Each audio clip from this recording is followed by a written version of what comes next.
Dang.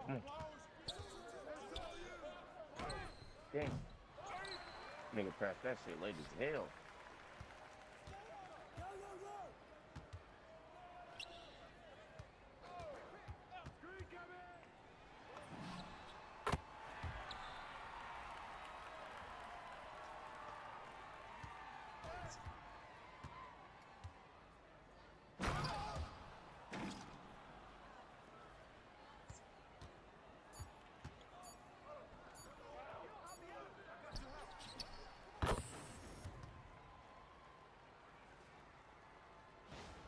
What up, y'all?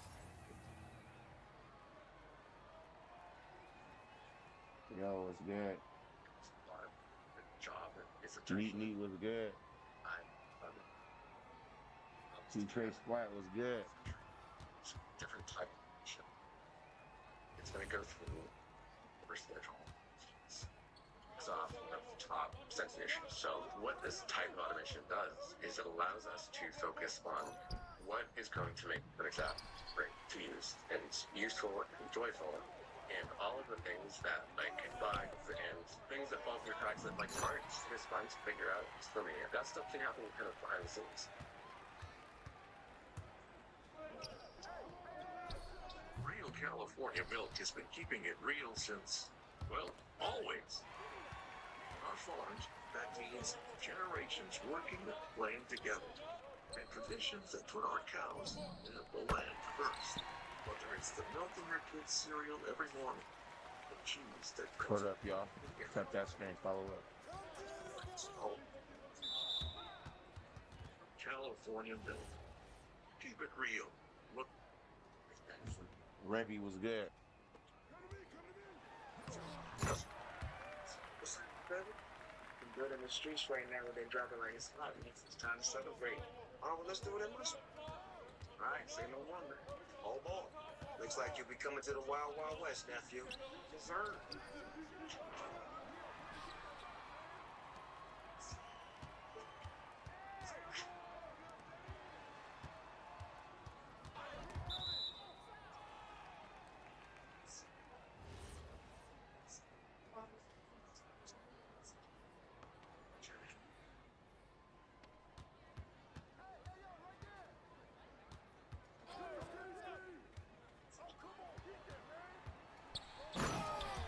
Bro, these niggas selling me, bro.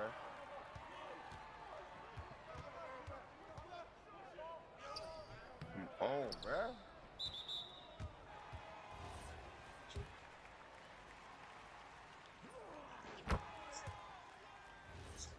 Get this two-step. Let's slip to the dance. Oh, no. Fucking random, bro. See, and then just come to you. This nigga, bro. Oh my god. Yeah. So,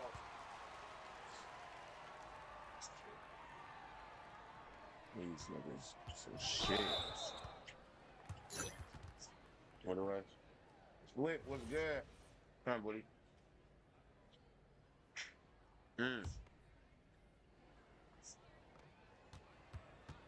Oh, they really flew my straight song. I thought it came on radio. Oh yeah. Yeah, it was on my phone, right?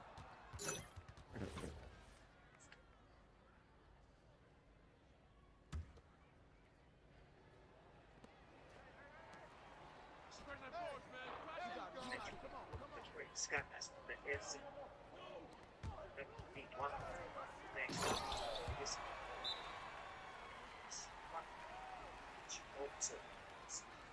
Safe was the challenge. It's no good with that, though.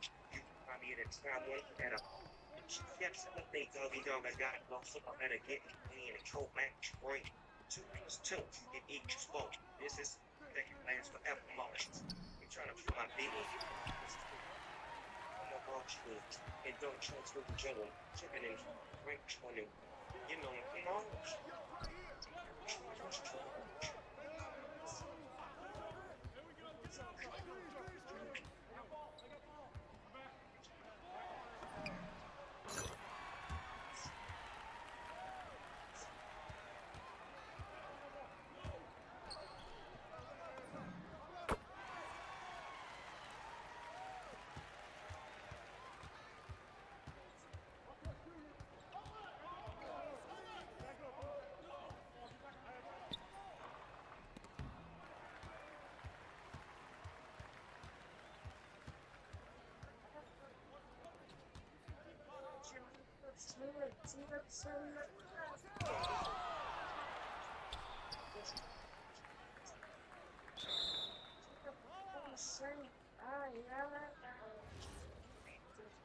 Dreams off a field, we just with how you want with some hoe so red. Tell you, nah, I won't spoil you with the big balls, so sick. For real, man, this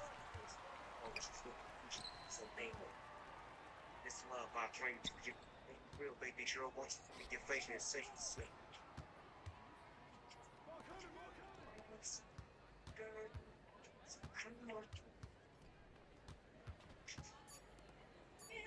You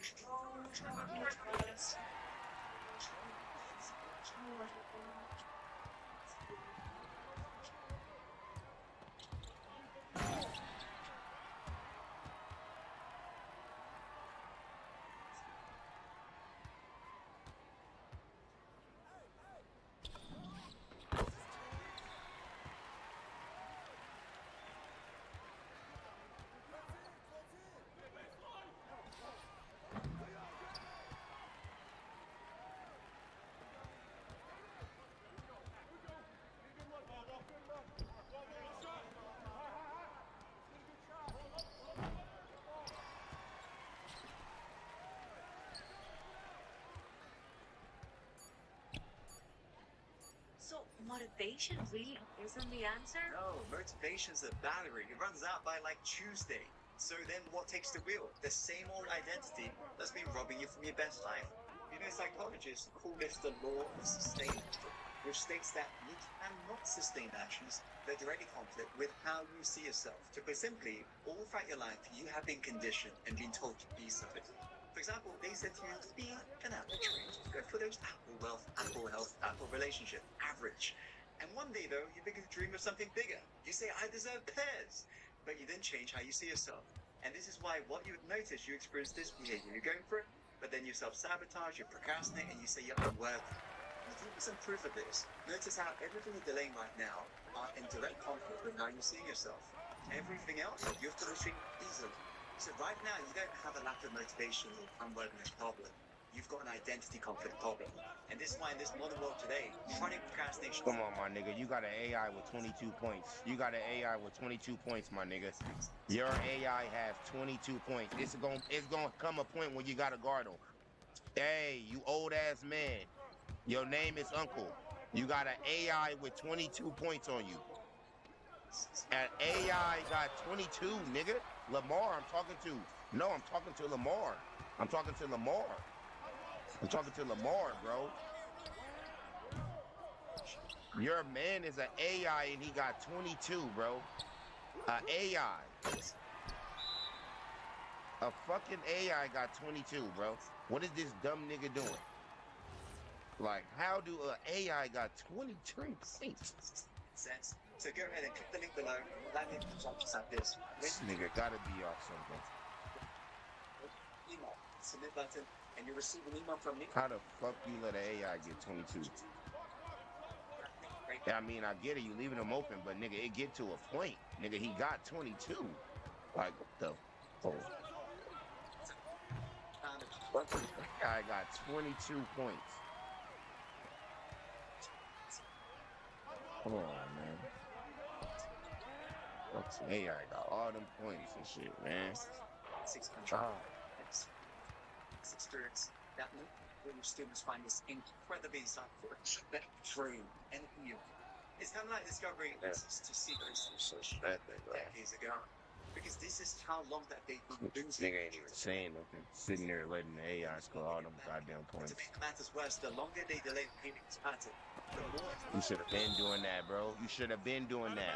Like it took me to come on a mic to say something to your slow ass. It take a nigga to come tell you that. You should have been doing that, bro. I'm talking to Lamar, bruh. I'm talking to Lamar, bruh. This nigga, man, this nigga Lamar got the AI with hella points, man. Come on, bruh. You need to lock in, bruh. Come on, good shit, good shit. Come on, bro. No way, no AI. He got more points than everybody. Where? Come on, man. On that. Fuck. Bitch ass nigga. Got around me.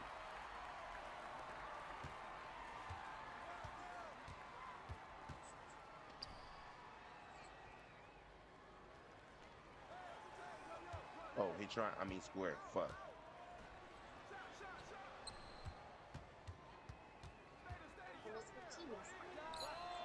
Oh, fucking Nate. Oh, I got it. Oh, shit. Let's go.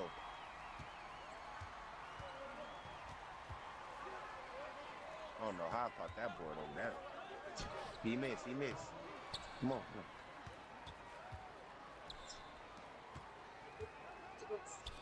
Oh, I should have took that. To the house. Let's go. Come on, come on. Good shit, good shit, good shit.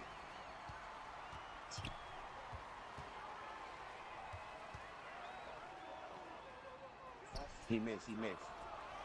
Good shit. Come on. Ooh. Fuck.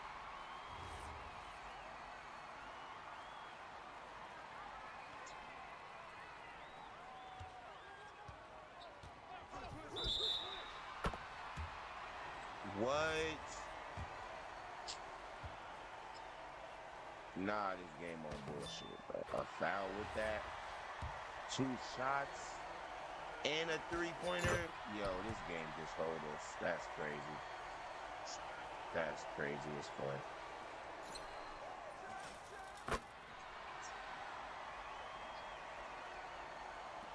Ah, I should have reached on that shit.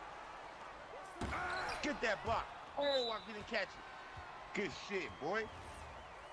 Yo, Flint, what's good? Charge. Flint with the 60 yards. We just came back. Come on, come on. Ooh. Slow that down, slow that down. Oh, yeah. No, no, no, no. Fucking AI missed it.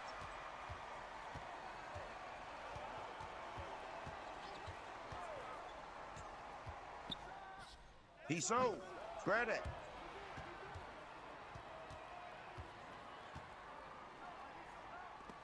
No, no. Ah.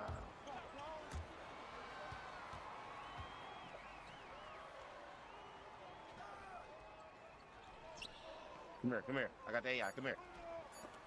No. We gotta go overtime. Here we go.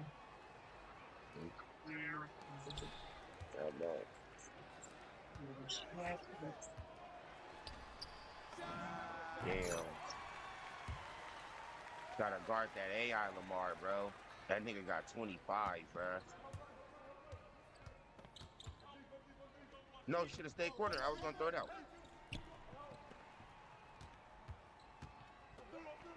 Ah, shit. Come here, come here. Oh, wow. This nigga picked up.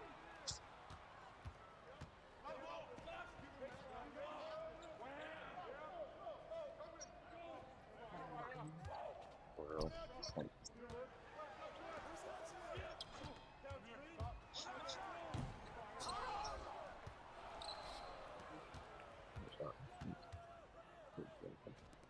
no.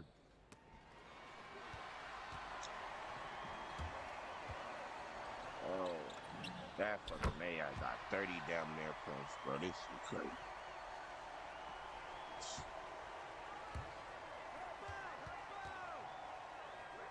Oh, man. Turnover after fucking turnover, bro. This shit is crazy. Shoot that. Oh, my God. Come on, bro.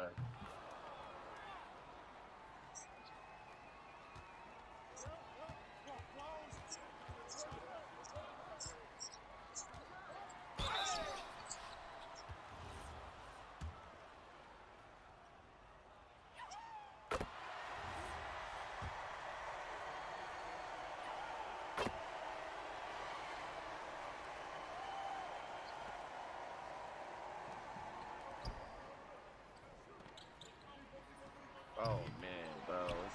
missing all the shots on the AI. God damn.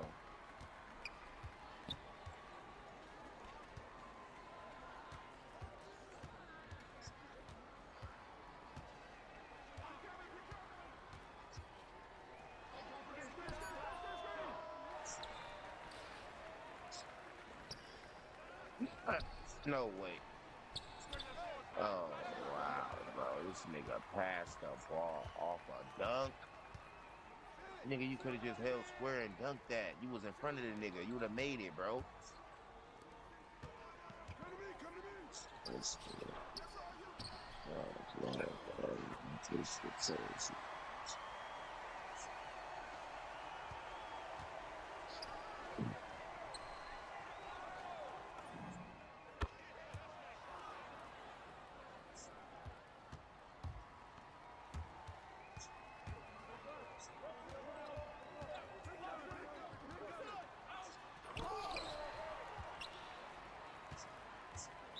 Come on, throw it, nigga. Fuck, that nigga's fouled.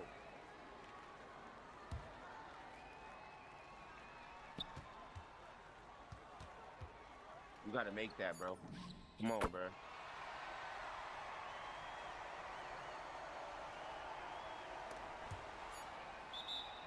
Fuck a double overtime. Listen to me. Listen. I'ma run for the dunk. I'ma run for the dunk. Clear the fucking lane. Move out. Get out the paint, gang. Come on. That's gang. Oh, they all. That bitch went green and everything. Oh my God, bruh. Damn. Gang, that was the best fucking option, bruh. Oh God, gang, that was a good ass dunk. I'm not gonna lie, they got on it, bro. Should have made that, bro. I didn't see you in the corner, bro. On that, bro. Damn, I tried to take that shit and win real quick, bro. You're shooting over the AI.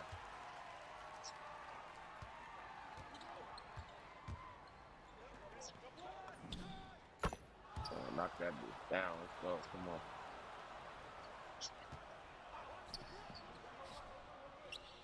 Good help. Good help.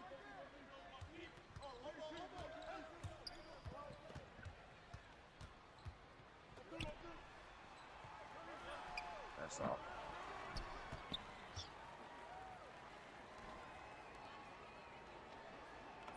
Green that. Yeah, come on.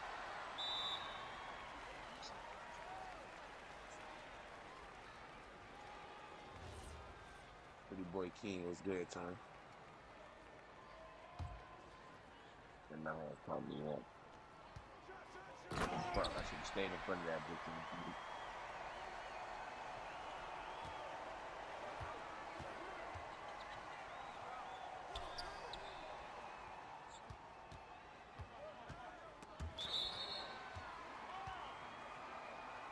Damn.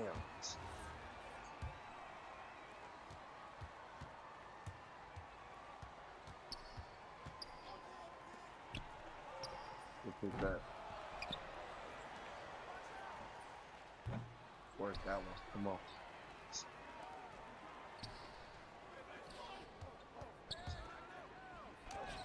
Fuck.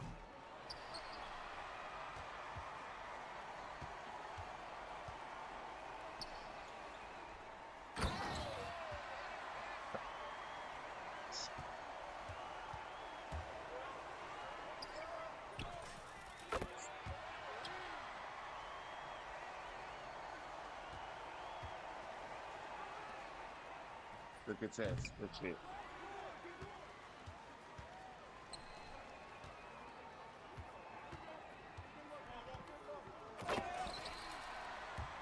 Let's go. Come on. What the snakes?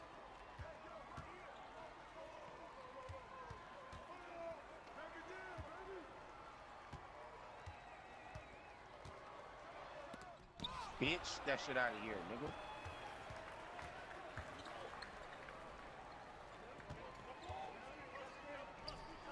That's green. Come on. Let's go.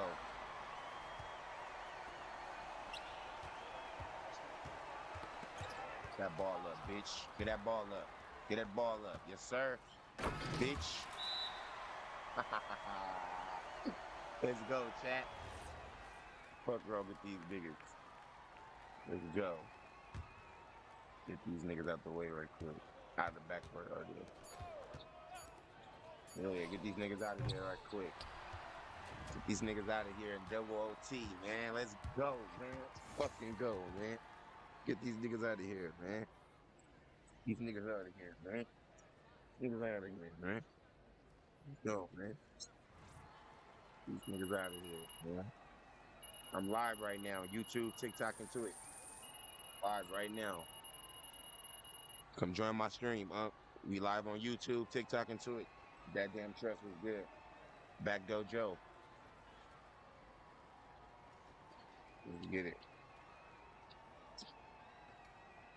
Great dub.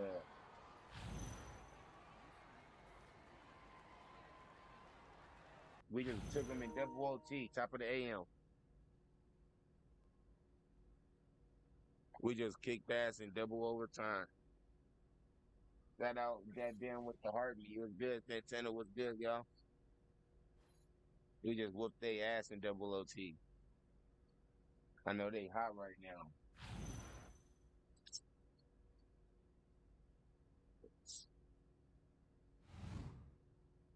It's just me and Cuz. I just had like 12 assists.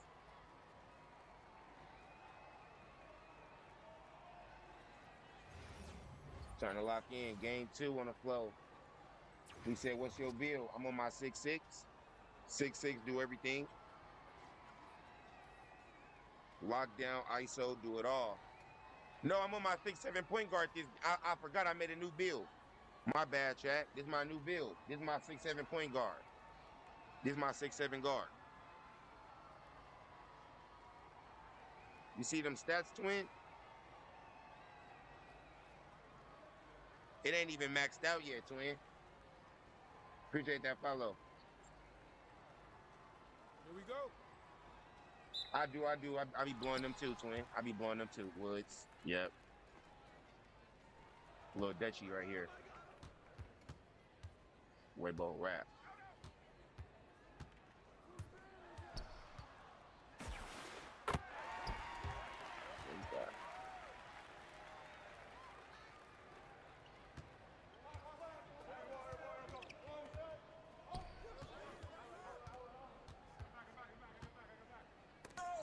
Oh, he blocked that.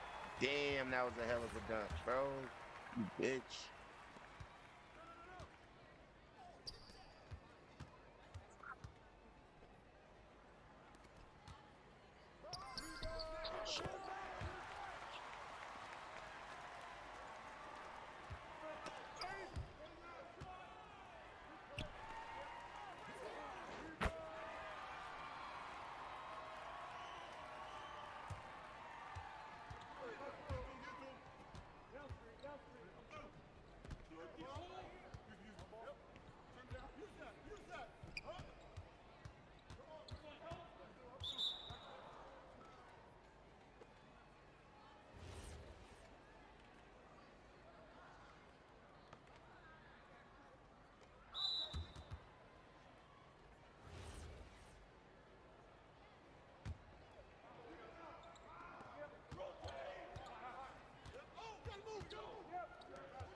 Lock in right quick. We hop on the mic. Come on, y'all. Lock in, gang.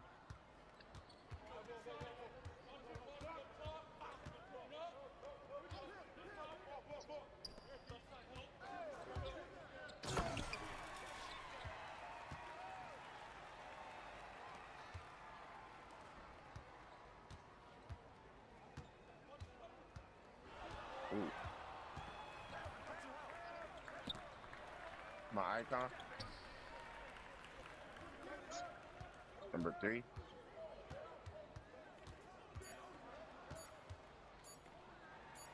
There we go.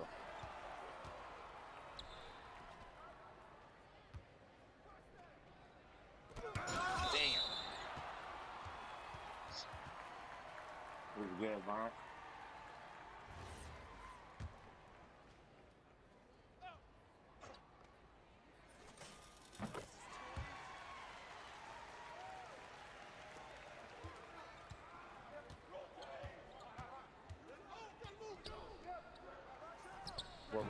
More. There we go. Green that. Come on. Go.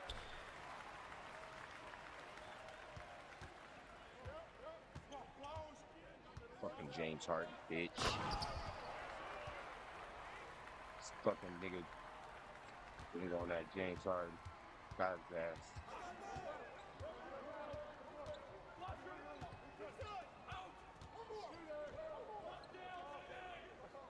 Oh yeah, go. No, yeah. Ooh. No dip over here.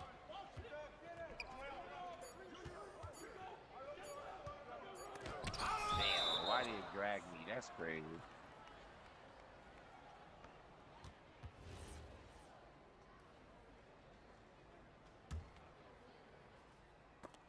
There we go. Ooh, come on, gang. Give up that steal.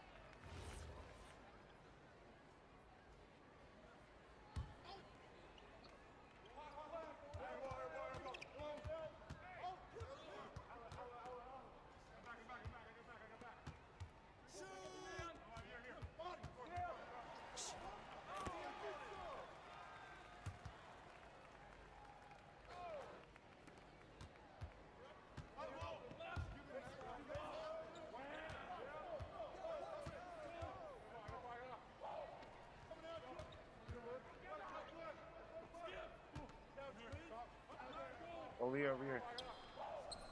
Oh, man. Fuck. Good steal. What the fuck, bruh?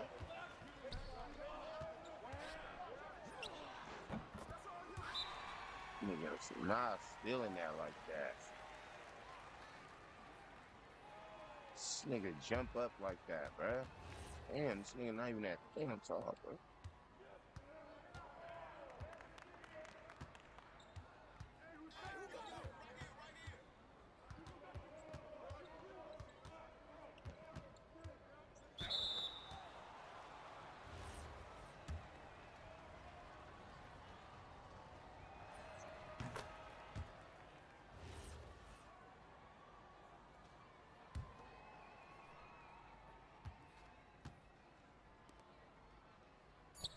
There we go. Come on. Good shot.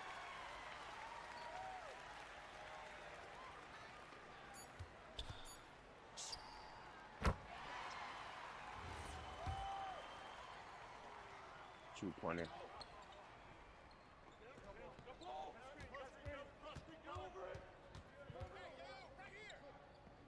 Throw it out, nigga. Your ass. Your ass out the paint. Your ass don't never go up.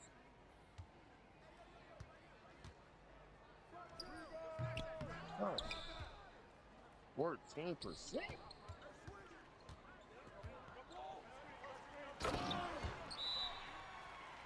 Oh.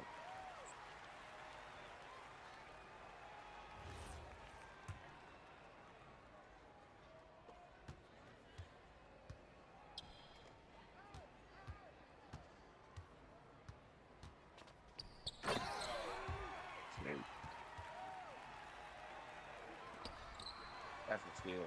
Finally.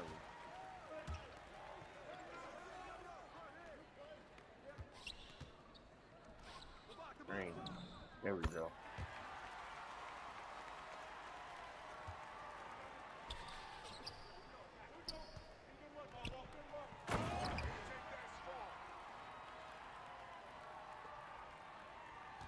Keep going, big man. Hey, they're to the corner. Yep. Oh, shit that. Okay.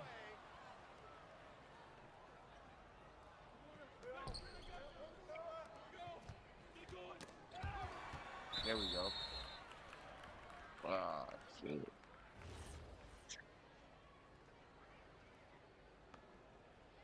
Gotta shoot that bitch. Got that room, man. Let that bitch fly, twin. I'm picking up. Oh, shit. Got that. Yeah.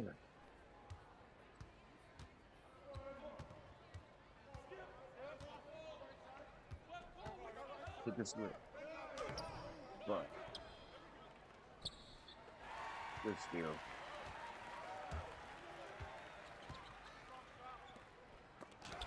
Damn.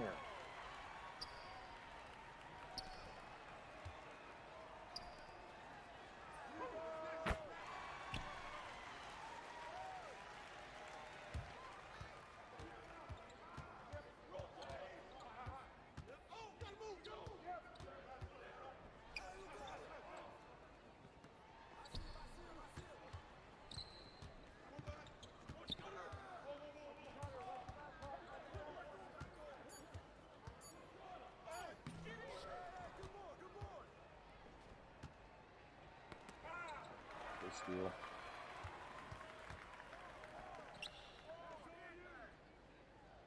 Wait, right.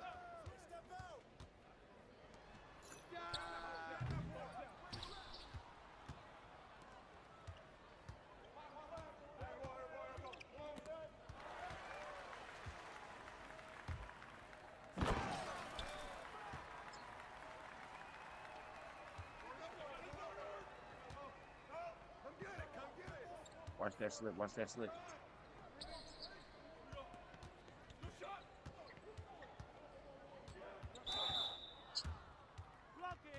Bitch ass over there.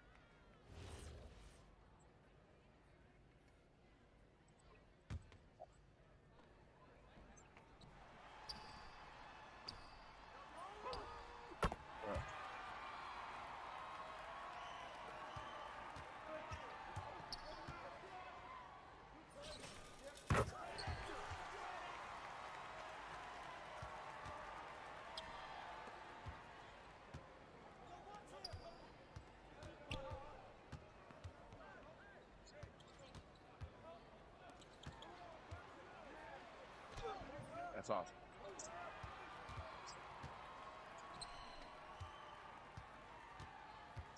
PG. Bro, let's go.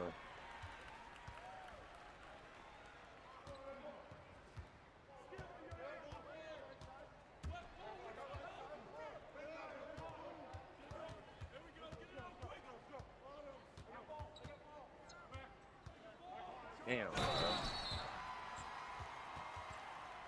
That's all he could do is rim run. You see, that's all he doing every play, bro. This nigga just trying his best to rim run, bro.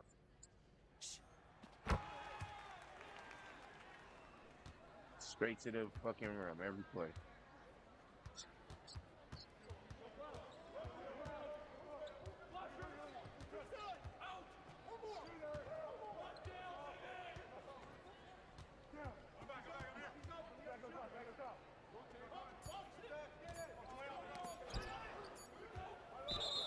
Damn.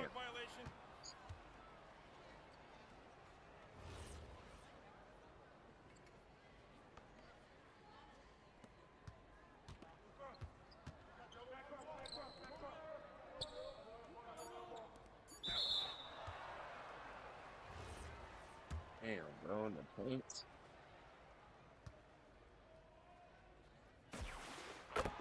We gotta lock in this half, man. Fuck.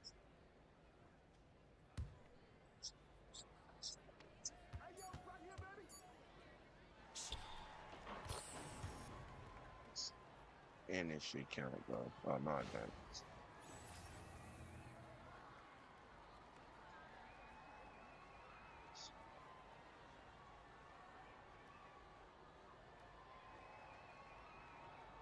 He said once the African man paid. That shit was funny as hell yesterday on that battle. Talking about African. Are you for Africa? That shit was funny, bro.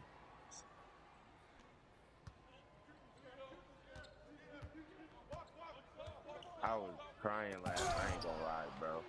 I kept trying to tell him to follow me. He couldn't understand what the hell I was saying, bro.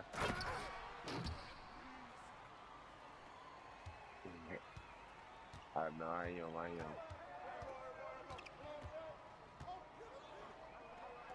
Damn, them niggas stupid.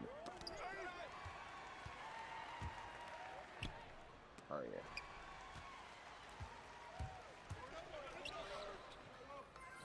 There it is. Come on.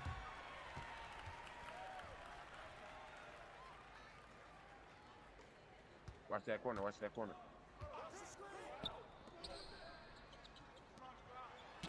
Block.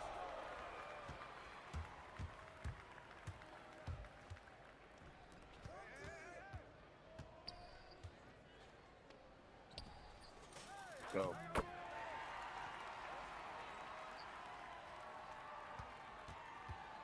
I'm live right now. I gotta go crazy. Turn me up, chat. Damn, getting burned.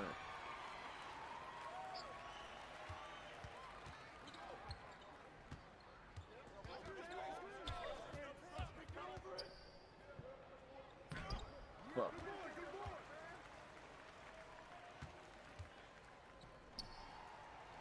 That's all.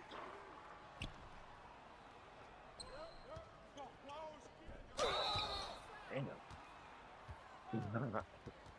Wait, bro. That should be a flagrant, man. I ain't seen a flagrant all year. Hey. Yeah, what's up, straight buckets? I ain't seen a flagrant all year, bro. I ain't seen not one flagrant on this damn game, bro. You say, you know what this is, right? Who is this? Oh, shit, you got me fucking up. Who is this? Who is this? There you go. Yeah, good fucking block.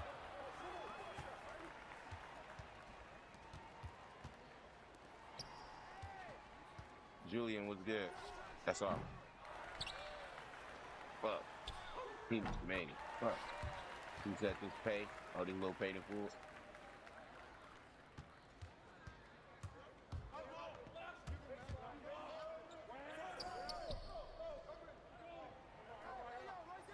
There you go. Come on.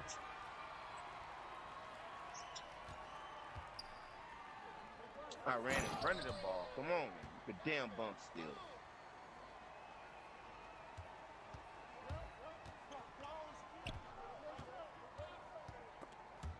I'm trying to throw it. Y'all go spot up so I can throw it out to y'all. They gonna pick up on me as soon as I dive in.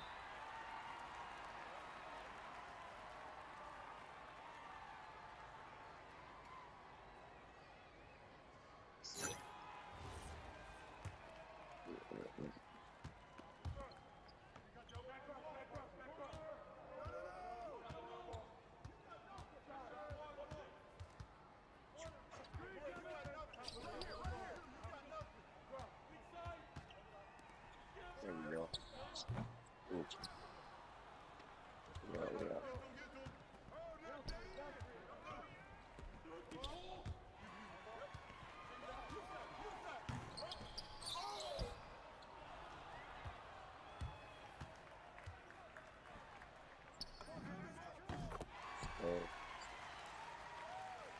Y'all tap that screenshot, follow up.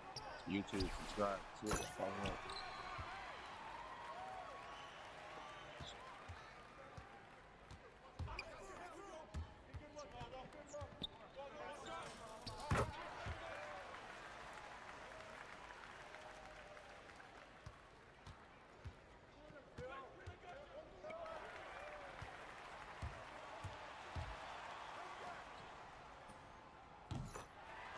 So, y'all follow up, tap that screen. I'm trying to come back down 3. Down 3. Locking in.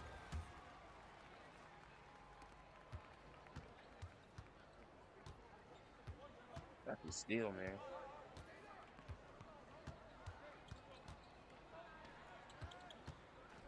Fuck, young. Fuck.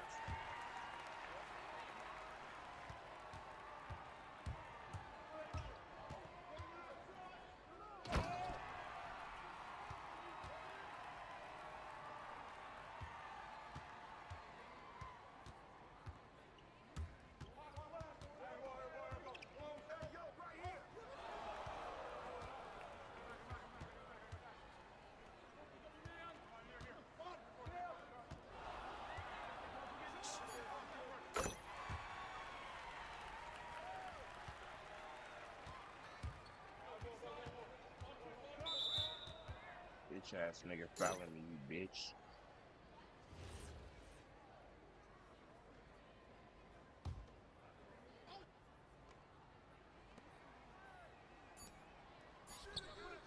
Oh, we need them.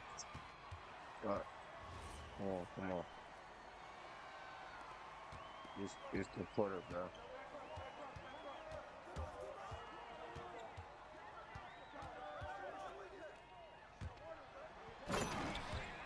They never help. I had it.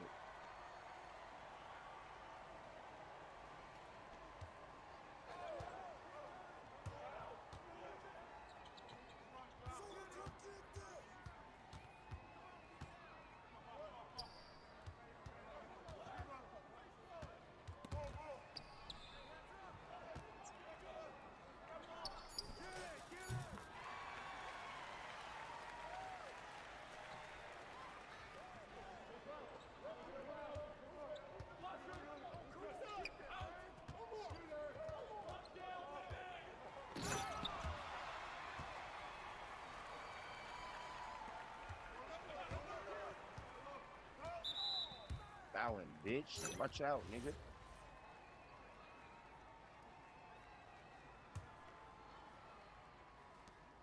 Damn, I should have pulled that, bro. Come on, good shit.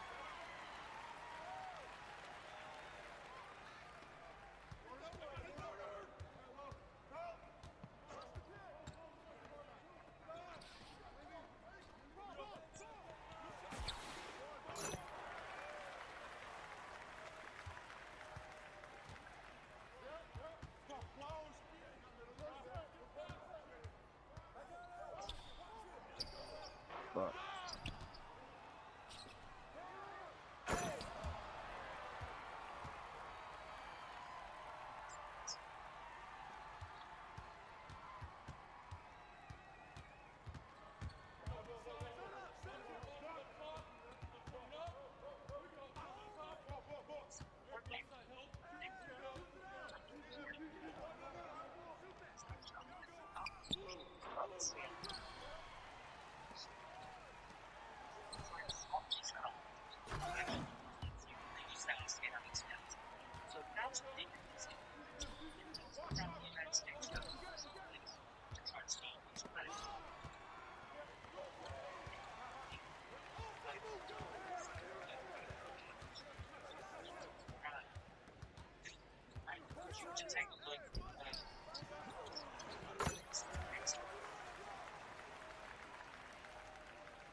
Yeah, that's good. But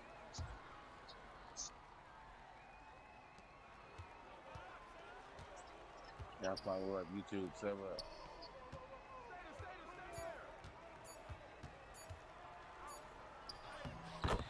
And one, bitch.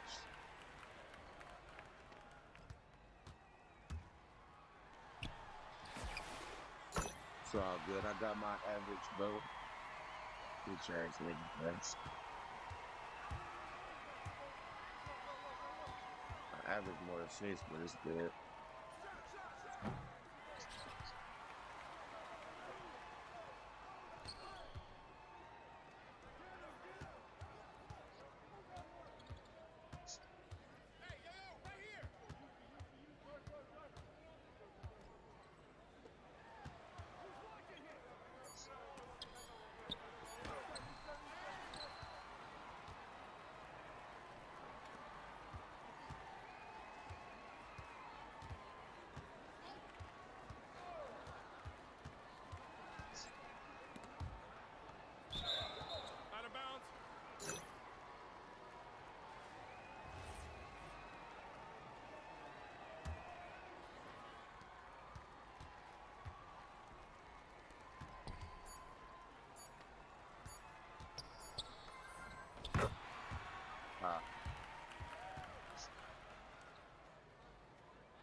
You too. We deep in here. What's good? Y'all follow up, man. Make sure y'all subscribe too.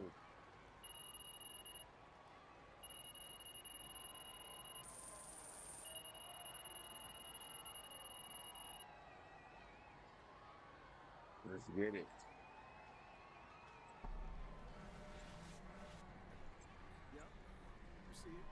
What's up, YouTube? Make sure y'all subscribe. Make sure y'all following up Twitch.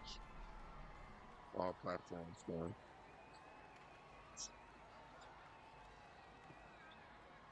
I tried to lock in, chat. I locked in. I did what I could do.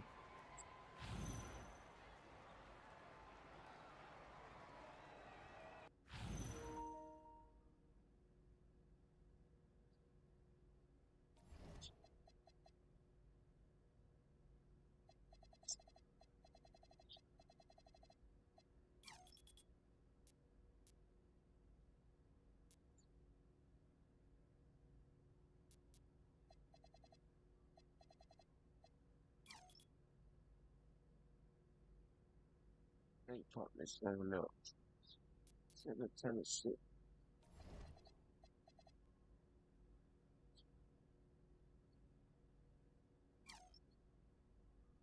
OT.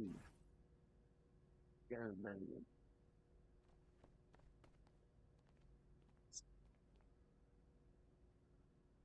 This shit. Beat his ass down.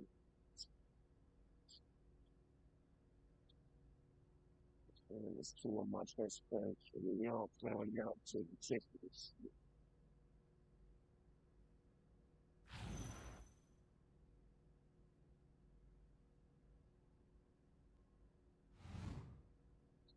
Get money.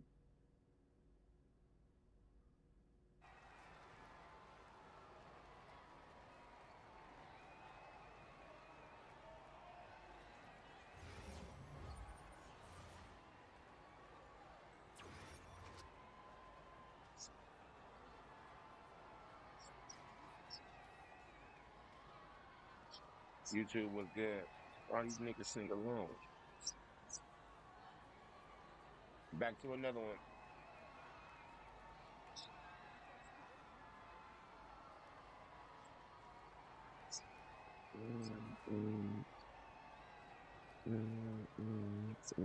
Shoot up the shit.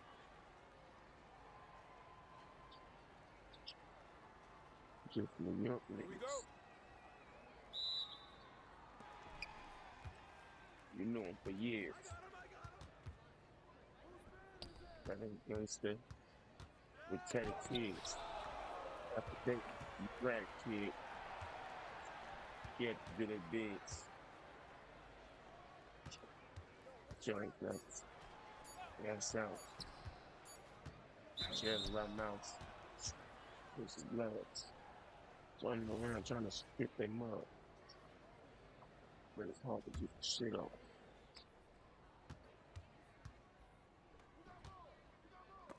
After you return, piece of that stuff. Throw some novice. Get up survivors. Nigga lava.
one. Yep, it's good.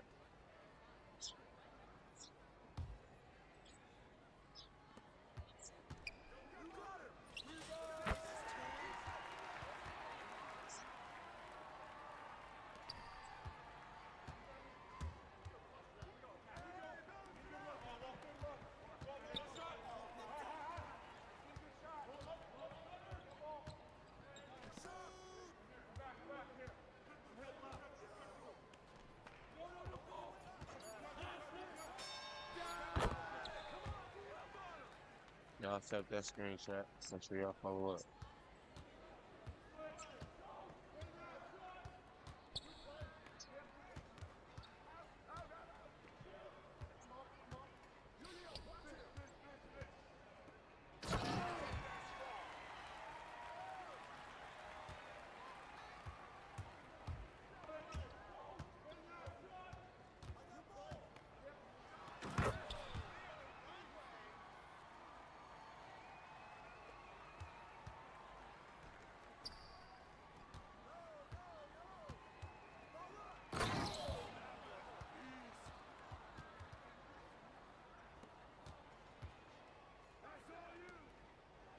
I gotta upgrade my steals, bro. Hell nah.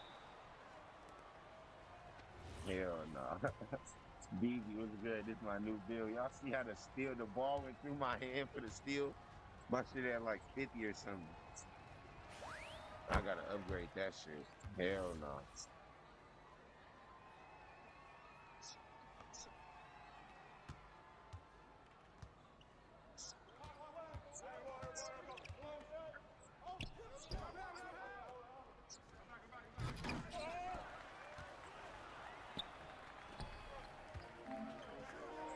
Damn, we being greedy now, bro. That shit crazy. I was wide open in corner.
YouTube was good.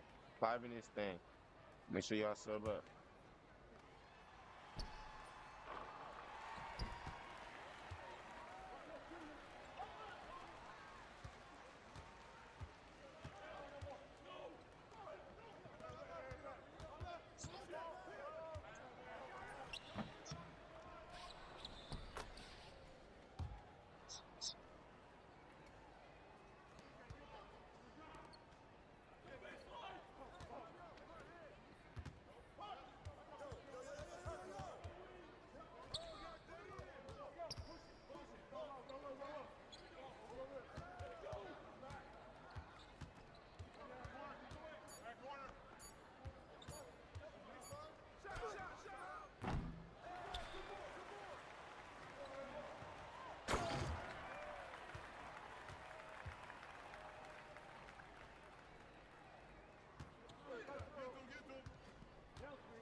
Do a 5v5v5. I ain't even got 5 with me right now. Hit my DMs though. We can set it up. Hit my DMs, Quinn. Make sure you subscribe up to the channel too. Appreciate it.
Yo, make sure y'all stepping up, YouTube.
Oh yeah, I'm locked in, King.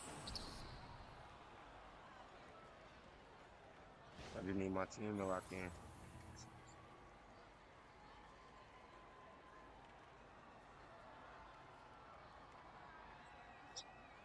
Make sure y'all sub up, YouTube. What's good? We deep in the YouTube right now. Twitch was good. TikTok, follow up.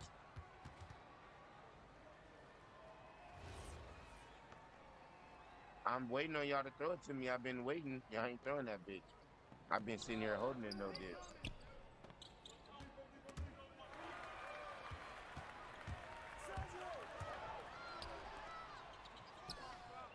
I'm gonna just spot up in the corner. Just spot me up.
God damn.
Tristan was good.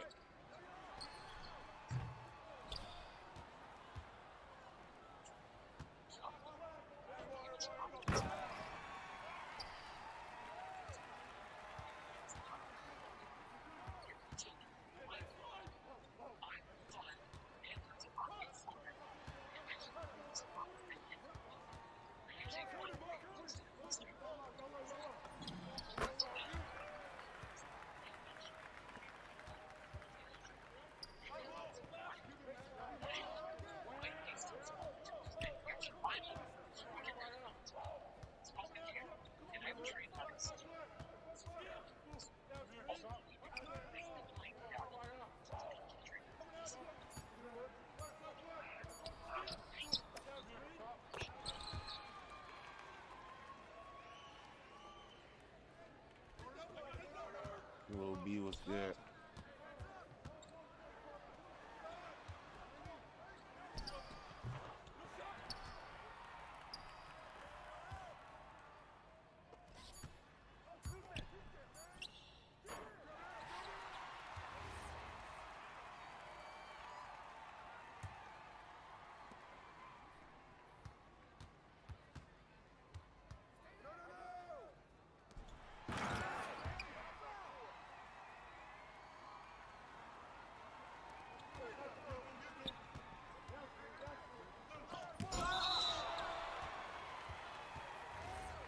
Damn.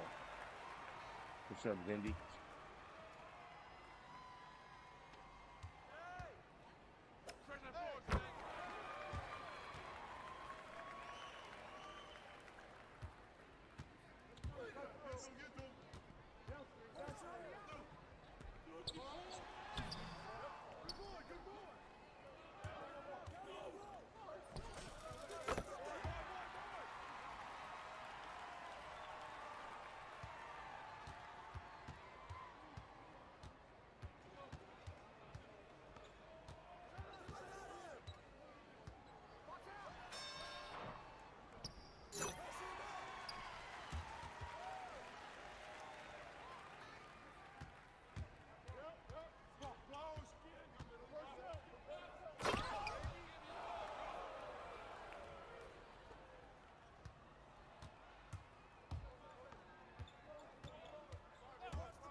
Oh shit.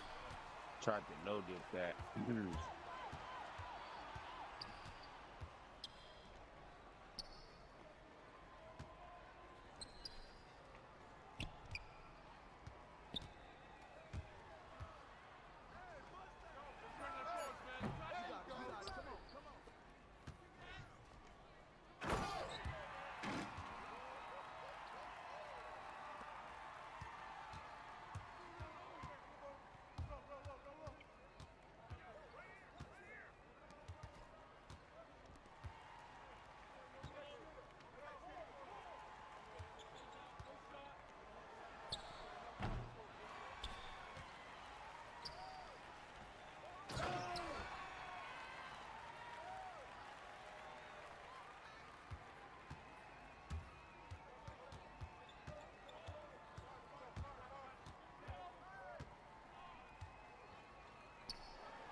That was good.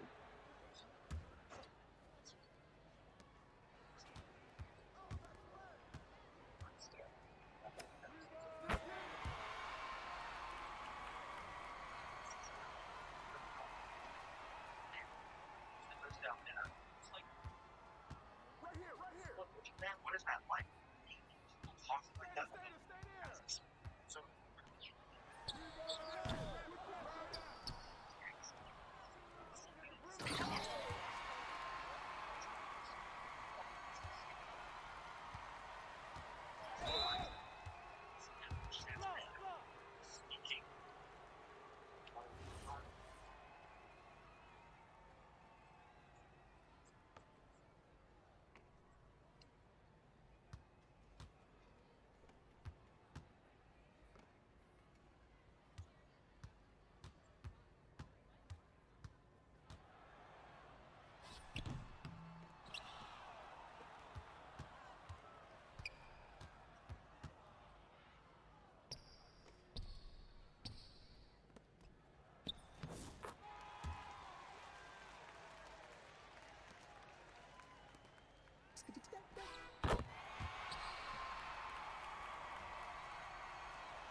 Oh.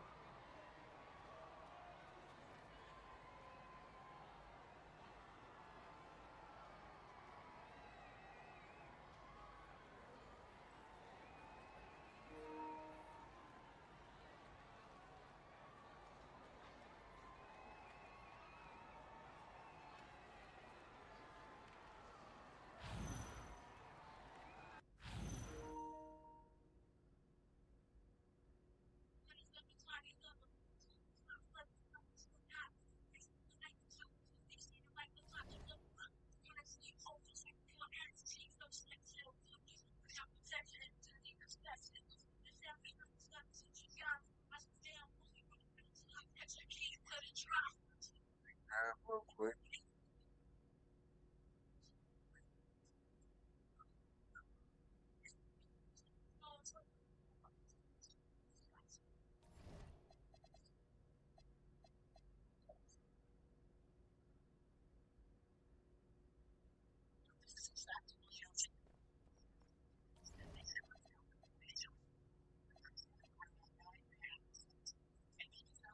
Hey, everybody in the quick time. Y'all come to YouTube. Come to YouTube, y'all.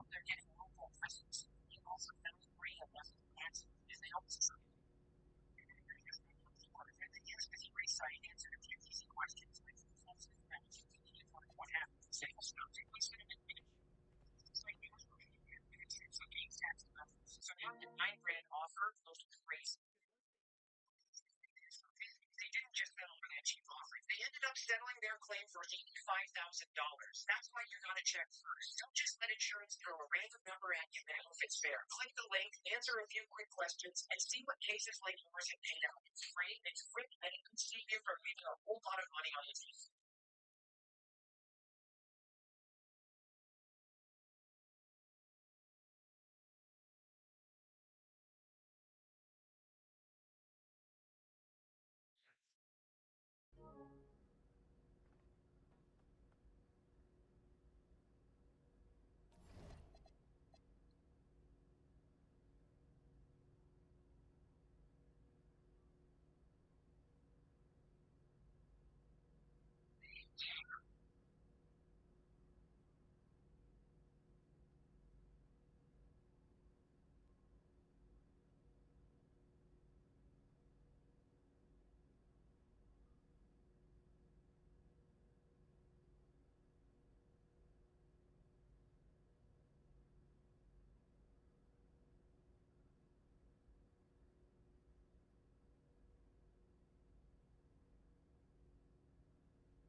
So here we coming through the door. So I'm coming through the front door. What kind of almost the building upside door. And it's like I'm about to hit you already. So I'm coming. She's like, I got the uniform for you. It's like, oh, you don't got it. So the lady asked me like, oh, where you going? I'm like, I'm gonna go work. She's like, you know. So these are my homeboy. He walks up. Right. So he got me. Well, he got my dinner. Big hunting. But he was just fucking like Indian. He was like,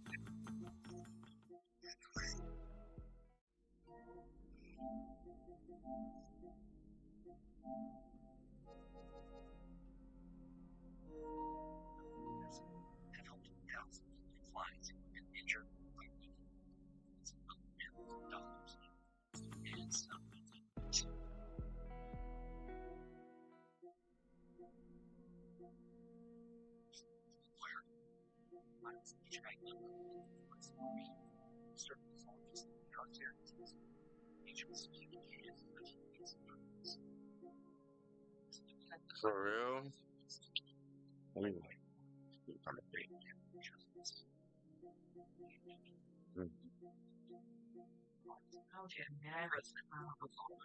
Yeah.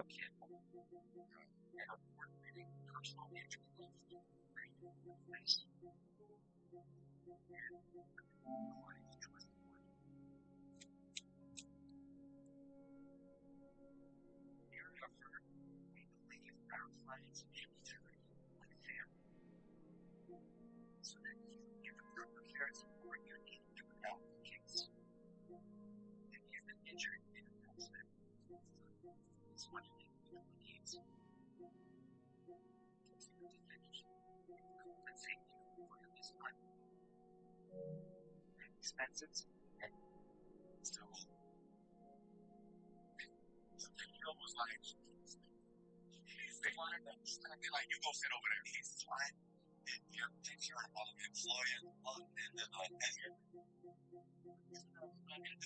It's so fucking hot, huh? Oh, shit. I need to show it.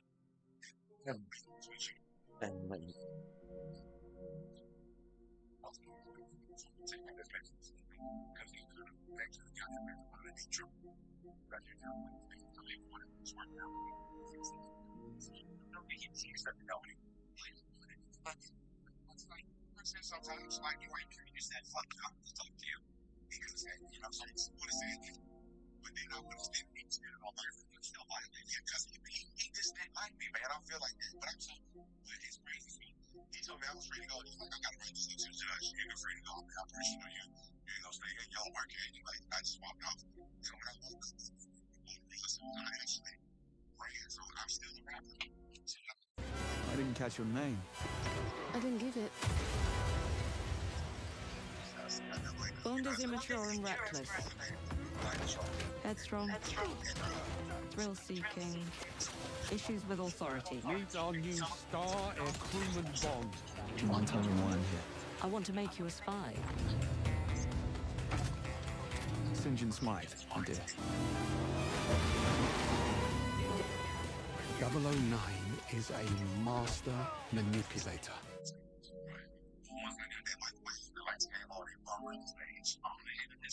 They didn't let you go. But guess what? It's not about it. This dude that was working for me, I tell you, man, you gotta watch the Country King. A new dude that was just my driver when I was on the run, because I was just getting like little rental cars and stuff, buying little cars, just keep a low profile. Mid-court or something like that. He told him that I know somebody that's running this one. He told him I had to, but they like we already knew. I got what they said. My lawyer told me that they got locked back up. So that was my first. So I did 7 months on that. So my dad was like, you only wanted that 5 months, but it was backed up. So the scores are backed up. Like, it was around COVID on that first one. So I got did 7 months, got out. They come in and Kwanzaa for 34 months. Like, I did more time than I was supposed to do. Why would you give me 90 days on the Kwanzaa? Well, we want you to ease back in. My lawyer, like, let's just let you ease back into society. I'm like, man, I only been gone a couple months. It's really deep. I mean, I ran from committing more crimes. But she said, come find out. You know, around there. I was affiliated with. They was like, they know about this, they know about that. But the dude that told him I was in, he had got in trouble for my stuff. And I think he went to jail, but he basically gave my name for that. He was a part of it. Like, I didn't even speak on his name because he ain't that important. But, like, come on, man. But they just dismissed that thought. Like, oh, man, we know he had nothing to do with that. That ain't even, we know his signature. You know, wrote this the man check King right now. But anyway, I get out, but they give me the same. I'm like, no.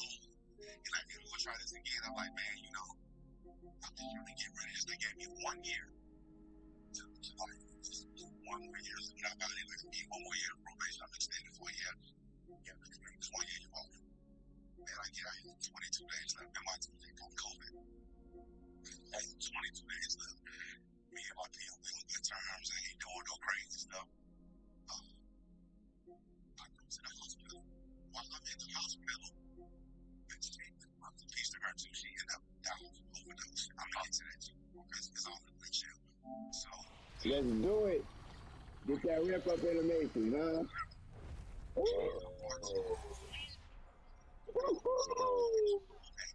Let's go.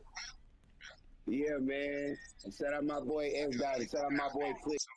Underlying health issues, so mine is worse. Like, it was worse for me, more trouble for me, but her, she's smoking cigarettes, like she's still bartending. Like, when I'm looking on Instagram and she's having her parties, she would do, she all hooked up, and now mind you, I could just put her in a brand new apartment, up furnishing, bought her kids school clothes. Like, I did a lot because she was like, I was just one at the time, like, go some cool stuff, you know, like, do some kids. So I did a lot for her because she was a decent person to me. She was sweet, and I'm like, her cousin ended up going and picked up my favorites. And my friend was at her cousin's name, so they kicked her out, so she was homeless. I actually helped her. And she did me dirty, so I get out of the hospital. And something like this ain't somebody who can deal with. So the little stuff that I had in her house, I mean, I picked up this car, do this, and I never came back. I went back to my next year. That's soda. For real? Yeah, they do. They do. Every time I said,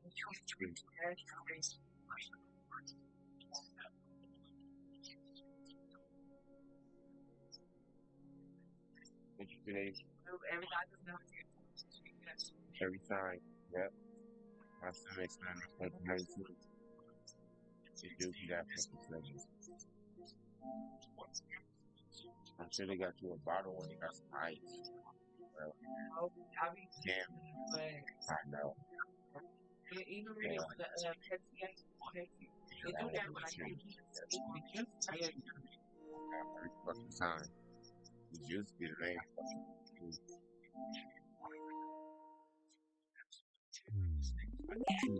Nothing like that fucking remember,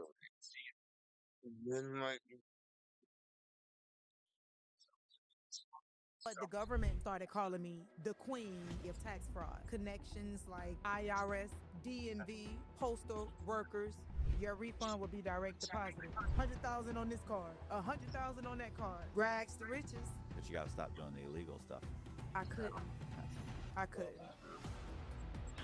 was just on my own, like all the way to what, 14, 11 to 13. I'm stealing cars. I'm going to airports, like jumping in the cars at the rental car companies. The keys used to be in the ignition, and we used to like take the cars and go sell them to like.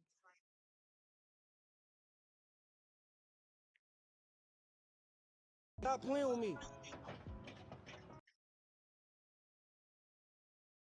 But, you know. All right, chat. Round one. Let's go. This guy, homie Kirk, I think that's play take, and that's the dude who gave Bullet Passer like 55. He's just dumb.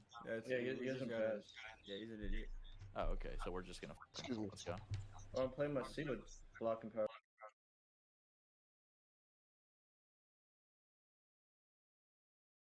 But you know. All right, chat. Round one. Let's go. This guy, homie Kirk, I think that's.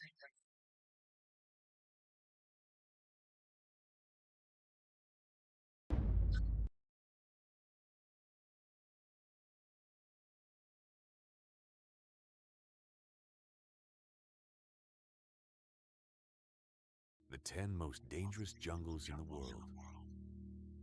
There are places where nature is not a blessing. It's a warning. The 10 most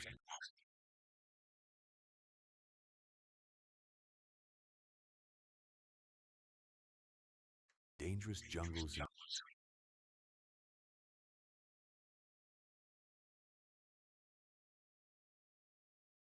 What could I possibly got more 44 years ago that, land you to me?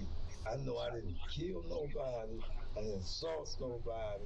This is 62-year-old Andre Taylor. 44 years ago, Andre was responsible for attacking and murdering Vicki Lynn Beck. For all that time, Andre believed that he'd perfectly covered up his tracks, and no one would ever discover what he'd done, all until now. That's them. People on Depop really want your style. That's no interesting chat. My style, killing no woman or nothing like that. Because for those 4 decades, detectives have worked tirelessly to make sure they put this monster behind bars. But can they? Or will Andre get away with it all for one more time? I'm not going to stick around and go to jail or be charged with something that I didn't do. It was on August 28, 1979, when 28-year-old Vicki Lynn Beck was reported missing by her boyfriend at the time. The government worker and loving mother did not return to her apartment in Suitland, concerning her partner greatly. The next day, law enforcement were called to a wooded area at Bryans Road near Charles County after a teenager made a startling discovery roughly 20 feet from the roadway. What they found left them sick to their stomachs. Vicki had been and murdered. Investigators found a DNA sample on her clothing, but the technology at the time was far too primitive to trace who it came from. For over 40 years, the case remained on ice. Vicki's child was left motherless, and her surviving family members were haunted, knowing that the killer was still out there. However, the case was eventually reopened by Detective Sergeant John Elliott of the Criminal Investigations Division and was aided by advanced DNA technology. On November 1st, 2022, a match was found in the Combined DNA Index System National Database. 63-year-old Andre Taylor, a repeat offender of numerous violent crimes over the years. Though he had no set address in 2019, he was eventually tracked down to a rehabilitation center in Washington, D.C., via a trail of federal assistance income he was receiving up to this point. The police finally had a chance to avenge the victim by trying to extract the truth from him. But was he going to be willing to talk? And I know you guys made some mistakes in the past, like so I'm not here to judge you, but again, there's some things that led you to Damn, this nigga in a wheelchair. Maybe some of those mistakes, like I said, were in the past. Here we are, almost in the case I'm investigating, almost 44 years later. 44 years later. Yeah. What could I possibly done more 44 years ago that, land you to me? Well, remember I told you I came to get your DNA? Yeah. Well, there's some DNA evidence that brought your name into it. I used to, date a lot of women. Okay. Remember that picture I showed you? Of that woman? Mm-hmm. I don't remember, but I remember the picture. You showing me a picture. Right. I'll show it to you again just to make sure.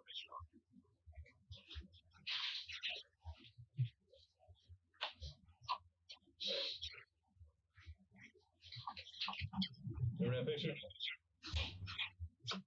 Oh, right. Who's that? Remember that? Yeah, me. That was you back when you were 18. Oh, okay. Yeah. Of course, nowadays. That wasn't the picture you showed me. I didn't show you the old picture of you.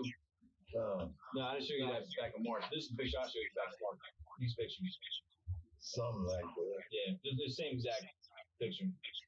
I mean, if I seen her, I can't say I seen her. Yeah. In passing, you know, I don't know. I can't say I know her or don't know her. That's fair. You know, so many women I have come in contact with in my life. Andre would have been only 18 when Vicky was discovered. Still, he doesn't seem too enthusiastic about talking about what he remembers from well over 4 decades ago. It's interesting that he brings up how he dates a lot of women. Has he already realized that he's the prime suspect? And is this flimsy excuse an attempt to maintain his innocence? Words alone are not going to get him to open up. So to help jog his memory, the detectives show him a photo. I'll explain the reason why I showed you her picture. August of 1979, her body was found in Brian's Road. When I say her body, she was deceased. Okay. That's not my word. Okay. You say it's not your work. That's not my work. What kind of I mean, when I say it's not my work, I don't do nothing like that. Okay. You know?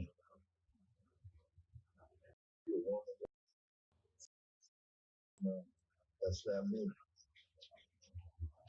Well, one of the reasons why we got your DNA is we processed her clothes.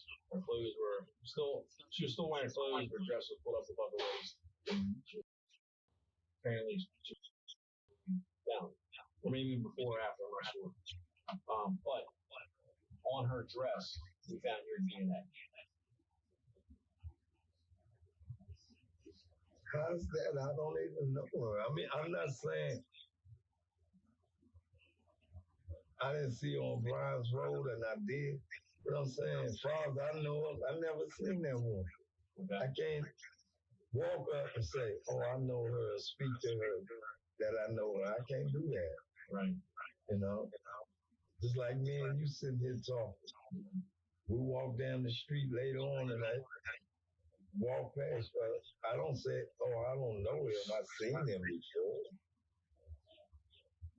I don't know what's going on, man. Right. Well, there's going to be some explanation from what I think happened. I'm very straight and honest with you. What I think happened is you probably stole her car, ducked her from the metro station there at RFK. You said that before. Right. I didn't steal no car. Okay. If I would have, I wouldn't have took it down there, first of all. You know.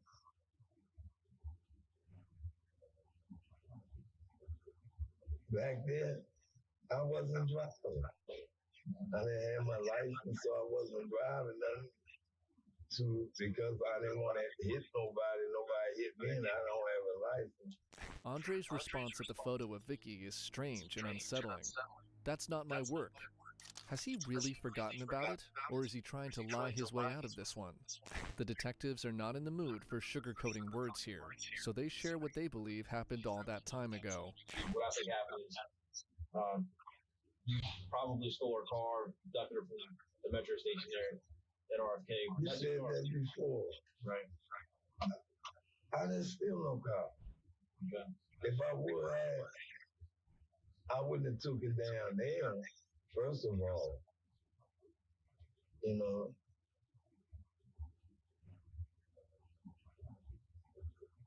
Back then, I wasn't driving. I didn't have my license, so I wasn't driving nothing because I didn't want to hit nobody. Nobody hit me, and I don't have a license. So, I mean, today, if you drive around no license, like, I'm sure it was more widespread back then. If somebody didn't have a license, I'm sure they still drove. That's them. That's not me. Yeah. You remember being with somebody else when this occurred? When you may have gotten in the car with this young lady? I don't remember getting in no car with a lady or a dude. Okay. You know, back then, I was working and running on my... Truthfully and honestly, back then I was selling drugs. Right. You understand? Ain't no me pulling punches. I was selling drugs. So, I didn't have a car. I wasn't jumping in and out of cars. Right. No. I remember getting in the car, with 2 or 3 of my buddies, and they had a lady friend in there. I never paid attention to upstate. Okay. I'm not gonna say it was her or wasn't her. When I got in the car at the time, we was taking a blow, so my head was bad. They admitted let me off where I wanted to get let off at, and went on about their business or whatever. But like I said, I still can't reflect me shooting a woman. Right. That's not me. So this young lady you talked about that was in the car. Did you have any No. The girl that was in the car that you talked about, there's 3 or 4 guys, 3 or 4 of your buddies picked you up, and there's a young lady in the car. Contact with her. The reason why I asked that, this lady, when she found the Brian's Road, you see the correlation, what we're saying is how far you lived in Brian's Road, her car was found, and was taken from blocks away from where you were hanging out from. I follow what you're saying. And then a couple days later, her car is found a block away from where you used to live in D.C. The evidence is piling up against Andre here, but according to him, the worst he ever did was drug dealing. This is a lie. He was previously charged with murder in separate cases, back in both 1980 and 1989. And if you think his excuses so far are unconvincing, just hear what he has to say next about why he thinks his DNA was found in the first place. How can you explain why your DNA was... Understand? I'm trying to sit here now. That's why I'm sitting here. And the day I'm trying to figure that out myself. I used to run by myself, and the buddy I used to run with, he's dead. Who was that? That's who I used to run with, a buddy of mine. We still having everything. I don't remember him. Me and him never run across him. That lady there, like I said, I can't say I did not see her somewhere or did not see her. Right. But I know I didn't kill nobody. I didn't nobody, like you said. How my DNA come up on her dress, I don't know. I can't answer that. Right. I used to hug a lot of women. Women hugged me. I have slept with several women. And I never had a woman, I never took no woman down Brian's Road. Put it like that. I never took a woman down there to have or not to have. I even went to a hotel or to my place. I never went back down that way. When I went that way, we all went together as a family at night. Went home. Andre has contributed almost nothing of value here. However, the detectives have noticed something very intriguing about him during these discussions. With the damning amount of evidence on hand, from his DNA on the victim's clothing to the victim's car found within walking distance of Andre's former home, Andre has gone from partial engagement to repeatedly denying all claims. No matter how much he refutes these claims, though, the walls are closing in on Andre here, and fast. With surmounting pressure on his shoulders, he then proposes a new theory to the detectives. Before we get to that, if you like watching killers like Andre, you think they're the smartest person in the room, find out they're not? Subscribe. You keep saying she was found on Brian's Road, right? Let me give you something. Kayak smart filters help me find the perfect hotel room. I can go hard. I can go harder. Or I can get dirty.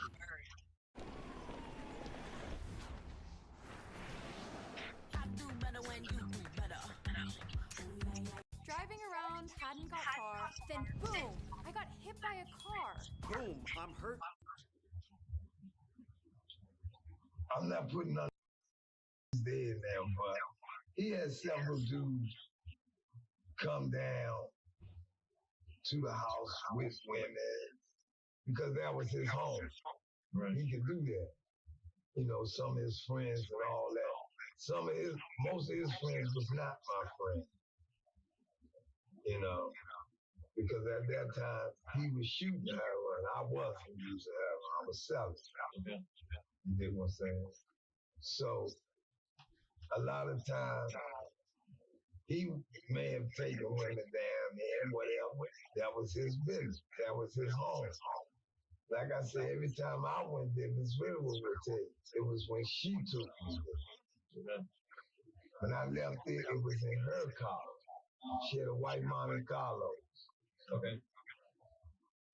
That's how I used to get back and forth with her. Okay. You understand? That's it. Right. Like I said, I never had no women down there. I didn't even try to mess with her daughters, you know, to hit at them or nothing. Okay. You know. You remember at any time bringing a girlfriend, any girl down from the city to Vera's house and bring her back? I never did. Okay.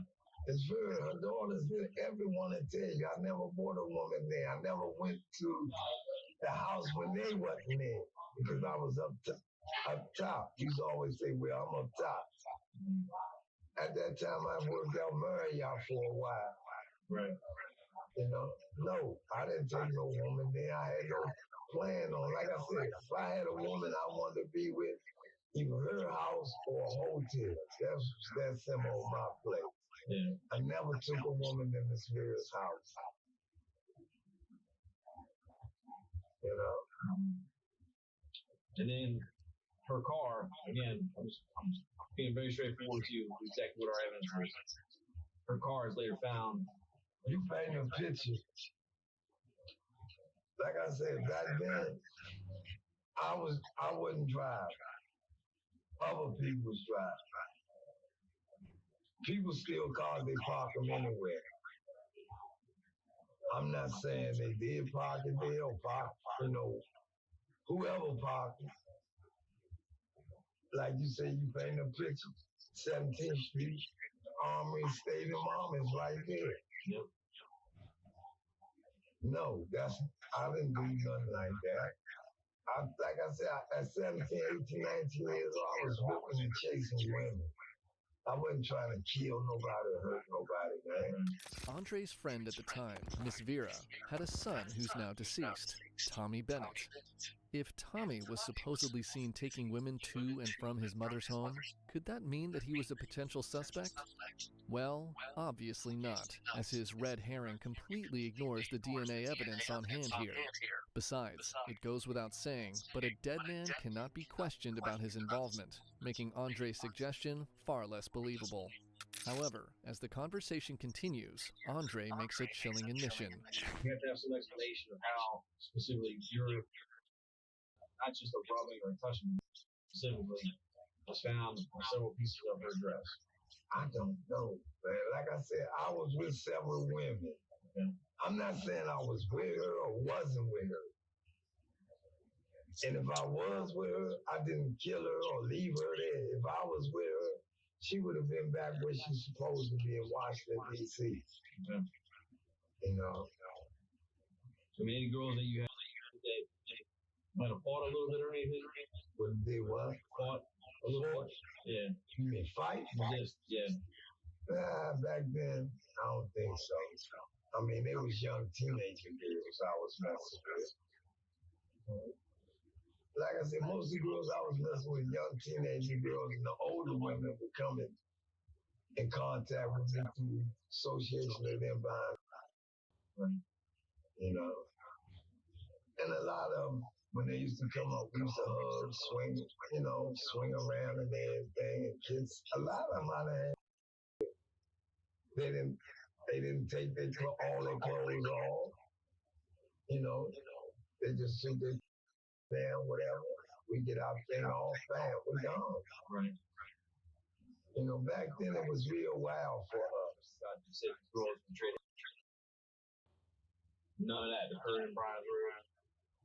You said I never took, like I said, I tell you again, I never took that to her house down Browns Road. Haram. When I dealt, I stayed up in the district with, you know, in the area where we sold. Never took that to her home. I never would disrespect her home, your home, and nobody else's home with that. You know. Any of these girls that you traded wooded area in the woods? Getting crazy. We went in the woods before, you know. Just so they what their husband wouldn't sin. You know, their boyfriend wouldn't sin. You know, I'm not gonna tell you I did. Man, whether in the car. Anywhere. You know, wherever they park their car, we were at, you know, I get out and walk and they go where they going. You know? What about do you remember being in any cars at RFK Stadium? And girls were there? I know I keep on going back. I know you keep on going there and I'm gonna keep on taking you away from there. Okay. The closest that I may have been to RFK Stadium, like I told you before, is by Eastern High School. That's it. Okay. I used to go Eastern and the girls there. No, you know, I have traded, I mean, we've had very different places that you wouldn't even think about. Laundromats, you know, I can just give you some strange places, you know, like you said, in the woods, but never down Browns Road. I stand my style. I'm a killer, no woman, or nothing like that. You know, like I said, several times I done in the woods, out of the woods, but never did I take any woman down the Browns Road, anywhere up and down there, by myself, with Miss Green family or without them, no. Andre claims he was physically intimate in many locations, including the woods. As we mentioned before, Vicky Lynn Beck's body was found in a wooded area nearby Bryan's Road. This is a very incriminating statement on his part. Still, the detectives decide to ask him a few more blunt questions, and how all of this is making him look exceptionally guilty here. At a particular time, do you recall if there's friends you, if you needed a ride back to Bryan's Road, that particular incident, did they give you a ride, drop you off? And still have that when I used to go back to Bryan's Road, I would strictly go with this, all us, me, Miss Green, her daughters and sons, we would ride in her car. She had a white Monte Carlo. But you never had any friends drop you off from the city?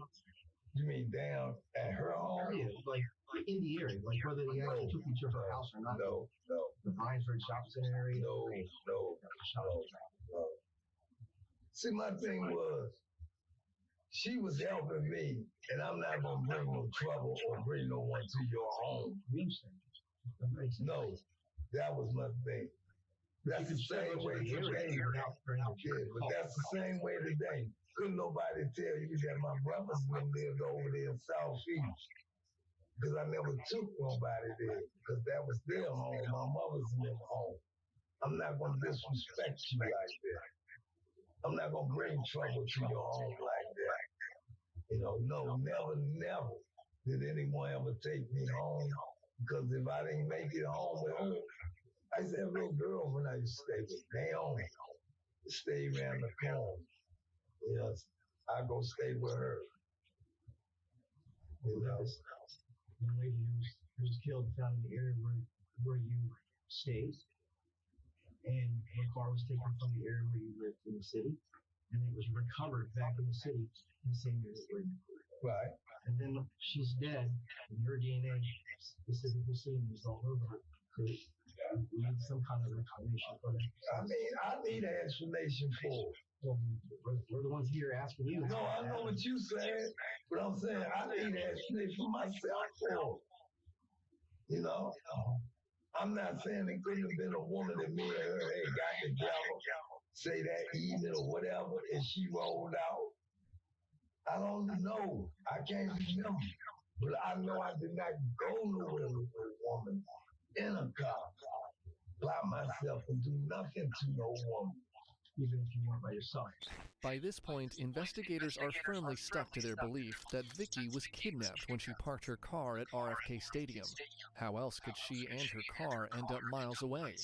According to Andre, there was only one person who could have been the culprit. Well, in this particular case, you likely either have his name in the city or in the Bryan Road area, not necessarily at the house where he stayed, but in that vicinity. Right. In Prince George County, but she ended up in the area where you stay. That's the funny part about it.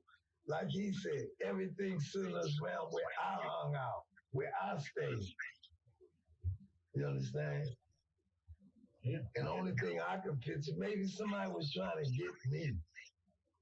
Use somebody to get me.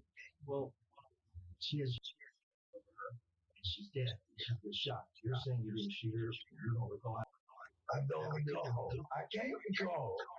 You know, I'm not going to sit here and make something up and make myself look good. I'm telling you what I know. Well, that's what we're asking. Yeah, I'm telling you what I know. I don't remember. If I did have it wasn't down there on Bryan's Road nowhere. Okay. But she came from the city. That's where she was taken from. Okay, I didn't take nobody from the city down that way. Do you have any idea who could have taken her from the city? It could have been her son. It could have been anybody. Anybody, because we used to G-girl. You know what G mean, right? G and a girl. G and a girl. Okay. Multiple guys. Right. It could have been one of them women. I'm not saying it could have been one of them things. Anything. I never took nobody down Bryan's Road. And then take her down there and then bring her car back to the city. That's crazy. Example, if it were her son that was with you in the city, and you were in the city, and he took the car and her back to Bryan Road, is that possible? It could have been him. I don't know. I left by myself. Like I said, I ran by myself. I can't pinpoint this woman here. I think what you're saying is you and Ms. Vera's son. So I know what he was saying. Together with a girl. With a girl, and bam, whatever happened took place, and bam, he took her off, you know, to Bryan's Road. If he did, I don't know. Like I said, I got out of the car. But do you remember that you and the son and a female leaving the city together? We did several times. With a female? Yeah, we did several times. We didn't go to Bryan's Road. We went somewhere in there. And me afterwards, hey, I'm gone, Joe. Because I had drugs on me, you know. I don't know what he did because, like I said, we didn't run together. He was older than me. You know, we didn't really get along because I wasn't going to give him drugs every day. Right. You know? So to you, some of these girls, at some point between the city and Bryan's Road, the two of you would mess around. We had them, but I didn't take them to Bryan's Road there. That's what I keep trying to tell you. Andre claims that if anything physical did happen, it was consensual. Scratchers from the California Lottery. A little play can make your day. Get ready for Twisted Tea Light. The same smooth and refreshing taste of Twisted Tea, only lighter. Keep it twisted. My partner shouted, "Our checking account is at zero. We're out of business." I told him my Irish grandmother had a toast, "Spend and God shall send." So I told him, keep ordering our supplies on credit until vendors cut us off. Mike Capel here, Patriot Software's founder. We had no cash, owed thousands, and dug our hole deeper, but we had faith that we would survive. Today, Patriot's accounting and payroll help other stubborn survivors keep going. Check us out at patriotsoftware.com. When our heart beat,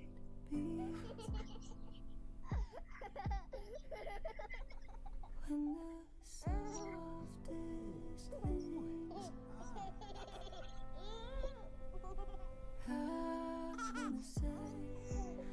Millie Moon Luxury Diapers with Cloud Touch Softness. For diapers so soft, it's like wearing a cloud. Find comfort with Millie Moon. Otherwise, whatever happened was all because of Tommy Bennett, his convenient yet unconvincing scapegoat. The detectives already have more than enough self-incriminating statements from Andre, but they continue to push for further questions about him. Unsurprisingly, he seems awfully eager to continue talking some more about his deceased friend in particular. Did Tommy have any firearms or handguns that you knew of? He had firearms. Okay. He had several firearms. Do you remember? I can't say he had this kind of firearm or he had this one. All I know is he had different firearms I've seen. Like what? You remember what it was like? What kind they were? There was revolvers all out. I can tell you. I can't tell you it was 38, 45, whatever. Mm-hmm. But they was handguns, you know. Did you ever hang on with them while you guys had a girl in the car? I can't say he did or didn't. Right. If he would have, I would have got out the car. I wasn't around. I didn't like being around danger men. Because my thing was, I was getting a little money selling drugs. And that was that. That's where I was. Right. You know. Like I said, when you first came to see me, you know, you never told me a lot about that woman, you know, this, that, and other. And now all this come about, man. Then I heard the dude in the truck say something about, not you, the other dude that was driving. Right. 44 years. 44 years, man. What is that? 44 years. Come on, man.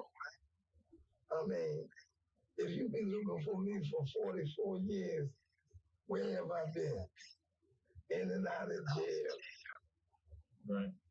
Right there in Washington, D.C. If I even thought this was going to come up against me, do you think I'd have stayed in D.C.? Right. I'd have took off. Yeah. Like I say, I was just living my life until this happened to me. Mm-hmm. And then this in my back that would happen to me. You know? Did you think of any reason why this would happen? Anybody you know, anybody around you that was the type that would do that? It was several. I mean, we'll put it like this. In the area we hung in 15th and Independence. That's what we hung, and so it was kind of all kinds of dudes there. You know, you don't know who they squatting on, what they squatting on. All they was thinking about was getting $1 to get some. They were saying. Like I keep telling him, and I tell you, how much I did, I don't know. If it was a woman that I knew for sure, I could pinpoint and say, oh yeah, I know her. Andre is quick to confirm that Tommy had plenty of guns in his possession. Could the murder weapon have been one of these, or is he bringing up even more red herrings to throw the detectives off track? Then again, in the same interview, he would go on to admit that he allegedly owned numerous guns, but only for a few weeks at a time. Considering his history as a drug dealer and burglar, it's not surprising that he seemed to have easy access to firearms. Right now, however, that exact detail isn't particularly important. If Andre wants to walk out of that room a free man, he'll need a darn good explanation for this glaring detail. There has to be a close proximity in time between you having her and her ending up dead in Rancho area. That's the whole point I'm confused about. If what she do down Brian's Road? Right. I don't have a car. Why would she end up dead? Yeah, why would she end up dead? That's not my thing. And if she was trading, sex, okay. I had no problem giving her money, giving her drugs, whatever she wanted. You know, I can't walk from Brian's Road all the way back to Washington, D.C. Right. Well, the car was back in D.C. Okay. In the same vicinity where I hung out. It could have been anywhere, like you said, it could have been put back over by the stadium arm. Anywhere. Does that mean But it was put back closer to where you stay. Okay, but does that mean I drove it? No, it doesn't mean you drove it, but it's certainly close to where you would want to get back to without having to walk blocks. And I don't know how it was back then. If you're capable of walking outside of an area safely from your immediate area where you associate with, I don't know if it was dangerous for back then. Most of the area right there, if you knew the area, you didn't need a car to go around the corner, up the street, and all that. You know? But to go to Brian's Road, would you? You ain't gonna walk down there. Yeah. Nothing. That was my patrol officer. And I know the Marshall Hall area and the Brian's Road area. Still a hike from Marshall Hall just to Brian's Road. But that's the same area we're talking about. When we say Brian's Road, we're talking about all the way to the water. I know what you're saying. It's like you said, and like you said, everything surrounds where I hung out, pinpoints me. You know, from Browns Road back to DC 17th Street here to you know. And your DNA. And my DNA, you know. I can't tell you I did that day with some woman or any woman, you know. Only thing I can tell you is that I did not kill nobody. If I had with somebody, I accept that. Do you know anyone that did kill her? Who did what? Do you know anybody that did kill this guy? That killed her? No. Did Miss Green's son, Tommy? I'm not going to, you know what? He's dead and gone. I'm not going to throw the weight on him that he did. I mean, excuse me, he did. That's okay. Do you remember any conversations he made or statements he may have made? He made a lot of statements. Like I said, me and him didn't hang on together. Andre is sick and tired of explaining himself, and he makes his feelings known. Man, I ain't going to sit here and try to do this and do that.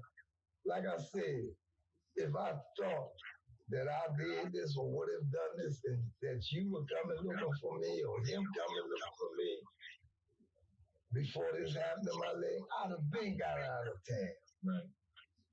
You understand? Before this happened to my kidneys and my back, they got out of town, man.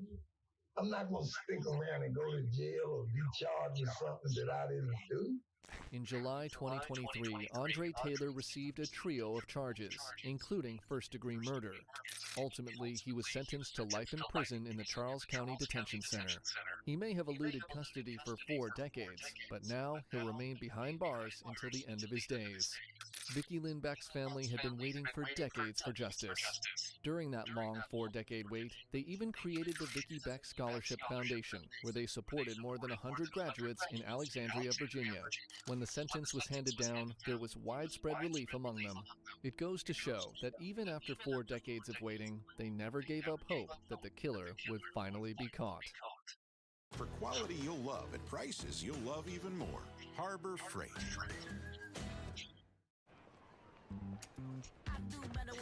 One bag, infinite possibilities. Kate Spade. The very mountains deputies are now searching. Some of his remains are already floating down the river of no return, just 20 miles from where they're standing. None of this is apparent to deputies yet, so they decide to take a closer look at Patrick's pickup truck for any additional clues. What they notice inside is very sketchy. Dark red staining across the interior, heavily soaked towels on the driver's seat, items marked with blood, and a discarded mail letter with the name Alan Bruce on it. Something violent happened here, and the more deputies think about it, the more obvious what happened to Patrick becomes. So before the evening ends, they secure the scene and return to town where they talk to other acquaintances of Patrick who collectively make one thing crystal clear. Alan had an ongoing feud with Patrick. He recently moved his motorhome using heavy equipment and damaged it in the process. And he's the only person anyone can think of who might want to hurt Patrick. With that in mind, investigators formally identify Alan Bruce as the primary suspect in Patrick Shelton's disappearance. But the reality and discoveries awaiting investigators in the coming hours are anything but straightforward, as they'll soon find themselves investigating more than one suspect. For the time being, though, search warrants are requested for both properties, and Idaho State Police are called in, bringing in a team of experienced detectives. However, as the multi-agency effort is underway, someone in town is simultaneously running their own homicide cover-up operation. As night falls, Alan moves quietly, continuing to dump body parts and evidence in the river, and burning anything that could tie him to what he's done. At the same time, police's search and rescue units are mobilized, preparing to comb through the surrounding terrain for any sign of Patrick. Around midnight, Deputy Mike is sent to patrol near Patrick's truck, monitoring the area in case anything changes. A few hours into his shift, something does.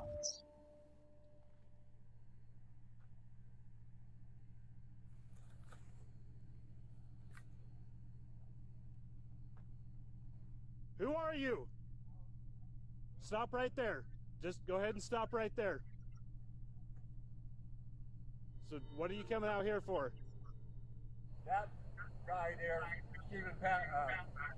Patrick Shelton, that's his stuff. I'm kind of looking after a little bit. Okay. Car down here, and I try to come down here and investigate. See if someone's ripping him off. Okay. I didn't know it was you guys.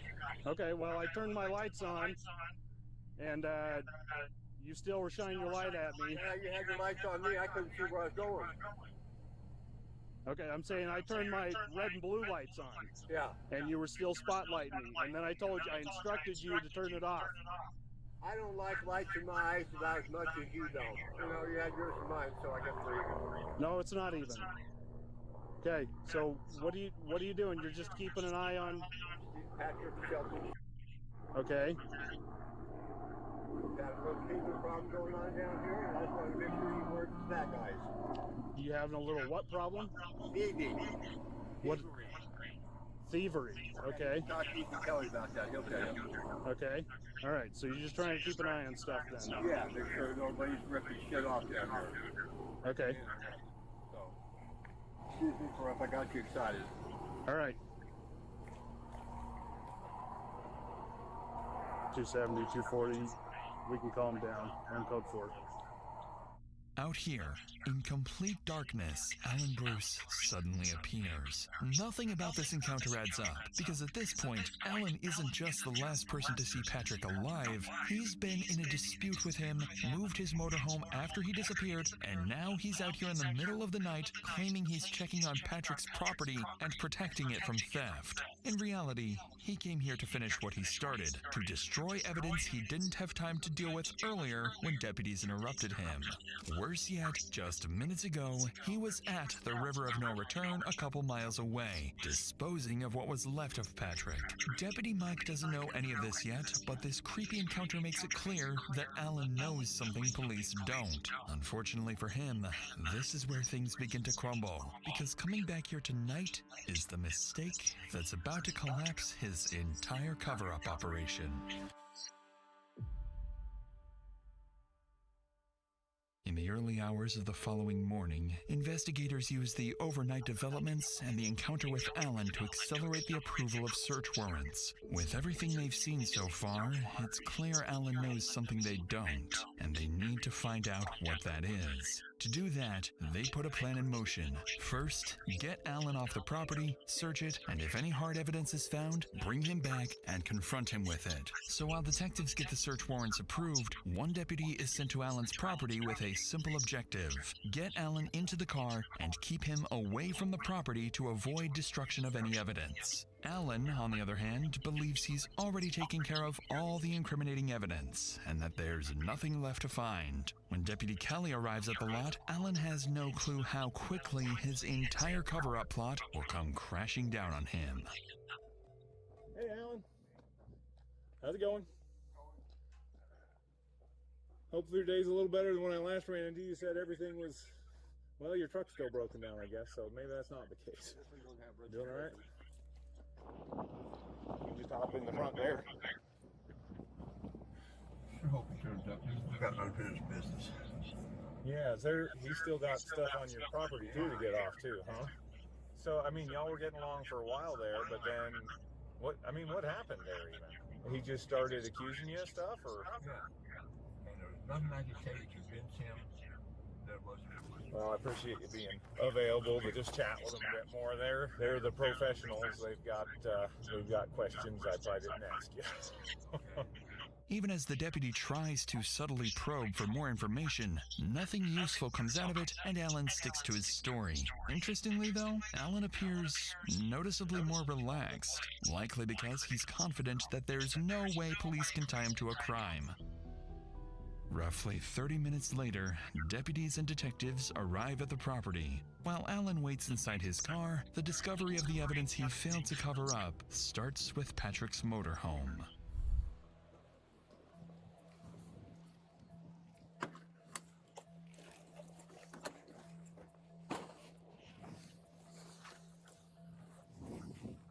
Sheriff's office. Make yourself known.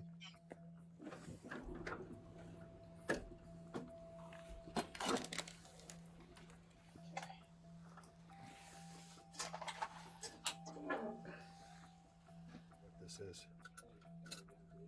You got a gun case?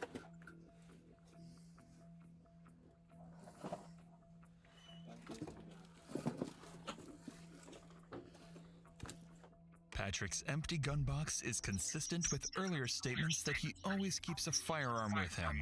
The problem is, that gun is nowhere to be found in the motorhome, and it was never found in his pickup truck the previous day. With Patrick's motorhome cleared, officers move over to Alan's property.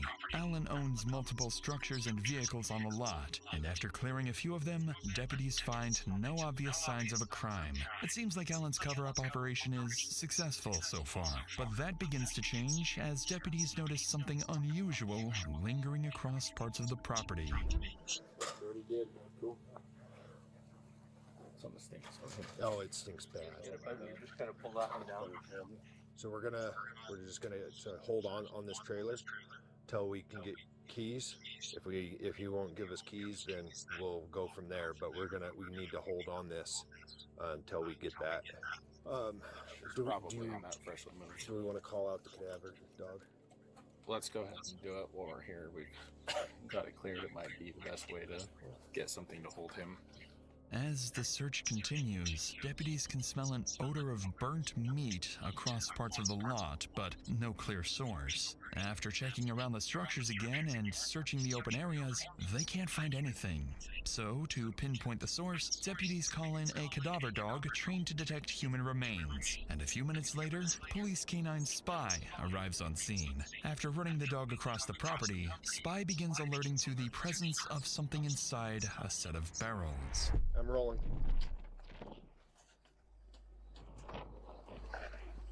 Cleaned out. Yeah. Okay, so let's start looking. Yeah. Yeah. No, we got our window. In a burned lock. Ah. Latex gloves, windows. And doggy treats. I'm gonna get a backed up picture. Inside the barrel, officers begin to uncover what Alan tried to hide. Broken window glass of a car consistent with a bullet impact, latex gloves, and traces of blood on the filter of a vacuum cleaner. After searching other barrels, officers find night vision binoculars, Patrick's baseball cap marked with blood, and most concerning of all, bone fragments and suspected human remains on multiple pieces of clothing. Additional items are recovered as well, including ammunition and magazines, but no firearms, suggesting the weapons may have been moved or hidden somewhere else. Among the findings, detectives note the missing firearms, the lack of any intact remains, and the speed at which the scene appears to have been cleaned, something particularly peculiar, leading them to consider that Alan may not have acted alone. After these discoveries, Alan's property is officially treated as a crime scene. The area is secured and forensic examiners are called in to process the evidence. Detectives now have the hard evidence they need to confront Alan. But while they prepare to do so, an unexpected development happens when Alan's younger brother Larry suddenly shows up at the scene. Hours earlier, police received an oddly timed phone call from him, claiming that if anything happened to Patrick, it was his own fault. Not only that, Larry made additional statements about Patrick that led detectives to question whether they might be dealing with a second suspect. You know, he's been stealing shit of my brother's, and he said Pat's threatened him and waved a big-ass gun at him. Somebody else said that he's a straight-up thief. Shelton's an opportunist. He's going to take advantage of anything that he can, you know, if he thinks he can get away with it. Right. Okay, so he was kind of concerned Patrick might do something stupid, use a gun or something. Concerned Pat's going to kill him, you know? Right. On the call, Larry made it clear that Patrick was the aggressor and the one who had been threatening Alan, leading investigators to suspect he might know more than what he shared on the phone. So naturally, their suspicions rise when he arrives at the search warrant scene unannounced. Once detectives begin speaking with him, Larry seems confident he can prove that Patrick was the problem. Howdy. How's it going? And you are? I'm Alan's brother. Okay, I'm Sergeant Tuttle with the State Police. So obviously, your brother got himself in a lot of trouble. That's what it sounds like. Starting to rain. You want to go in the trailer? We can go sit in the trailer where we're not getting rained on.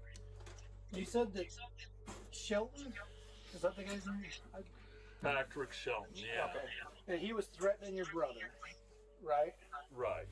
And so is that something your brother told you, or do you have other knowledge of that? That's something my brother told me. My brother said, hey, he pulled a pistol and waved it in my face and threatened me. And how long ago did your brother tell you that? About a week?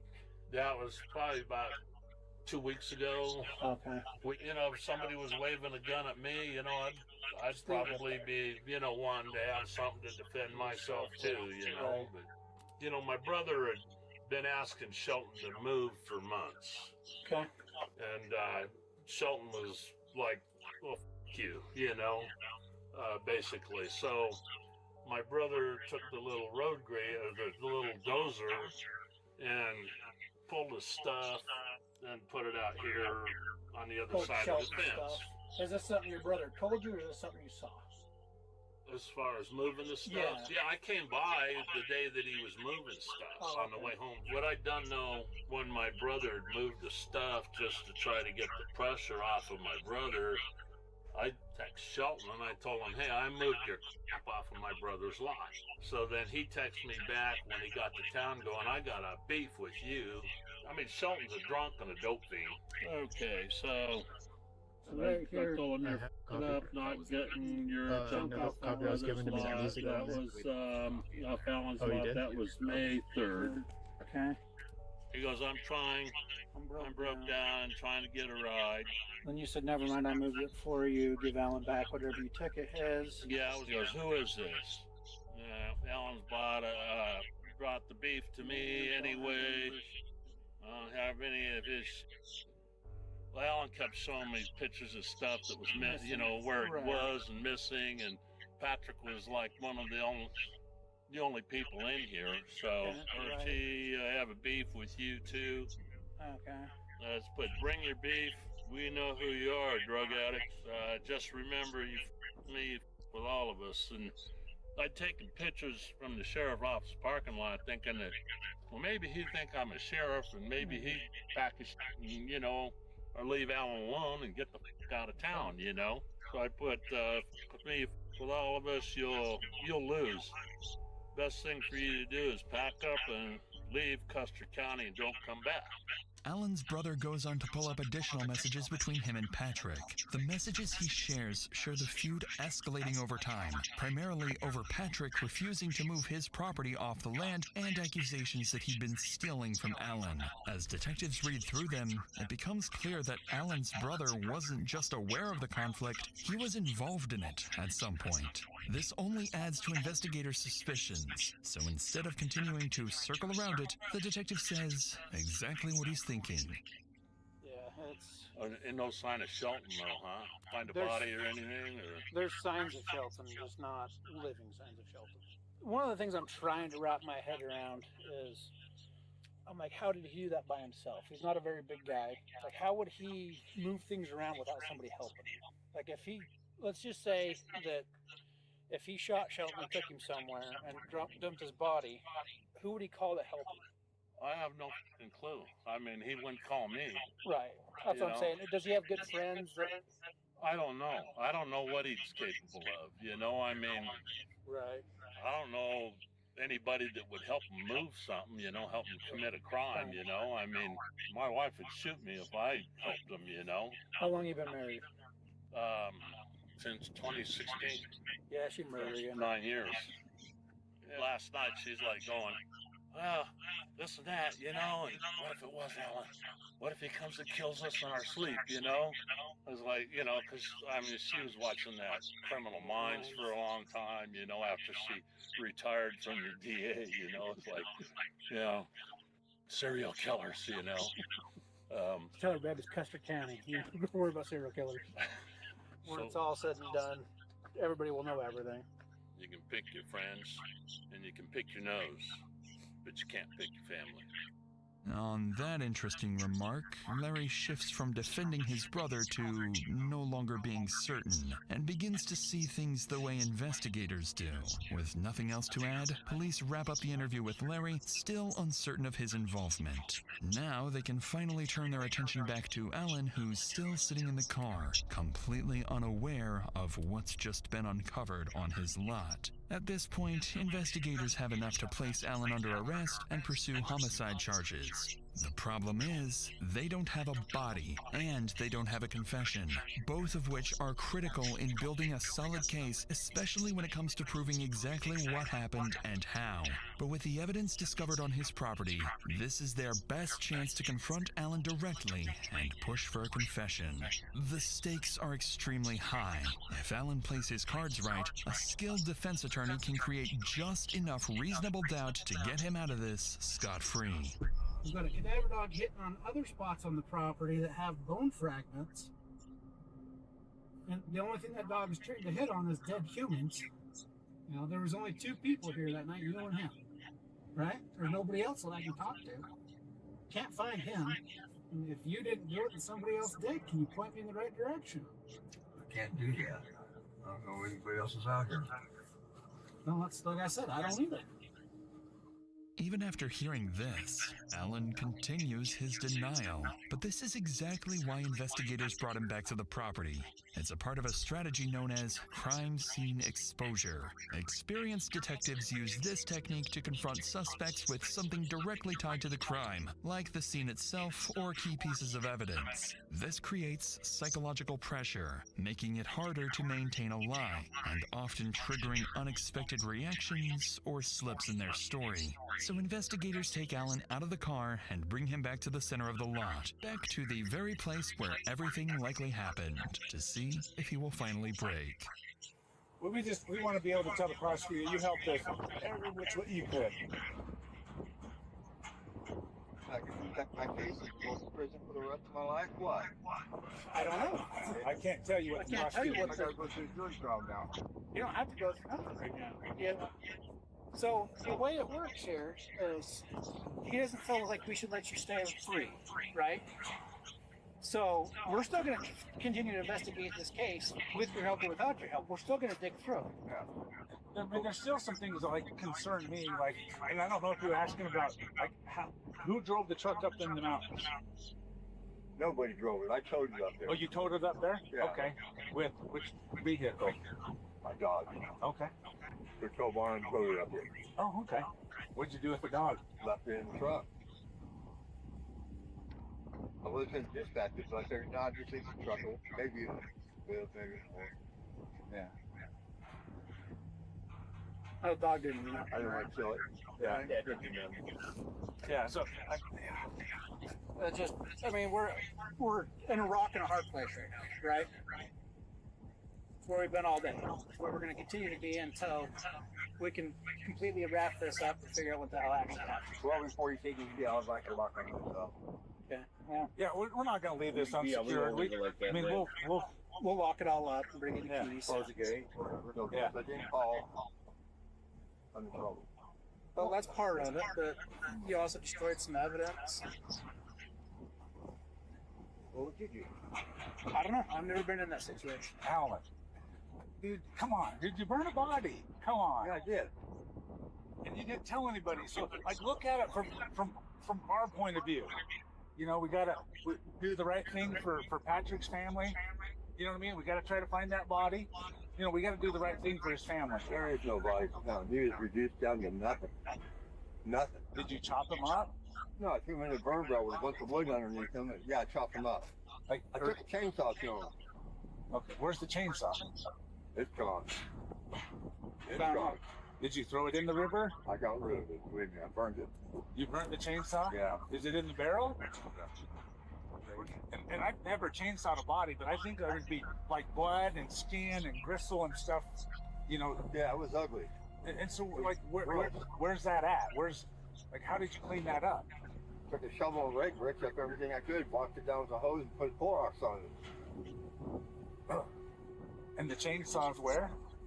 Keep the burn barrel and burned it the last day. Alan finally cracks, admitting that he shot Patrick, dismembered him.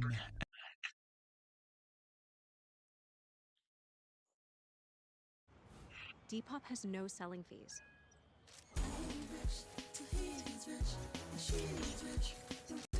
My style, killing no woman or nothing like that.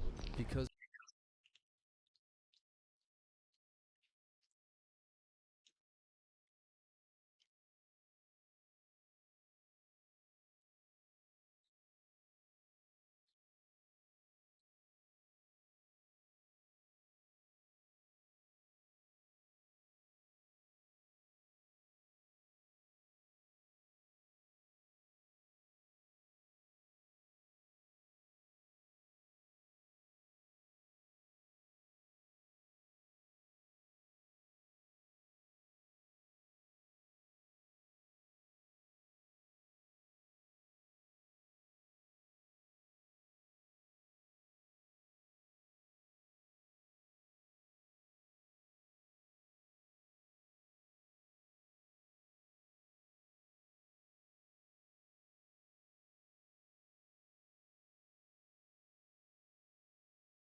It is time.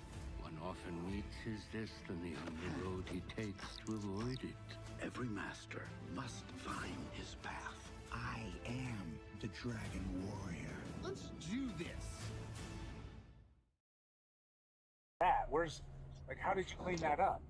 Took a shovel and rake, ripped up everything I could, walked it down with a hose and put Clorox on it.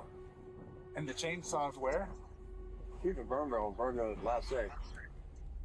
Alan finally cracks, admitting that he shot Patrick, dismembered him, and burned the body before disposing of the remains. With a confession now on record, investigators turn their attention to a critical question. Did Alan act alone, or is there something even darker he's still hiding?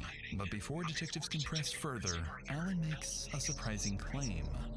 You came up with that pistol, we're gonna do it.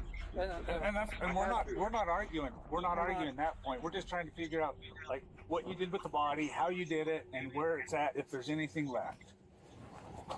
Not much. Did you have any help with it? That's just when you shoot, shut up, and shovel.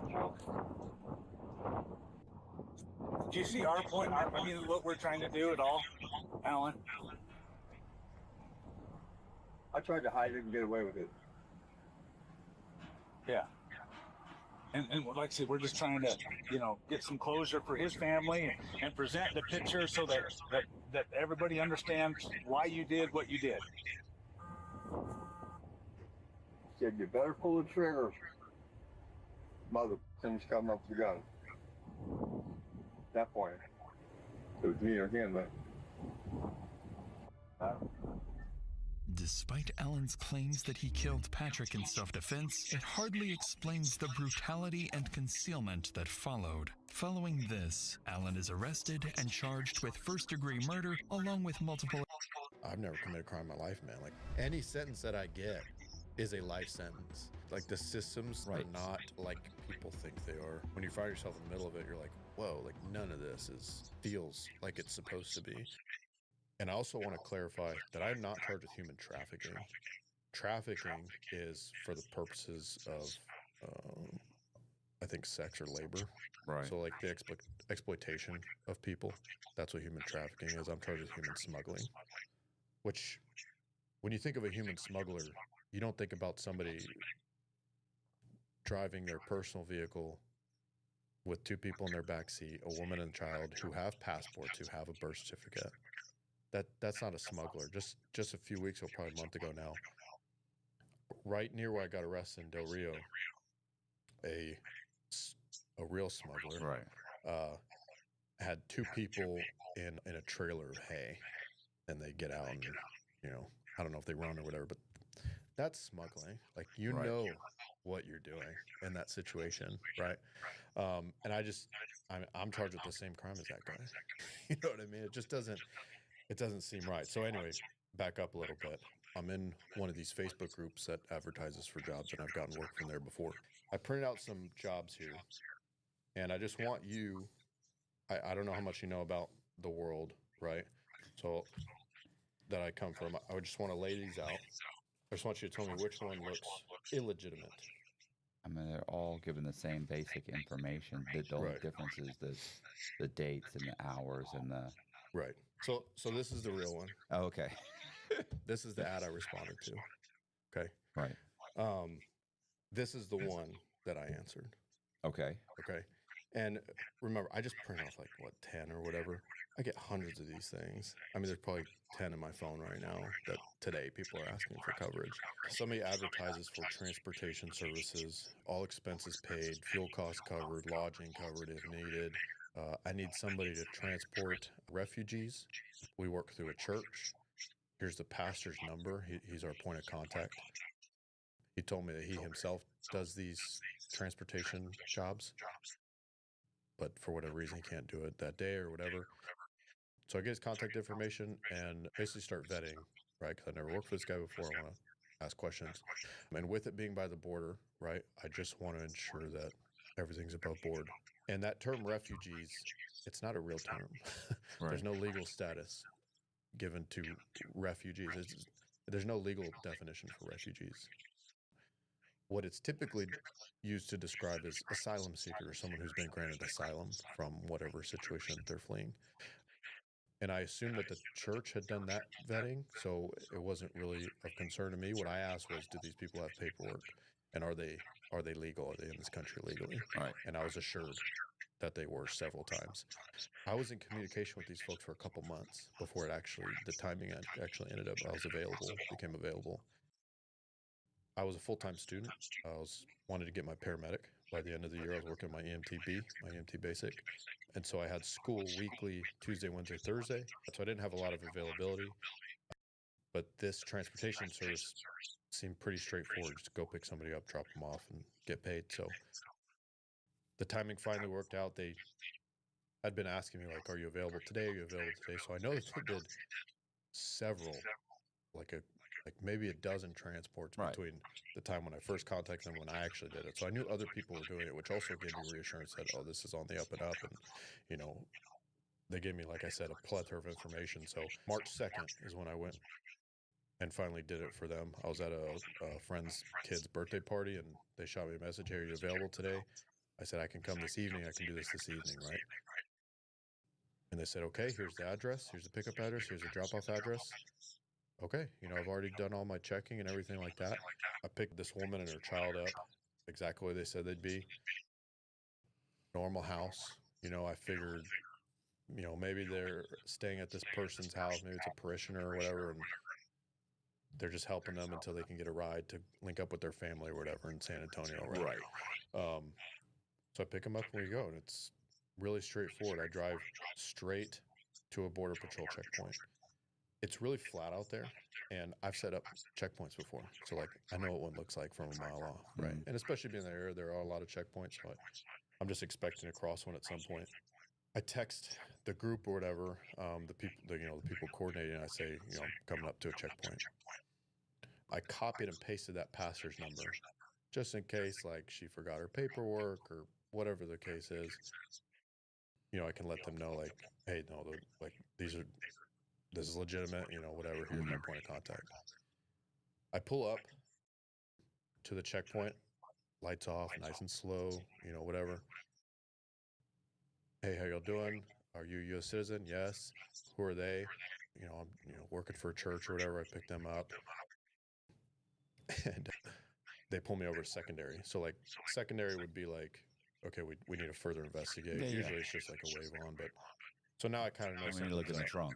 Exactly. Right. And I have, like, you know, sometimes it's random. Sometimes you've said something that has made them think there's something suspicious. Exactly. So I assume that's the conversation they had with them. I didn't hear them. I was engaged with them. I'm almost deaf in my left ear anyway, so I'm just engaged with this officer. You know, it's in the evening. I think it's probably 10:30, 11 o'clock. So, you know, I get that I just try to be cooperative, and I don't want to get capped by anybody. You know, I don't want to make anybody uncomfortable. So I just pull over, and immediately I inform them that I have a firearm, right? Texas is not a duty to inform state. Some states are duty to inform states. Like, you know, if you get pulled over, you have to tell that officer. But I just do it because I think it's good practice. And, you know, like I said, I just want to be cooperative and make them feel comfortable, right? Because they have a hard job, and I get that. So they pull me out of the vehicle and disarm me, right? And immediately they throw me in handcuffs. And it was the demeanor of everybody, that didn't make sense to me. So I started asking questions. I said, you know, what am I being detained for? And I'll never forget the officer who was in charge of that checkpoint. I think there's 3 or 4 officers there. He said, you're committing a felony. That's what he said. And, you know, I, like, you know, do the double take, you know, I'm like, what do you mean? You know, like, these people are legitimate, you know, whatever. He was, you know, just very adamant that I was committing a crime, and his demeanor shifted towards me, like, in a big way. And I remember saying this. I said, well, what if I just picked him up at Walmart? Like, what, in other words, like, what evidence do you have that I'm committing a crime here? I've been here for 2 minutes. I mean, within 2 minutes, I was in handcuffs. Right. And he was like, we'd still be taking you to jail. Okay, so at that point, I just shut up, because I figure, okay, we'll just work this out wherever. Like, this isn't the guy that's going to listen to me right now, right? Yeah. So they drive me back to the Border Patrol station. I'm in cuffs in the back of the vehicle, and they interview me. I fully cooperate, man. Like, the truth will set you free. Yeah. Maybe for me eventually, not right at that moment, right? But I told him the whole story. You know, I was like, they said that this is through a church, and you know, like I've never committed a crime in my life, man. Like, you know, ever. Like, you have the wrong guy. I'm not a human smuggler, you know. And the interviewer asked this young lady that I picked up, where did he pick you up? Talking about me, the driver. Where did he pick you up? And she said, was it HEB? Was it Walmart? The lady, the girl I picked up, she goes, yeah, Walmart. Okay. And you could tell that she's lying. Right. Right? Like, she was suggested that answer by the investigator. Again, I was nowhere near Eagle Pass or Walmart, anywhere. And the investigator asked, how did you get to Walmart? And she said, oh, I just kept walking and I saw Walmart and he was there waiting for me or whatever. You could tell that she's lying. Hindsight's 2020. She's trying to protect that house, right? There's probably other illegals there at that house. She didn't want to say she got picked up at that house. Or I told the investigator, I picked her up, you know, at Here's this the house. address. Yeah. I didn't have the address at that point because I didn't have my phone.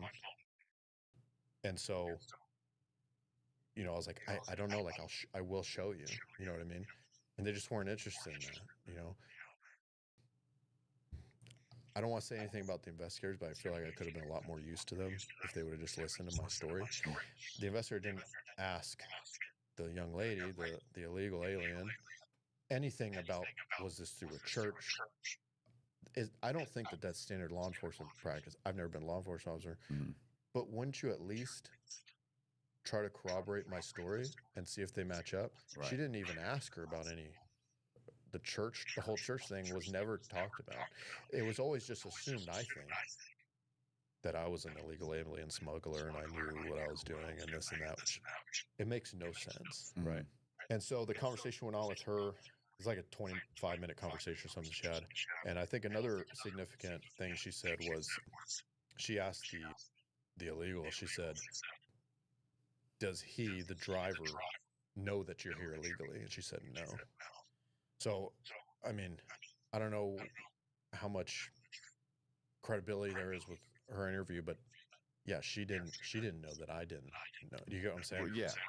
She explicitly said that I didn't know that she was in this country illegally, which I don't know why you wouldn't go further into that and say, okay, well, what does he think? And talk about the church thing. They don't want to hear that. There's a reason you never wire cash to a Nigerian prince, just like there's a reason Morgan & Morgan is America's largest injury law firm. They've got over 1,000 attorneys, and they've been fighting for the people for over 35 years. That's not just luck, that's results. For example, in Florida, an insurance company offered someone $350,000. Morgan & Morgan got them $12 million. Another client in Pennsylvania was offered $500,000. Morgan & Morgan helped them walk away with $29 million. When you hire them, it's like showing up to a fight with a legal army behind you. And their fee? It's free unless they win. So if you're ever injured and it's not your fault, don't mess around. You can start your claim without even leaving the couch. You can go to forthepeople.com/Matthew Cox. That's forthepeople.com/Matthew Cox. I live in South Texas. I'm not going to say where. I live south of San Antonio. It's only like 2 hours to Eagle Pass. And I had been saying all prior to this to the police, everybody, that the pickup was in Eagle Pass. Right. Where's Eagle Pass? It's right on the border. So Okay. Piedras Negras is like, they're almost touching, like these cities just across the border, right?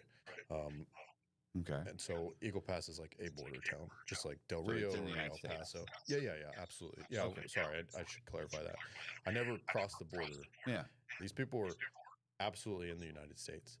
And that never even honestly crossed my mind. I would, I wouldn't have taken anybody probably from across the border just because I don't even know how any of that works. I think you have to be law enforcement, whatever the case. I don't know. But it was always like, these people are here legally, right, in the United States. So you're giving someone a ride from a U.S. city to a U.S. city. I go to this normal address, and lo and behold, I go back in my Google data. This is retroactively just a couple weeks ago. That day, I was never in Eagle Pass.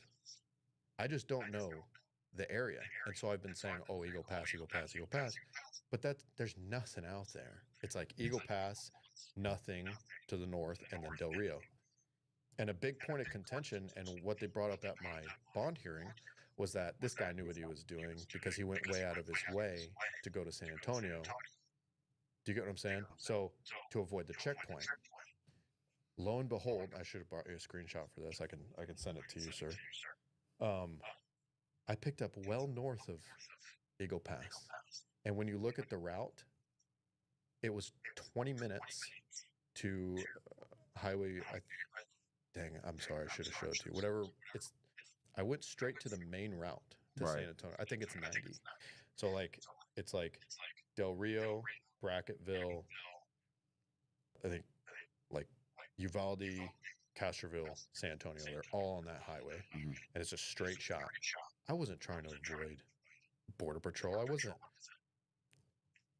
Had I been in Eagle Pass and done this pickup and taken that route, that's like 70 miles out of your way. Right. But the only reason I said Eagle Pass, because I don't know the area, and that's just like that way. You know what I mean? Texas is vast. You know, like, oh, it's towards whatever. But in reality, it's, if you're going somewhere, it's nowhere near there. You know what I mean? There's, you know, whatever. I don't know if I'm explaining that well, but point is, they used that fact that I was way out of my way from Eagle Pass when I did this pickup, when in reality it's not the case, and I have hard proof of that. Because I have a lot of faith in our justice system.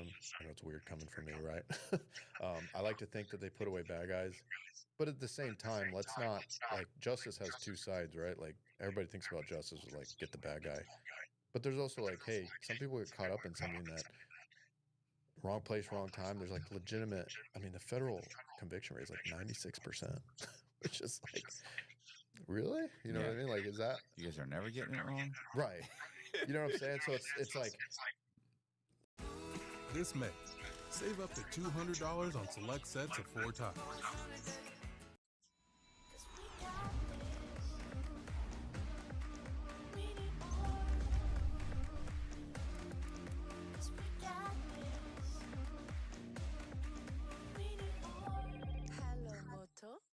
All right, so that's one pair of prescription glasses. Yep. Plus anti-reflective lens coating. Oh. Award-winning customer service. That's me. That's also me. I see. And free frame adjustments for life. And that's included in the... $95. Oh. Welcome to Warby Parker. I don't know. I don't want to get spiritual, but prayers are like the number one thing that I'm asking for, you know? And my buddy called me and said, I just want to pray with you for a second, man. And he reminded me of the parable of the mustard seed, right? So like, for those who don't know, parable of the mustard seed is like, basically that Christ can work with this, even the smallest amount of faith. 96% is a scary number. But when he prayed with me and reminded me of that parable, I was like, oh, well, you know, everything's going to be fine because I'm innocent, right? That's number one. And number two, like, if you walk with the truth, if you walk with God, which I believe I am, you know, I'll be delivered from this, you know, because I just don't even see how the prosecution thinks they have a case. You know, for 13 years, I've never committed a crime. I've always worked for the federal government or adjacent to, right? I didn't just up and decide one day to become like, I'm facing 10 years for each count, man. Like, there's one count of conspiracy and one count of smuggling. And that's a 10-year sentence, man. Like, in Texas state law, at the state level, it's mandatory, minimum 10. That's crazy, man. Like, I've got a wife. She's 5 months pregnant. And I have 2 toddlers. You know, we kind of knocked them out real fast back to back. Right. So I've got little crazies running around. I wouldn't have thrown that away, man. I wouldn't have left my wife with that burden. That's crazy. You know, I'm just trying to feed my family. But I wouldn't have done it at the expense of losing out on years with my kids. Right. You know, and throwing away my career. And, you know, people say, oh, I'll just take a plea deal, man. It's like, you know, 18 months or whatever. I'm like, no, it's a life sentence. Like, I'll be a felon forever. Yeah. And along with that comes my career, right? Can't carry a firearm, can't do any type of security work because you always have to go through a background check to obtain your licensure, right? That's over. I got to find, you know, something else to do, you know, at 32 years old. You know, that's, it's not possible, you know, probably better than anybody. You can reinvent yourself in any part of your life, but yeah, but it's yeah. I don't want to go through that. It's you know, there's no need. You know, you know, that's something I'll think about if this doesn't work out in my favor. You know, and I could definitely do it. You know, that's not what I'm afraid of. It's just, why would I don't want to submit to that, you know, and just say, you know, just bad luck. Like, no, I'm fighting this, man. Like, you know. So they got you in the room. Right. And we go through the whole interview process. And I think at some point there was talk of like, we don't have enough to charge this guy, because by the letter of the law, right, it's knowing or should have known or reckless disregard. You cannot say that I knew, because I was lied to, and I can prove that. And she's even had said he doesn't know. Right. It's funny. They believe her when she says she's picked up at Walmart, but they don't believe her when she says you didn't know. Yeah. It's about a win. Yeah. I really am starting to see that. Like, it's not about. No, it's not about justice. I mean, everybody. Every time I talk to some guy who's, no, but you don't understand. I didn't do this. Stop. You know, they're like, I didn't do this. Stop. I'm always like, stop thinking about, like, well, you know, if they would just understand, they don't care. Don't you understand? They can't. They think they can convict you. Yeah, but if you, I didn't do it. If they looked at this, they don't care. If they think they can convict you, they'll convict you. And they'll go for it. And it's an unlimited budget they have. Yeah. It's their day-to-day job, you know? And the lawyers I had, they're like, well, you know, I have dinner with these guys. Like, literally telling, like, they're my colleagues. And they are. I don't know. That doesn't seem appropriate to me. You know, they're just hanging out on the weekends, and then they go to battle over my life, you know. Well, whenever they, or whatever. I don't know. The thing they always say, the defense attorneys will always say, when they're negotiating a plea, they're like, bro, I play golf with the judge. I play golf with this. I go to I know these guys. I can get you a deal. That's their, and then it's always like, I mean, you know how many guys I've interviewed that have told me, or I've spoken to in prison, who are like, nah, man, my lawyer, like he's friends with the judge. Like, he told me he plays golf with the judge. And I thought, well, these judges must not have any time at all. Like, I think that's just a bullshit line they all say. I played golf with the judge. No, you don't. No, right. Well, I haven't heard anything regarding the judges, but my old lawyer said, you know, we're going to see if we can handle this extrajudiciously, which I don't know what that means, man. Like, to me, it doesn't sound appropriate. Like, you know, your job is to argue with these people, and you're hanging out with them all the time. Right. You know what I mean? Luckily, my new lawyer is physically located away from where the prosecutors are at. Right. So yeah, I'm kind of in holding, because I thought that was jail, but it's just like a temporary holding that Border Patrol has, and I'm just like, the lights are on all the time. I'm just like super disoriented. I haven't spoken to my wife. She has my location, but she doesn't know what's going on. You know, she's trying to call the station, and they're not giving her anything, and they're trying to like interrogate her over the phone. You know, like, you know, what was he doing? You know, stuff like that. And she's like, I'm not talking to her. I don't even know that, you know, whatever. Like, she's just not, she's like, I just want to talk to my husband. Right. So they end up, I guess, signing my arrest warrant. I don't know how the paperwork works, but it's like, okay, like, you're going to big boy jail. Right. And so they bring me to a federal detention center in Del Rio, you know, freaking shackles, orange jumpsuit, the whole deal. Right. And I'm like, you know, Jesus Christ, you know, and I get in there and they book me. I'm there for like a week. Just awful, terrible, like, mental torment, man. Like, thinking, I remember while I was in the little holding facility for Border Patrol, I remember thinking, like, they're going to send a lawyer. Like, the church is going to send a lawyer. Like, that's how convinced I was that I was like, you know, this is all a mistake. Yeah, man. I was just like, this is crazy, man. And then when they transformed me, like, big boy jail, it's like, I'm not sure you can imagine, man. Like, you better than anybody. Like, I was like, oh my God. Like, I don't have anything in common with any of these guys, man. Like, you know, luckily I'm like a pretty big fella, so like people just kind of stay away from me. Luckily I got, you know, all these stupid tattoos or whatever. So I don't know. I feel like people kind of stayed away from me, and I kind of give that off. But I go to a hearing and they assign me a lawyer. At first they denied me bond, which is like nonviolent crime. Never been to jail before. Security clearance. I own a house. I have a wife. I have 2 kids. Or I have kids. And they denied my bond at first. Right. Prior to the bond hearing. Right. And so I finally get to talk to my wife, kind of coordinate a little bit. She comes, testifies at my bond hearing, meet my lawyer, tell him my whole story, and he's kind of like blown away. He's like, you know, like, this is crazy. You know, like, you're not my typical client, Right. basically, right? Like, and he went on to tell me later, he's like, dude, I don't know if I should say this, but whatever. He was like, dude, I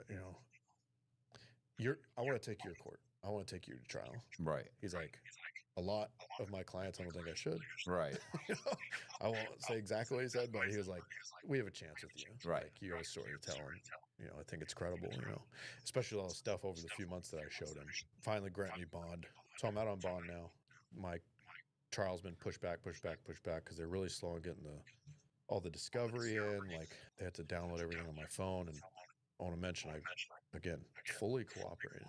Gave him my phone, all the information I had, offered my assistance, if we can work something out where you drop all this stuff, I'll take you to where this house is. I'll take you to where the drop-off house is. Anything you need or want, please, I want to show you that I'm on the right side of this. And no one's interested in having that discussion.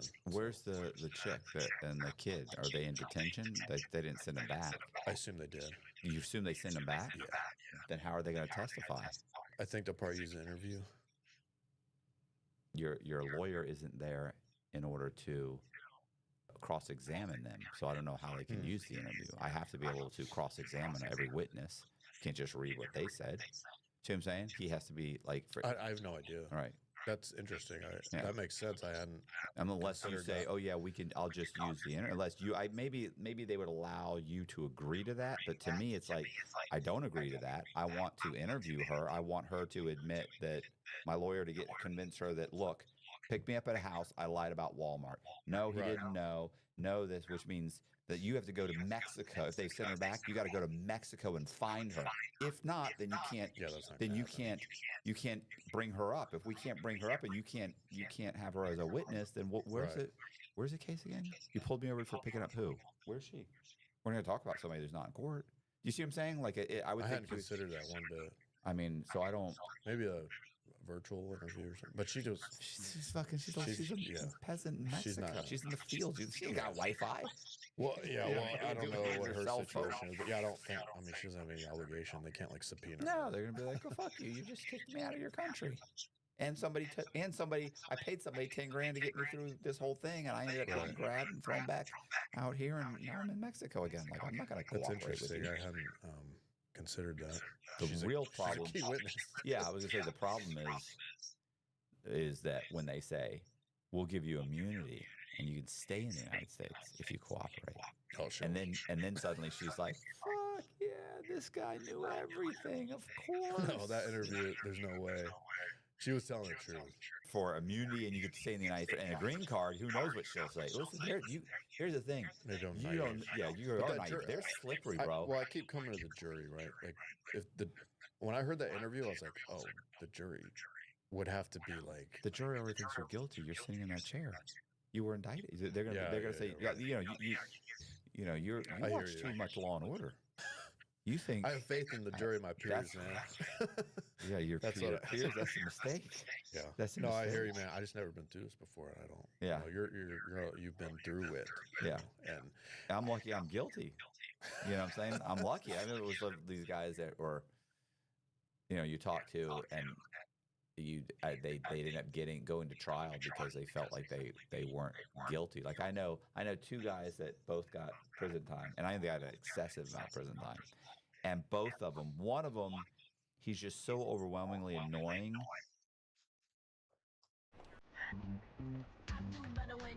One bag, infinite possibilities. Kate Spade.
style, killing no woman.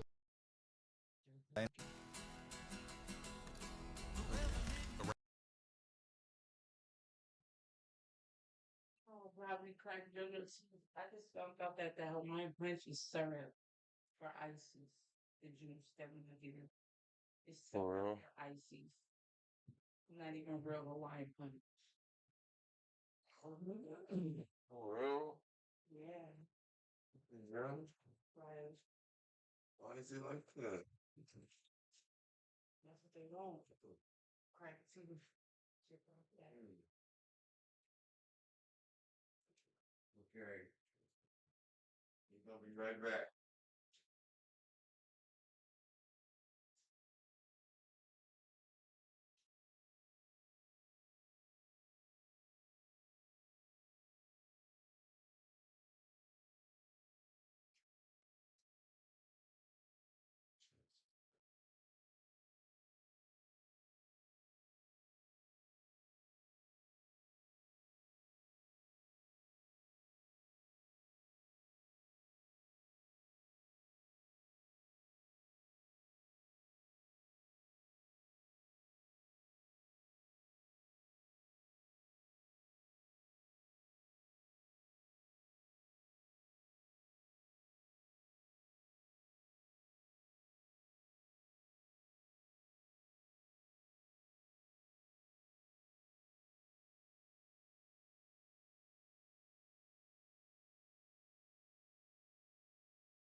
under mess when he came in talking about, hey,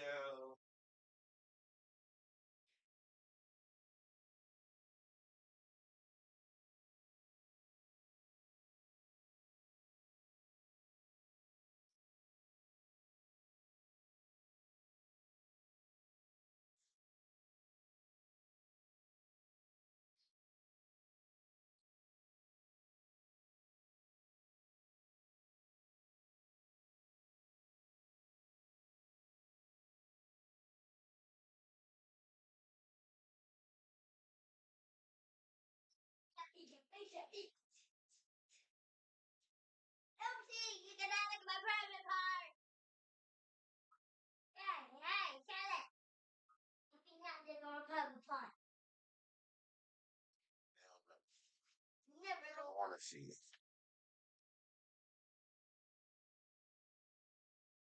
They talking about he fell asleep. They talking about, yo. Who? I fell asleep watching. I guess the stream said I fell asleep. I was watching stuff. I was playing 2K at first.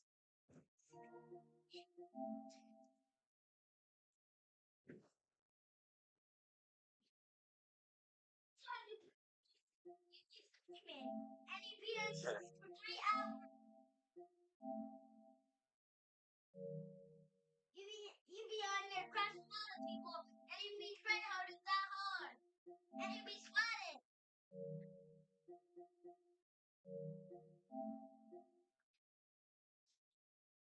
You check any morning stuff? Oopsie, I'm gonna play VR. Yeah, I play VR. Good.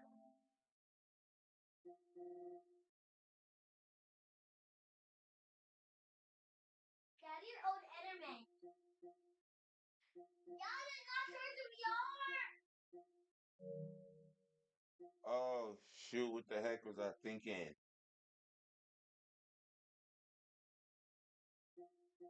Is he almost dead? One controller died, and the VR's at 4%. What the fuck? What the hell? I should have been looking for a VR charger. I got the VR charger right here. Charge the VR and place a battery.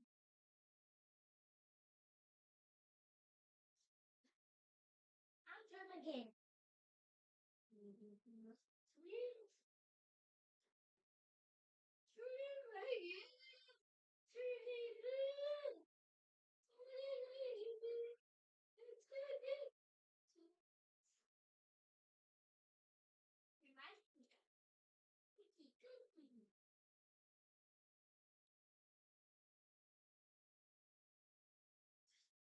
I'll do your last page of homework later, okay? Okay. I told you I did my homework. Yeah, I did 2 pages yesterday. No, I did 1 yesterday and 1 yesterday. Yeah, one class. Yeah. I'm gonna get an A plus plus plus. Right. Beep boop, baby boop. Alex. I'm playing rock yoga. I'm playing rock yoga.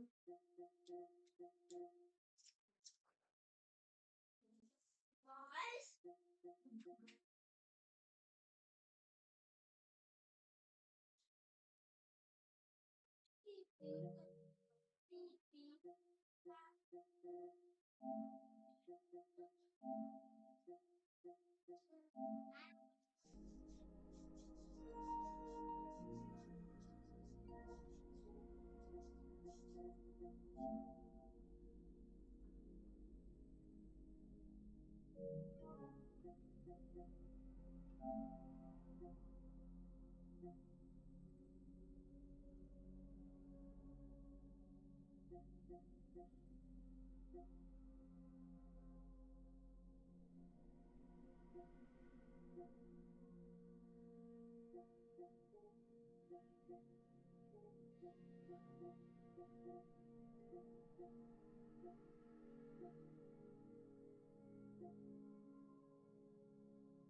This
Oh my god, you're so lucky. $1 million.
Weapons. These outlands offer many resources for those bold enough to claim them. And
Hmm?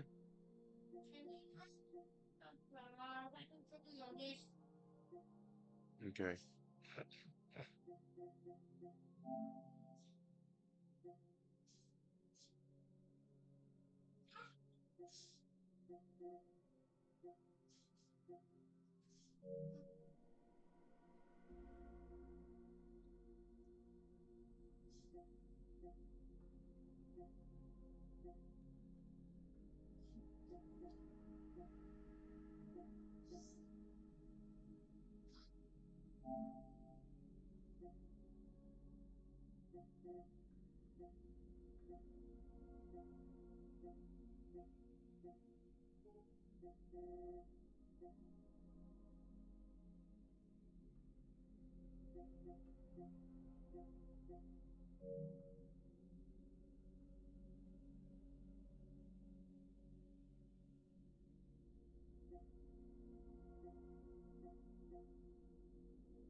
Nobody cares about that. They want to know where the G virus is. What exactly are you looking for? More info on the people responsible for this mess. What the? I swear you bastard. You hurt her. Identify yourself. Stop! You'll never get the G virus! Sherry, come on! Daddy, no!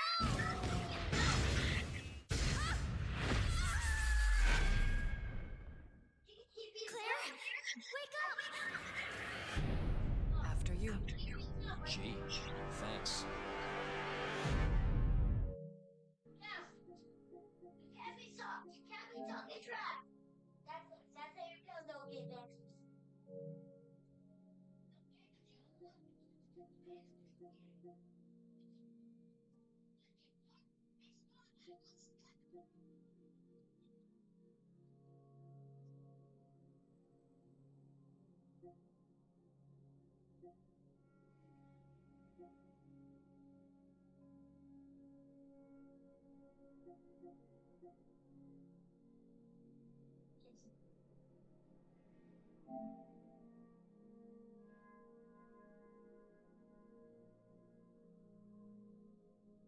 What do you want to play? I'm eating Bob. We're going to play at home.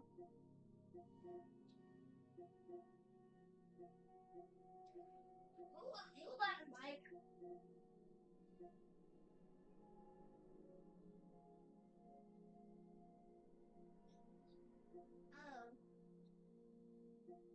Well, why can't all be blocking people on road?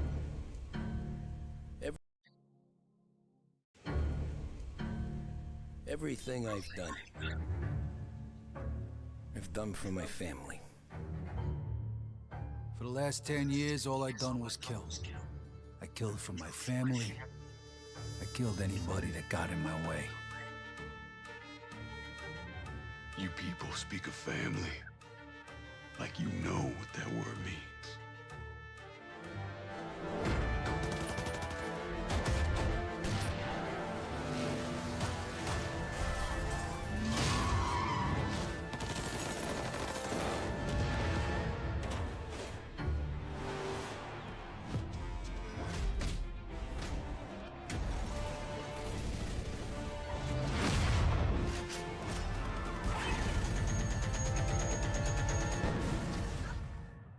Family and who you're born with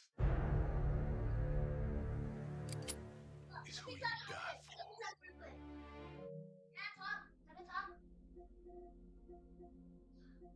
Boss, have I blocked you before? Then I'd be adding you back. Have I did that? So that's how you know we're real friends. Because real friends be doing that. But fake friends, they do not be doing that.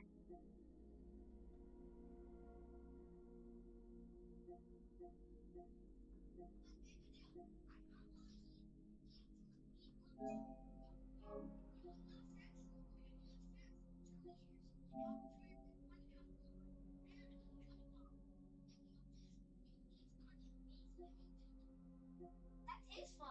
I didn't trust her to be my neck.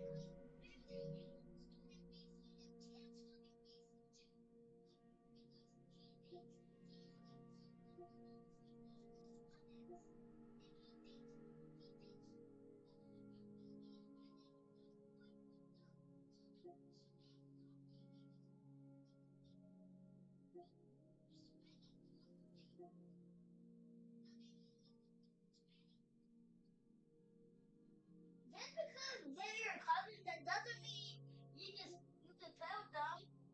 You can play if you want.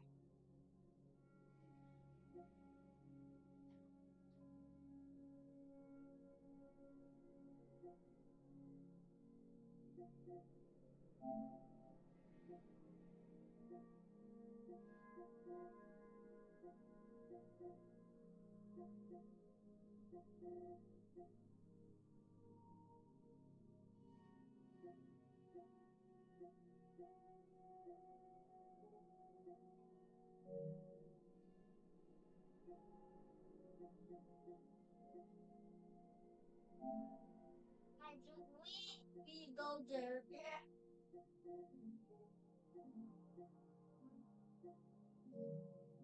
You go.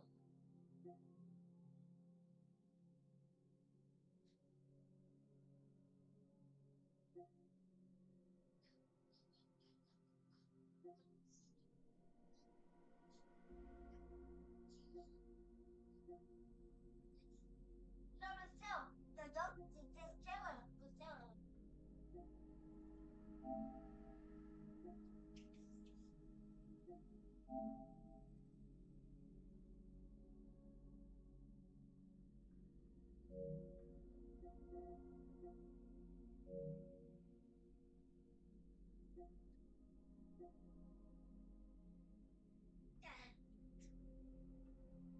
Oh, yeah. Give me sack.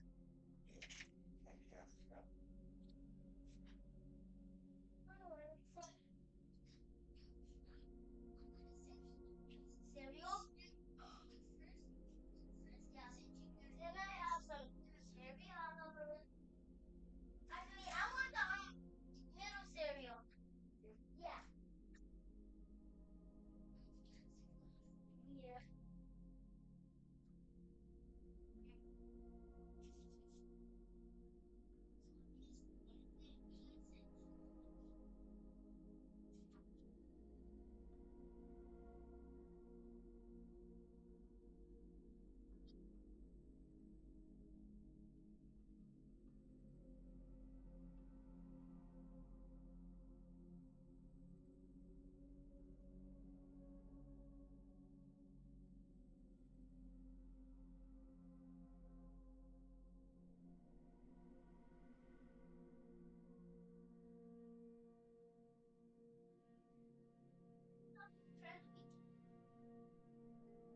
Wait, where's my cereal?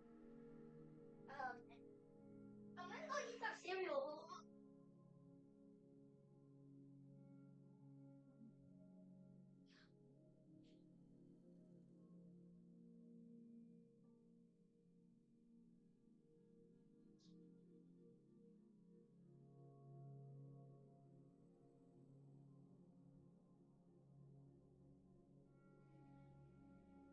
You know, you're at the temple. iPad.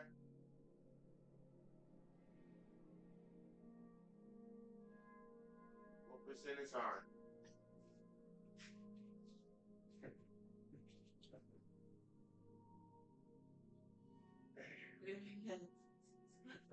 Mom, Fruity Pebble. Daddy just make some cereal, but I know, I just want to say Fruity Pebble. right. But what is Fruity Pebble? That's sweet. Pebble Oh. rock. What's pebble look like? Is it brown? Like a pebble can be any color, Daddy. That's red and rainbow.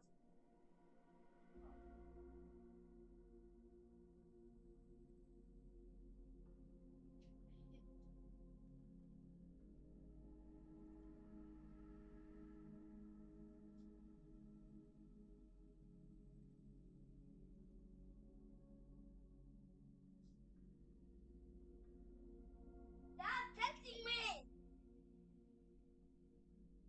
Dad!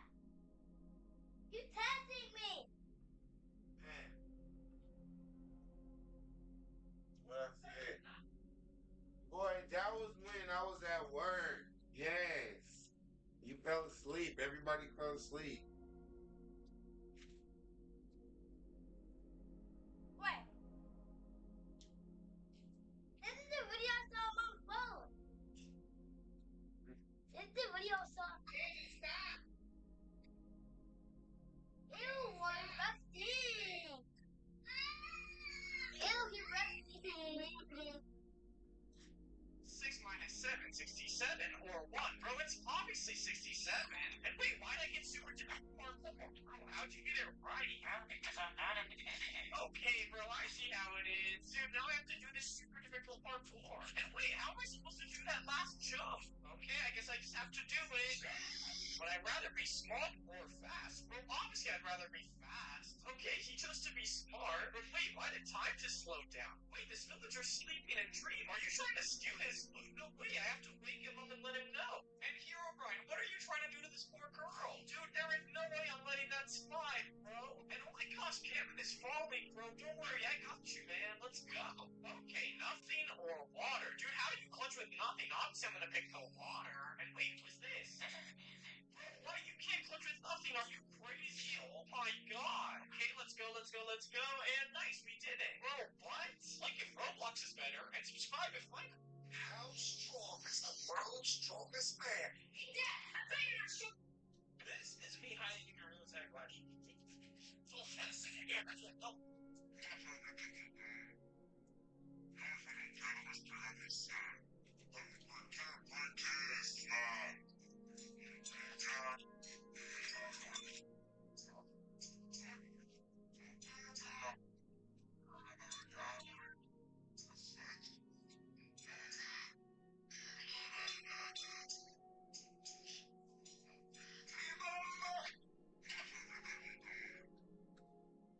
I don't just have to hide. For every streamer that I join, I have to have a full conversation. And if I get caught in any one of the streams, then I fail and I have to do whatever my friends do. But this is not going to be easy because for every code I join, I have to spin the wheel and do whatever it says. And by the end of the video, once I look like myself, I'd be talking to the streamer. So this sucks me and awesome. Alright, but before we even start, let's just spin this wheel. If you hang up again, I'm not talking to you, alright? No, don't. It's not.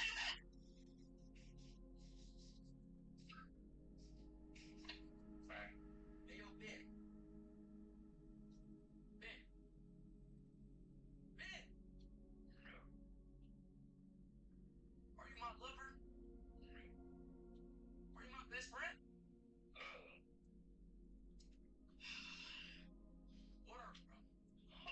Contact today, y'all. We're gonna figure out what are we, bro. Contact is like I can't even explain our relationship. So we gonna have to figure it out.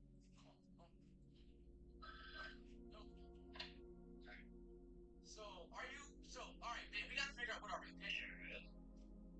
So we have to figure out like what our stop laughing. We got to figure out what our relationship is, okay?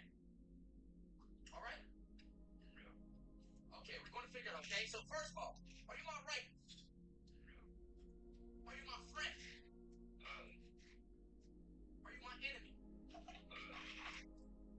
Are you a god? Are you a god?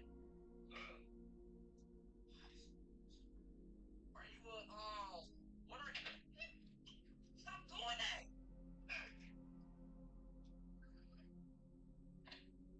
Do you want to talk to me or not? Okay, then stop acting like that. God. So like what are we like? What is our like what is our it's really about to get on my nerves, like for real. I'm about to just like boy, you is getting off. This boy is getting on my nerves so bad, like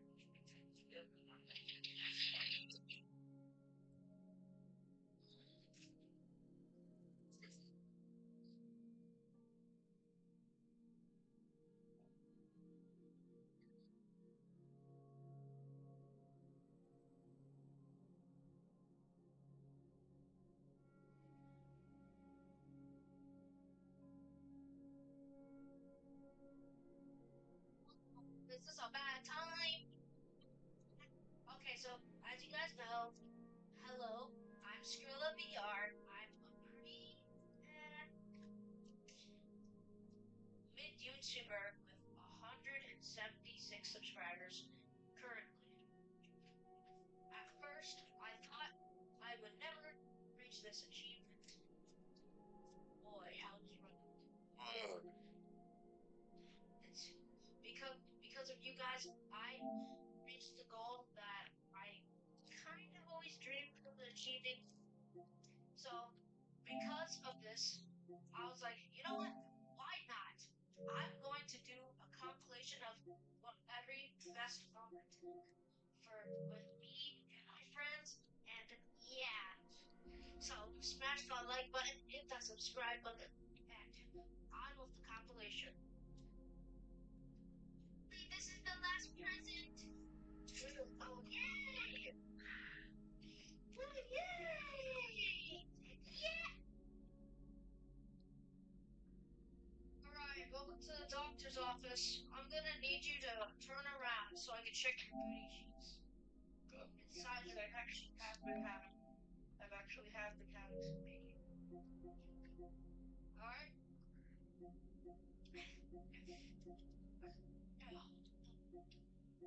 Oh my god, what's wrong? Hold on, let me just turns out you're about to have explosive diarrhea.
I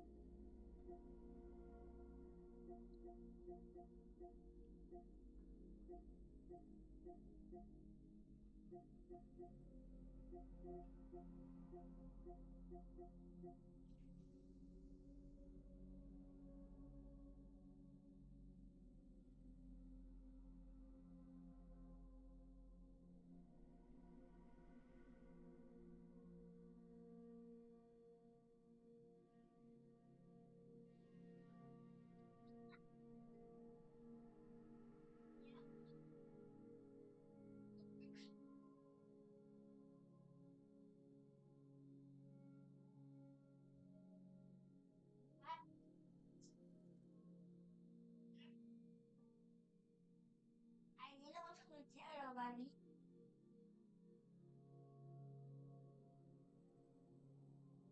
My real name Bulaka Bulaka.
It's ready for shipping.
Go to Cookie Box Way. Catch the cookie. Okay.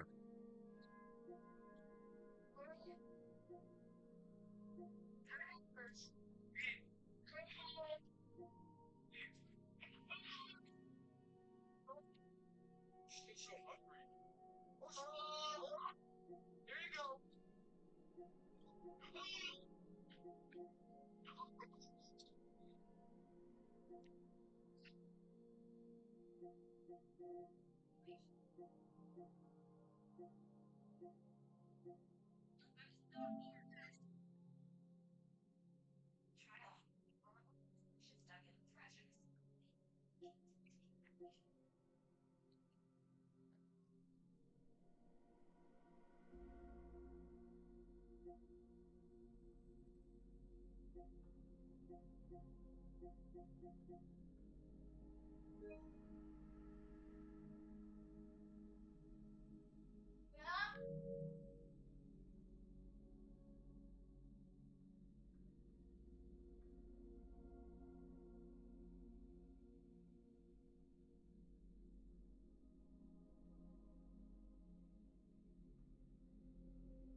YouTube was good.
How?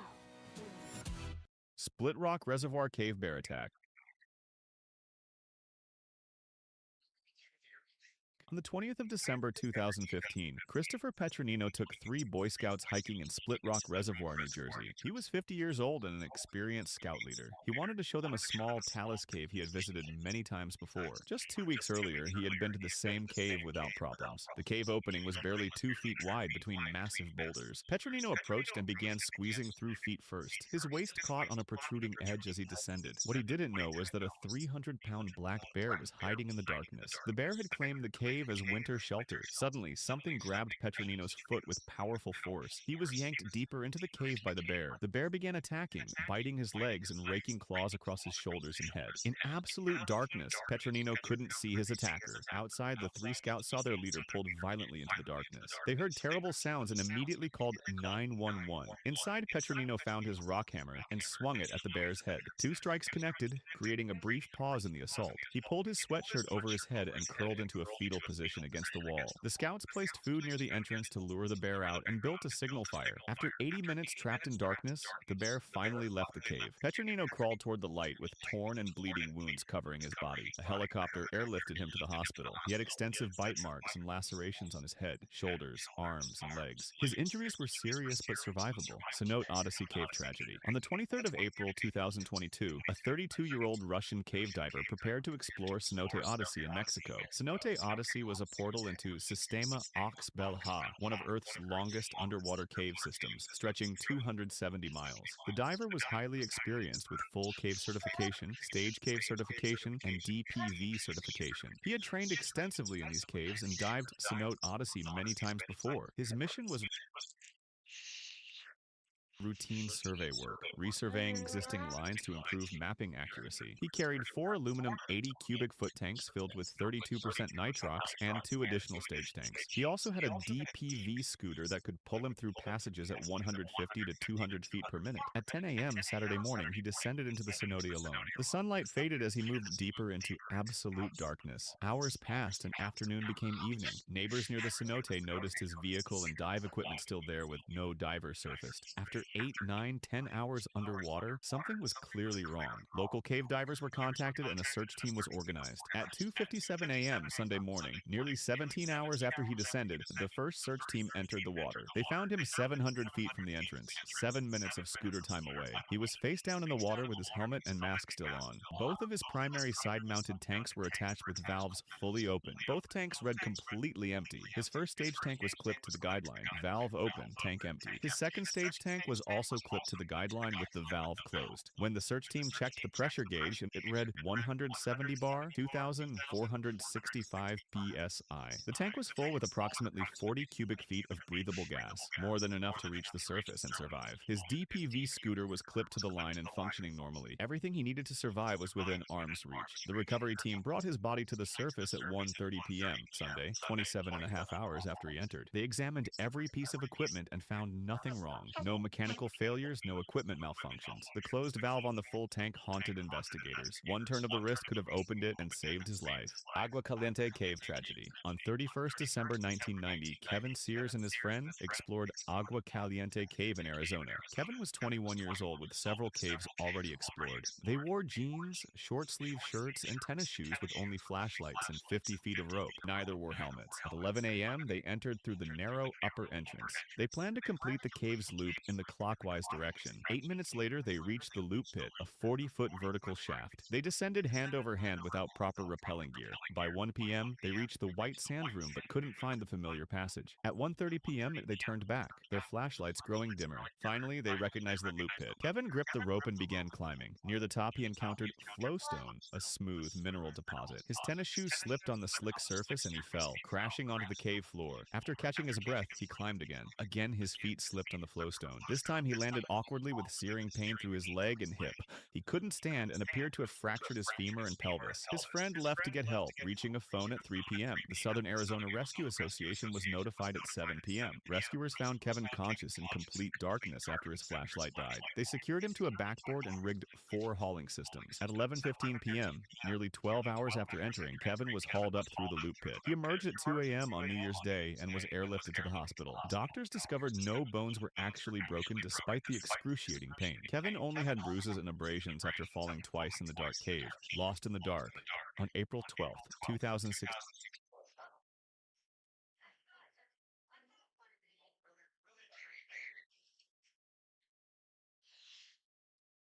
There's no way that any of your DNA would be on purpose.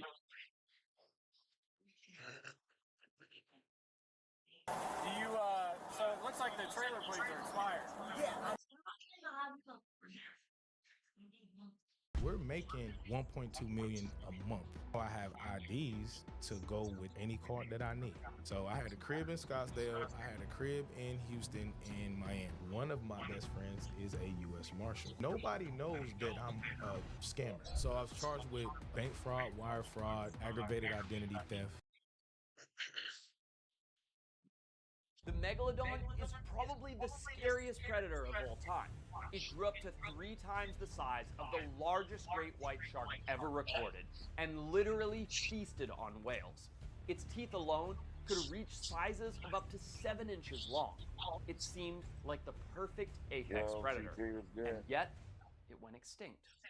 Why?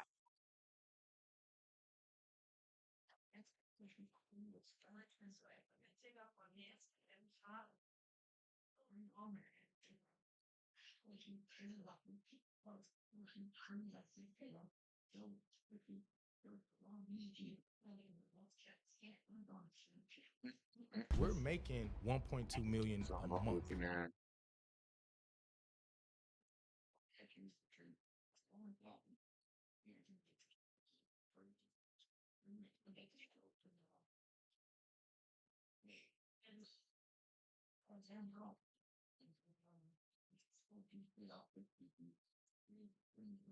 You already know who it is, man. It's AB, man. Right now I'm with my man Paul at Tracks NYC. Yeah. Hey, I only came here because 6ix9ine was here, so I had to come here and drop that bag off, man. He talking about he wanted bet 300, so I just came to spend another 100 with my man. But that's your dealer, right? Huh? I'm getting a real bag, man. You a little nigga, you just got money this year. I been had money, man. Get your money up, man. Fuck wrong with you, man. Business is business, business is business. We doing it over here, man. That's what we doing. We serving everybody over here. You already know who it is, man.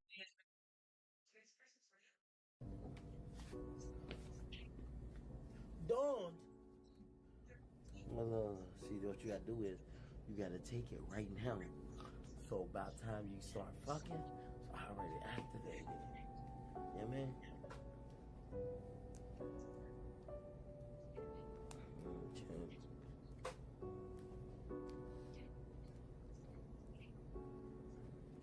Shame on my shit.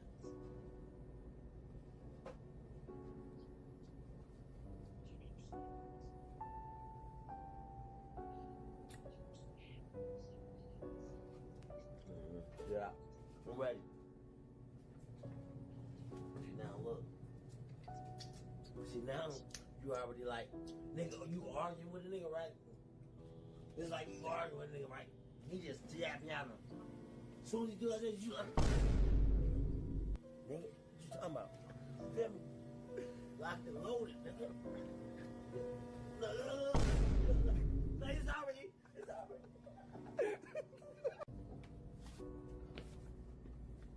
Dawn. Well, see, what you gotta do is you gotta take it right now. So about time you start fucking, so I already activated. Look what I redeemed. YouTube, 5 in here. Hold on, let me put a. Shame on my shit.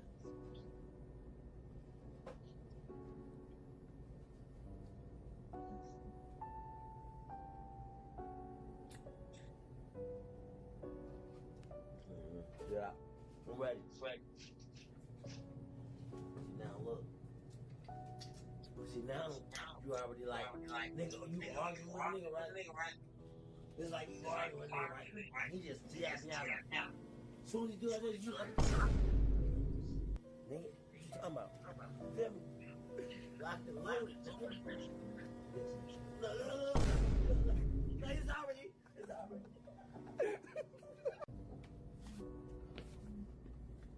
Dawn. Well, see, what you gotta do is you gotta take it right now. So about time you start fucking, so I already activated it. You know what I mean?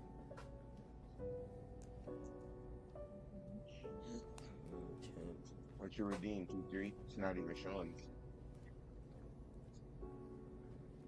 Shame on my. If you use this, bro, this is crazy. This money was not in here. If you're a small. Oh shit. Hey, never been done before, y'all. Never been done. How you been? On a gas bag. You gotta say gas. Yeah. You ready to get gas? Hey, y'all keep chasing.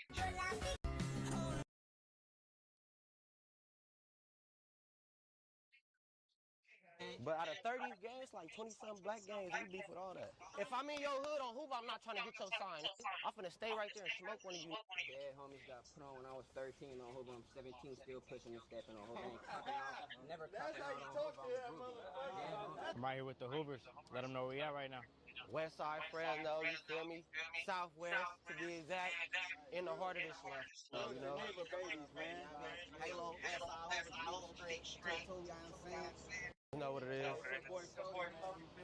And right here in this area specifically, is this strictly Hoover territory over here? Nah, this like, right here, this would really be YBS, you feel me? But it's all the same, like that's all connected, 2 streets away from each other, so before niggas start funking, we always right here. But out of 30 games, like 20-something black games, we beef with all that. If I'm in your hood on Hoover, I'm not trying to get your sign. I'm finna stay right there and smoke one of you. Yeah, homies got put on when I was 13 on Hoover. I'm 17, still pushing. My daddy told me that it was one of my favorite quotes from him growing up. He said, the sooner you learn that when you get by yourself, when you're in high school. Hey, If you're a small, if you're truly, Boy, chill out. Son, chill out. We supposed to. You also have one lucky feature which some clothing brands don't.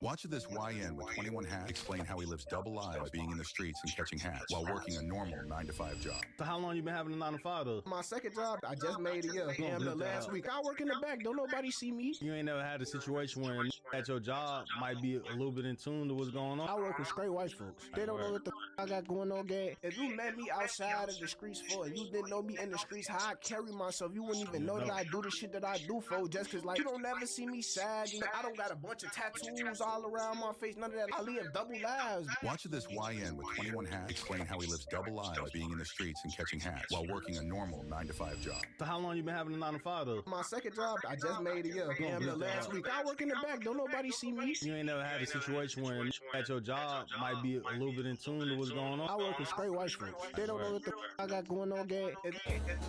I don't be trying to prove nothing to nobody. The Colonel has a... If you make videos, Wolf, don't stop uploading them. Wolf, because one day you'll upload a video that will change your entire... You know, two of the most dangerous niggas you'll meet out here is a nigga that got a sense of humor and goofy, like to dance, smile, laugh, joke, that type of shit, and a nigga that's quiet, don't really talk. The nigga that's goofy and full of life and shit, they get underestimated. Oh, that nigga sweet, he ain't like that. That nigga goofy, that nigga be dance, he be doing all this shit. Fuck that nigga up. A lot of goofy niggas I know, they got hands, especially nigga that dance. They spend all that time doing all that shit. Boy, them niggas be strong. Niggas will knock your motherfucking ass out. You know what I'm saying?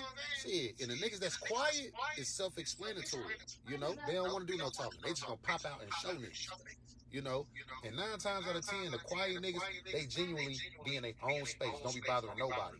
So when they have to show a motherfucker, it's like, I know for a fact that other person started this shit. Because that person don't be bothering nobody. And when they go full throttle, them niggas, they overdoing it. So leave these quiet motherfuckers alone and don't think just because a nigga like to laugh, joke, be goofy and all that shit, he won't beat your ass or he won't smoke your ass. You know? For example, a nigga like King Von, you know what I'm saying? They say the nigga was a super killer, you know what I'm saying? But when I seen him on social media and shit, what that nigga doing?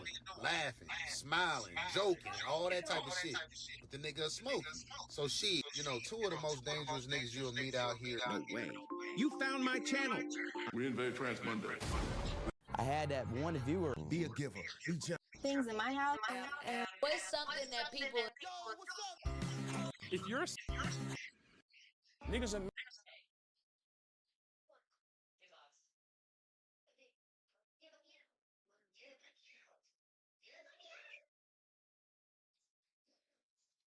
Ah, Raven, I've missed you. What's up, man? You good? You mind if I put you on this one? You know what this is? You don't know what this is. About that time. Oh, exploded. Oh yeah, it's on. It's on. It's on. Mm-hmm. What's up, man? You good? You mind if I put you on this one? You know what this is? I get paid $30,000 for Instagram story shout-out. I'm offering it to you for $1,000 right now for a Pokemon card. I know exactly how to close this. Hold on. Come on, man. Stop. Oh, you got a coin? What the fuck? I really should only offer you the Instagram story shout-out only. I really should offer you 2,000 cash.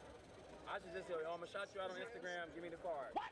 $2,000 is I'm being nice. You want an Instagram story shout-out? What do you want, Mr. Boss Man? Neck, big neck, not the little neck.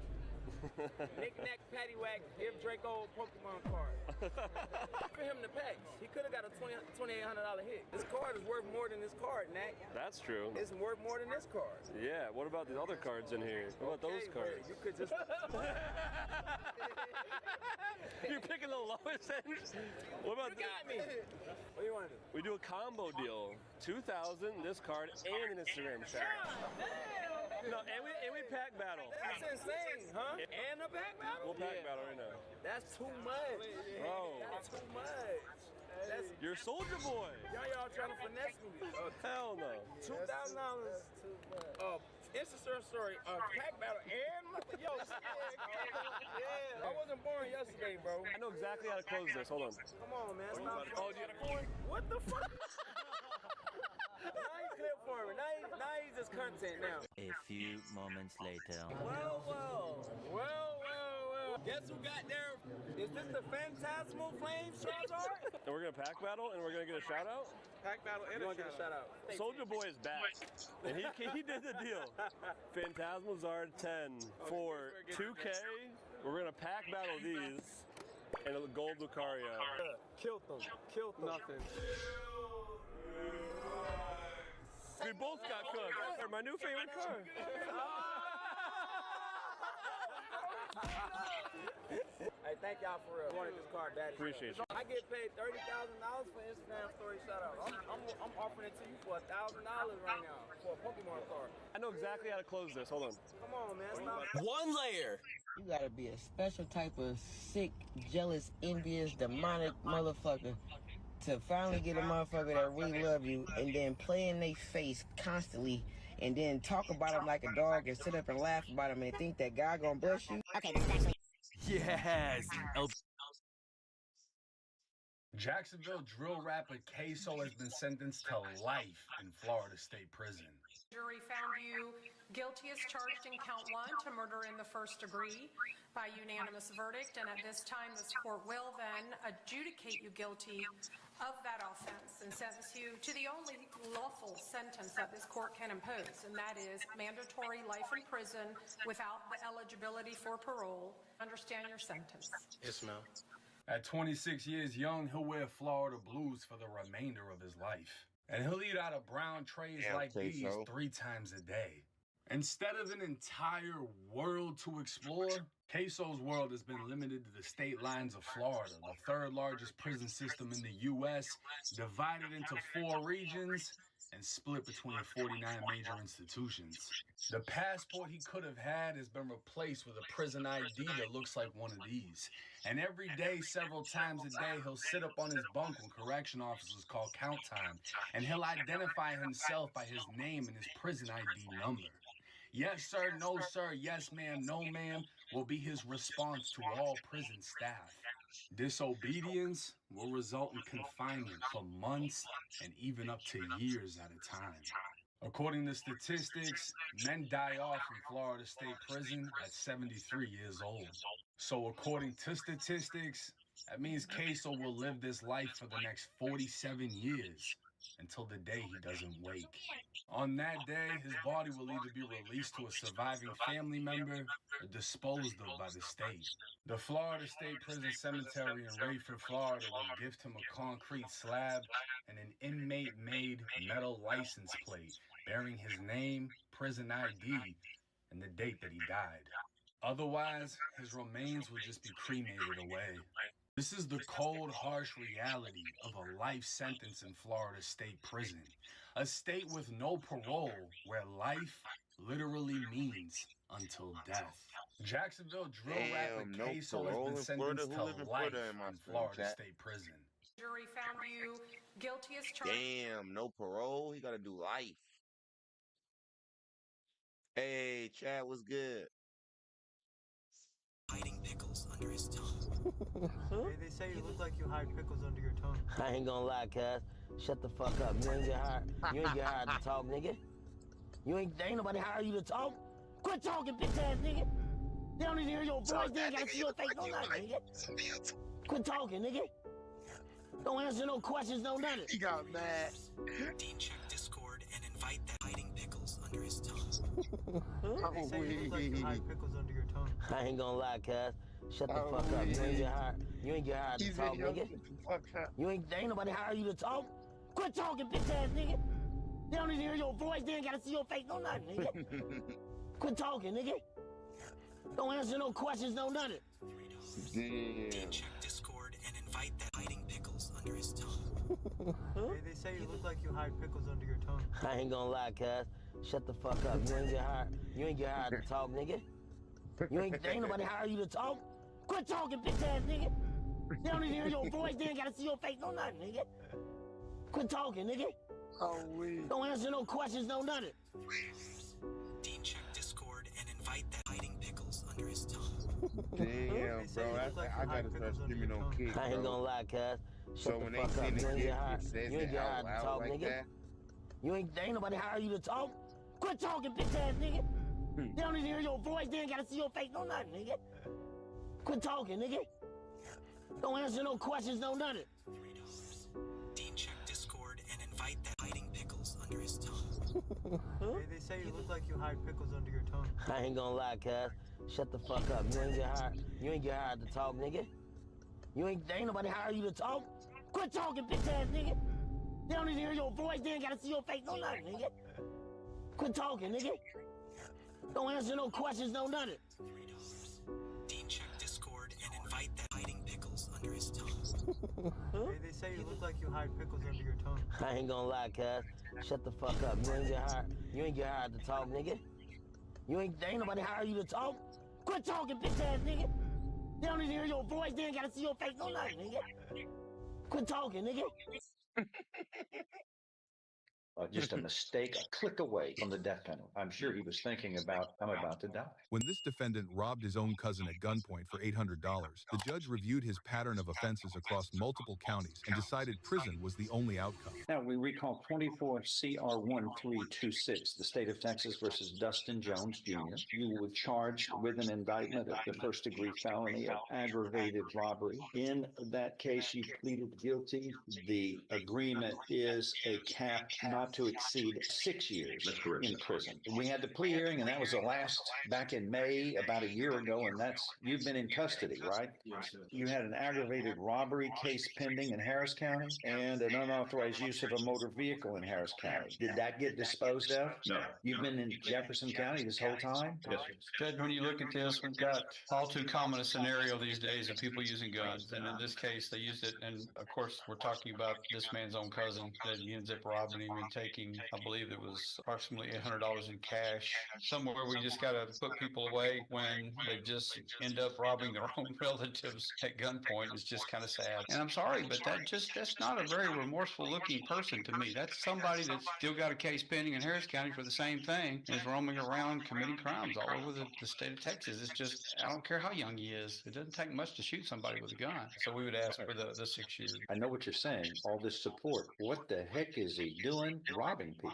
with all this support? Come on. That's pretty clear that that's not the right thing to do. How is this person related to you? He's a cousin. Cousin. So much for the family unit. That's terrible. You shouldn't harm anybody, much less a relative. How long have you been in the jail now? A year. He's got 600 days credit. Since he's been in jail for so long and whatnot, he wants to go back to that quality life that he had. He knows that he could do it.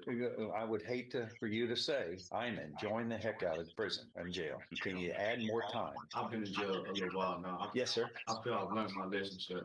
I know I've learned. What have you learned? I've learned that hanging with the wrong people is a wrong choice that I need to get back. Freedom is a precious thing, isn't it? Yes, sir. But you have to follow the rules, like we all do. And your family, life goes on. You're in jail. Life's going to proceed without you being part of it. Every mistake has consequences, and you have to pay a price. But pointing a gun at somebody and threatening them, that's just a mistake, a click away from the death penalty. There were 4 people involved, and the one poor defendant, he didn't have a chance. He had to be submissive. He was going along for the ride. His freedom was lost, and I'm sure he was thinking about, I'm about to die. That's what goes through their mind. And that is a horror that nightmares people forever. I now find you guilty. You are hereby sentenced to confinement in the institutional division of the Texas Department of Criminal Justice to serve a term of 5 years.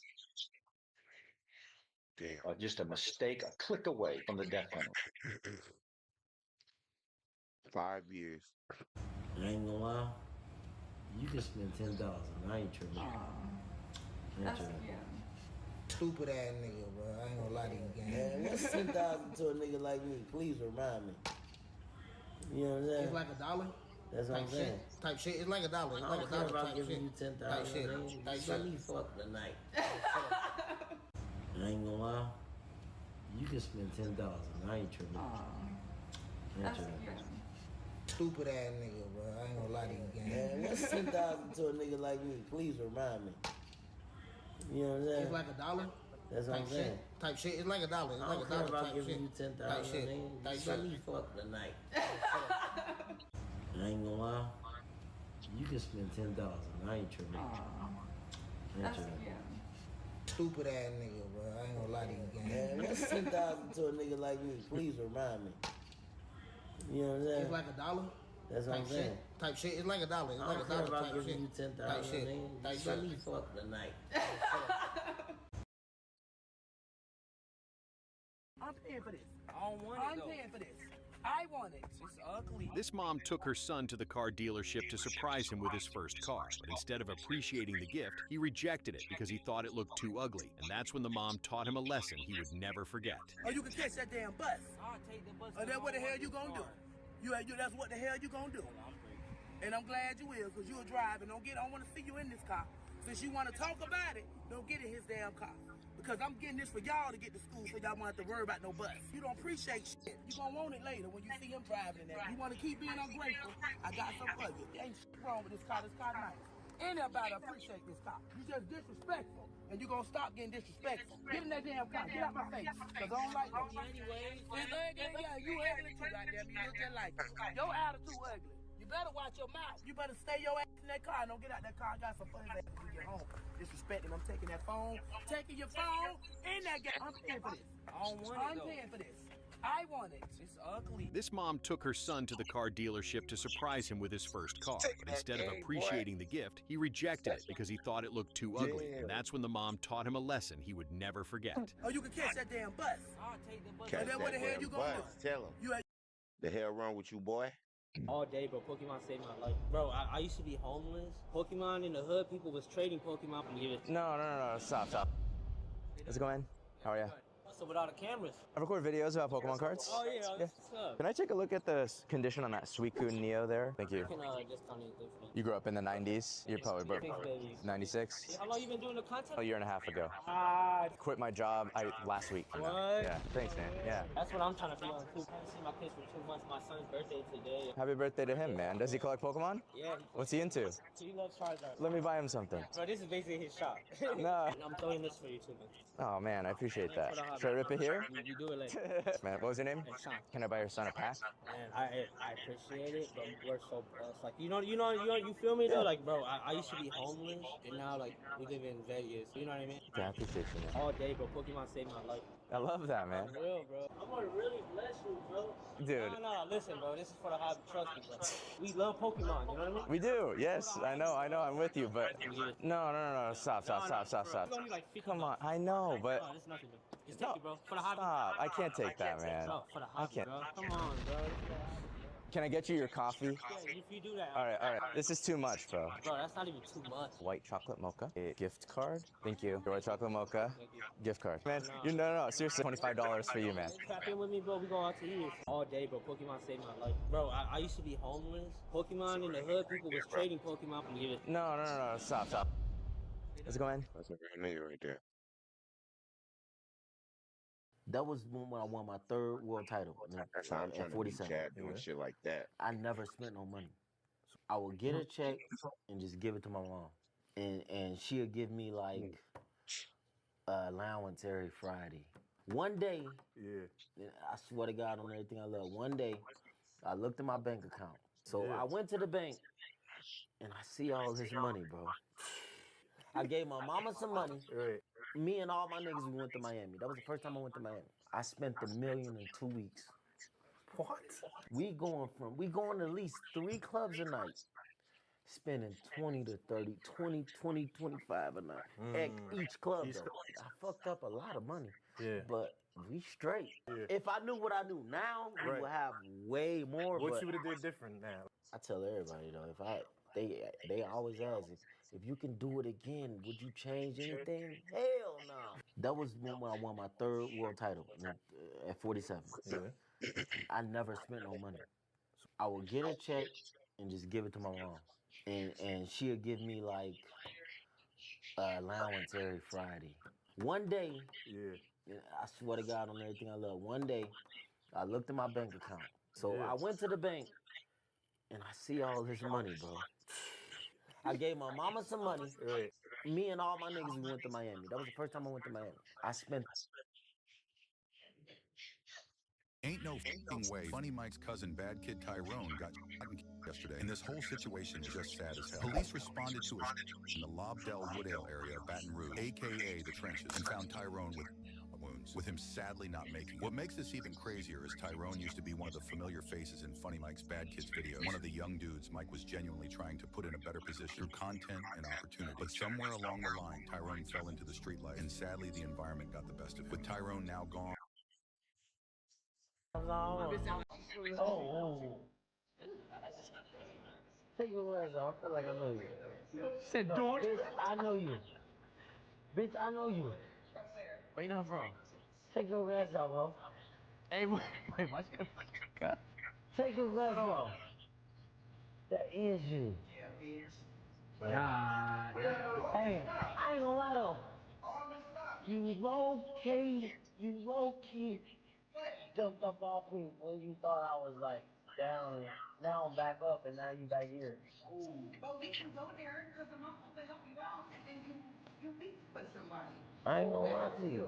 So come on. I ain't gonna lie to you. You can't let your trauma affect your relationship that you got going on with him. No, we ain't never do that. It sound like she's swimming in the Bitch, strike her show back up. Take your words off. I feel like I know you. You said no, don't. Bitch, I know you. My man said Bitch, you I left know me you. when I was down, bitch. Where you not from? Take your Now words you off, bro. coming back. I'm here, Hey, bitch. wait, watch your fucking. Take your words off. That is you. God. Hey, I ain't gonna lie though. You low-key jumped up off me when you thought I was like down. Now I'm back up and now you back here. But we can go there because I'm supposed to help you out and then you beat with somebody. I ain't gonna lie to you. So come on. I ain't gonna lie to you. You can't let your trauma affect your relationship that you got going on with him. Nah, we ain't never do that. It sound like she's swimming in the sea. bro, no way. You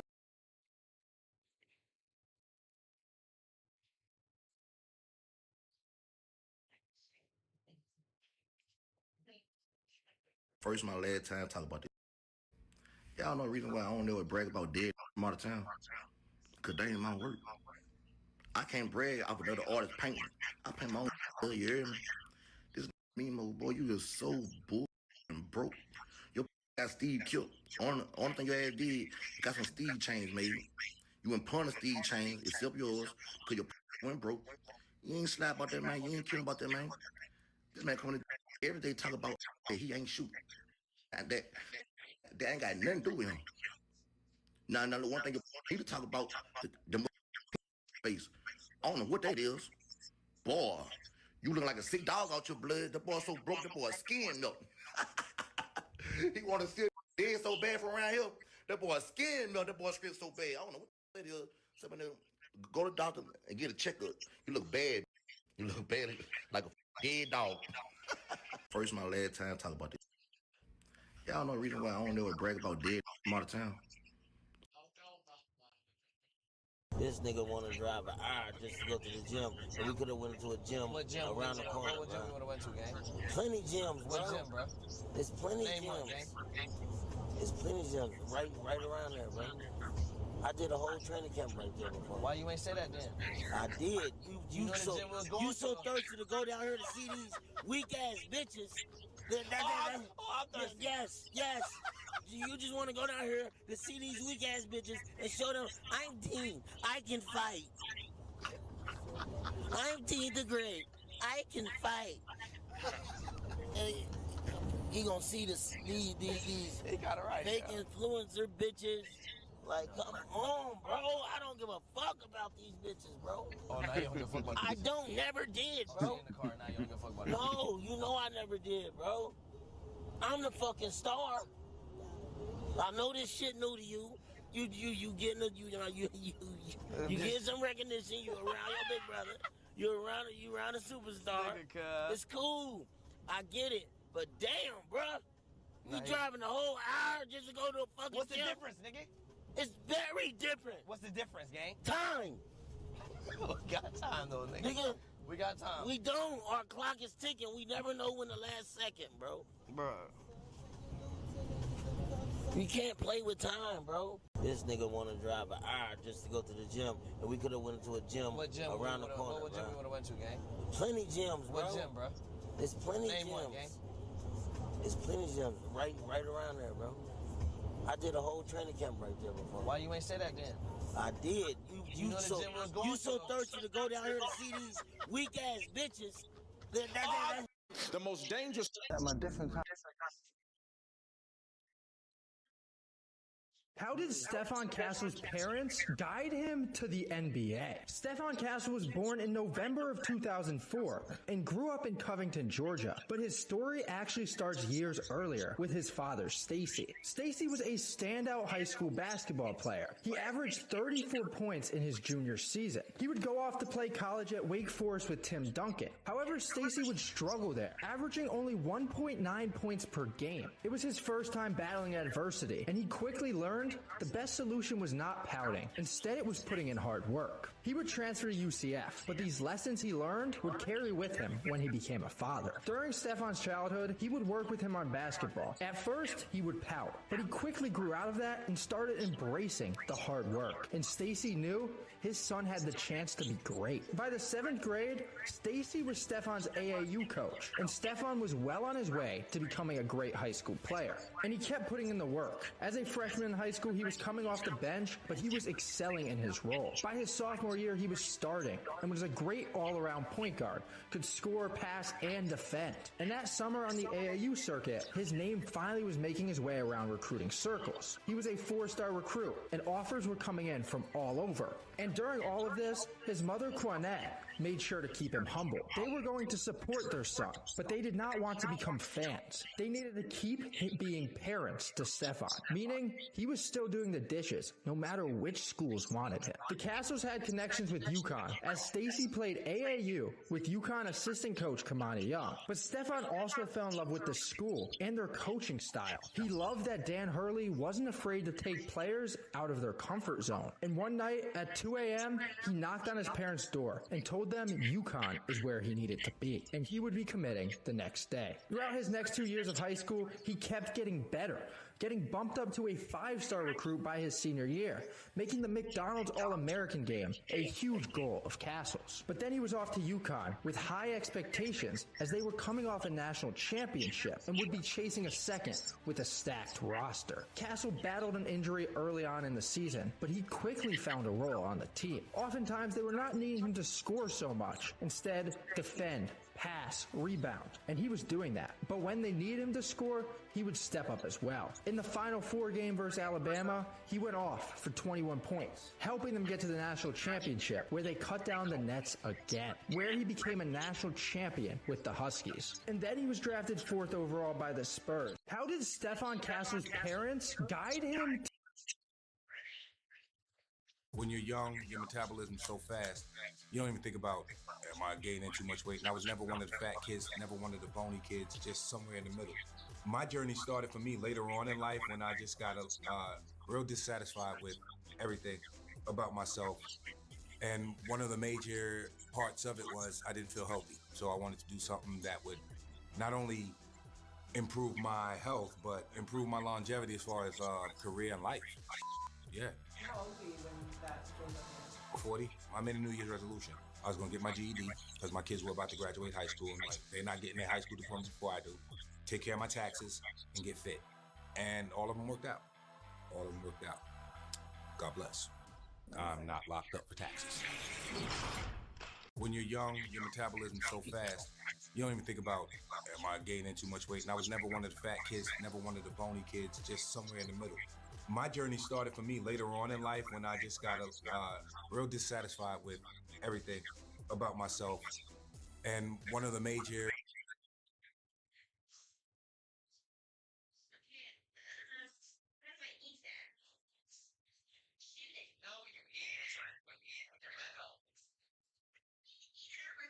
I'm being held as a maximum security inmate. I'm sleeping with the officer when I escaped from jail. Ran to the house. I said, look, I gave him the number. He said, as soon as you say hello, they gonna run in there. By that time, it light up, it's blocked. I answered. He said, the warden told me to give you whatever you ask. But you know what we want. I said, what do you want? Well, I was born in Springfield, Tennessee, 1987. I'm 37. I'll be 38 December. Springfield, small town. You already know. Most of them small towns.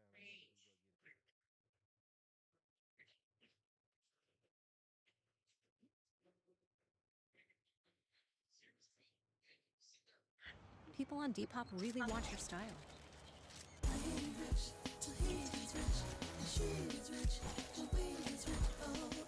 Sell your clothes and make even more money with no selling fees. Download now. I can see you.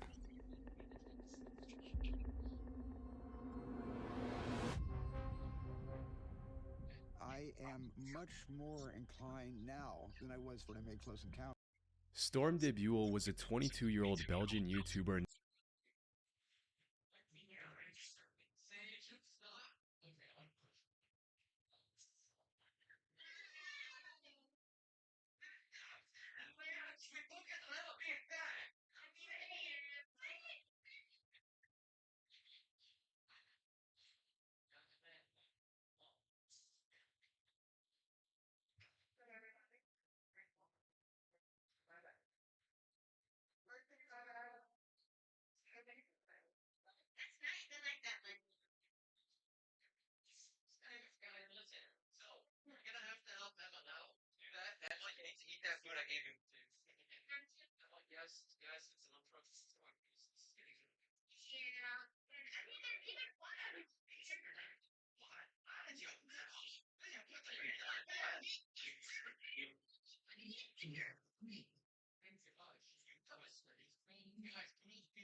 Trust me, do you see my muscle crabs? Yeah, they're really hard to get to, but clearly between my eyes. Lemma, it's because I eat a lot of the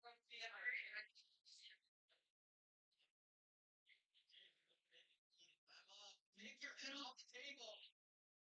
Alright, but I don't know if I'm gonna eat it. Just eat it.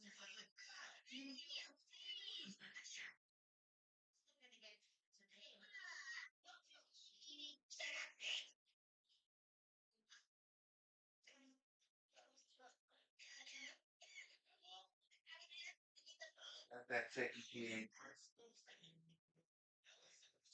Watching that technique. Yeah. For what? Well, maybe like if the friends are on it. Let me sing it out. Take me down, but that basically just means I'm okay. So, in that case, follow me. Alright, everybody follow me.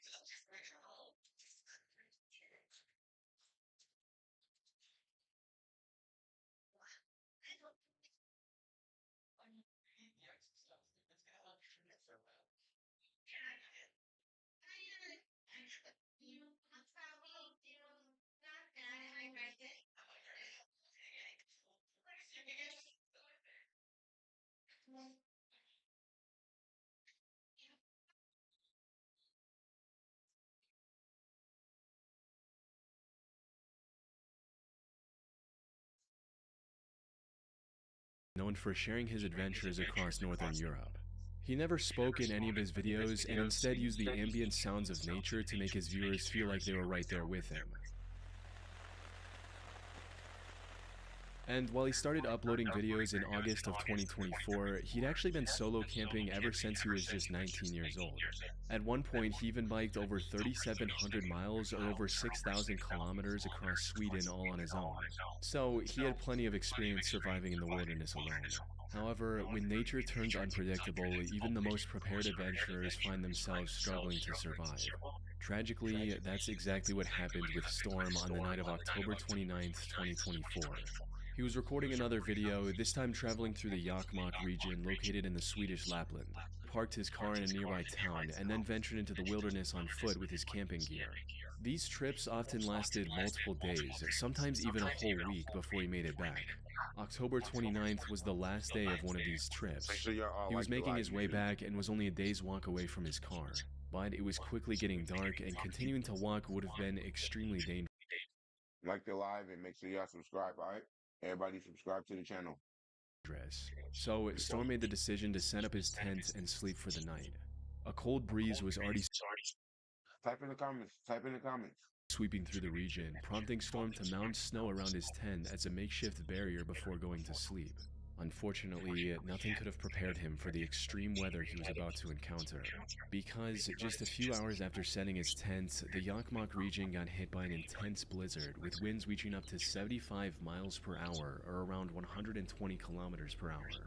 Snow quickly started piling up all around his tent as well. But worst of all, the temperature not only fell below freezing to 21 Fahrenheit or -6 Celsius, the strong wind made it feel as cold as 0 Fahrenheit or -18 Celsius. Maybe he realized the gravity of his situation at this point and wanted to contact his loved ones. Because at around midnight, his friend received a video of him showing his tent getting torn apart by the terrifyingly strong wind, with him stating, "Tonight it's going to get worse, Jesus Christ." He also called his grandmother right after and reassured her of his safety, stating, "It's snowing heavily here, but don't worry, I'll survive, you know." Then, at 2:36 a.m., the Swedish authorities received an SOS call from Storm. He reported multiple injuries, including a broken nose, and requested immediate help. Unfortunately, the strong wind made it impossible to reach him with the helicopter, and the snow obstructed any rescue efforts on the ground. The blizzard eventually subsided at around 10 a.m., and the rescuers rushed to Storm's last known location. Sadly, by the time they found him, it was already too late. The lower half of his body had turned purple due to the extreme cold, and even the blood on his face from the broken nose was frozen solid.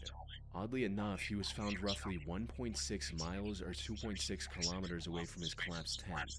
It's unclear if he was forced to ditch the tent after it collapsed or if he set out before that happened. In either case, he was walking towards his car when he likely fell, broke his nose, and then contacted the authorities. The only silver lining in Storm's tragic end is that at least he died doing what he loved, as he told his father when he first started going on these solo camping trips, "Dad, it took me a long time to know what I wanted, but that's what I want." Hannah Rose Moody was a 31-year-old YouTuber and influencer from Scottsdale, Arizona. And while most of her content on YouTube revolved around her faith as a Christian, her Instagram account posted mostly different content. There, she made regular posts about her hiking adventures across the rocky desert terrain of Arizona. Hitting the trails several times a week had become a natural part of her routine ever since she moved to Arizona 6 months earlier. And May 21st was supposed to be no different. She got up early and quickly drove to the Gateway Trailhead located in the McDowell Sonoran Preserve. She parked her car and began the roughly 4.5-mile or 7-kilometer hike across the Loop Trail. It was a moderately challenging trail with a rocky path and noticeable elevation changes, but nothing Hannah hadn't tackled before. She felt fairly confident she could finish the hike in under 3 hours, and even made plans to hang out with friends at lunch. Unfortunately, what started as just another ordinary hike ended with a devastating tragedy. Her friends were the first to sense something was wrong when Hannah didn't show up for lunch on time. She didn't send any messages about running late and wasn't picking up her phone either. It wasn't like her to ghost people out of nowhere. So, after waiting at the restaurant for many hours, her friends decided to check on Hannah at her home at around 7:50 p.m., hoping she was simply resting after a tough hike. But when they arrived at her house, her car was missing from the driveway, the lights were off, and the door was locked. Seeing this, they immediately contacted the authorities. They found her car still parked at the trailhead, And it wasn't long before the search party was looking for Hannah across the Gateway Loop Trail with helicopters, drones, and canines. The search was eventually called off at 11:30 p.m. due to the darkness and resumed the next morning with even more people partaking in the search. This went on till about 12:05 p.m. when a helicopter pilot made the heartbreaking discovery Hannah's friends and family were dreading all night. Just 600 yards off the trail, rescuers discovered the remains of Hannah Moody lying face down on the desert ground. Hannah was dead, and likely had been for several hours. However, there was nothing that could explain her end right away. There were no signs of foul play, no intoxicating substances were found in her system, and she didn't even have any serious head injuries from a fall or stumble. With that, the only explanation investigators were able to come up with was that Hannah lost her life due to extreme heat. You see, the temperature in the Gateway Trail region soared to over 102 Fahrenheit, or about 39 Celsius the day prior when Hannah was hiking. She likely suffered from a heat stroke and wandered off the designated path in confusion before collapsing and eventually passing away, leaving her YouTube and Instagram videos as an unintentional final goodbye to her loved ones. See, Drizzle. I do better when you do better. You do better when I do better. One bag, infinite possibilities. Kate Spade. Do it. Mm-hmm. Airheads! Okay! Airheads have more fun. Kayak told me when to book to get a great rental car deal. Guess we can stop scrolling for travel advice. Finn Creaney was a 33-year-old survival expert from the Pitt County area in Scotland. Utilizing the skills he had, Finn operated a survival school in the area called Wildcat Bushcraft, teaching kids general wilderness survival skills as well as bushcraft, which, for those who don't know, includes things like foraging, hunting, and building shelter out of natural materials. The business was also accompanied by a YouTube channel of the same name, where Finn shared his knowledge and experience with the world for free. His content was both informative and entertaining, allowing him to slowly build a small but loyal audience. What these viewers didn't realize, however, was that one day, this very channel would also play a role in Finn's tragic end. Things went south on the 25th of March 2022 when Finn was dropped off at the B873 road near Loch Naver in Sutherland. His goal was to head south and hike the 45-mile distance to the small village of Golspie and make a video about the bushcrafting skills he had used along the way. Now, his family knew the journey would take more than a day, so they weren't too concerned when he didn't reach his destination right away. But then 3 days passed and there was no sign of Finn anywhere. Even more concerning was the fact that he didn't make any contact throughout this time, with every call from his family going straight to voicemail. So, on day 3, Finn's father called the police and filed a missing person report, all while holding on to the hope that his son was simply lost, had broken his phone, or was just taking his time on the hike. Sadly, that couldn't have been further from the truth. In reality, Finn had somehow vanished from the area without a trace. And despite the police spending months searching the area surrounding Loch Naver, they couldn't find a single clue about his current whereabouts. Finn was even featured on a British unsolved mystery-style show about missing people called Vanished, but that also led nowhere. However, even after a year of fruitless searching, his father Mark didn't give up and kept looking for his son on his own. And after 19 months of following the same routine, he finally found the first real clue: Finn's backpack, partially hidden in the bushes along the bank of Loch Naver. While Mark never disclosed exactly what was inside, it gave him and the rest of Finn's family reason to believe that Finn had tried to take a shortcut across the loch and ended up drowning by accident. So, after searching for his body for a few more months, they made the tough decision to stop searching and accept the fact that Finn was truly gone. That said, many on the internet find it hard to believe that Finn actually tried to swim across the Naver and lost control in the process. Many asked why a professional survivalist would make such a rookie mistake, especially when he Make sure y'all subscribe to the channel, twin. Everybody in the live, make sure y'all subscribe. Let's go. Still had a multiple miles-long journey ahead of him, even if he had somehow made it across the Loch Naver. This doubt has given rise to many alternative theories that attempt to explain his mysterious disappearance. These range from fairly out there speculations like Finn doing this to fake his own death and build a new life, to some truly chilling hypotheticals like Finn going into the lock on purpose to end it all. Unfortunately, there just isn't enough evidence to confirm or deny any of these theories. What exactly happened to Finn remains a mystery to this day. Andrew Cross was a 36-year-old outdoor YouTuber from Grand Junction, Colorado. His channel, Desert Drifter, featured content that could only be described as archaeology mixed with exploration. He visited and made videos about any place he found interesting, from thousands years old stone walls to abandoned German spy caves from World War II. Beyond just being educational, his videos also boasted top-tier production quality, helping Andrew amass a massive audience in just 14 months on YouTube. Most importantly, his viewers loved his content and eagerly waited for the next upload. But then Andrew suddenly stopped posting after his upload in January 2025.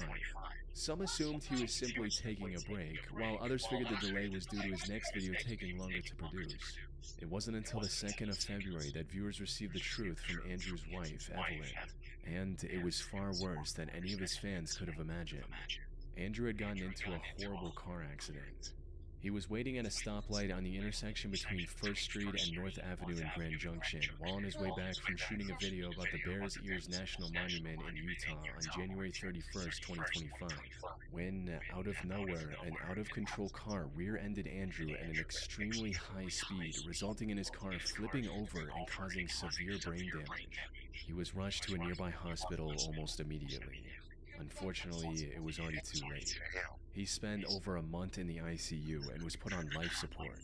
During this time, it became abundantly clear that Andrew sadly had no chance of recovering from his injuries. So, on March 4th at around 10:50 a.m., his family made the difficult decision to let him rest and remove the life support system keeping him on the edge of life.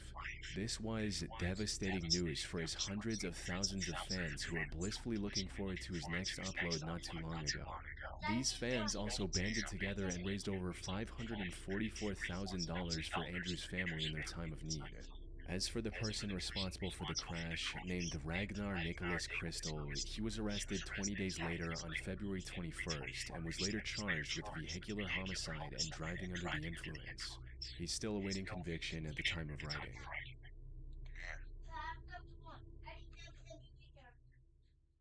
No matter where you're headed, get a pre-trip safety check at Les Schwab Tires. It's free. Plus, since 2017, a YouTuber named Phil has been uploading videos of his hiking trips to his channel Hike Slam, where he gives his viewers a glimpse into everything he does to prepare for a long hike, camp alone in the middle of the woods, choose the right hiking gear, and pretty much everything related to the outdoors. On the night before Thanksgiving 2021, Phil went on an overnight hike to camp on the Appalachian Trail near his house in Virginia. For the first half hour of his hike, things kick off pretty normally, but after a while, he finds some odd-looking trash lying on the side of the trail. Strangely, there appears to be some writing on some of the containers he finds, which appear to be song lyrics, though it's hard to imagine why anyone would go through the trouble of writing out entire songs or poems on a plastic container, only to later throw it on the side of the trail. As he crosses the boundary into the wilderness, things continue to get stranger and stranger, and as he nears the campsite, Phil finds another series of disturbing notes. The weirdness continues.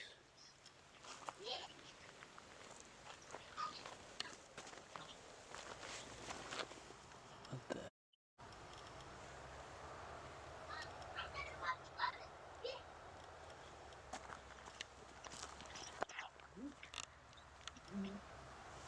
And there's a dead duck here.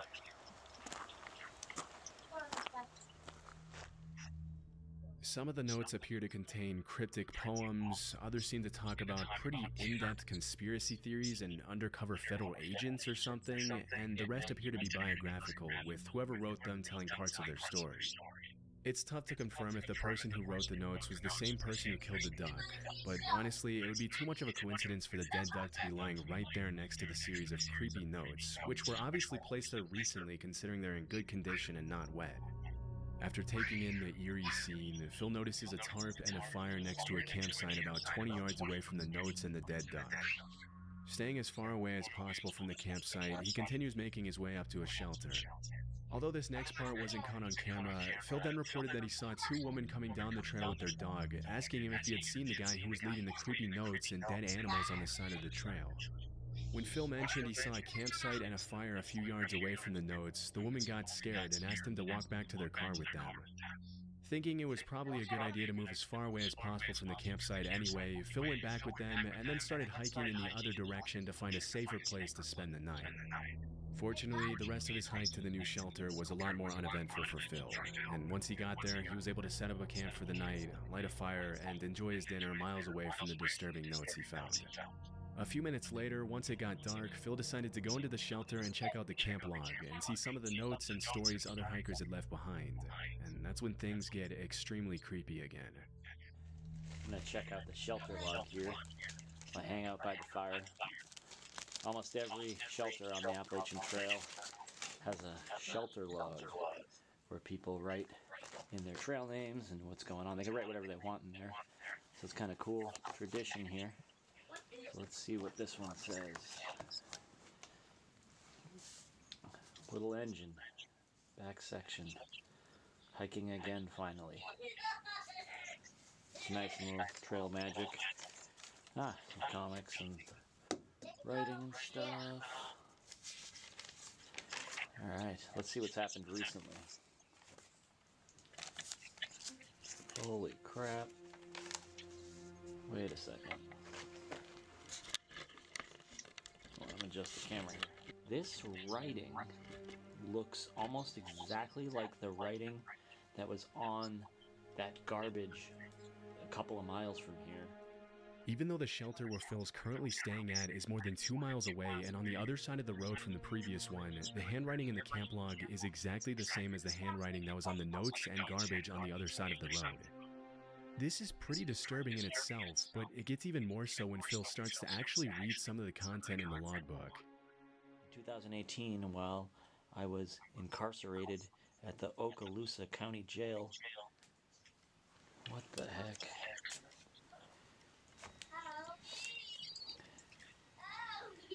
In solitary confinement, I figured the following out. Refer to Isaiah 28:15 through 9. This is the same ramblings from the guy that was on the other side of the river. That's kind of scary. Kind of weird. Those women down there said they were going to call the police on the guy.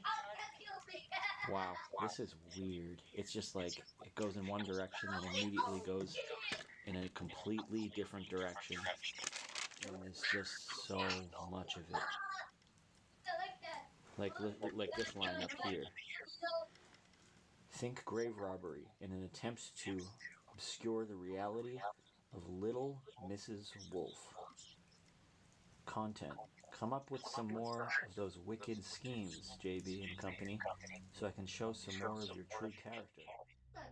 The fact that there's a convicted felon walking around the woods leaving dark and weird notes all over the place is extremely concerning, and based on the kinds of stuff the guy is writing, he's probably not in his right mind. This could obviously be dangerous for Phil, especially since it's already pretty dark and he doesn't appear to have anything to defend himself with. As he gets ready to go to sleep in his tent, Phil walks back to the shelter once more, where he finds half a Gatorade bottle hanging from a string on the ceiling with a note in the same guy's handwriting that reads, "Watch out for Yeet Mouse. The dead do walk and talk." Understandably creeped out by yet another disturbing note, Phil tries to fall asleep in his tent, obviously a little on edge from everything that happened that day. The last thing you'd want to happen if you were in Phil's position would probably be to start hearing strange noises near the shelter in the middle of the night, and that's exactly what happened. While he was falling asleep, he heard something moving near the shelter, and as he poked his head out of the tent, he saw a single guy with a headlamp walking around the shelter. Not wanting to find out if it was the same guy who had been leaving notes, he quietly made his way back to the truck in the middle of the night, checking over his shoulder the entire way to make sure he wasn't being followed. Luckily, he made it back home safely, and as of 2024, he hasn't uploaded another video about the strange notes he found on the Appalachian Trail. It's pretty likely that dozens of other hikers after him came across the disturbing notes and the dead duck, but we'll probably never know who exactly the guy who wrote them was, or what he would have done if he ran into any unsuspecting campers. Grizzly Gaz is a camping channel on YouTube consisting of dozens of videos featuring Gaz the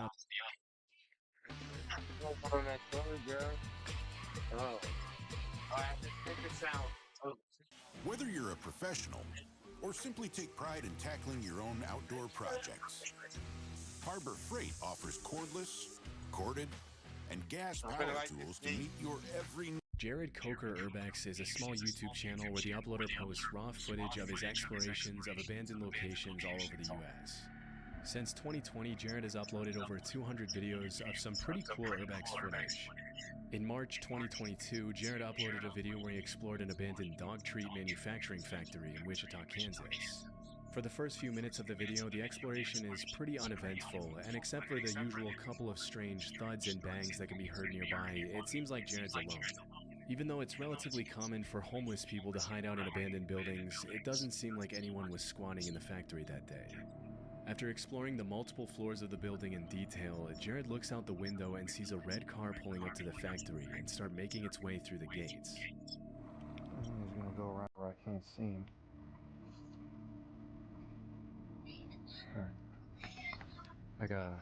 I really do gotta get out of here now.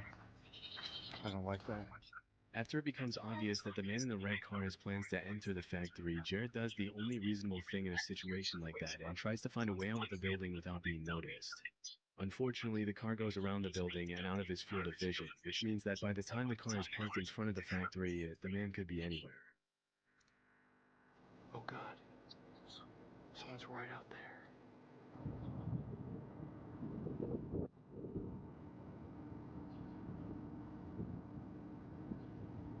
What do I do? I couldn't tell what he was holding.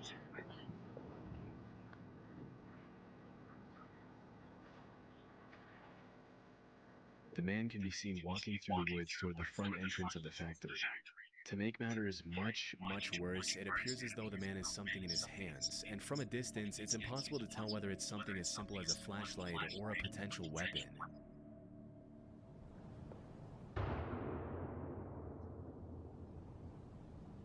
Oh my God. Was that a gunshot? I think it was. He had something in his hand too. It must have been a gun.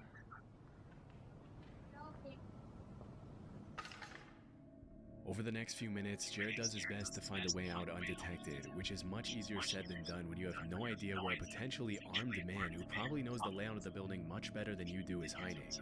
And just when it seemed like Jared was going to make it out undetected, this happens. Whoa, whoa. Whoa. Oh, it's just me. You scared me to death. Get over there now. What? Sit down. Give your handcuffs. Huh? Put them on. Got it? Okay. Either I put them on or you can put them on. Take your pick. I've never put on handcuffs before. Just put them on each side of you. How's that? Put them in front of you, and that way you can turn in front, okay? What's going to happen is the police is going to come, and then you take your name and get you for criminal trespassing. It's nothing these days. A lot better than me shooting you, isn't it? Was that what I heard? Yeah. What'd you shoot at? Shoot it. See people, I shoot at them. If they run, you shoot. There you go. Yeah. Be cool, nothing will happen, okay? All right. Shot one guy, another one. It's all right. I'm not gonna shoot you. Don't you see? Something says use of deadly force. What do you think that is? I thought that was kids spray paint. No, that's me telling you I'll shoot you. Nobody else is with you, right? No, it's just me. Okay, if I see somebody, I'm gonna end up probably shooting them. Oh no, if I were with someone and I know you shoot people, I would have gotten them. Okay. I just don't want, they say wait and scare me, I'll shoot in a heartbeat. Yeah. I'm sorry. Right. The man, who appears to be an armed vigilante of some sort, pops out of the bushes just as Jared is about to leave and holds him hostage, even ordering him to put on a pair of handcuffs. During the exchange, it's hard to tell if the man is in his right mind, which makes the fact that he's carrying a fully equipped assault rifle that much more disturbing. At one point in the conversation, the man orders Jared to get into his car, and at that point, Jared doesn't really have a choice. What we're gonna do is we'll throw your camera and your bag in the trunk, okay? I'll put my gun in there too. Alright? We'll get in a little red car, just drive up here, set everything out, police will come, they'll ask you for your driver's license, and they'll give you a little ticket. Although Jared didn't record the part where he got into the car out of fear that the man would freak out if he realized he was being recorded, the YouTuber later explained that the cops took an hour and a half to get there. Disturbingly, when the cops finally arrived and while they were all talking, they saw two kids go up to the factory the same way Jared had, at which point the man looked the cops dead in the eye and said that if he saw the kids inside the factory, he was going to shoot them. Unfortunately, that's exactly what happened. As Jared was being taken to the police station for trespassing, the cops got a report that two kids had been shot at the factory. Thankfully, it turned out that the man was bluffing with his weapon, which was only loaded with non-lethal pellets. But still, the kids had to be taken to the hospital to be treated for their wounds. During the investigation, the man was identified as 62-year-old Ken Thomas, and even after shooting at the two kids, he was only sentenced to 2 years probation. Since that day, Jared hasn't gone back to the abandoned factory again. In 2019, a group of 5 real estate investors walked into a distressed property in the Angora neighborhood of southwest Philadelphia. The visit to the distressed house started out pretty ordinarily, but a few minutes in, just as one of the investors was about to walk up the staircase leading to the second floor, they noticed something extremely disturbing.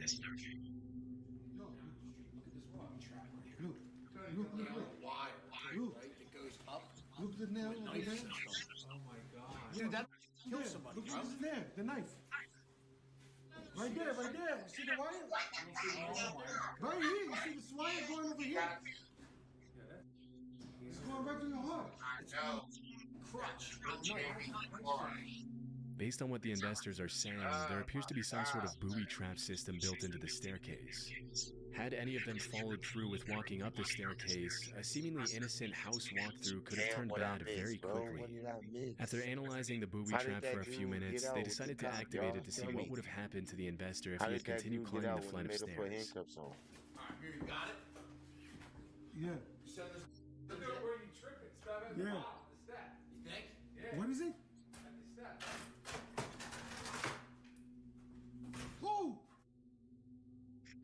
Look at that. Yo, that straight up killed you, right? Hey, Look at it. Yo, that's right. No, hold on. You need to stop more. You need to step over.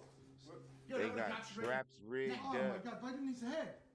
Damn, you better stop going upstairs, Disturbingly, bro. the knife comes down right at the level of the investor's neck as soon as the wire is activated. It's hard to imagine what kind of psychopath would booby trap a house like that, knowing that whoever walked up that flight of stairs probably wouldn't live to tell the tale. Even though the trap was built in a very do-it-yourself kind of way with a rusted knife, some duct tape, some wire, and a crutch, the speed at which the knife was designed to come down right at neck level obviously means that whoever built it wasn't playing around and meant to do some serious damage. In the interview with NBC, the investor who recorded the whole thing mentioned that he was used to finding some pretty strange things in the distressed houses he often renovates. But even though he was no stranger to abandoned dogs, homeless people squatting, and drug houses with bags and scales, he had never been this close to losing his life, much less to a booby-trapped house. Shockingly, even after what happened, the investor still went on to explore the rest of the house, buy it, and renovate it. Fortunately, they didn't run into any more traps along the way. Your glasses can change the way you see the world, so choose yours wisely. Find your perfect pair at Warby Parker, starting at $95, including prescription lenses. When a heart beats,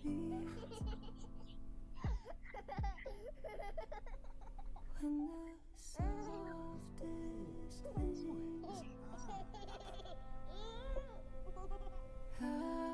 wanna say. Millie Moon Luxury Diapers with Cloud Touch Softness. For diapers so soft, it's like wearing a cloud. Find comfort with Millie Moon. Finders Beepers History Seekers is a YouTube channel where urban explorers Matt and Andy document their visits to hundreds of abandoned locations around the world. What's funny about this channel is they always bring their dog Bear with them on their exploration, setting him up with his own GoPro camera to capture footage they might otherwise miss. In March 2023, they uploaded footage of their visit to an abandoned house in the UK. Throughout their first few minutes of their exploration, Matt and Andy come across all kinds of old history books, kitchen utensils, and other abandoned objects, but for the most part, nothing too out of the ordinary. About 25 minutes into the visit, as Matt and Andy are sorting through dozens of history books lying around the house, this happens. And then why's that got a lock on it there for a bathroom cabinet? That makes no sense at all. Bear, you're just causing so much bother.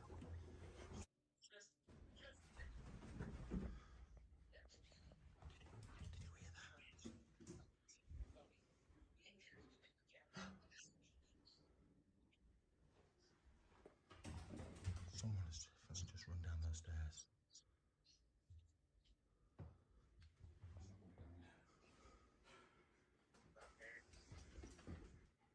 Hello? Hello? No rules. Crack. Yo, kids taking drugs, stealing their kids, Hello? stealing parents. Yo, like, yo. Hello? We're not secure. We're not going to do anything. We're not going to hurt you. They literally be crackheads, bro. Urban explorers. Just having a look round. Yeah, your tickets out. Hello?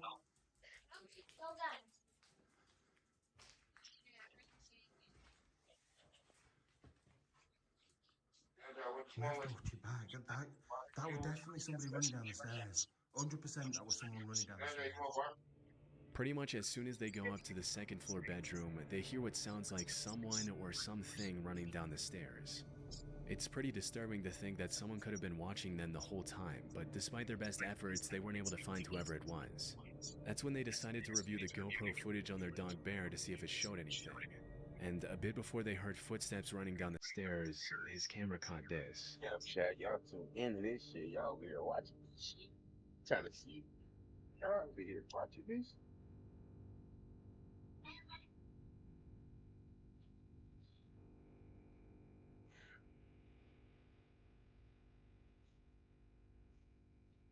Make sure y'all subscribe. I need everybody to subscribe to the channel. Come on, y'all. I'll put your boy BckdoeJoe twin. Gotta go pee. Go pee, baby.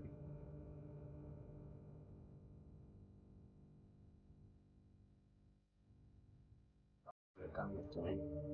Good. Y'all see this spooky shit?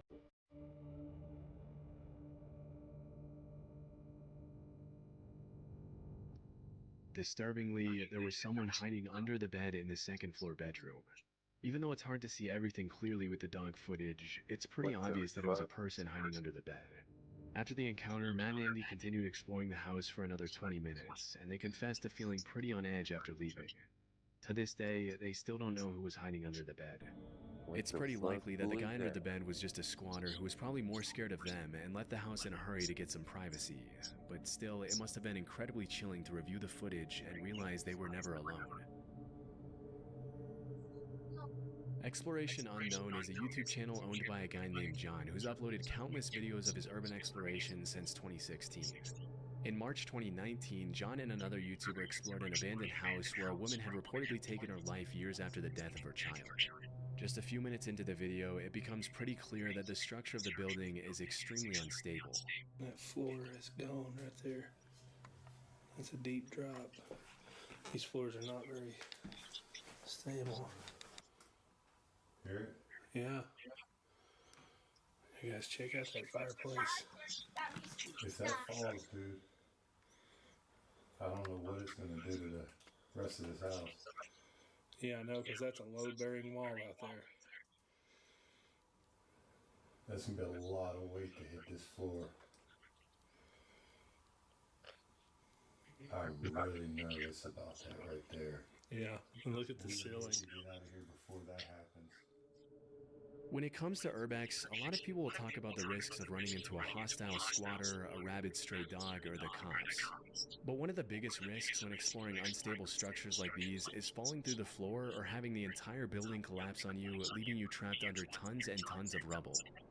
Before John and Tim even get the chance to explore the rest of the house, something pretty scary that serves as a reminder of the dangers of urban exploration happens to John. Alright guys, I think we've decided to chance it. What do you think, Tim? Think we talked about it? It hasn't moved anymore. Let's just stay away from that area. Yes. Let's go back here to the room where the wife. You didn't fall through the floor, did you? No, but it cracked a little. Oh man, there's a crib in here. Oh shoot. Okay. Oh. Did he fall Yeah. to the floor? Ooh. Well, I just fell through the floor. Damn. Ow. You alright? Damn. Oh, We need to go. we gotta get out of here. By the time John realized the floor was cracking, it was already too late. Luckily, he was able to shift all his weight onto his other leg before he fell entirely through. Otherwise, he would have plummeted at least 10 feet into the basement below. Obviously, after that close call, the pair of explorers decided to call it a night and carefully treaded their way out of the house and back to the car. Since that incident, John has continued to upload videos pretty frequently to his channel, but he hasn't gone back to that house since. TP Urbex is a channel dedicated 100% to urban exploration, and even though it's only been active for a little over a year, it's already grown to over 350,000 subscribers. In January 2024, a video was uploaded to the channel featuring two young urban explorers visiting an abandoned high school. From my research, the school that was featured in the video was William A. Wirt High School in Gary, Indiana, located less than a mile from Lake Michigan. Even though the abandoned building is in absolutely terrible condition in the footage, it's still clear that back in the day it was probably a nice school. Out of the entire school, the auditorium seems to be in the best condition, with the bright red seats serving as a nostalgic reminder of what the school used to look like before it was closed. As the teens are walking through the aisles, they catch a glimpse of a man holding a metal pipe staring them down near the auditorium entrance. Looks like some kids got in here and were throwing some stuff from the balcony area. Oh, hey, what's up, man?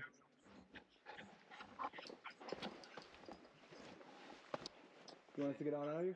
You want us to... Hey, we'll leave, bro. We'll leave, all right? Come on.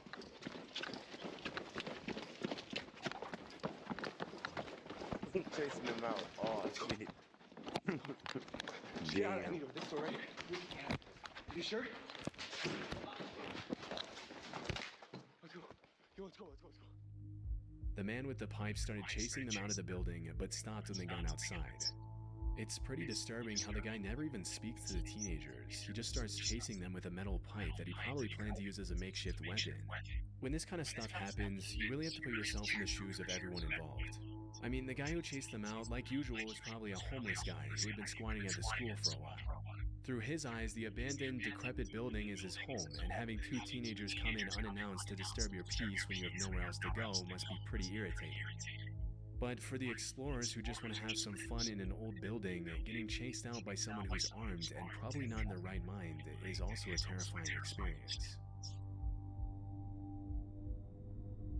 In September 2020, John and Tim from Exploration Unknown uploaded a video where they documented their visit to an abandoned altar in the middle of the woods.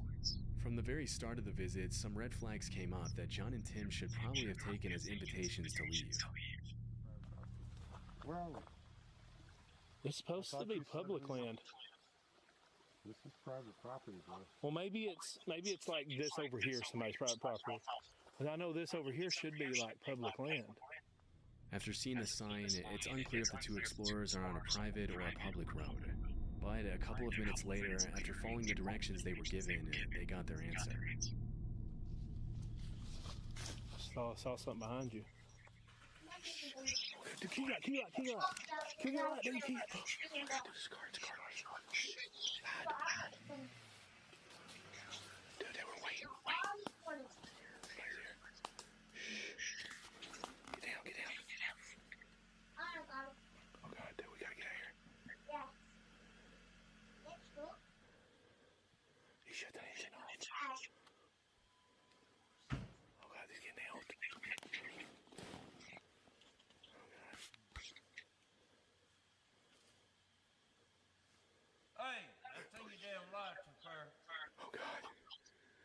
Get off my property. He's got a gun. Okay, we gotta get out of here. We gotta get out of here. We gotta get out of here. Okay. Go, go, go. Go. Oh God! Oh God! Damn! Oh, he's shooting at them. You okay? You okay? Get up, dude. Come on. Get up, get up, get up. You shot him? Are you hit? Are you hit? Oh God, run, dude, run. Run, run, run, run. Damn.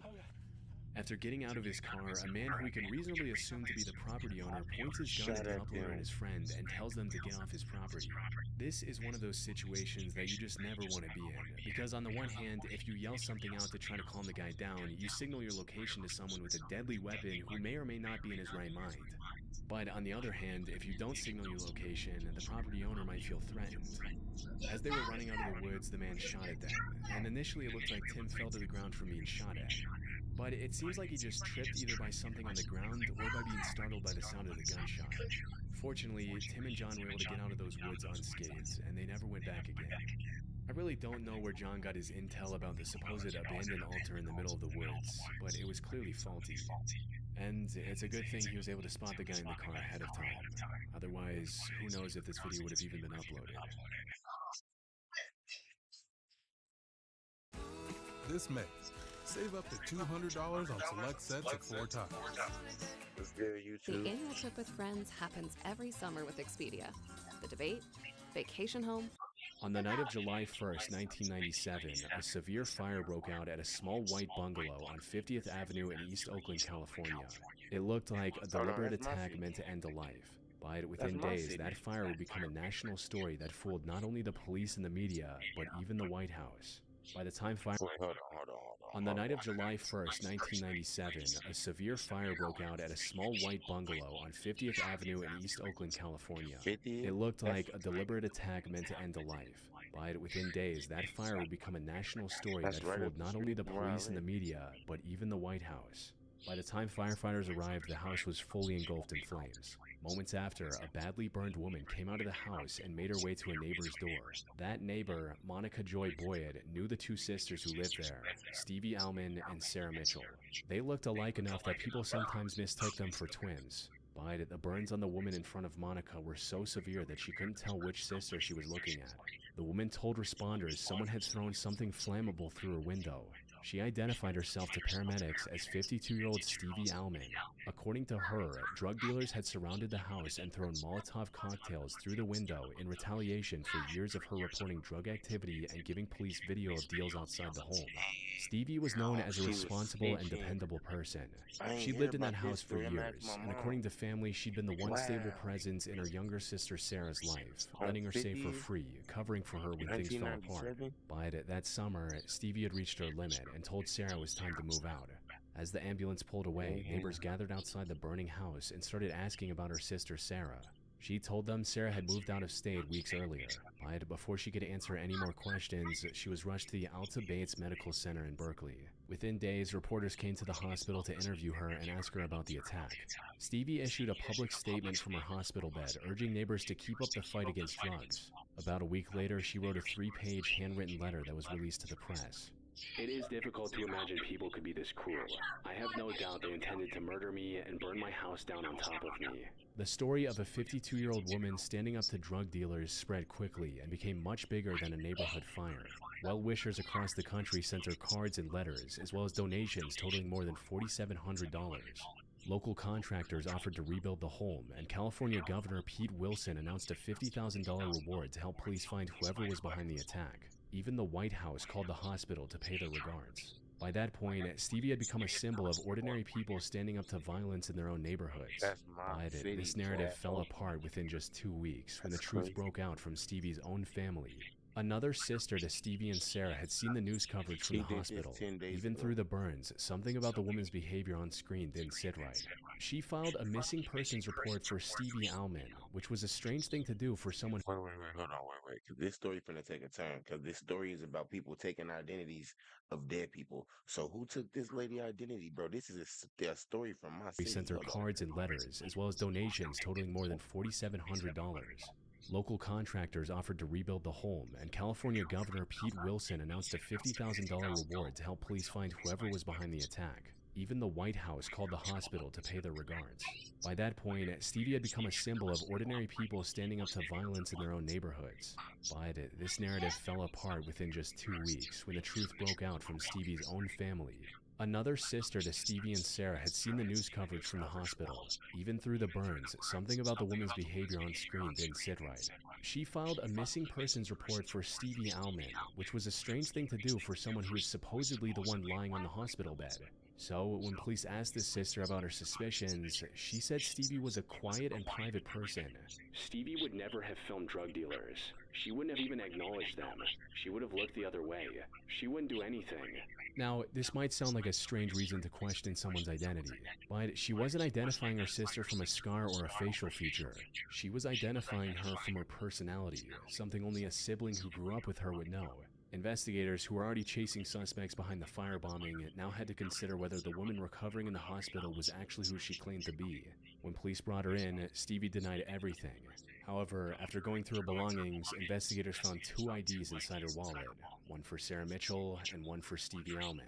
So they took her fingerprints, and the results came back to a match to a previous arrest made 26 years earlier in 1971. The woman in the hospital was Sarah Mitchell, which raised a disturbing question.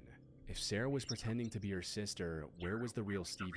On July 15th, investigators went back to the house on 50th Avenue with this new information.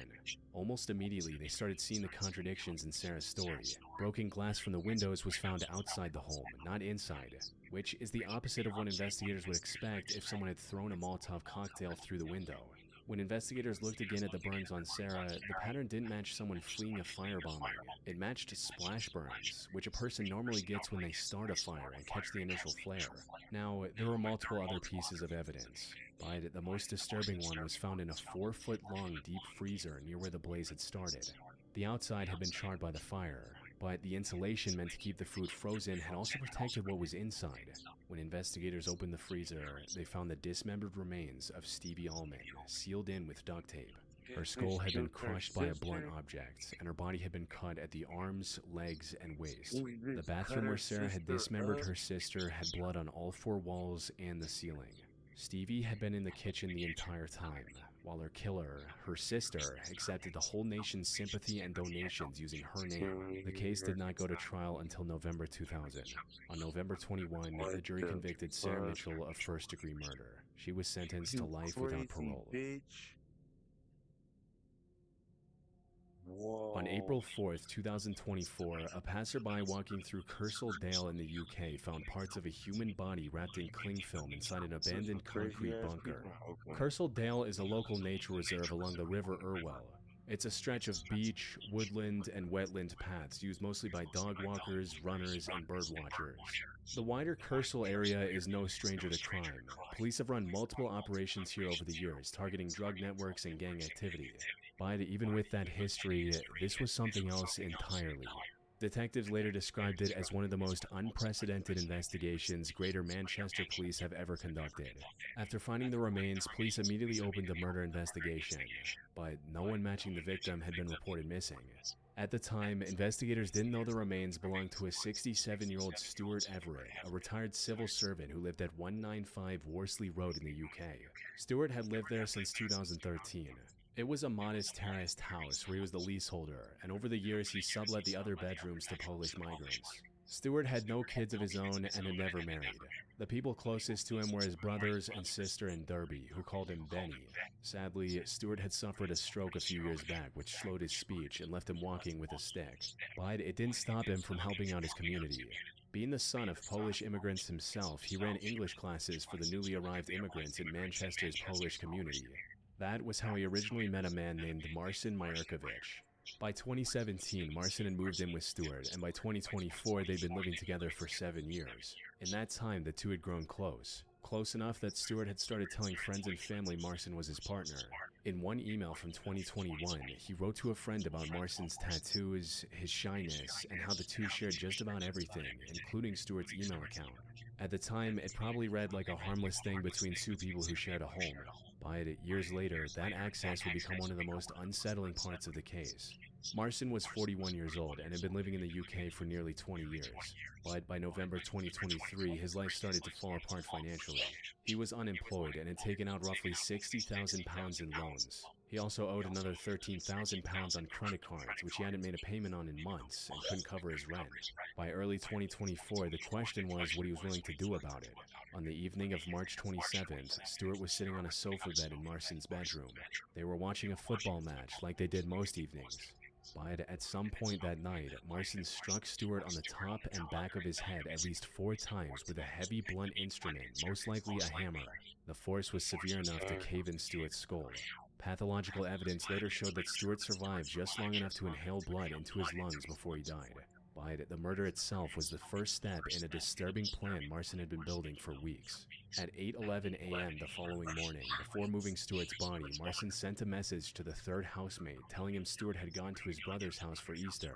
In reality, he had spent the previous night dismembering Stuart's body on the bedroom floor using a knife and a hacksaw he recently bought specifically for this purpose. He separated the body into at least 27 pieces, wrapped them in cling film and bin bags, and packed them into shopping bags small enough to carry on public transport. Before 10 a.m. that same morning, he left the house carrying the first of those bags. Over the following weeks, Marcin made at least 11 separate journeys by foot and by bus, taking Stuart's remains and spreading them across the nearby area, including parks, woodlands, and nearby waterways. One of those journeys led him to Kersal Dale Nature Reserve, the place where the passerby had originally found Stuart's lower torso and legs. So, by this point, the police had part of the victim's body. But no missing person in Derby matched the description. Unfortunately, this wasn't by accident. Disposing Stuart's body was the second part of his depraved plan. The third and final part was to steal his identity. Marcin used Stuart's phone and sent a message to his family in Derby telling them he'd fallen ill and couldn't speak on the phone anymore. So, as far as his family knew, Stuart was still alive and well and had been messaging them all week. Keeping the lie alive meant he could control Stuart's money without raising suspicion. He hired a mover to clear out Stuart's belongings and rented a dumpster to dispose of anything that was left.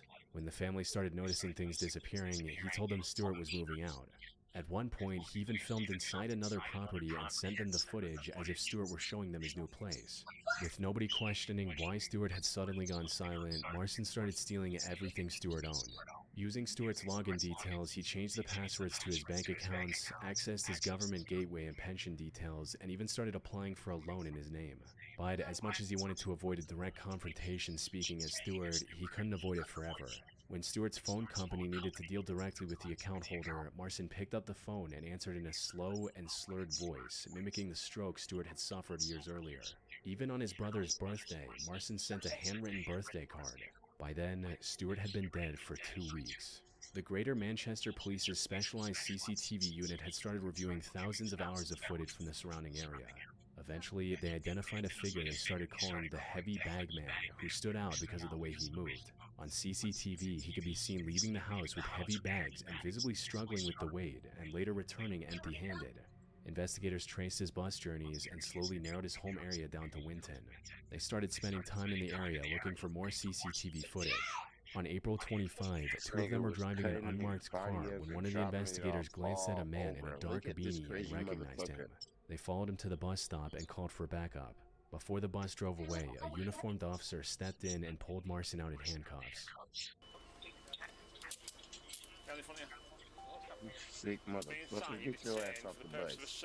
Yeah, get your ass. You looking all innocent. Get your ass off the bus, you sick bitch. You cutting motherfuckers up and taking their body parts all over the fucking city. Get your ass off the bus. You acting stupid. Shut your ass up. You don't do shit like that. It ain't no fucking mistake. You on camera. CCTV, you know that word? You stupid motherfucker. You wrong with people, bro. Nah, don't act like you can't speak English now, nigga. We don't want to hear that shit. In his possession at that moment were Stuart Everett's phone and bank cards. Investigators later found out that Marcin was planning to permanently leave the country that day and had been searching for properties in Spain weeks earlier. Marcin was charged with murder. His trial began at Manchester Crown Court nearly a year later, in March 2025. Marcin never testified at trial. When the verdict was read, he showed no emotion and never apologized to Stuart's family. Only a third of Stewart's body was ever recovered, and Marcin refused to assist investigators in locating the rest. He was sentenced to life in prison with a minimum term of 34 years. Marcin Mierkiewicz. For the murder of Stuart Everett, I sentence you to imprisonment for life, taking account of all the relevant circumstances and the aggravating and mitigating factors that I have set out. The appropriate minimum term will be 34 years. The judge confirmed the murder was premeditated and motivated entirely by financial gain. 5 days before the killings, he looked up how much it would cost to borrow £50,000. With £60,000 in unpaid loans, credit card debts, and unpaid rent, Marcin's answer to his money problems turned out to be Stewart's life. A life which was brutally ended, and for weeks after, his identity was stolen by his killer. A wide range of professional-grade products you need. Grainger, for the ones who get it done. You've got something to cheer for, like paying less for your trips. Score a great deal on flights, hotels, and rental cars on Kayak. You can compare options, track prices, and filter for what you want. Get ahead of the game with Kayak. Download the Kayak app now. Please let me just clear this up that no. Hey phone, I've got 5 volts, I've got 9 volts, I got 15 volts, 20 volts, pick one. All right, well, 9 volts at 2.2 amps is perfect. It's just a conversation between your phone and your charger. So charging's really, it's all based around the charging protocol. Your phone will never charge more than it needs to. So fast charging itself does not hurt the battery. So what's really actually bad for your battery is just going for like the fullest speed you possibly can, but not paying attention to the temperature. So that's why people really need a reliable charger, not just whatever has like the most impressive sounding specs.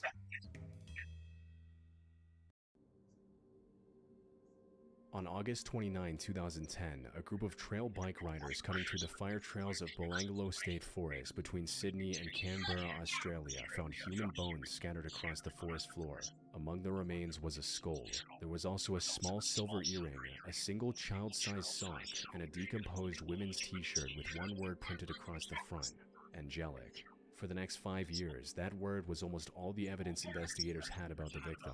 They ran her DNA against every state and federal database, and cross-checked her against every open missing persons report in the country. But no one matching her description had ever been reported missing. This could have meant one of two things. Either no one was looking for her, or someone had made it look like there was no reason to. Because of how little evidence the case produced, investigators named her the Angel of Belanglo.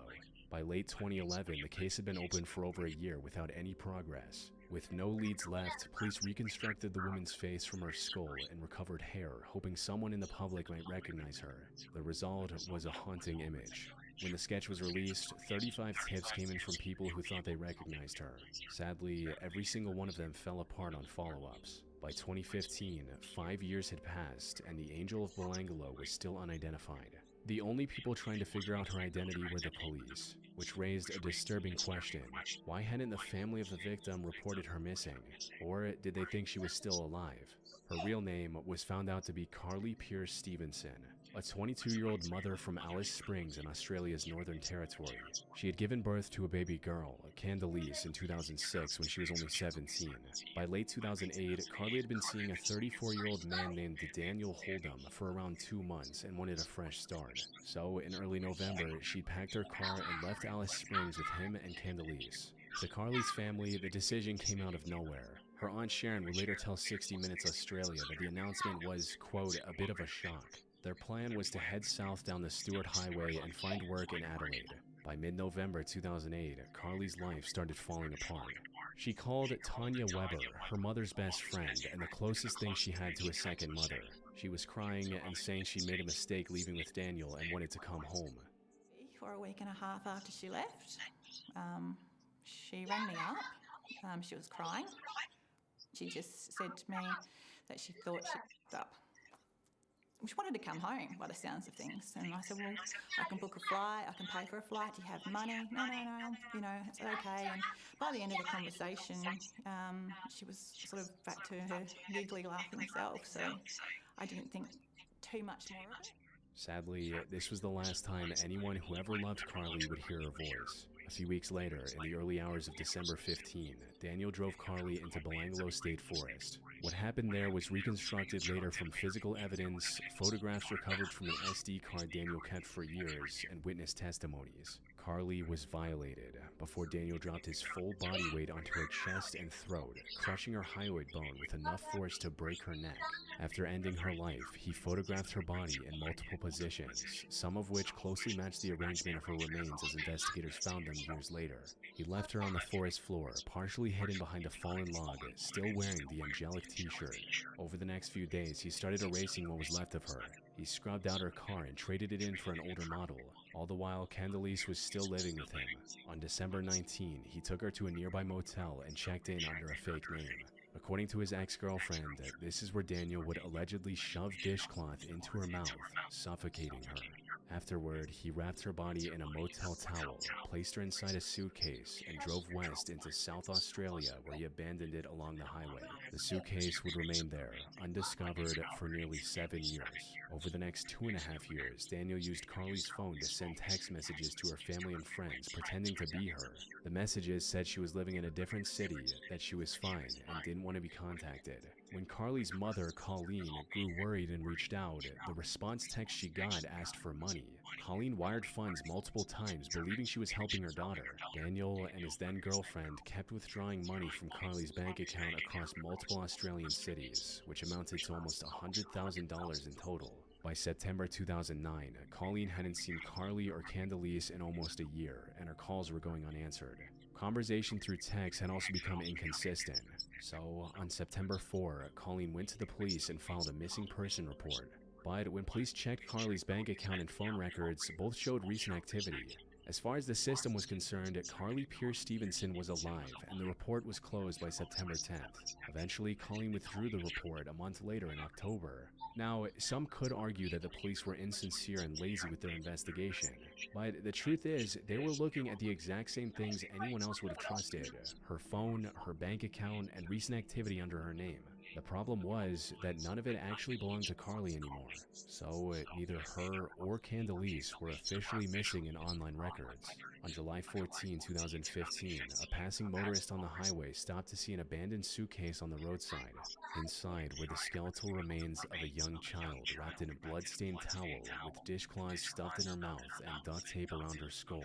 Police immediately distributed the images of the child's clothing across the country and publicly appealed for anyone with a lead to come forward.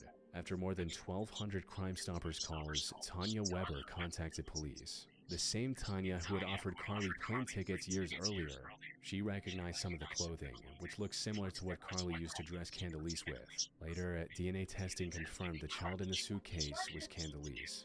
A familial DNA comparison then connected her to the unidentified remains in Belanglo.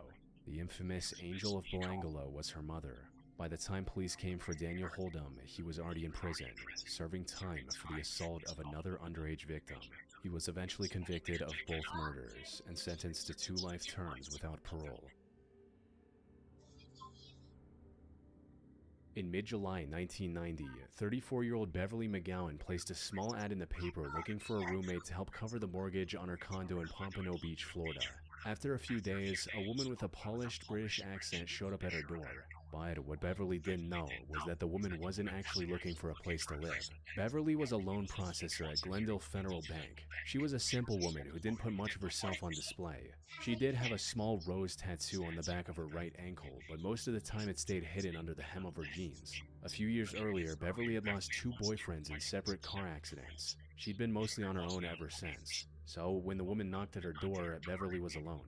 The woman introduced herself as Alice. Alice explained she was a junior executive at IBM and needed a temporary place to live while her work was relocating her.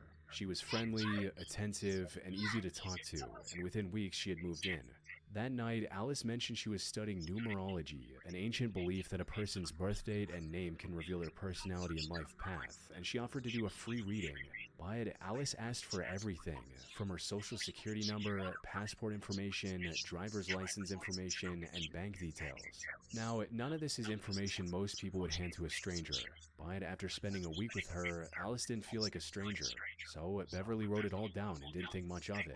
The next morning, July 18th, a woman called Beverly's work claiming to be her. She didn't ask for Beverly's supervisor, who would have recognized her voice instantly. Instead, she asked for the head of security and said she was sick and hung up. On July 18th, an individual calling herself Beverly McGowan calls in sick to work, and unfortunately, nobody ever sees Beverly McGowan again. 18 minutes later, 2 long-distance calls went out from Beverly's phone, booking a hotel near Heathrow Airport and a rental car in her name. Over the next 2 days, Beverly's credit card moved across Miami, building a paper trail of someone preparing to leave the country. The transactions included clothing stores, an ATM withdrawal, and a pair of shoes. Then, on July 20, it appeared at a travel agency where someone booked a one-way flight to London for July 22. Around that same period, multiple handwritten letters were dropped in a Miami postbox addressed to Beverly's brother Steve, her sister Jane, and a close friend. Each one said that she had decided to sell her condo and leave town to start a new chapter of her life. Beverly's brother Steve had actually opened his letter a day earlier on July 19 and immediately felt that something was wrong. Beverly had just bought that condo and started rebuilding her life. When I saw the letter, I was very disturbed by it. For her to leave didn't make any sense because she was giving up everything that she'd worked so hard for. And then once I was reading the letter and I get down the bottom and I see that goodbye, I said she was trying to tell me something at that point.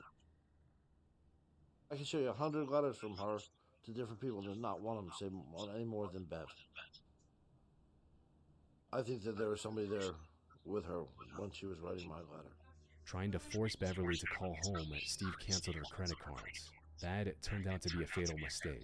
The moment that card stopped working, investigators lost the ability to track down whoever had been using it. That same evening, nearly 100 miles north in St. Lucie County, a fisherman found a female body in an unspeakably gruesome state. The head had been removed, and both hands had been cut off. The skin over the upper left abdomen had been carved away, erasing what used to be a tattoo. It was clear whoever had done this didn't want to leave behind anything investigators could use to identify the victim. But they missed one small detail. The small yellow rose on her right ankle was still there. The police used it to identify the victim. It was Beverly McGowan, which meant the person who had booked British Airways Flight 292 was almost certainly her killer.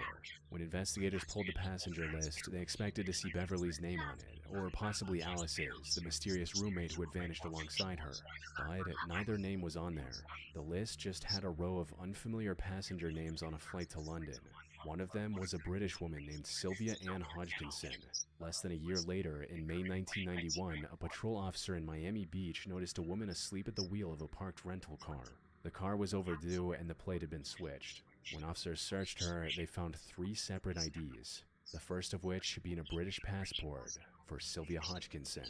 Then there was also a Florida driver's license belonging to a real woman in Orlando named Charlotte Ray Cohen, and a third license under the name Elaine Parent. For the purpose of clarity, I'll call her Elaine for the rest of this video. Elaine was caught in possession of multiple stolen IDs, so the police took her fingerprints and held her overnight in jail, but she was released without charges. Meanwhile, 5 more years passed without a single break in the Beverly case. But all of that changed in December 1996. An investigator who had been following the case from the beginning was going through old evidence for anything the team might have missed. Looking again at the British Airways Flight 292 passenger list, she ran each of the 248 names against the U.S. Department of State's database. One name triggered an alert, that being the name Sylvia Ann Hodgkinson. When they opened the Hodgkinson file, they found that it was part of a string of aliases belonging to a single identity theft. The State Department's records also showed something else. The Hodgkinson alias was linked to 2 other names, Charlotte Ray Cohen and Elaine Parent, the same names that were on the 2 other IDs recovered from the killer's wallet at the Miami Beach arrest. One of them, Charlotte Ray Cohen, belonged to a real woman in Orlando. When investigators reached her, Charlotte told them she'd never been to Miami in her life. What she did remember was a night in Orlando in the late 1980s at a bar, where she'd met a charismatic British woman who had asked her for personal numbers for a numerology reading. It was now confirmed that the woman with the 3 IDs was Beverly's murderer. Elaine had approached all of her victims in the same way, just with shifting accents and different names, and by 1998 she knew the police were looking for her. Later that year, a postcard arrived at the St. Lucie County Sheriff's Department, mailed from London. On the front was a photograph of an oil painting, a woman climbing out of a swimming pool, signed Piper.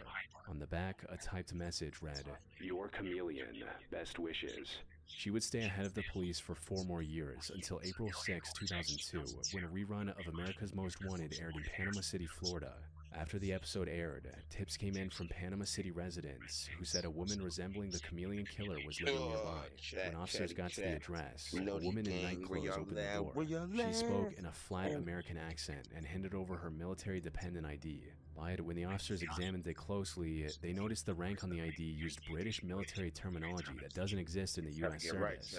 It was immediately clear she was using a fake ID. Before they could take her to the station for questioning, Elaine asked to change out of her night clothes. She closed the door, walked back to her bedroom, and shot herself through the heart with a revolver. Afterwards, when officers searched the room, they found men's clothing, a gray wig, a stage makeup kit, and a fake passport. But nothing that confirmed her real identity. Whatever name she had been born with, she took it to the grave with her. Wait, that was crazy, man. Took it to the grave with it? Around here, That was a crazy we see one. a lot of people head out. Damn, I missed that No one. matter where they're going, we just make sure they're Y'all ready. seen it? Before In 2018, 2 women meet for drinks at a bar in Fort Myers, Florida. One invites the other to her hotel room, completely unaware that she's in the presence of a killer. Or when you're traveling up to the airport with travel, they're all this morning. And my feet are slipping. This encounter sets off a chilling chain of events, linking their meeting to a gruesome crime 1,000 miles away. Now, investigators across state lines must work together in a race against time to put an end to the ruthless crime spree before the killer strikes again. You're gonna find a body there. Somebody better look. The following report is based on police records, and most of the footage has never been seen before until now.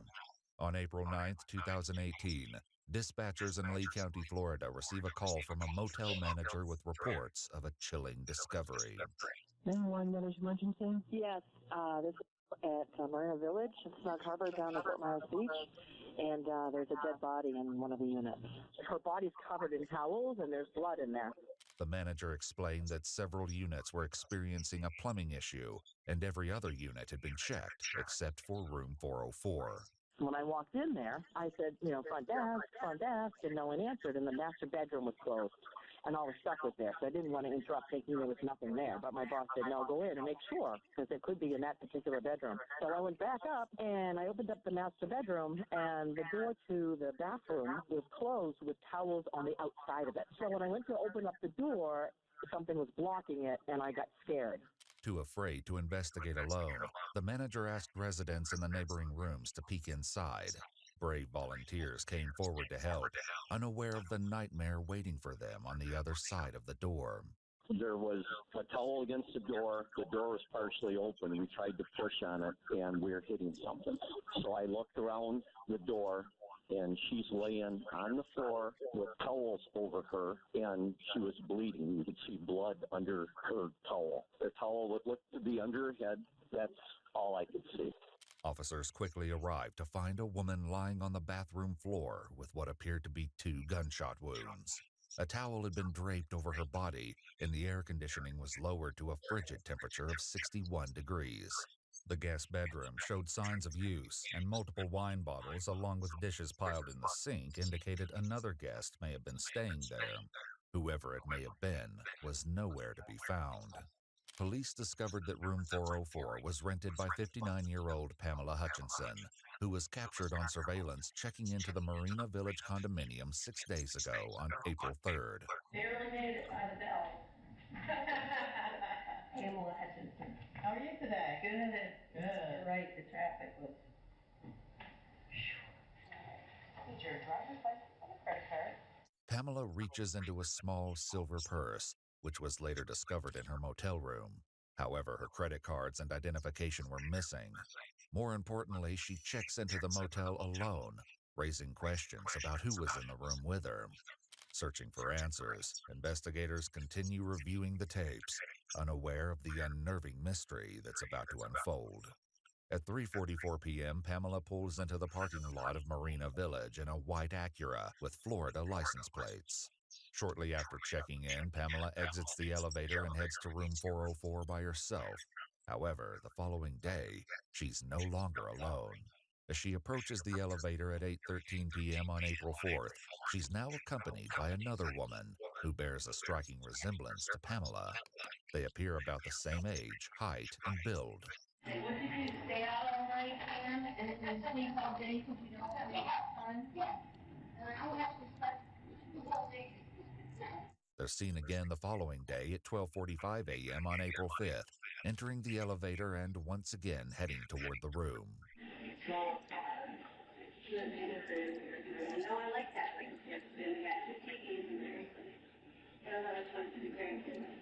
or when you're traveling up to the airport and stuff, they're all in morning.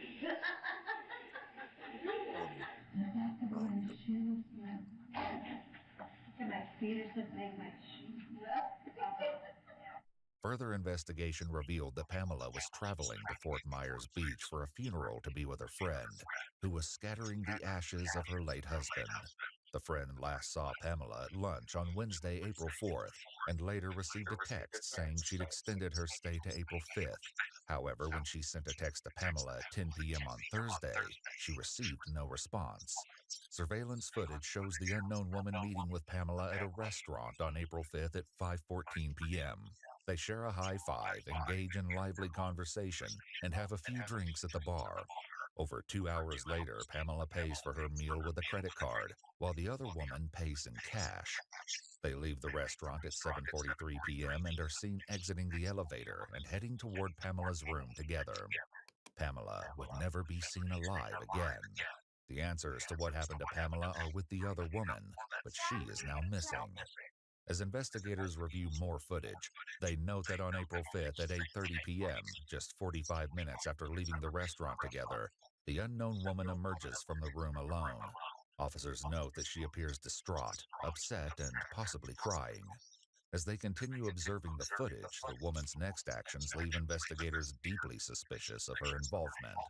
On the morning of April 6th at 6 a.m., the suspect heads to the elevator carrying the same purple luggage bag that Pamela had been seen with earlier. 2 hours later at 8:30 a.m., a woman claiming to be Pamela extends her stay for 3 additional days. She provides a credit card over the phone, but oddly, the card doesn't match the one used for the reservation. Minutes later, the suspect begins making several trips to and from the parking lot. Pamela's car is seen backing into a space in front of a white Cadillac Escalade. The suspect then begins to transfer items from the Escalade to the Acura. The Escalade leaves the parking lot at 12:42 p.m., but the suspect returns on foot nearly an hour later at 1:32 p.m., where she stays for several hours. Finally, on April 6th at 1:51 p.m., she heads for the parking lot and is seen driving away in Pamela's white Acura, leaving her body to be discovered 3 days later. The suspect has vanished without a trace, and as there's no record of her staying at the motel, her identity remains a mystery. Investigators are left with many haunting questions. Who is this woman, and what role could she have played in Pamela's death? The answers may lie over 1,000 miles away, where an unfolding investigation reveals shocking connections between the cases, far more twisted than anyone could have imagined. 2 weeks earlier, on March 23, 2018, a call is placed to the Dodge County Sheriff's Office in Blooming Prairie, Minnesota, where uneasy concerns soon lead to an alarming discovery. Could I speak with a detective possibly? My name's Greg Oswald. We have right up to the point of missing person here. My business partner, and there seems to be something seriously wrong. Okay, how so? Well, I haven't been able to talk to him for 16 days, and neither of any of the employees. He's never done this. Dave's never done this. In the 20 years I know him, he's very involved in our business, hands-on. Okay, and what is his name? David Reese. Greg further explains that the Prairie Waxworms farm is just 100 feet away from David's home, where he and his wife Lois reside. Thomas, the farm's manager, explained their concerns began 10 days prior on March 12th.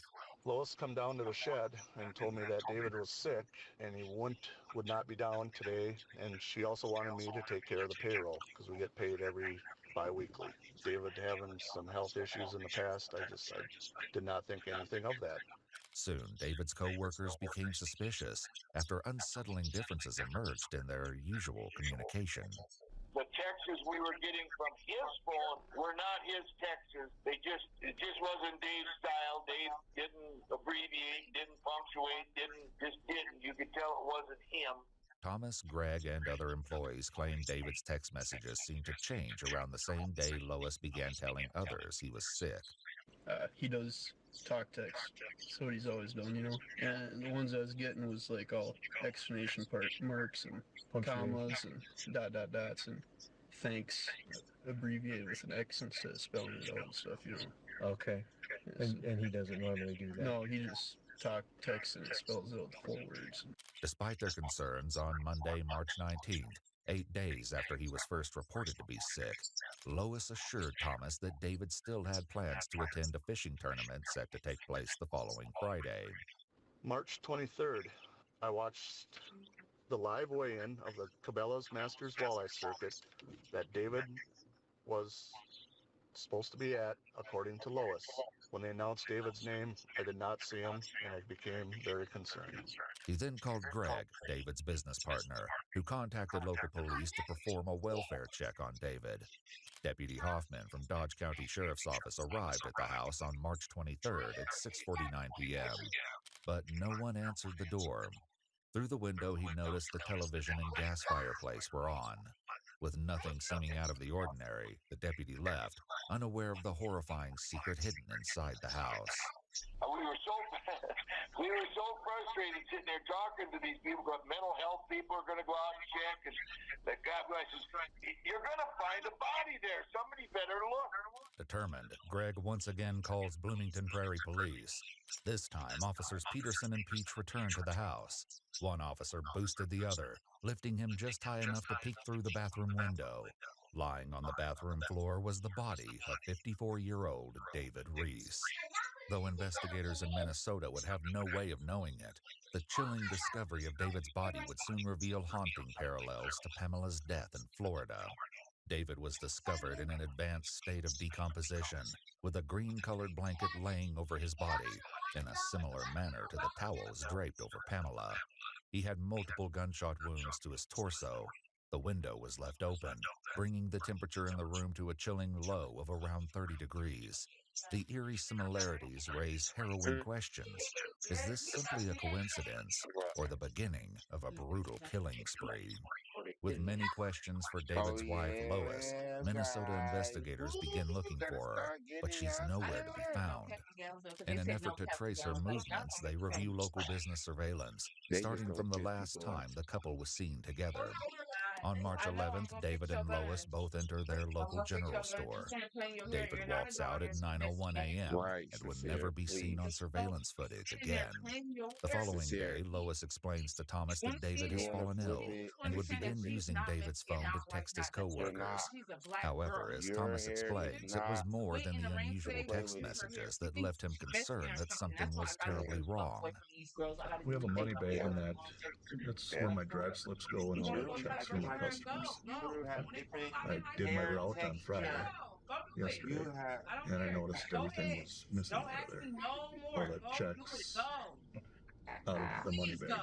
On Monday, March 12th, Lois enters Citizens State Bank, approaching the counter with a check from David's account, written to her in the amount of $1,000. The teller fails to notice that David's signature doesn't match the previous ones on record.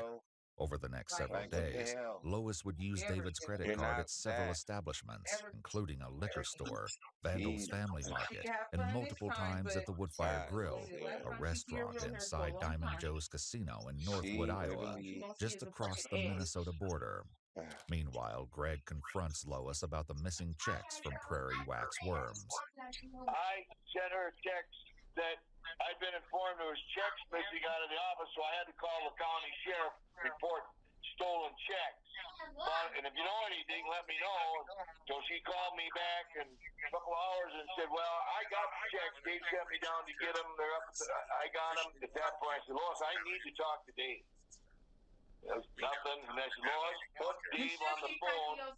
And the last thing she said, Dave, don't roll over. Don't roll over. And then hung up. On March Tomorrow 16th, is Lois the day. Where returned to they the going Citizens again? State Bank with another check from David's account, written to herself for $2,500. The teller once again fails to notice the signature and gives her the funds in cash. As her shopping spree continued, Lois walked into a Fantastic Sam's hair salon in Austin, Minnesota on March 17th. Yeah, she came in and she was going to be going out for St. Patrick's Day. She said that she was going to be going to Diamond Joe Casino, so she wanted her hair to look like Peggy Bundy and have it nice and big. 3 days later, on March 20th, Lois is once again spotted on camera at the general store, this time wearing the same hoodie that David was wearing on the last day he was seen alive. At this point, David hasn't been seen in 9 days. Over the next 2 days, Lois returns to the bank, depositing over $8,000 into David's account at the drive-thru before transferring the money back into her account. I'm just in awe that they would take a prairie of I think I'm in the Discord though. Oh no, I'm not. check Nah, because I'm on my from other one account. company I'm gonna to go on my prairie other account in a minute. waxworms and let her cash them. But it looks like about 12 grand minimum, 14,000. Okay, so they were actually the company checks? Yep. Well, not prairie waxworms. It was our customers' checks who had paid us, made payable to prairie waxworms. Lois would hit the Diamond Joe Casino again on March 22nd, where her unusual behavior caught the attention of a casino regular. Just kept acting like she was real suspicious on who people were and what was going on, you know? Like she wasn't quite sure of her surroundings, who she could trust and who she couldn't. Okay, so paranoid basically?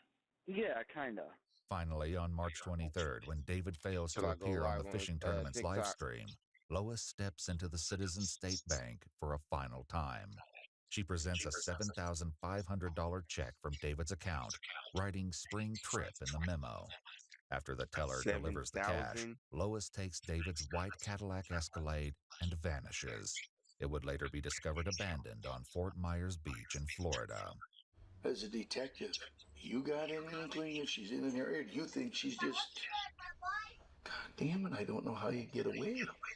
No, nothing so far. I just don't know.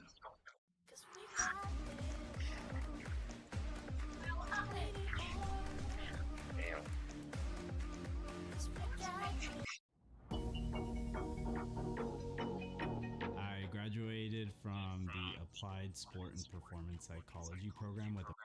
Detectives in Minnesota and Florida have yet to realize the shocking connections between the murders of Pamela Hutchinson and David Reese. But a lucky break will soon drive the two separate investigations toward a fateful collision.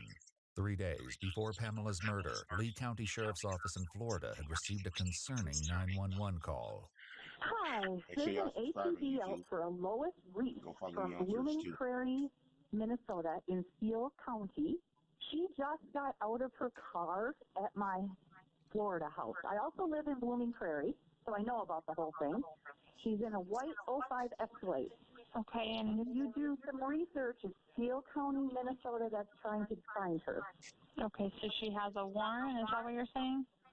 Yes, for the possible murder of her husband and for sure for embezzling charges.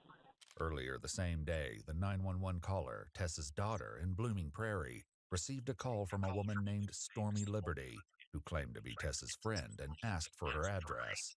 Stormy Liberty was later identified as an alias that Lois used when opening a cell phone account. She was gone by the time police arrived, and just 3 days later, Pamela's life came to a tragic end.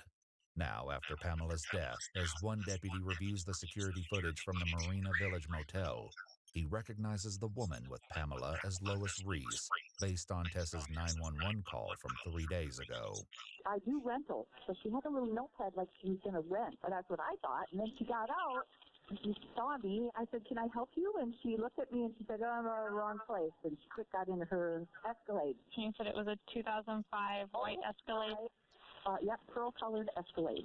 After being recognized in the surveillance footage, Lois is officially named a person of interest in Pamela Hutchinson's murder. On April 10th, investigators in Florida contacted Minnesota law enforcement, requesting a photo to confirm their suspect. And finally, information between the two investigations was shared.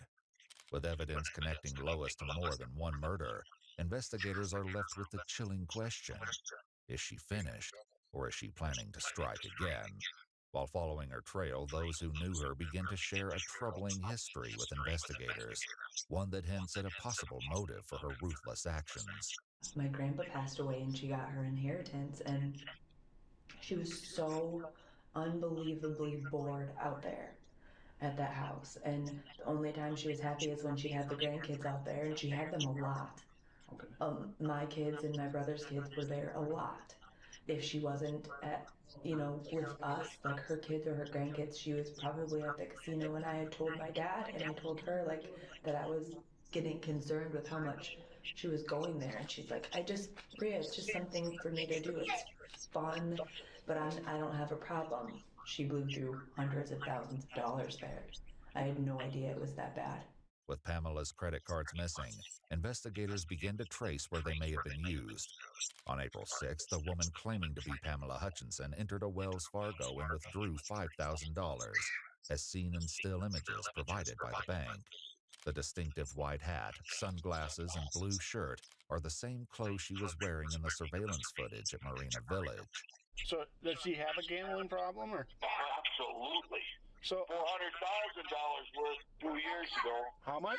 400 stolen out of a trust that belonged to her dad and brothers and sisters that she was managing. Did you say 400,000? Yes, sir. As investigators continue to follow Lois's trail, receipts show that she withdrew $1,500 from an ATM on April 7th, one day after leaving Marina Village in Pamela's stolen car. How did he make it so she couldn't have any money, do you know? Well, I think the last go-around, you got to read between the lines with me. This is just conversation between Dave and I. I know all credit cards were taken away. I know she had no bank account. She wasn't a signature on any of his accounts. Investigators also discovered that Lois had recently checked into the Hilton Hotel in Ocala, Florida for a day, using Pamela's credit cards and forging her signature on the room service receipts. When all the money stuff came up after he realized, that she has a bad gambling problem and she went through all that money, she was put on lockdown, she couldn't have access to any money. And I told her many times, I understand why my dad was doing that. I get that. But I just told her that she should just, come live with me or my brother, because it wasn't a good situation to be in for either one of them. Brianna further explains that the financial issues Lois faced as a result of her gambling problem led to an attempt to take her own life 2 years prior. My dad found out about something, probably money related, I'm guessing, and he was yelling at her, and he said a bunch of awful things to her, and then he left to go to the bank, and she said that she just felt like she just didn't want to deal with it anymore.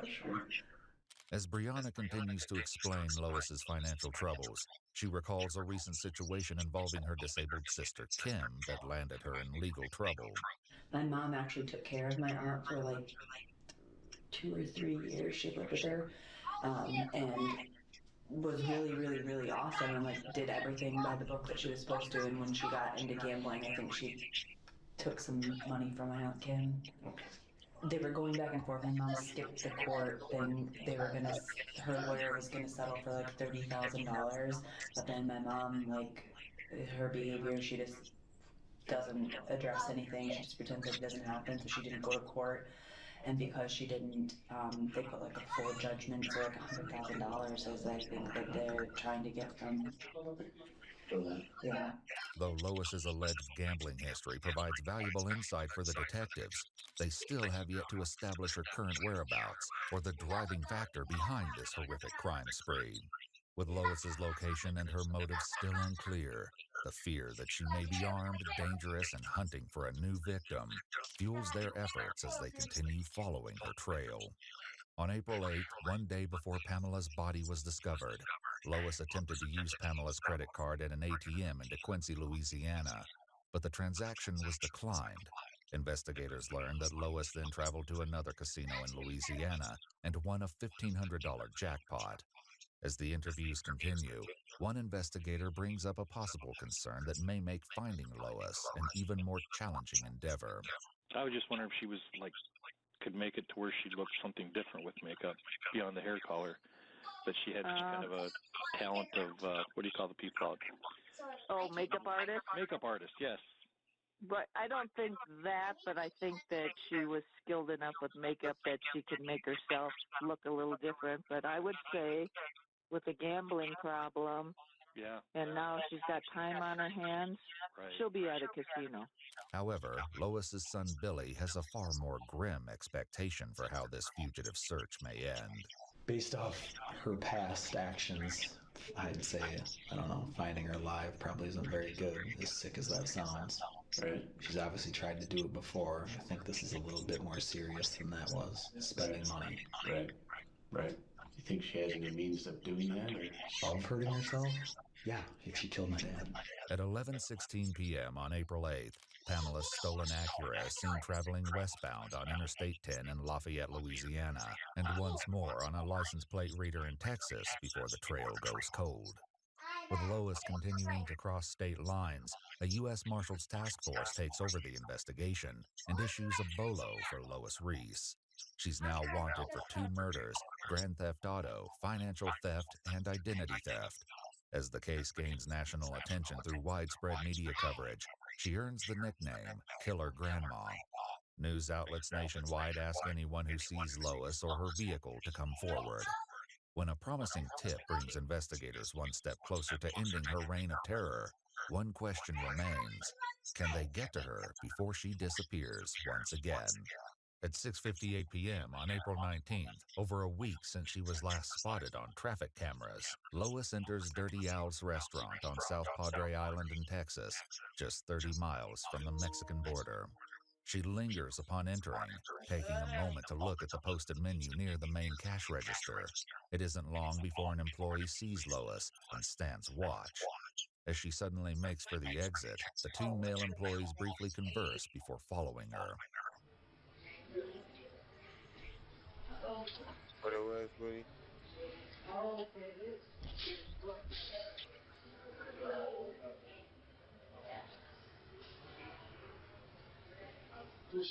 That's the Florida license plate. Well, she was driving a Florida license plate. Where at? Right here, that white car. That couldn't hurt. The man takes down her license plate and local authorities are contacted. Police arrive at 7:50 p.m., nearly an hour after she left the building. It seems as though she slipped away once more. It's a devastating blow to their search, but in a shocking twist of events, while officers wait for someone who can show them the surveillance footage, they begin to search the conjoined parking lot and spot the stolen car at the restaurant next door. They enter the restaurant and find Lois sitting at the bar, talking with an unknown male, but wait for backup before moving in for the arrest. At 8:25 p.m. on April 19th, multiple officers move in and finally make an arrest, unaware of just how close Lois may have come to claiming a 3rd victim. With Lois now in custody, one chilling question remains unanswered. What drove Lois to commit not 1, but 2 brutal acts of murder? Lois, what's your last name? Yep. I'll try out. Right now you're going to be detained.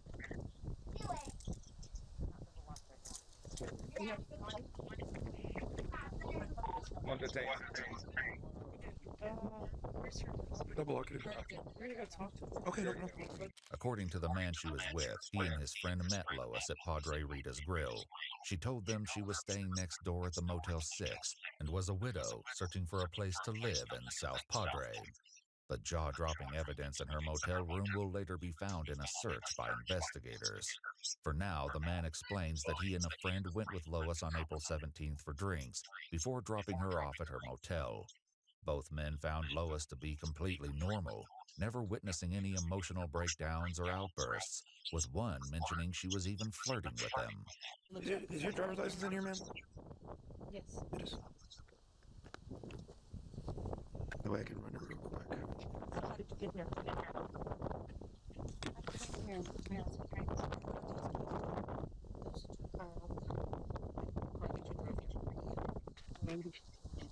Okay, this one right here. Just an FYI. Okay, it's not really your car. Okay, you wanna run her real quick? It's out of Minnesota. It's in there. It's out of Minnesota? Yes, sir. Yeah, but the warrant I do believe might be out of Florida. I didn't get a chance to even look up our stuff because it was like. Yeah. How that is. Lisa, if you wanna. I'll get my cuss back when I get over there. Just go ahead and grab your unit and follow him to the station. It's more than a shave.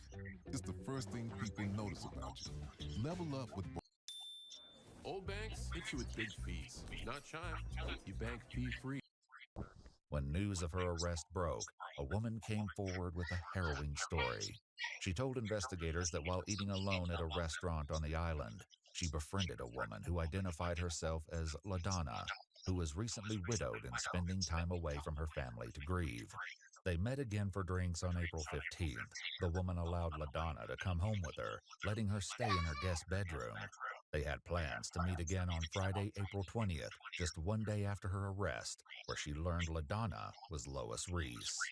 When investigators from Minnesota and Florida learn of her arrest, they fly to Texas to meet with Lois for an interrogation. However, Lois invokes Miranda rights and asks for a lawyer. Eventually, Lois will break her silence and recount the shocking details of her final moments with David and her motives for pulling the trigger. For now, Lois raises an unusual concern. The process for getting you out of here takes a little bit of time, and you got to get transported back to Florida. So I imagine in a couple weeks, we'll see you back in the Lee County Jail, and then from there you'll be eventually going back to Minnesota to deal with the charges up there. Okay. Do you have any questions of us right now? Will they put me in a room that has a bed? I'm sorry? Will they put me in a room that has a cot or something?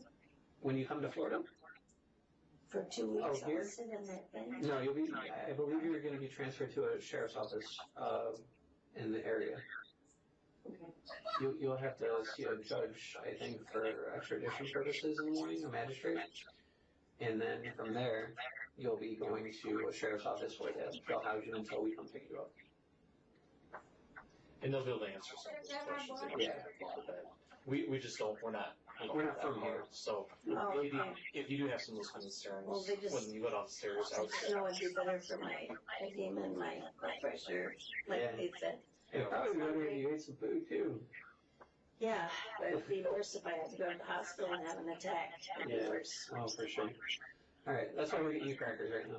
It's fine. One final question from Lois leads to a shocking revelation as she learns the truth of just how far her notoriety has spread. I guess one question I have is, do my kids know when I've been here? Yes. From what I don't know if you know this or not, but your whole story has been national news. Okay. It broke last night.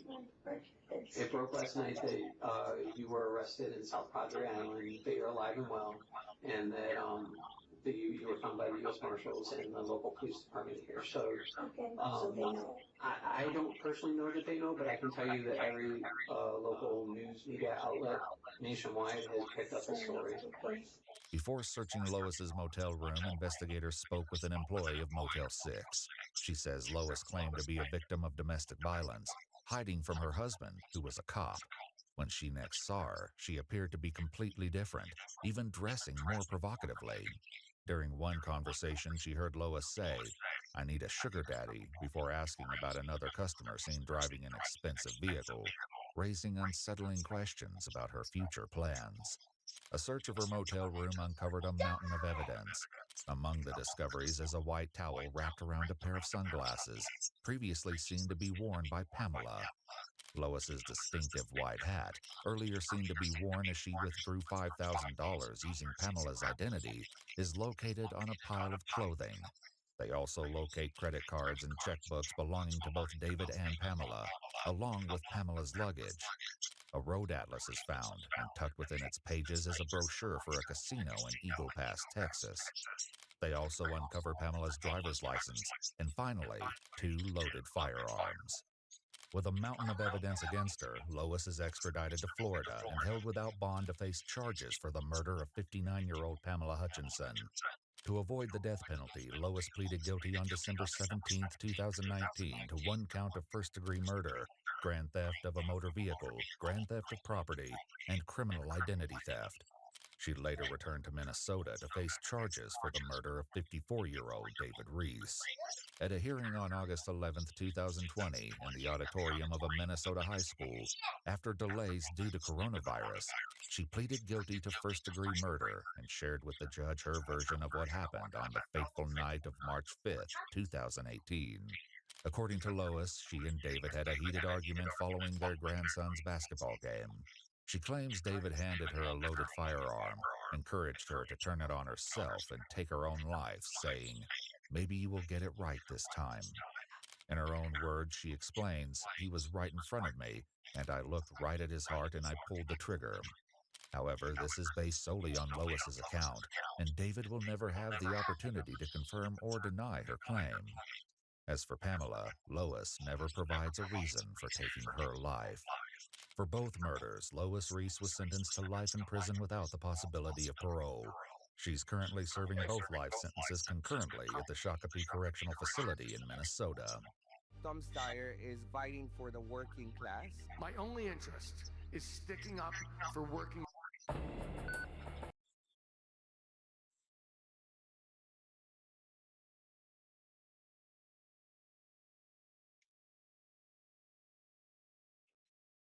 West Hobart Haunted House. West Hobart is an inner-city suburb located in Tasmania, Australia.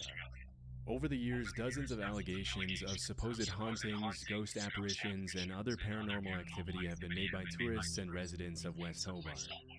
And it's honestly not too hard to see why, as West Hobart is a pretty old town with a generally creepy vibe. As is usually the case, most of these stories have either turned out to be fake, or the people making the allegations didn't have enough evidence to support their claims, which makes it almost entirely likely that they're hoaxes. But as it turns out, at least one of these stories actually has some amount of truth to it. Back in the late 80s and mid-90s, rumors started spreading of a house in West Hobart that was apparently so haunted it drove its residents insane. At first, the rumors created a huge buzz all over town, with the locals doing everything possible to stay far away from the alleged haunted house. It wasn't until months later that the authorities got involved and finally got a clear picture of the situation. While it was true that the house's residents appeared to be going insane, it didn't have anything to do with paranormal activity, but with the fact that a datura vine had been growing through the trees directly above the home and dropping leaves into the family's rainwater tank. For a long time, the family had been inadvertently consuming microdoses of the plant every single day, which made them slowly but surely start to lose their sanity as they sank further and further into delirium. In case you've never heard of it, datura is a species of plant within the nightshade family, also known as jimson weed, the devil's weed, or devil's trumpet, and you'll see why in a second. Even though the plant itself looks pretty harmless, it's known for having extremely powerful hallucinogenic properties, which is why it was used for centuries by Native American tribes in coming-of-age rituals and other important ceremonies. The Aztecs also used datura as a painkiller in certain rituals, namely in ritual sacrifices, and it's also commonly used as an ingredient in the ritual of zombification in the Haitian voodoo religion, where it's referred to as the devil's cucumber. As you can probably tell by now, datura isn't your typical recreative hallucinogen, and there's a reason why it's really only ever used in hardcore spiritual rituals and ceremonies, and sometimes by naive people who have no idea what they're getting themselves into. In low to medium doses, datura causes extremely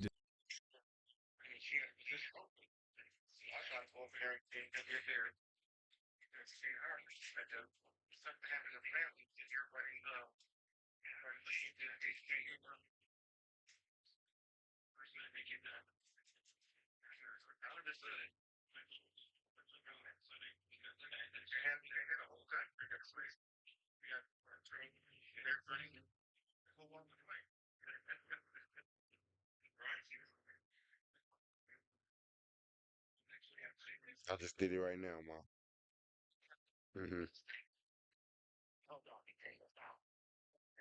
That's crazy. Want the whole damn And they want it out. They always like that. You put all that money on there. They be doing that stuff to me. Yeah, I'm just off today. I don't gotta go into tomorrow. Mm-hmm. It work.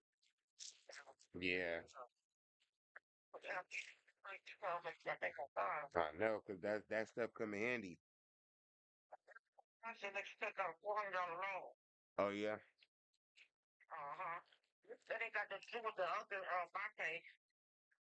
Mm.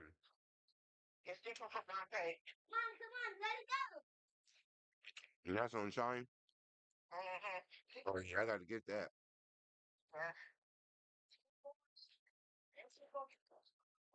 I need that.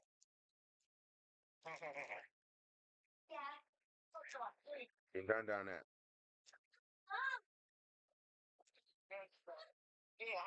He just got off probably, yeah.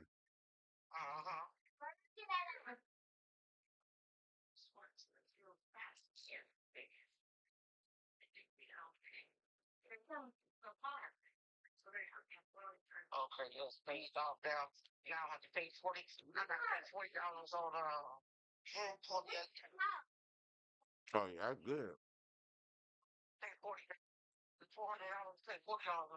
Mm-hmm. Oh no.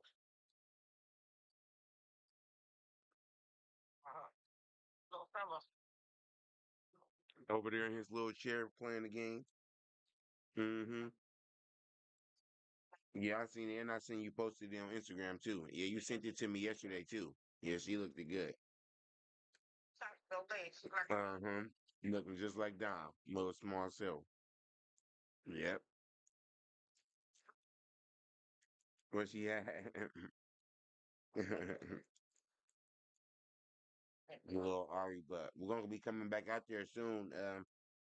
They gonna be going on summer break soon too. So, my days of the week be different. It don't be the weekends now because I'll be working a security job.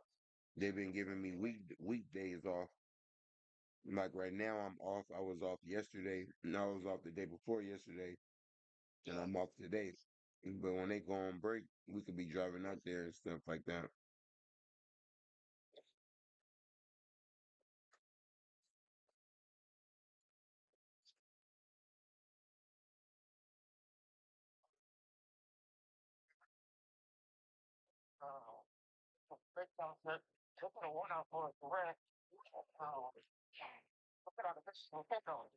Yeah.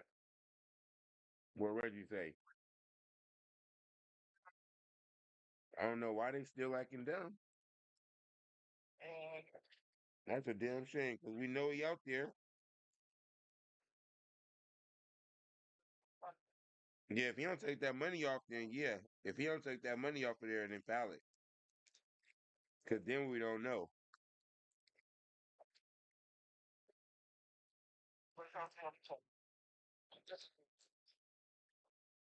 Yeah.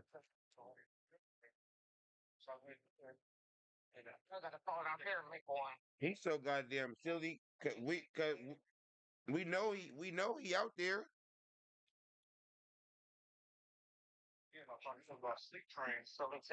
The lady already told you he rode the train with her. Yep. I know. Yep. I already know he call himself being mad at you, but he don't got no goddamn reason to be mad at you. Goddamn fool. You the only one that was helping him. Call himself not wanting to call you and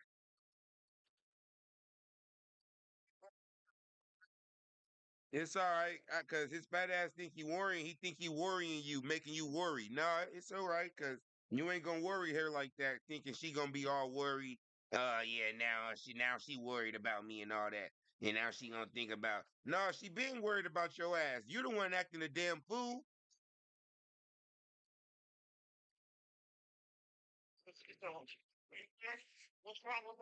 He know she looking for it too.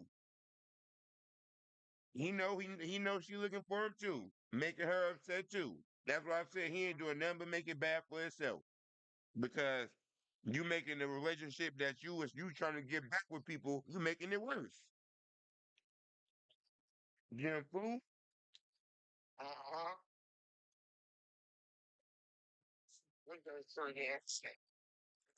I think he down there. I think he down there with Renee. Mm-hmm.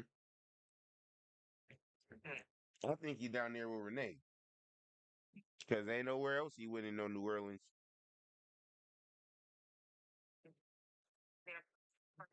When you called that train station, did you call that train station in the Texas place?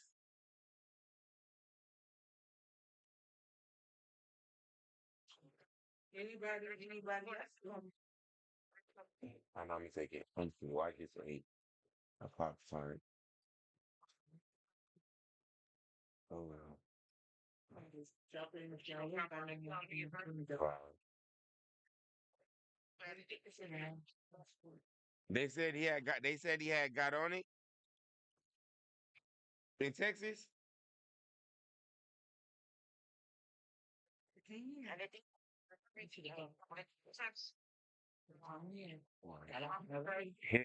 He had to get off the train in L.A. He had to get off the train in L.A. Man, he a damn fool. Exactly. Man. Yep. Yep.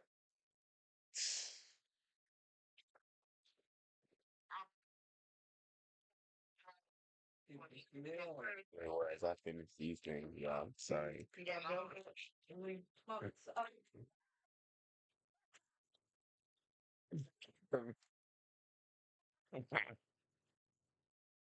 Yeah.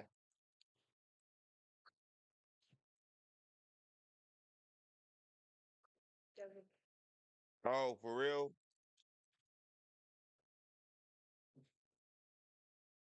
Man, all you gotta do is call them and get him his damn social and you his damn mom and they'll tell you whatever the hell you want to know.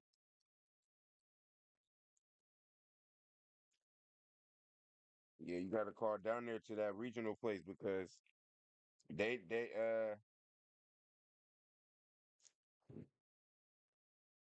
yeah. That the huh?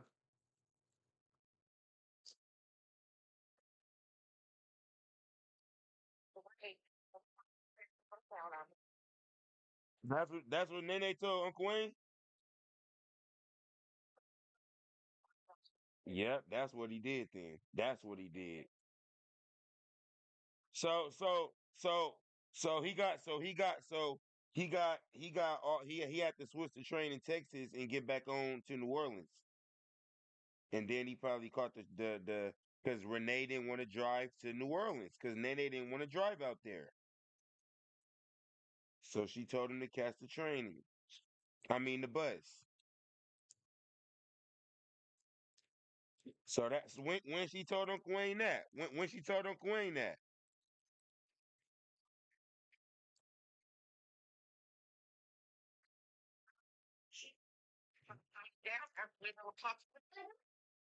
Yeah.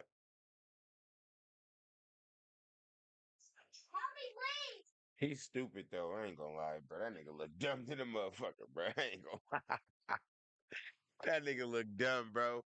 You call yourself running out there and just think you gonna live out there like some runaway slave nigga? Man, that nigga, the way tell Uncle Wayne, man, nigga, you living, that nigga living like he on the Underground Railroad right now. That nigga, that nigga living like he on the Underground Railroad. Your ass ain't got no money, no nothing down there. Your ass acting like you escaping fucking slavery. You got folks hiding you and shit. That's the wrong place to be. That's the last place you want to be. Yep, Texas. Man, they don't play down there. I was just watching something on the TV about this one boy. He went to jail in New Orleans for a robbery. He went to jail For a robbery, the judge gave him 20 years. He did 15 years on the sentence already, and every time he go to the board to get released, they deny him. They want him to serve the whole 20 years for one robbery, first offender, and he want to go his dumb ass down there. And you got priors already. Damn fool. They'll love to get a nigga like you life. Come on, nigga. They railroad niggas down there. He's stupid. That's the last place. Shit, I wouldn't have never went down there. Not on no goddamn probation or no parole if I don't got to.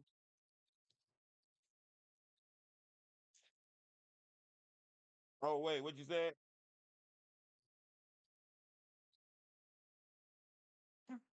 Remember I told you on the paper what it was. I think one of them was like 600 and one was like 900. Oh yeah, you got to get it off that paper you got right there. Oh, you mailed it in already? Yeah, you need the exact amount. Huh?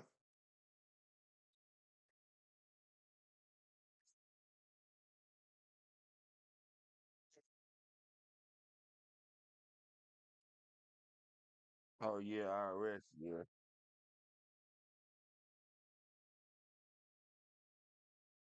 Yeah.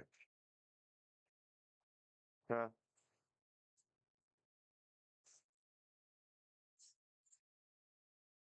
Oh yeah, you gotta call that 1-800 number. They just take forever to answer you, but yeah, you gotta call that number right there. Yeah. Yeah. You sent all the paper off already? Oh yeah.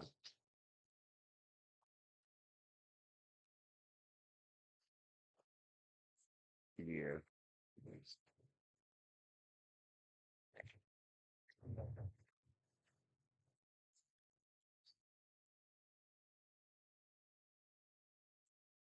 Oh yeah, because it's coming electronic.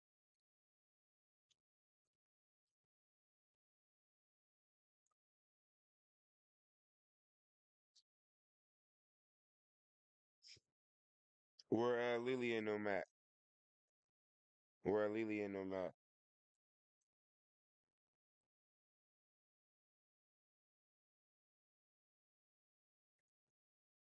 Yeah. Oh yeah. Oh, okay, that's good. Okay, that's good. Yeah. Where they gonna be at? Yeah. Yeah, she was gonna be at. Yeah. Mm-hmm. Yeah. Okay.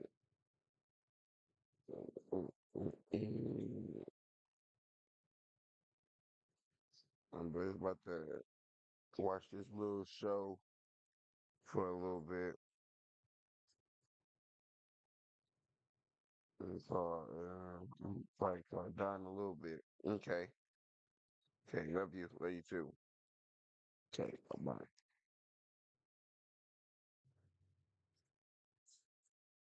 Shady Chan. Eating them noodles. Distressing, delirious experiences, and in higher doses, it can lead to Shady paralysis and Chan. even death.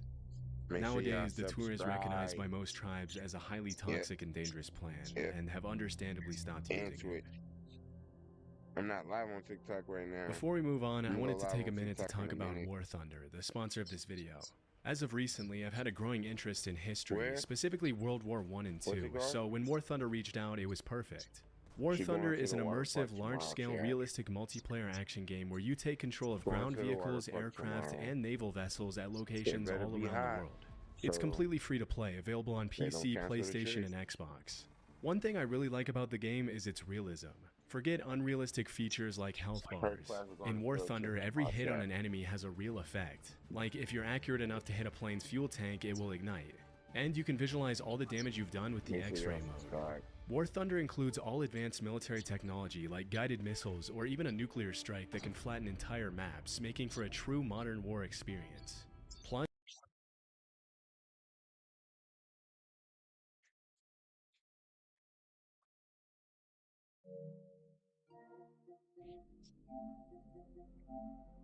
I'm getting on 2K right now, bro. Let's have this bitch go to 10.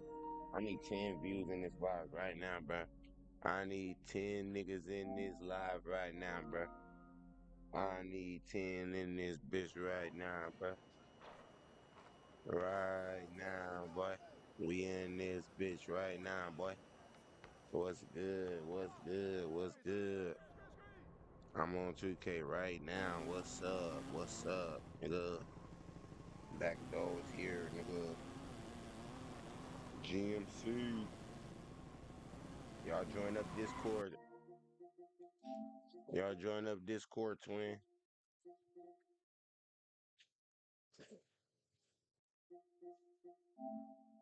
Join up Discord, mud. I gotta go get my charger. My controller dying.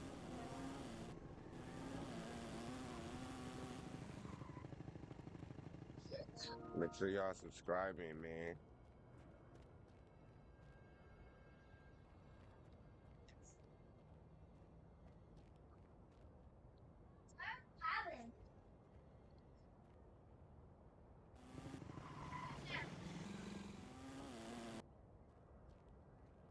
Oh, I did it already.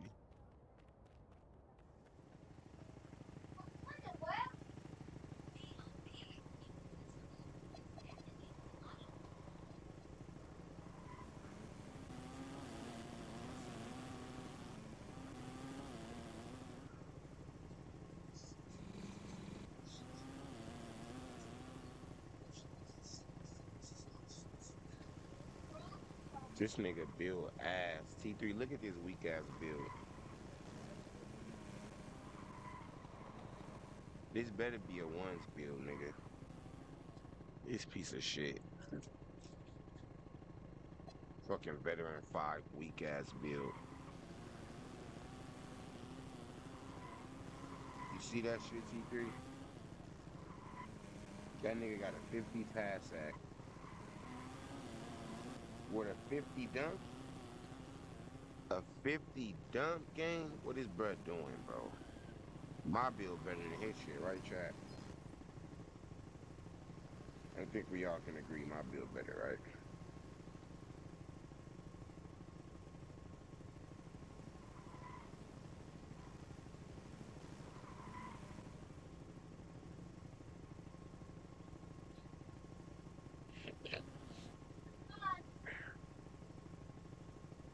I'm gonna start my TikTok live.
No way.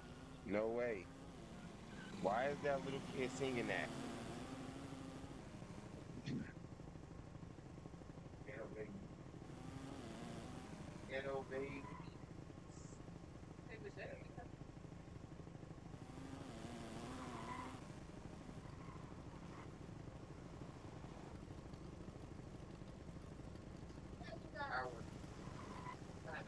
I'm gonna go around with TikTok.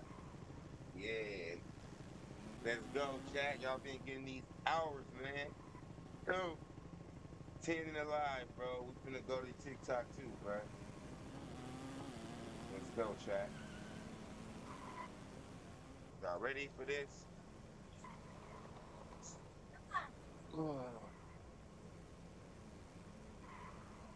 Let's get a pregame in right quick before we start.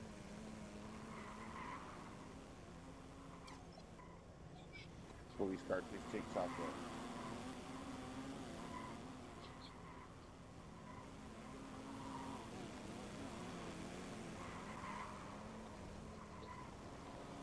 Oh, I need a charger.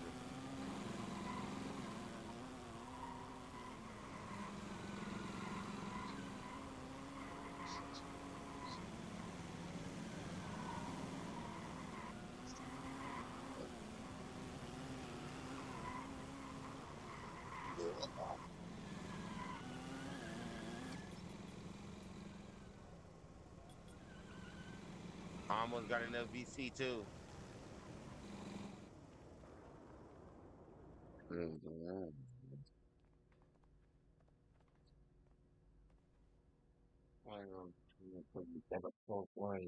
I'm gonna put my. Wait a minute.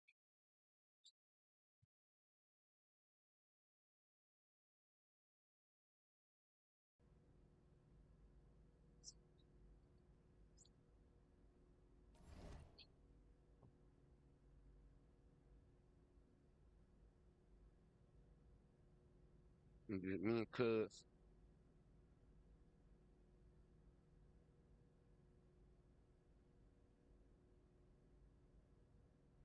I do it, man.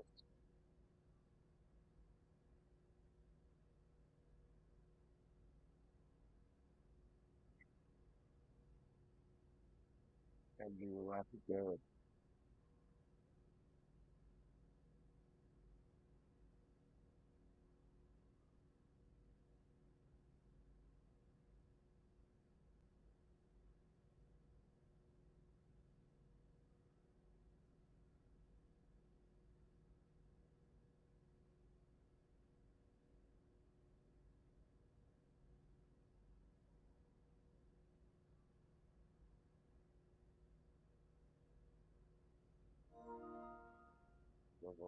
I used to keep my things in big trap.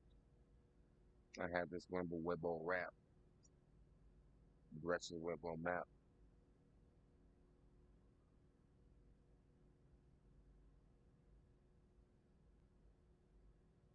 I'm going close range. Trey was good. W Trey, Issa was good.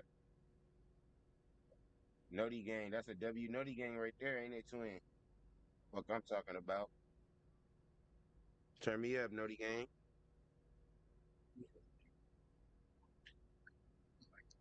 Fuck I'm talking about. Baby chips, keeps going.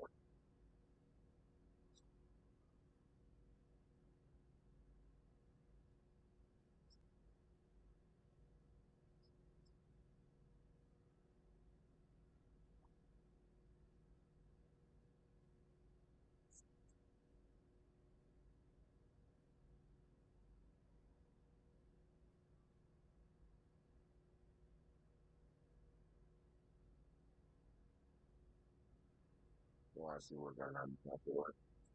They be capping, they be lying to it. Bitch, I'm really active. I'm in traffic, I be flying to it. You can do whatever long as you put your mind to it. I'm done smoking weed, sipping lean, bitch, I'm focused. You better watch how you approach us. Sticks in the whip, but we got in with them pokers. I'll leave your shit open. Nigga, I'm the Don. I ain't never did no coaching. President on my arm, I ain't never did no vote.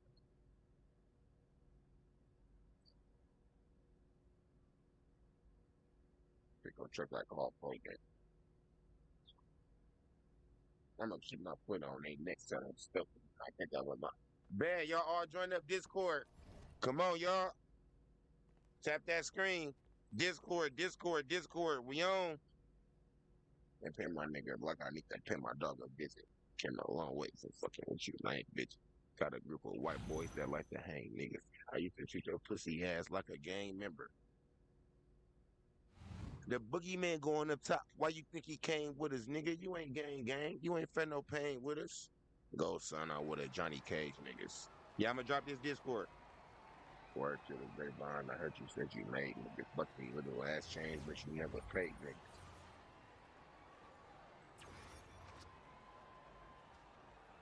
I'm gonna drop my Discord on YouTube for y'all too. Cause I know y'all been waiting for a while, YouTube. Buddy! I'm gonna drop my shit on YouTube right now.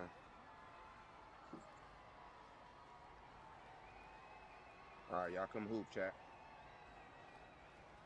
That's my shit right there. Rules to the shit, you gotta drop like 50 shots. Here we go. 50 yards. Every block. Making milli rock. Making milli rock.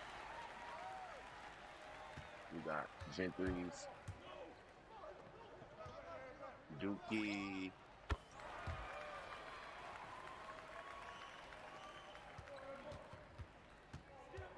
Let's show him the fuck down. Let's show him the fuck down.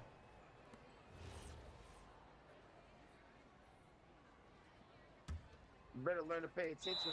Little bro be switching shit. You don't need no witnesses. You know, Scotty pimping shit. Fuck, who you with? Go through your shit. Through the shit. Now you a vet. A fucking vegetable. Try to run, but the bulls, they gonna catch you. My odds that I took to catch you. We gonna slide through a bar day and we gonna stretch you. Green that, twin. Get it.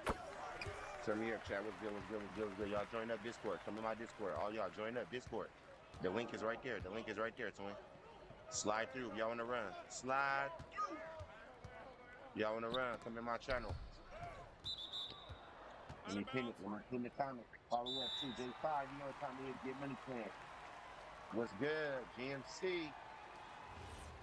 What's good with y'all, twin? Ooh, body shit is out there. Up top, twin.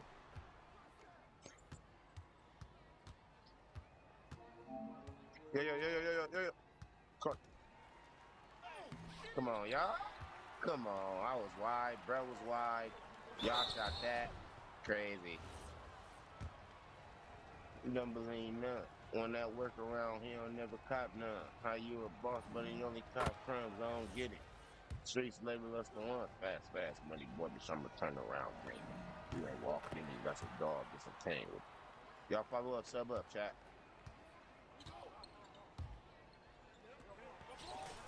Bitch, I bang, nigga. Yeah. Let it hang, nigga.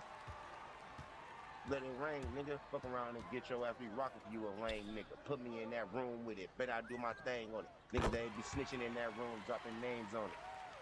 They talk records and I bang on it. I ain't talking. Ooh, I should have pulled that. That was a green. Come here. You made it. Then I do it. I should have shot out and made it, chat. Y'all know I would have. Numbers on that road. I'm just thinking about my load. I just want to make it back home. Man, this shit come from my soul. 20 bands on me long. Ain't no way. Yeah, he checked. Then will you fold? Couple niggas that told. Niggas pissed the fucking phone. Bitch, come on. I got that load in, nigga. Get what you want. I do this shit these niggas don't. I talk shit and then it's gone, nigga. I get you off putting my name in them songs. Turn around gang, you know we don't sit long. Run it up off flip phones. We them niggas with that one shit. Niggas always talking about they did but ain't done shit. I ain't got no big homies. I always got my own shit. I ran up a check in the mountains off that strong shit. Niggas ain't knowing. Come on, you should have let that shit drop, twin. I know bro hit it. We turn around, we don't sit long with it. Why you, bro? Bro, what are you doing, bro? This dumb fuck, you dumb ass shooting guard. That was a shot for our team, you dumb fuck.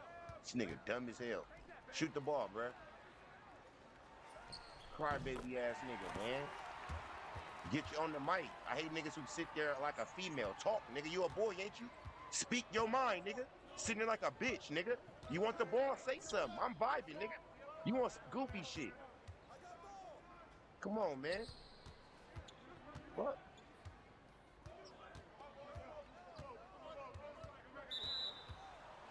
Three seconds in the paint? Come on. Rats was good, Vaughn was good, Jay was good, man. Down, Hood Breed was good. Let's get this bitch to 20 both platforms, chat. 20 for the YouTube, 20 for the TikTok. Come on, let's go. That nigga Dex my shit. Damn.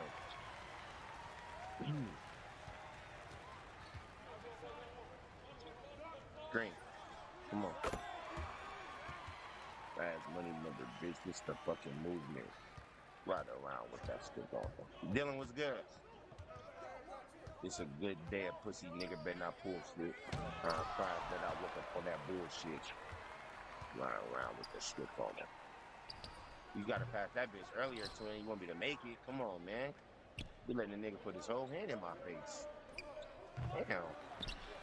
I got butterflies. Name a nigga that can fuck what I buy special text, but I buy what I wanna buy.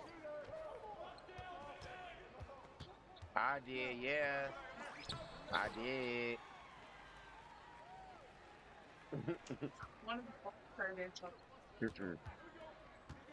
Not these days.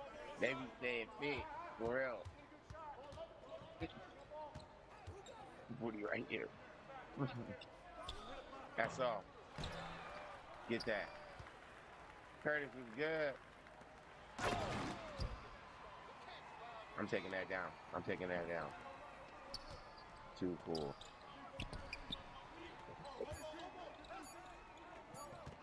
Make sure y'all tapping that screen, gang.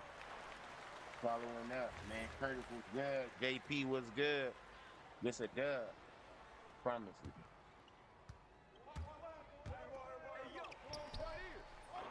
Ooh. 37%. It was not. Damn.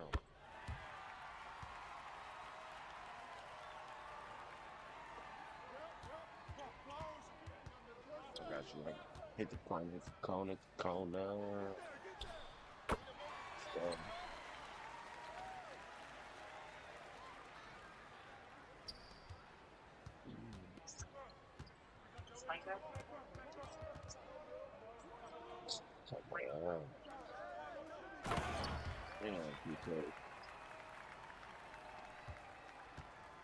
What's good, Ethan? Come on, come on. Let's get it. And they be like, John Boy, we gonna drop your tape. And they be like, John Boy, when you gonna drop your tape? Just waiting for these fuck niggas to get out of my way. About to pay. Let's. We in the same breath. Turn me up, Jack. My brother from really want me to win. Should have counted me in. They kept it real with us. Deal with us. Deal with us. Real enough.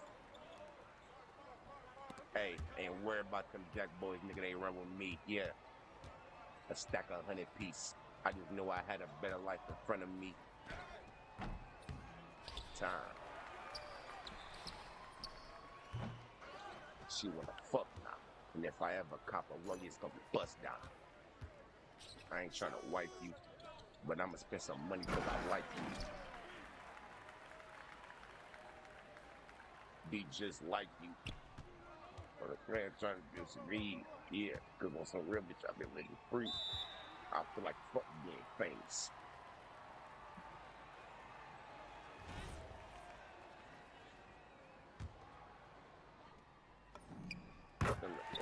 First, bet you swear that shit hurt. Ah, shit. I should have kept going, trying to stop and shit. I'm a sex bitch shopper. Let's get it. Stop it. Hey, bitch, I can't let you like lean, exotic weed. Bitch, don't talk to me. Turn me up, chat. Down near Mr. Egret. Oh yeah, try that.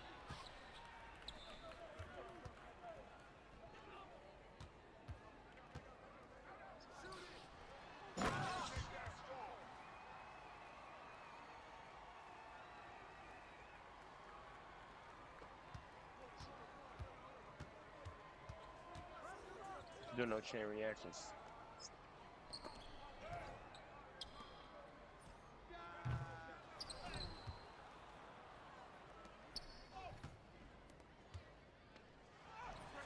Get it.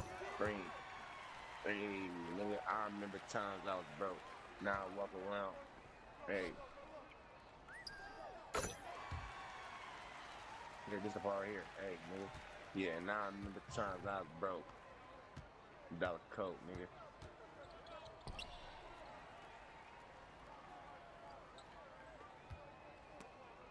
Ooh, we just got. Okay, Bam was good. Zay was good.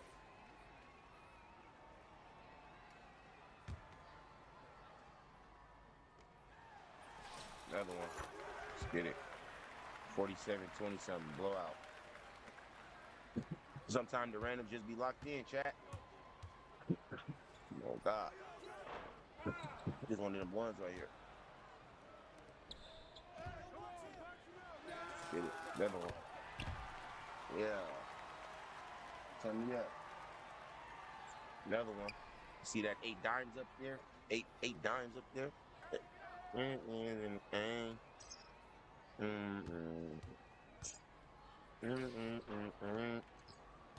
Come on, I didn't get that. Then definitely need to get this far in the game. Can't really know we gotta bring the pain. First niggas fuck the pain. Can't let some niggas change. And they're like, oh, I didn't feel the pain. Man, my ways. Bono, you will be a face. You ain't about to pay.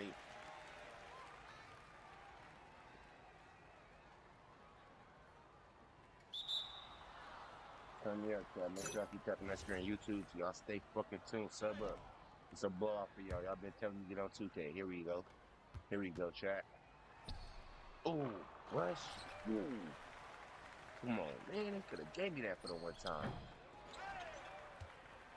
I ain't trying to save the minute, though. Let's go. Green, bitch. Nigga, they ain't expecting me to get this far in the game. You know you gotta be in pain. Money first, nigga, fuck the pain.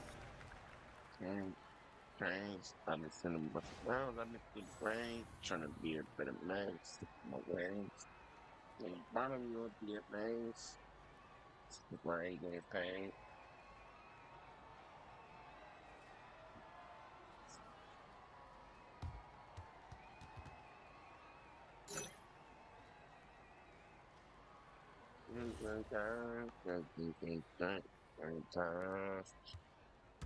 Yeah, shit.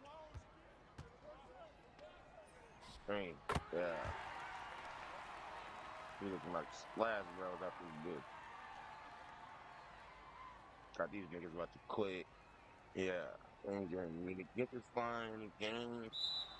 You know you gotta do the pain. First niggas what you saying. When it came, I've been serious. I've been seeing ups and downs. I've been playing. Trying to be a better man. I'm stuck in my ways. On the bottom, you will be amazed on whether you want to talk playing campaign. Get it, man. Fucking baller, bitch.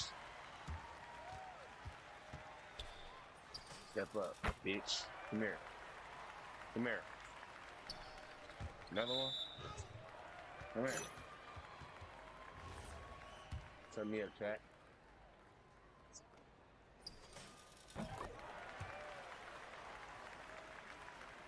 Let's get it, man.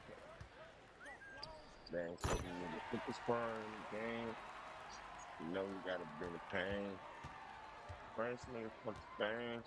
Put some money chain, run some change. Up and down, got me good brain. I'm from man, I'm stuck in my ways. In the bottom, you'll be amazed. When the tongue is fine, getting paid.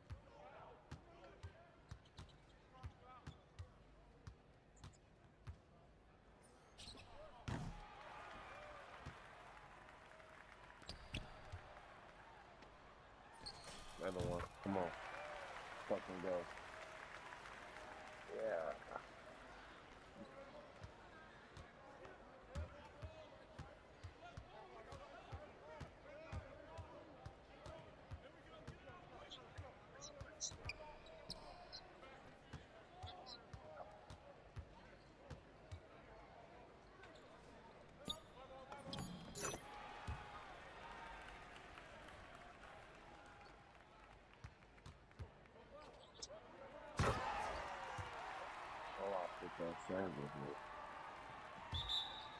Oh shit.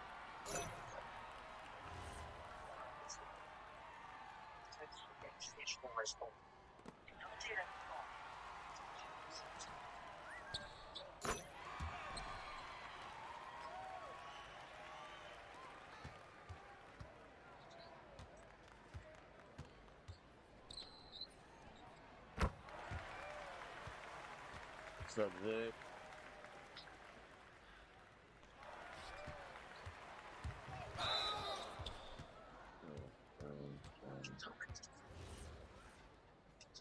Trish was good. 2K was good.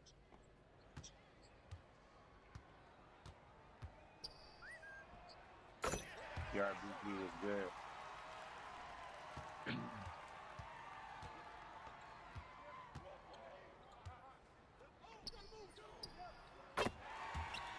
Yep, come hop up in here. It was good, Dan. Yep. See that 10 assists up there, twin.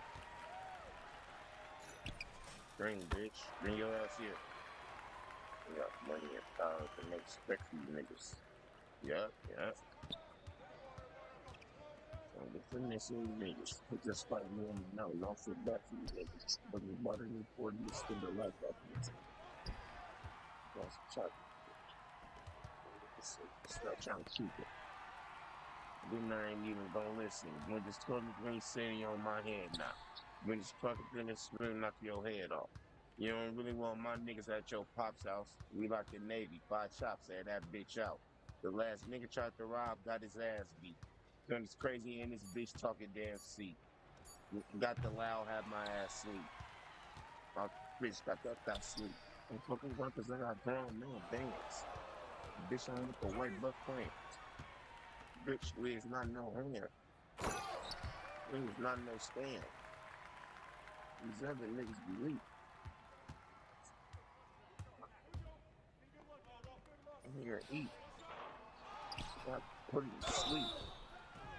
You like to dream, my dog. Yep, just random gang. Yep. We locked in right now, gang. We blowing these niggas out. 84. They got 42, gang. 32. I just hopped on too. This is my first game too. I've been fucking with YouTube all day. They've been telling me to get on 2K for hours, gang. I've been watching videos and shit. I'm like, let me get on, bro. All right, bet. Come on. Get it. And these goofy hoes. I'm feeling like my nigga Rose. Make the bitches chose. Oh, God.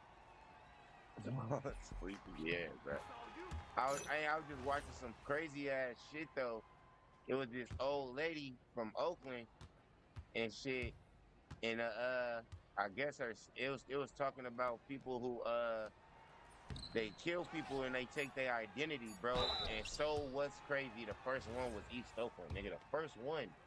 It was these two white ladies, I guess. The white lady made a lie up and said the neighborhood drug dealers crowded her house and burnt the house down. Whole time, bro. This crazy ass bitch, gang. This bitch did some sick, crazy. It was some crazy white motherfuckers in Oakland. It's 1997, nigga. Nigga, this crazy ass white lady started the fire herself, so they looked at just alike, bro. She started the fire herself, bro. She made it seem like it was her sister in the hospital burnt up, and whole time she made it like her sister got burnt up, and it was her burnt up by herself, and they burnt her up. The whole time, bro, this lady set an intentional fire, bro. Cut up her sister, gang. Put her in the deep freezer in the basement, gang. And the bitch went down, bro. The bitch got caught because she stole her sister identity. She started running around buying shit in her sister name. Buying shit in her sister name, bro. I don't know how they caught her. I forgot real quick, but nigga, they caught her ass, bro. Nigga, they end up going back to the burnt down house, nigga. Nigga, cause some shit led back to the crib, gang, and found her sister chopped up, all type of shit. Crazy old white bitch. She lied talking about the neighborhood drug dealers burnt the house down because her sister was calling the police on them and shit. Lying. At first in the beginning, I'm like, damn, they burnt her house down. Cause she was snitching. Whole time, nigga, hell nah, bro. That story kept going and going. Cause and when they said that, I paused it in the beginning because I'm like, well, how somebody identity finna get stolen if the neighborhood drug dealer burned down? So I just let the story keep going. The story kept going, and this bitch killed her sister, chopped her sister up, all type of shit. They looked at alike, so I guess she was getting away with the identity theft. Whole time, this bitch then chopped her sister up. They caught her. So the person that was burnt up was actually her, bro. She burnt herself up, bro. Like, but she didn't burn herself up like third degree. She just burnt herself up a little bit. But her and her sister looked at dead alike, bro. Like that. And then so she was acting like her sister, like she was acting like she didn't die. She was acting like she just got burnt up in the fire but survived. Like she came out this big burnt up ass house and survived. Whole time she burnt the whole house down though, type shit. Like, nigga, crust was falling on the damn basement. Nigga, I don't know how they found out that this lady was chopped up in the basement, nigga. Whole time it was her sister chopped up in the basement. Crazy. And it was East Oakland. The crazy shit that as soon as I go to the story, I did not know it was gonna be East Oakland. I was looking up chilling stories, right? And the first one was East Oakland. I'm like, what the so now I'm on the edge of the seat, like, what the fuck? I'm like, nigga, hold on. Nigga, I'm watching that shit. Bro, that shit was crazy, gang. 1997. Crazy ass motherfucker trying to take her sister identity. Over there buying shit and all type of shit.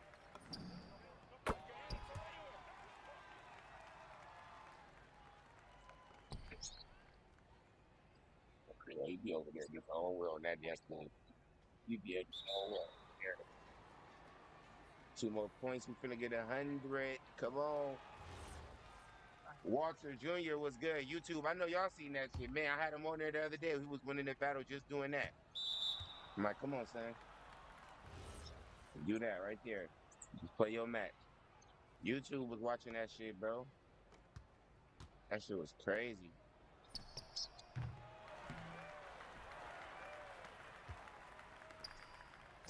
Damn, they all done got up out of here. They all done quit.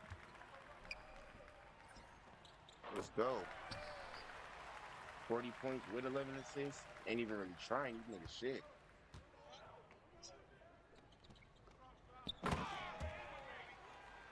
What's up, chat?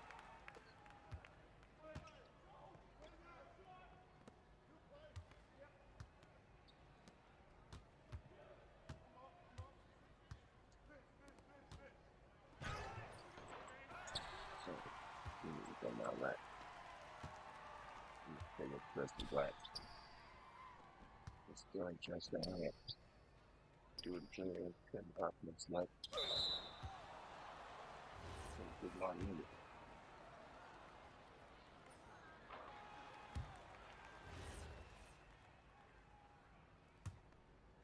There it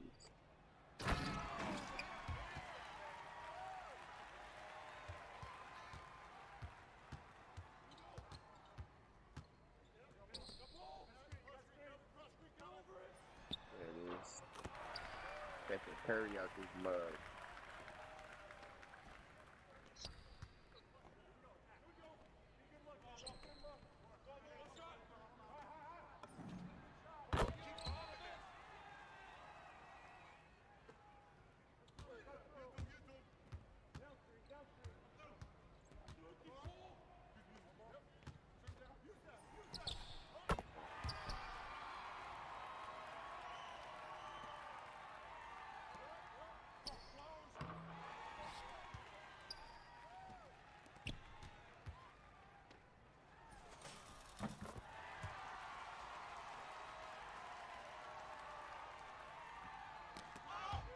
This motherfucker finna be over right now. Let's get it, Clint.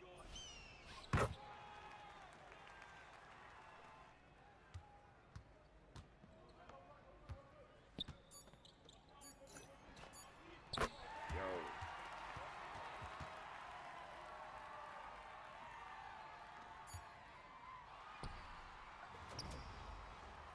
Shit, boys.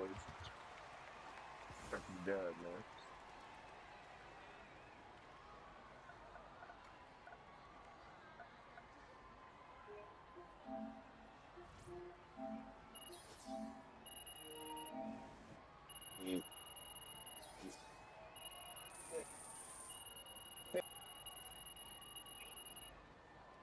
You ain't fed, but you never paid niggas.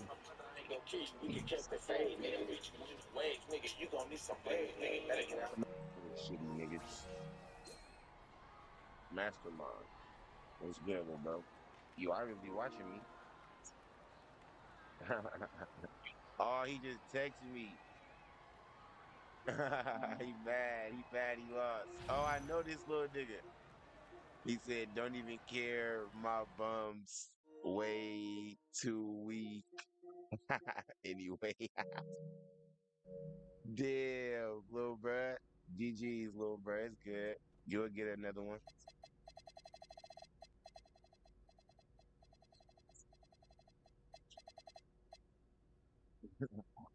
Pete, what's good?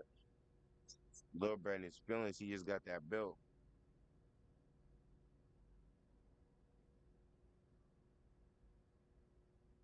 Y'all make sure y'all following up, gang. Everybody in the live, follow up.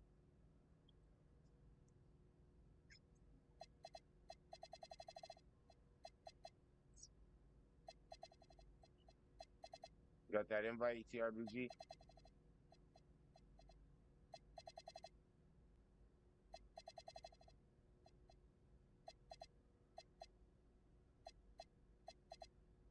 I came to bring the pain. Like busting that ass to win.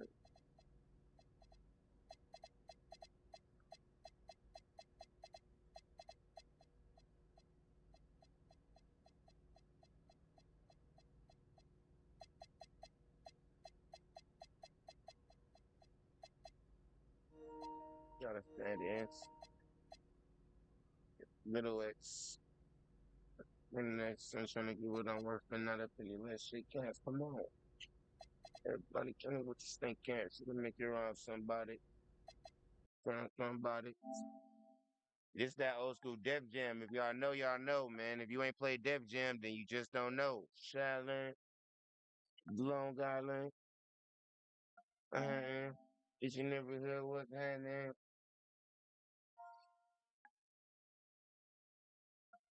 Let me pick this shit up. Pack this shit up.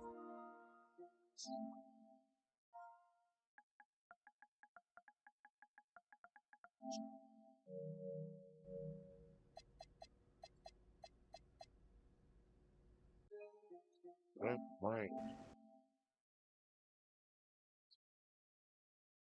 I'm a nigga. Don't want a nigga.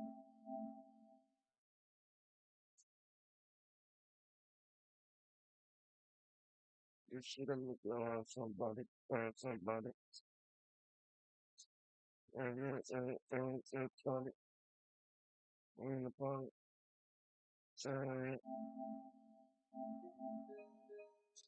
Man, you can't bring no one's hand out.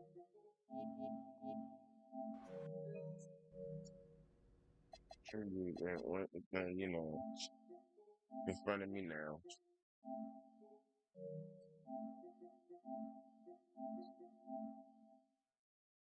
Yo, Caleb Hoodbury was good.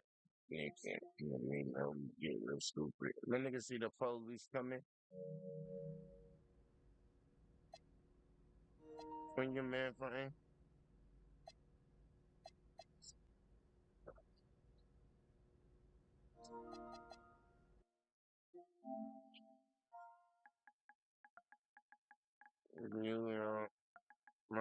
You, y'all. Yeah, it's gonna go. One ago. Should have did this shit a long time ago. Shit in their shoe. Need a Discord? Rob somebody. And sip a Cardi. We in the party. He said, I can't hear you. You can't hear me? Each and every real once. Oh, yeah. Cause I'm in the, that nigga texted me over and over, the nigga I just beat. Y'all see this shit? That nigga mad than a motherfucker. Look, he must be watching me in the stream. He gotta be, bro. That, that nigga text me a long paragraph, bro. Yeah, what you talking about? I don't care what's are they cheap? Me with absolutely no respect. I'll let that PG to swim on their own because that's what they wanted. And that's what did it first. But I can't get everything I want. GG, bro. Trash teammates don't need my help. They can play on their own.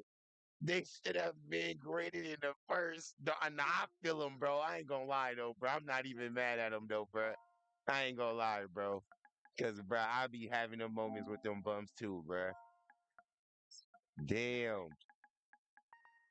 Come to my stream.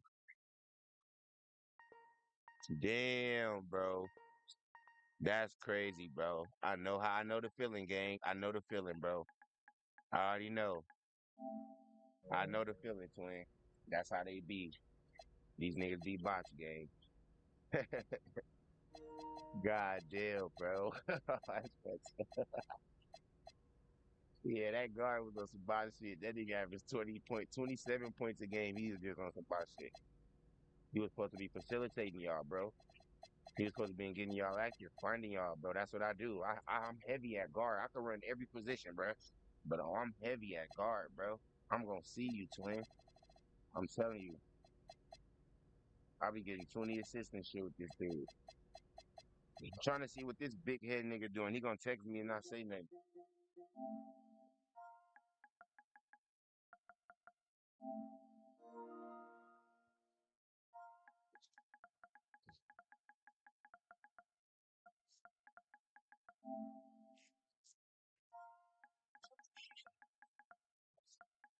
He said, I see you.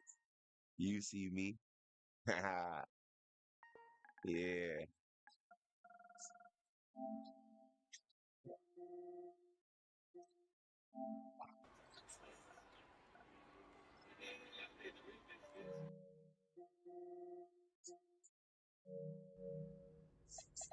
Oh, we got two right here. Certified. All right. He said, bet I'm in the middle of a game right now. 6'6". He'll be ready after this. 6'6". We got too many 6'6", twin. Let's adjust this lineup before we walk up in this door right quick, boy. We got 6'5", 6'6". Yo, the lineup is all over the place. I'm not gonna lie, gang. Our lineup is all over the place, bro. We got all guards. We need big and 2 locks.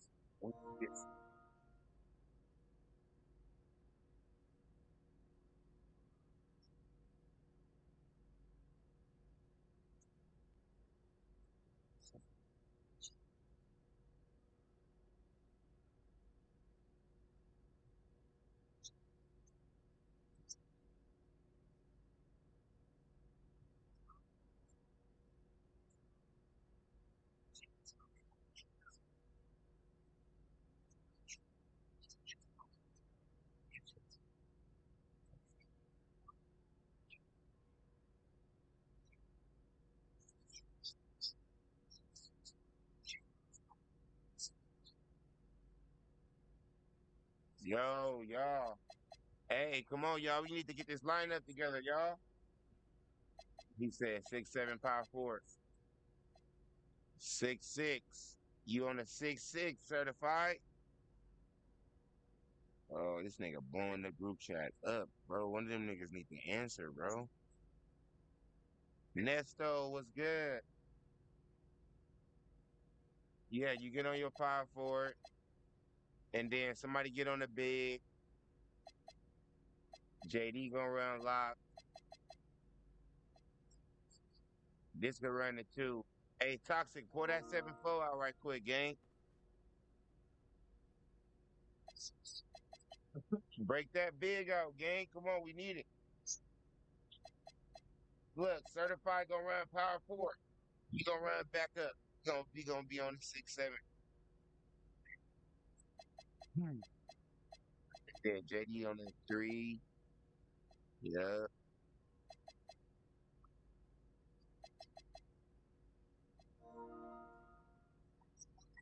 I seen the goddamn trust was good. Nigga, you just send me right quick, gang. He said, I enjoy embarrassing those type of bums. It's so much fun to watch them lose. yo. Why this nigga trolling, dog? That's fucked up. Oh shit. I was supposed to go to the little, let me see, hold on. Let me go to what you just sent me, man. Hey, yo, Flip in the building with the dope motherfucking roses. Flip, your boy just went crazy. You just missed it, gang. I'm about to get back in this bitch right now, twin. Shout out Flip with the fucking goat. Let's go, man. Man, I just went crazy, Flip. First game on, twin. Hopped on this bitch. They've been telling me to get on 2K. I've been streaming on the YouTube, doing reactions and shit.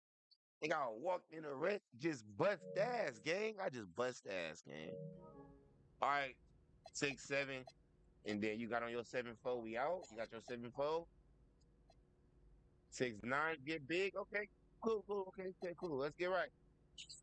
He's saying, ball. We almost had that battle the other day on God, and then he hurried up and ran out, bro. Bro, we was keeping up with that nigga. That was a great ass match. That nigga had 200,000 followers, bro. So the fact we was even like, bro, that was dubs, bro. That was dubs all the way. Flip, big fucking flip, boy. On God, bro. I'm gonna pop another one off in a minute. We hooping right now. We finna lock in. You know, we finna get busy right quick. And this the shit coming on right now. Come on. La la la la la la. Come on, man. Walk y'all asses in this dough, nigga. Let's get it. You little niggas ain't never watched How High, man. These little niggas ain't watched. So,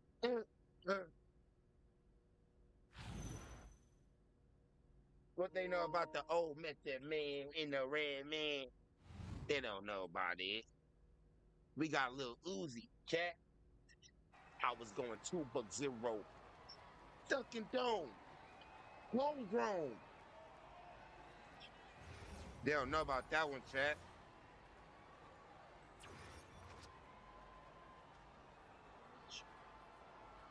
They not my era. Hey. He said we just bust ass. Hey, Brandon! On Mamas we did, gang. On Mamas we did. Brandon, make sure you hit that sub. For sure. We just put that thunder on them niggas. Hey, I'm live on all platforms, twin. Come fuck on my TikTok and my Twitch, twin. He said, nice song, appreciate it, but you a pussy. And your mama suck dick for a living. Spin on the pump. Smoking on the blunt. Nigga left didn't jump. La la la la la la la la. Hey. Yo. Let me get it first. Let me see what it's like. Let me see.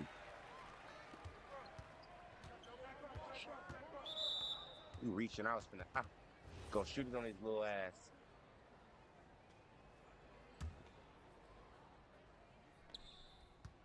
Keep going, big man. Go. Oh, shit, I should have waited because you didn't keep going. I already knew that was going to happen. I should have waited. Good skills. Fucking lane, boy. All the way. I'm over here. You got it. Yep. Good shit. Y'all follow up, chat. Put this button down right quick so I can lock in. Tap in with my loved one. Oh, yeah, get it. He gone fast break. Uh-oh. Tap that screen, chat.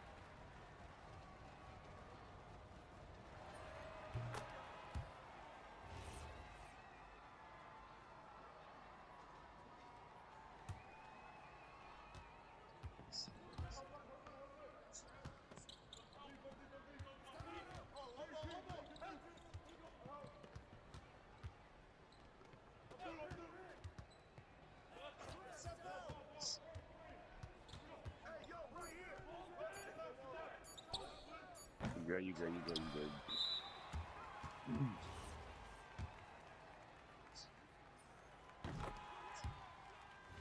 Hey, Big, you could do that pick and roll shit, though. That first one when you said it. But sometimes don't even fake it and just keep going. Sometimes when that lane wide, just keep going. See your ass.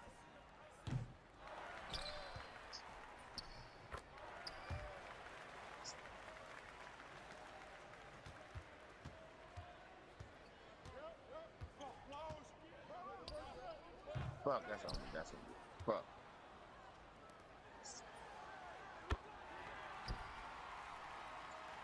Should have rhythm that shit instead of square because I was not stopped.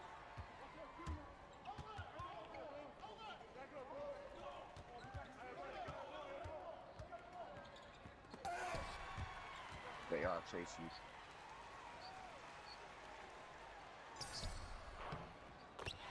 Yeah. Set that pig, big man. You got that. Pass the big. We gotta start making that extra pass instead of forcing up bullshit, y'all. Come on, he made that? That should have been a off.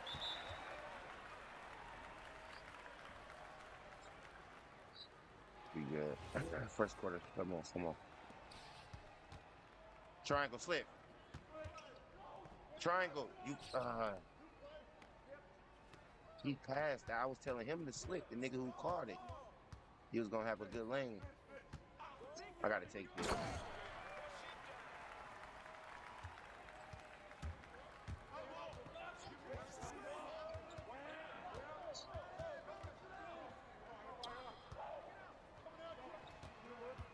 There we go. Good shit. Sir. You wanna get a guard? Yep. Oh no, shit. Fuck. Alright.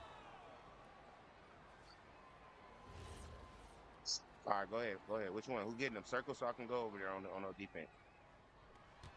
Alright. Square.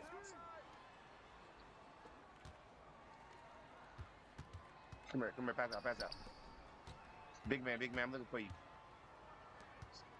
All the way. Yep. Alright, you got him, Circle? Alright, yep.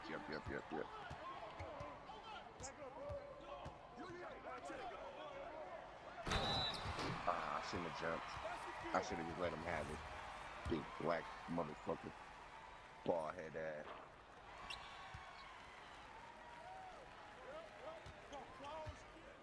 Chase me. Come on.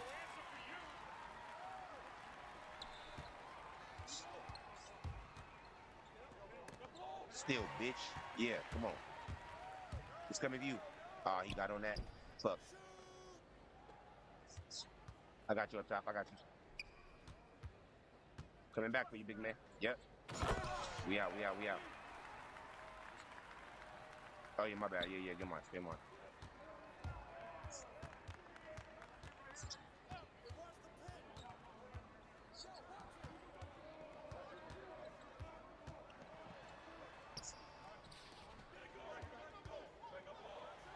That's all. Good shit. There you go. Train that. Off. Good board. That's on me. Yep.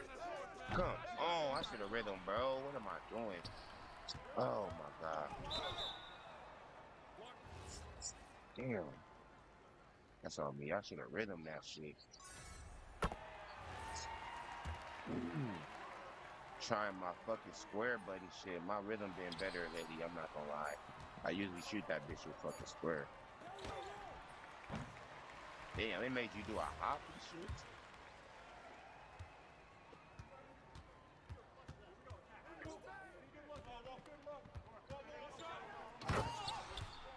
Yeah. I ain't shooting my shit with rhythm, get back consistent. That shit tripping.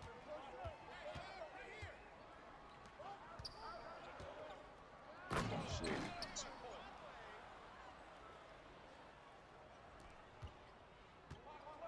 That's our ball.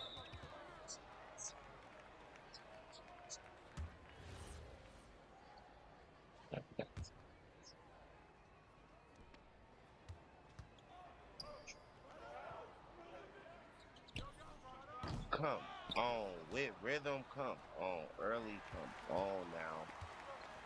Oh, man.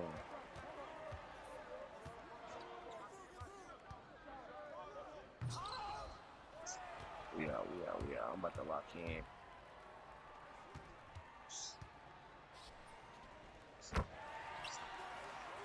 Fuck, man. I'm about to get right. I ain't gonna lie. Hell no.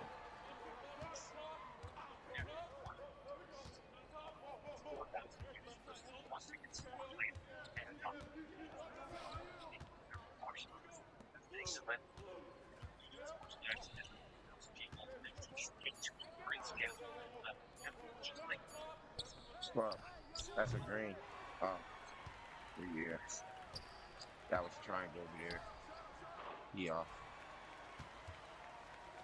You gotta slow it down. We good. Come on. It's just our shots ain't falling. We need to make these bitches lay down. I ain't gonna lie. Hell no.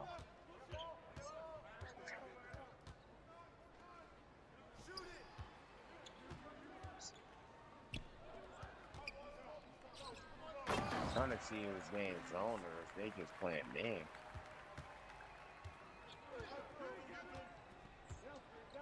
Oh yeah, we supposed to be in switch. I mean, fuck, damn.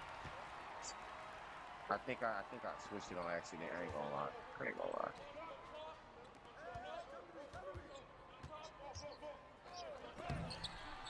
What? Wow.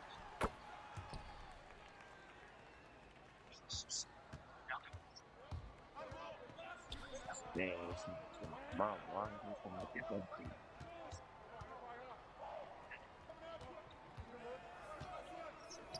Nigga hit the corner. Fuck.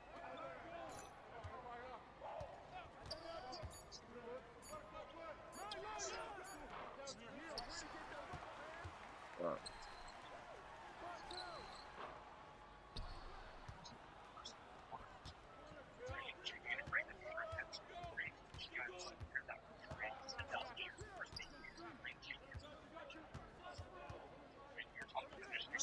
Damn. Good block, no. All the way. That's so.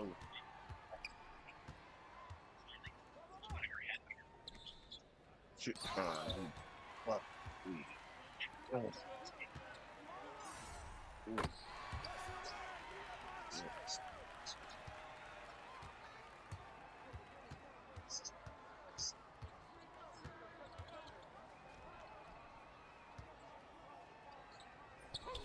Take.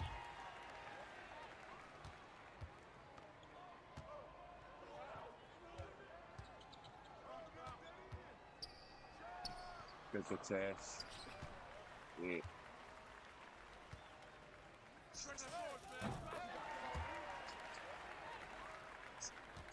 Finish shot the three.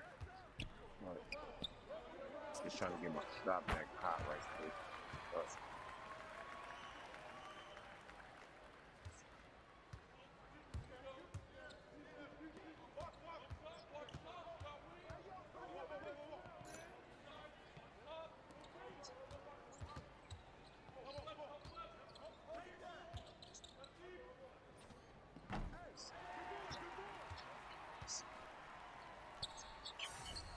Fuck.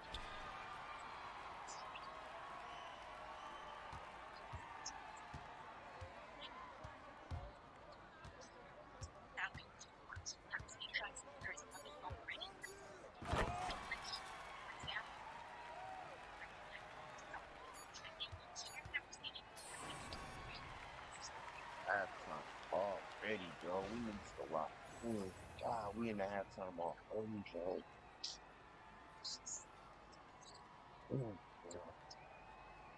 Yeah, we saw definitely our shots. We need to hit our fucking shots this half. I ain't gonna lie. We need to get some fast breaks, try to make it easier for us. But other than that, we need to knock these bitches down.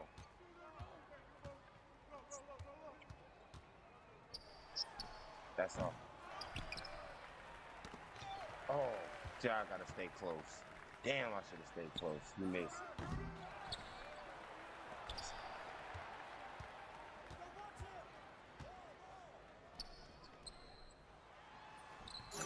But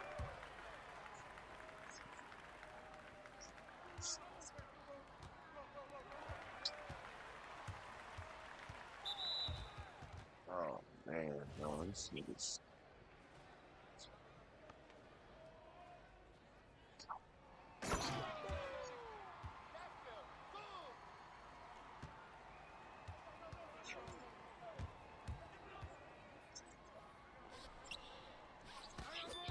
Shot.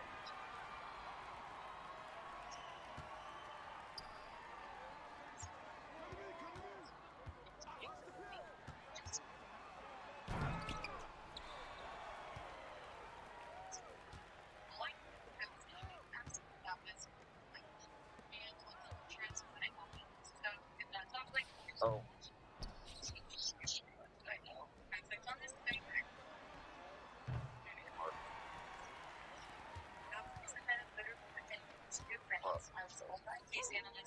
Stop. We could do this. We only down 10.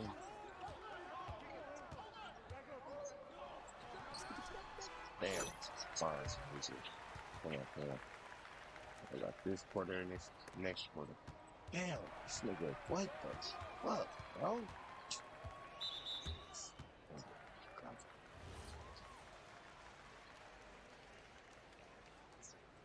Ain't even fucking move yet, man. Yeah.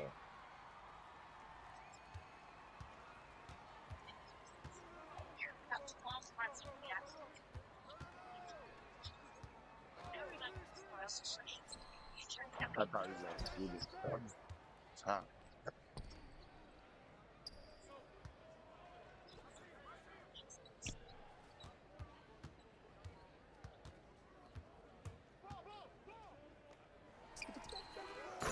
We let him bring that. That nigga right on the dude, huh?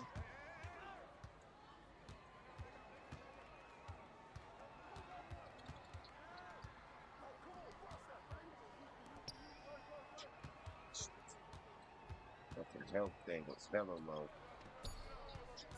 Fuck.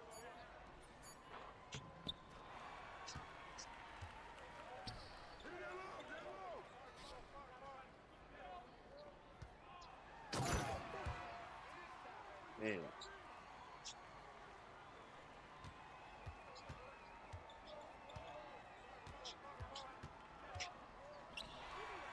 Ah, yeah. These niggas on everything now at this point. I can't even make a pass. Damn.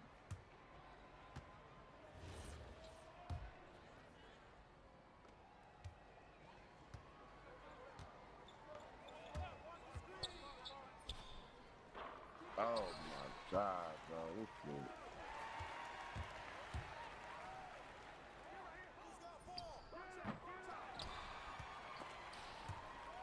God damn. God, this is a bad one right here, bro. I cannot lie.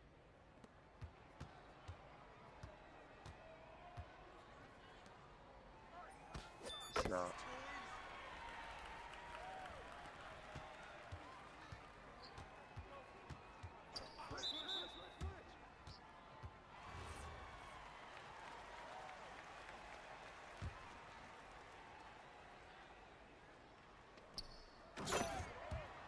We playing man. We need to try to jump in a zone, cut this down to 10, something. Damn.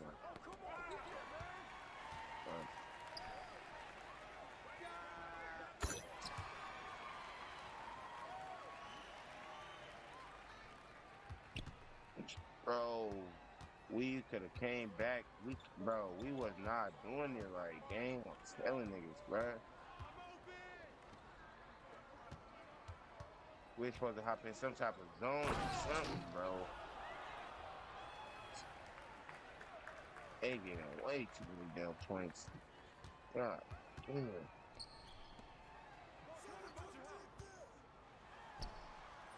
Oh.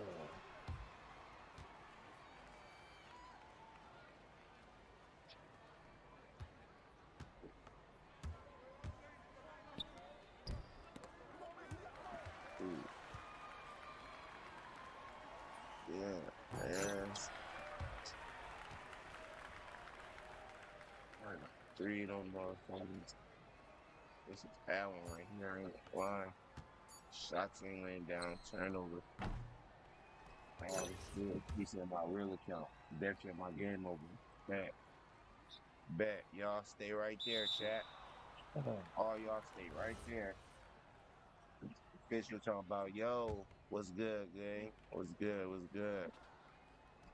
It's just a back game right quick. Back game.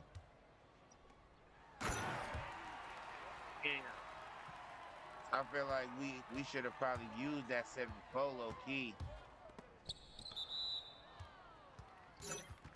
And been on that motherfucker in a minute. Oh yeah.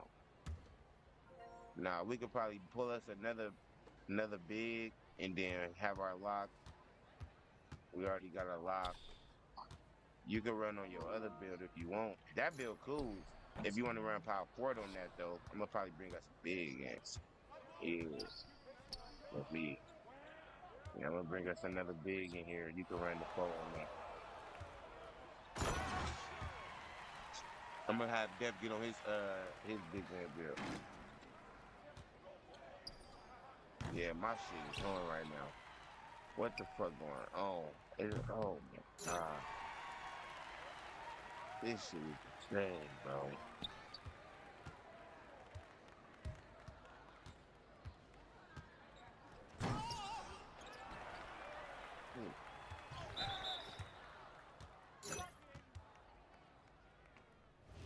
Yeah, well.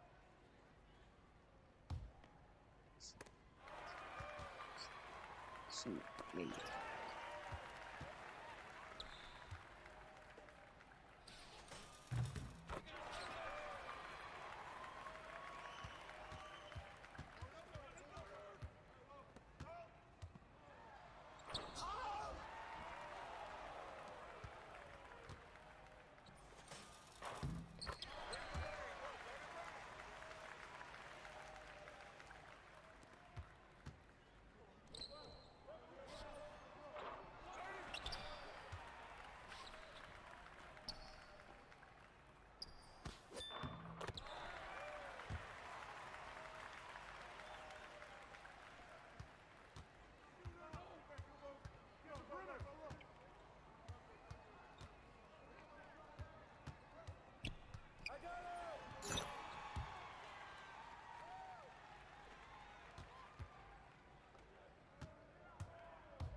We are trying to find a way out, y'all. It's a bad one for us all. I ain't gonna lie.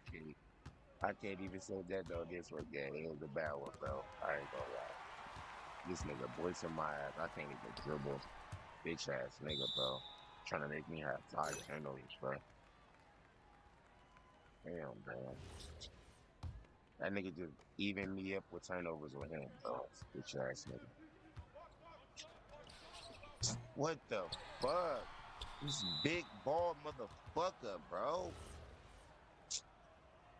Damn.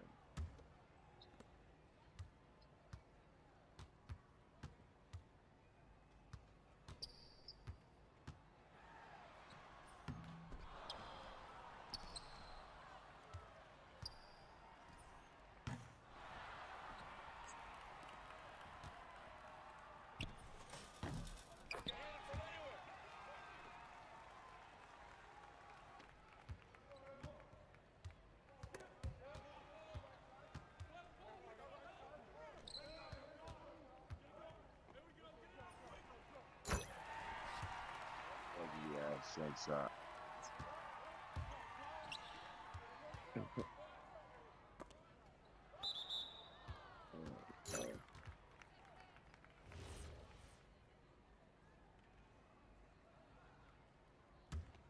Cut that screen cap.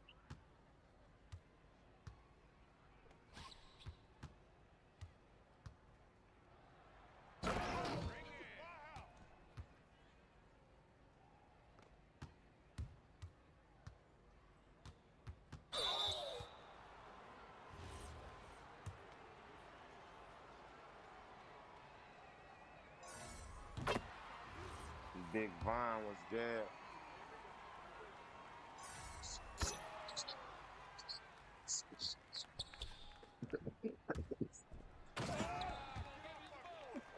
Yeah.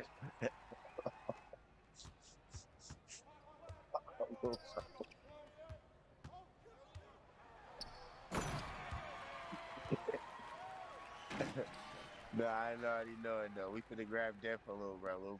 Little bro gonna play with this later. He'll play this on the next one. We're gonna put Death on his little big man dude. Bro, this nigga still on my dick. Like it's 2 seconds on the clock. You're not about to do nothing with it, bro.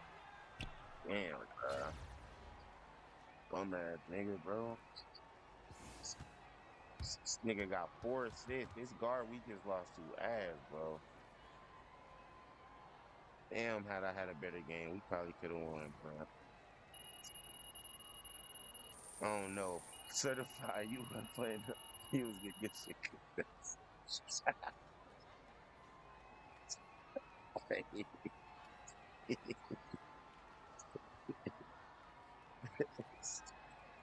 God, man, bro. We good, bro. We good. Nah, we gonna keep that lock. We gonna keep that lock. We gonna keep that lock. We gonna keep that lock. We gonna get Def to come run on his big man build, or Def. You got your power forward build, but you can run big man on it. Biden said you need one. He said, "Yo, can I join? Yeah, I need a center right now, y'all. We need a center right quick. Bring us a center right quick." Hey, certified gang. Good game. We're gonna catch you on the next one real quick. We need a real big real quick to come in here right quick for us. Hey, bring us a big right quick, chat. That'll complete our lineup. And then that'll push Toxic to the 4. And then Big gonna probably go to the 2. And then JD gonna be at the 3. And then we need a center right quick. He said, can I join or no? You got a center? You got a center. Center, gang. You got a center?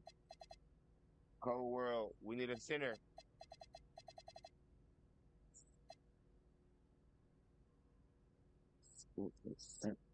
Boogie.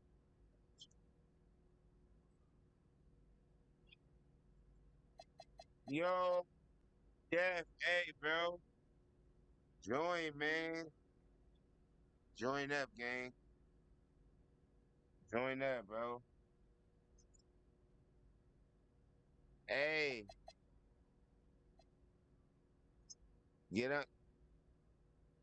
You can run, big. You can run guard this game. Whatever. You want to run guard this game, Jeff?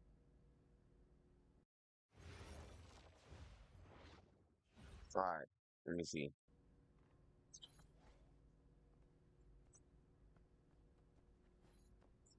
Bet. Come on, let's go. All right, come on. All right, come on, y'all.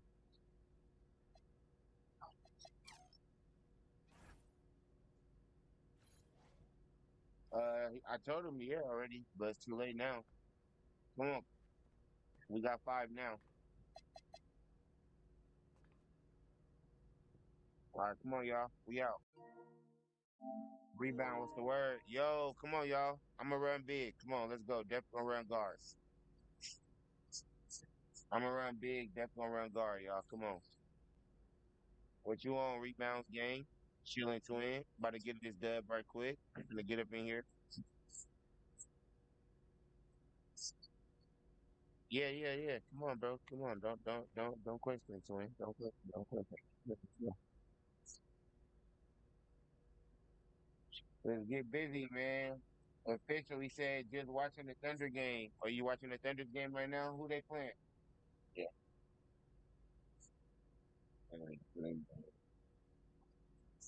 Oh, sorry. There's a free sign right there. Right there. There's a free sign right there. They playing the Spurs. They still got Devin Booker. Jims was good. Yo, who we waiting on? Come on, y'all. Everybody walk up to the door. There you go. Hey, so who the Spurs got? I already know who the OKC got. They still got SG. Oh, bro, this is why. You think so? Huh? This is perfect.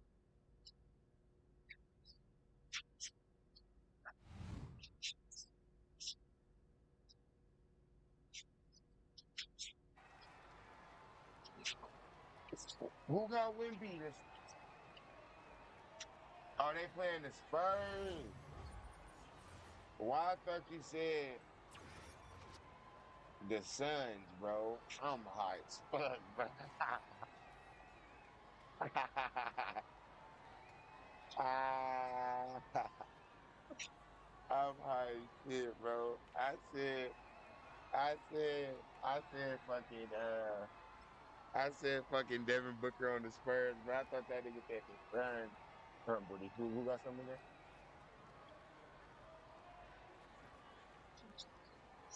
Who? Is a chicken shop? Here we go.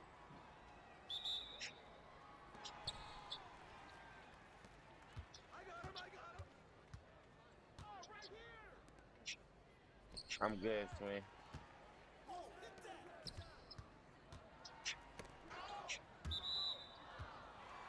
What they got right there? Y'all tap that screen, chat. I'll put it in there right there, bro. Good hands, boy. Good shit, JD. Show you niggas how to run center, bro.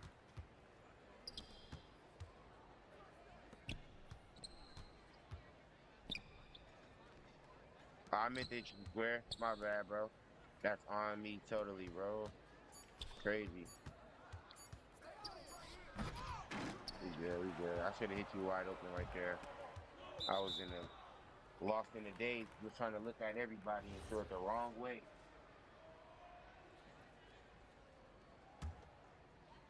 Game chat, baby. Come on, come on, come on. That would have been our first 3 if I'd have hit him wide open right there. That's on me right there. AI. Who got that AI? Number 31.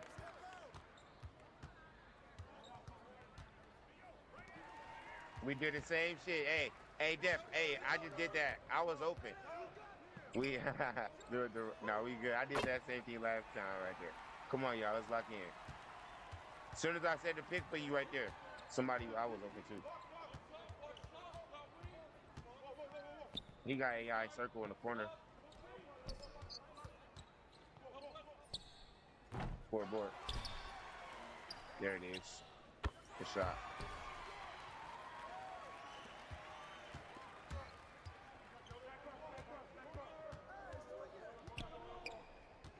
Y'all tap that screen, follow up tap.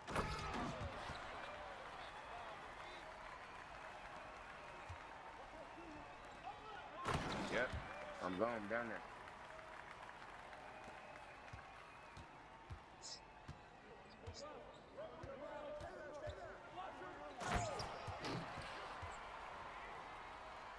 I would have blocked it if my big chased you. I was scared you gonna pass it.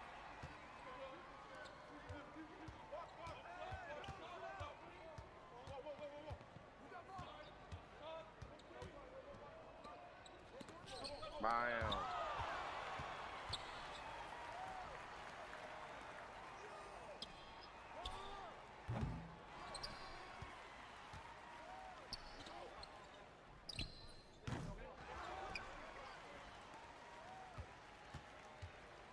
Come on, y'all. I can.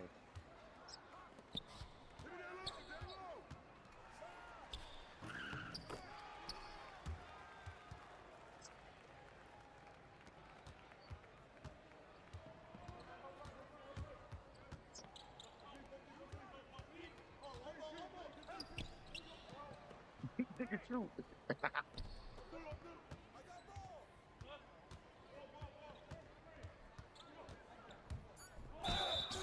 Fuck.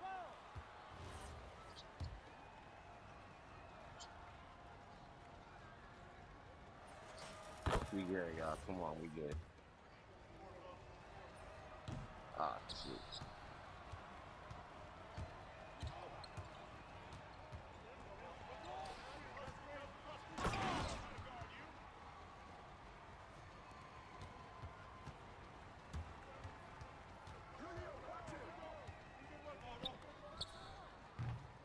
I'm gonna set a harder pick on that nigga since they playing so tight. I'm gonna have to make that big pick up on you so I can get open. Cause I gotta set a tighter screen. That guy on you real tight.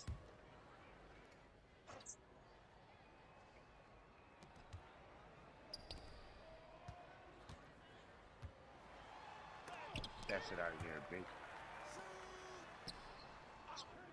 Fuck. You missed. Ooh. There we go. Ah.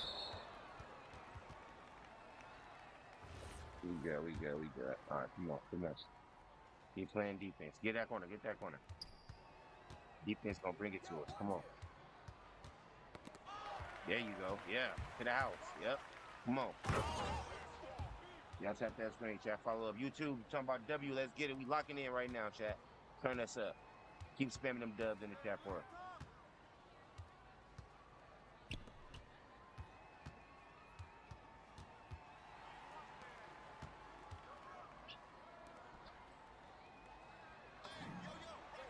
He made that. Yeah. Me too.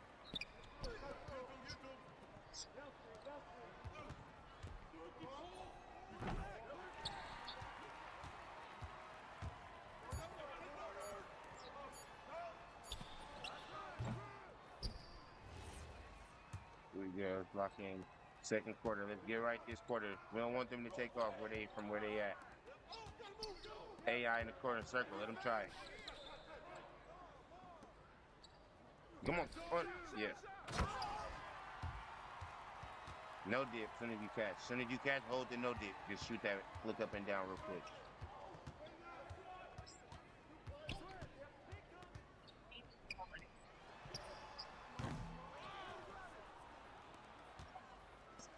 Yeah. There you go. Come on.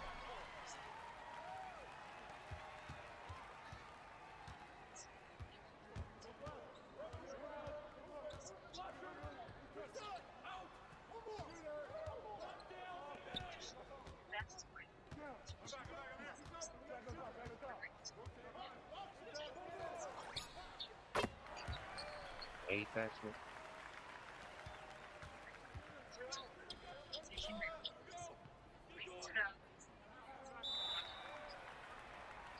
Like, do you know how to hold no dip, gang? Look, bro. Hold, soon as we throw it to you, make sure you hold in L2, all right? And just flick your stick and do rhythm.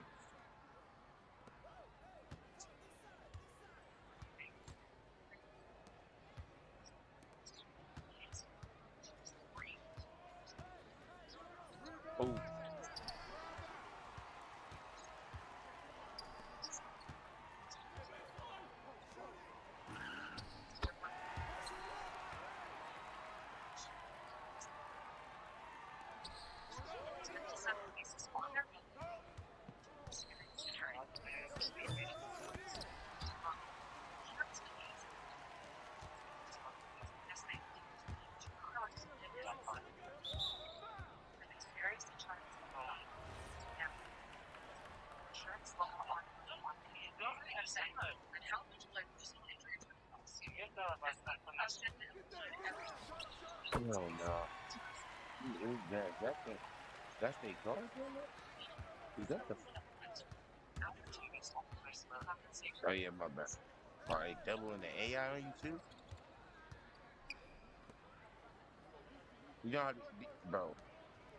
He don't know how to do no dip. He can't, bro. All you gotta do is hold no dip and flick that bitch rhythm real quick. You're gonna make it over there.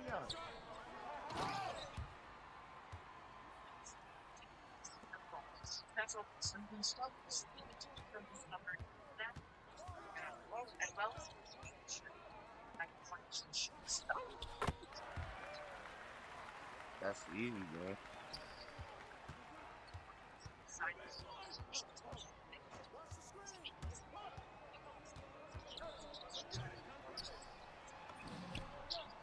I couldn't see the ball because the animation thing was I couldn't see the ball, bruh. Like, oh my god, bruh.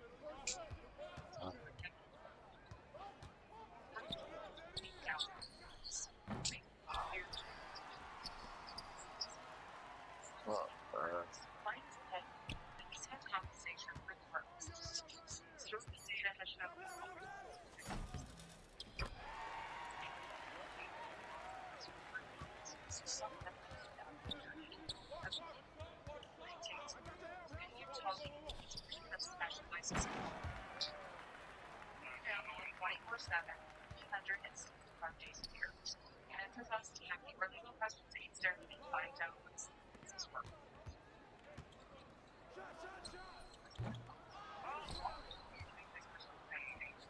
It's down here. Good, down here.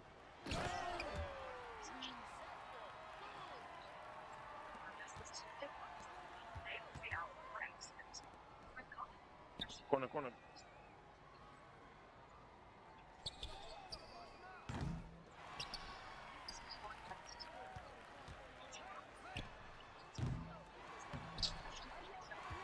Oh my god. He's bro.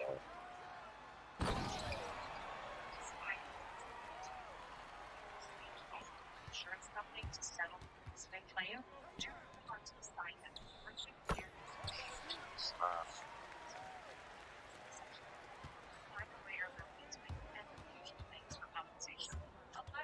Good shit. So.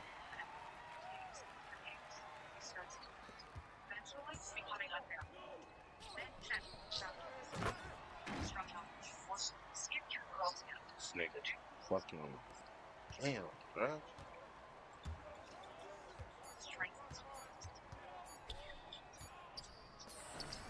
Fuck.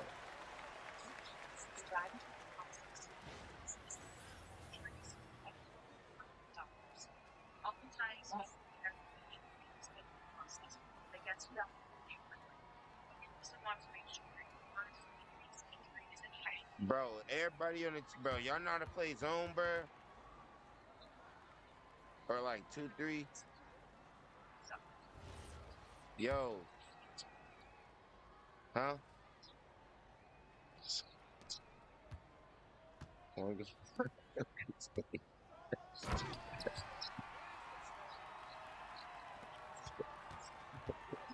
Yo, bro.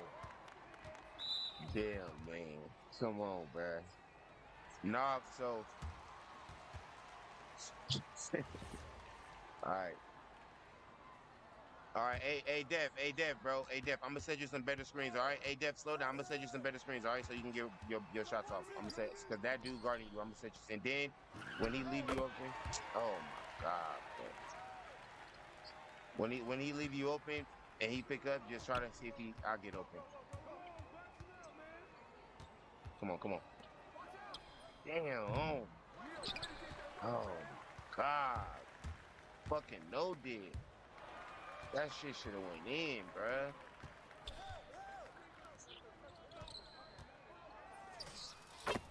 Yep.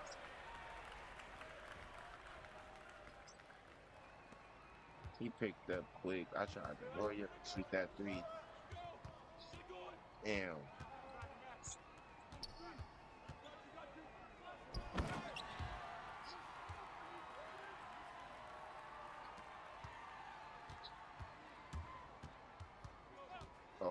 you. Yeah, yeah.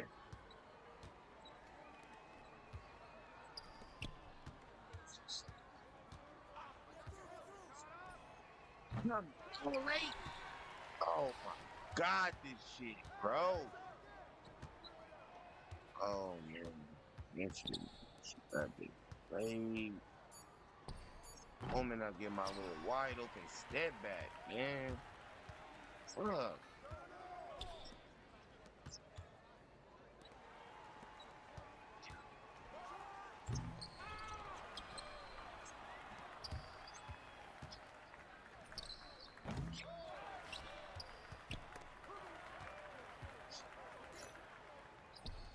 Stop.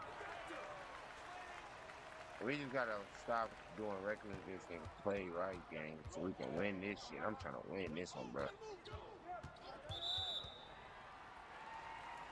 What's good, chat? What's good with everybody? Y'all make sure y'all following up, tapping that screen.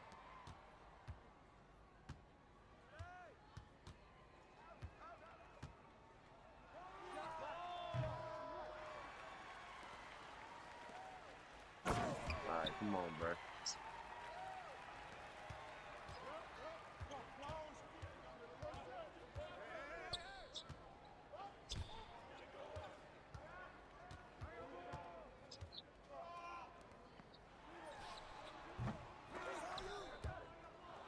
That's our ball. Yes.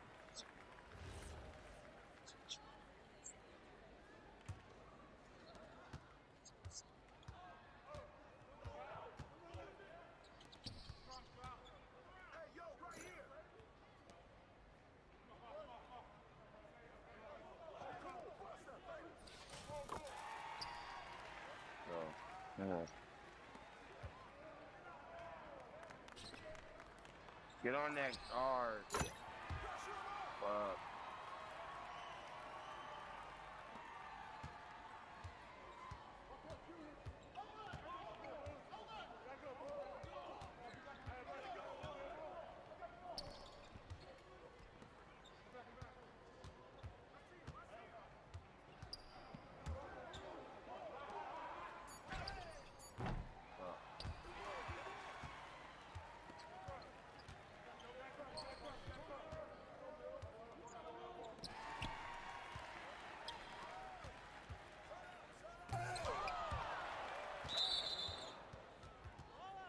Bro, did they grade out?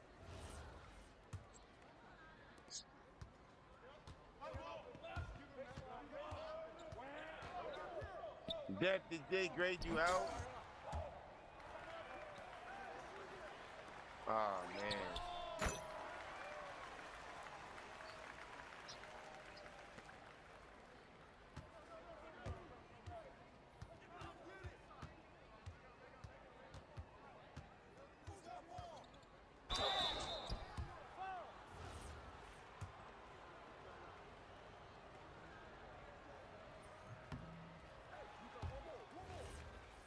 Come on. Oh, man. This shit.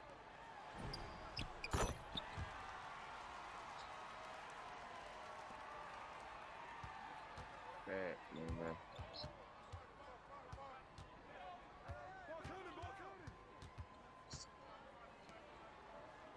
Oh, no.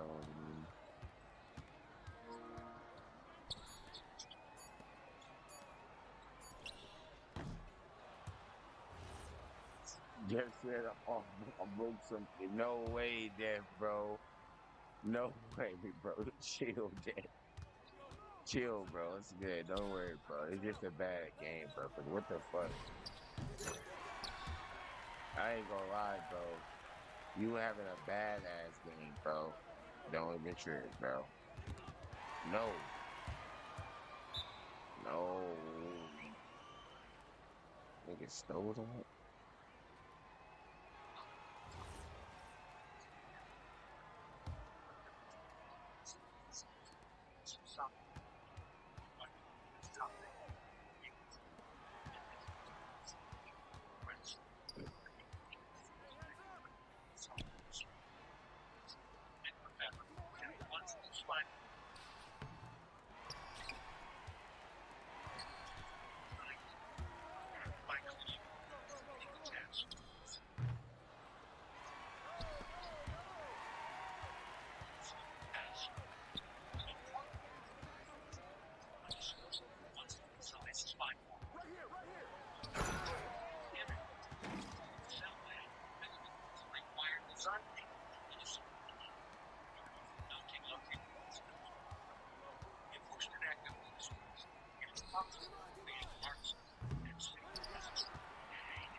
That's fucked up, bro. I'm not gonna lie, bro. Damn, nigga, they all jumped, bro. Like, their whole team, bro. That shit's crazy. I think I should have stayed guard, Def. And you came on big man build. I should have told you play big man build, Def.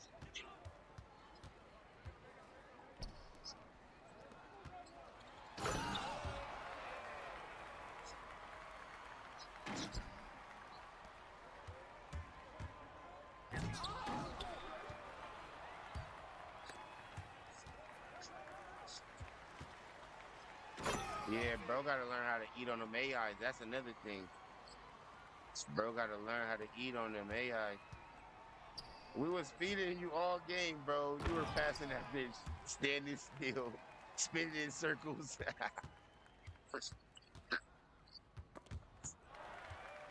He said niggas was passing him the ball. That nigga crazy. Niggas was throwing it to you, twin. You do not know how to do the no dip, bro. You do not know how to do. You don't even know how to jab step. You ain't even doing that. That shit easy, bro. You supposed to at least have 20 up there, bro. Damn.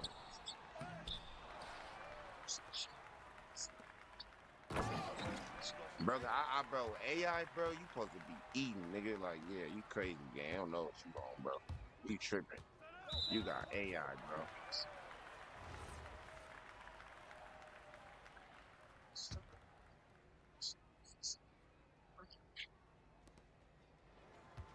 Three shots.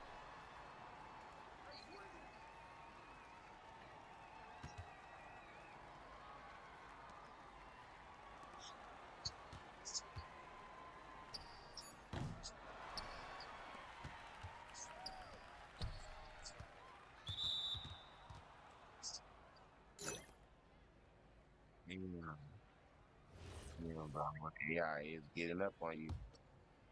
Supposed to be no different that thing, twin. All day.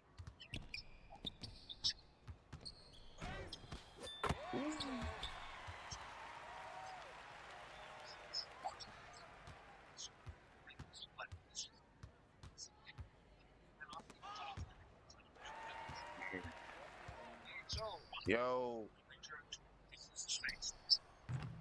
bro, I'm about to try to put this new team together right quick, gang. I'm trying to grind right now, niggas on some fluky shit, bro. We just need. I could have ran guard last game, bro. I ain't gonna lie. I mean, I could have ran guard this game. I should have. I should have told Def let me run guard. I don't know how homeboy not shooting on an AI. This was supposed to be in the back for us either way. I don't know. This is crazy. This is crazy. I should have ran guard. This nigga Dexter had a bad ass horrible game.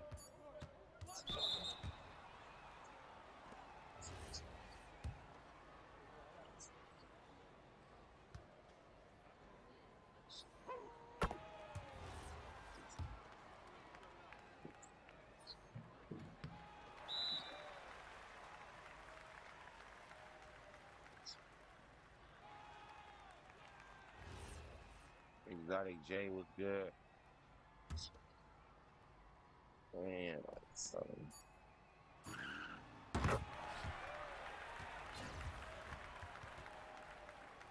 Shit, I'll run big again. Get on your guard, Drip, and then shit. You said you finna get off JD Twin gang. Are you still here? Bet you still all right. You run lock, and then I'm gonna get us another fucking lock on top of you, bro.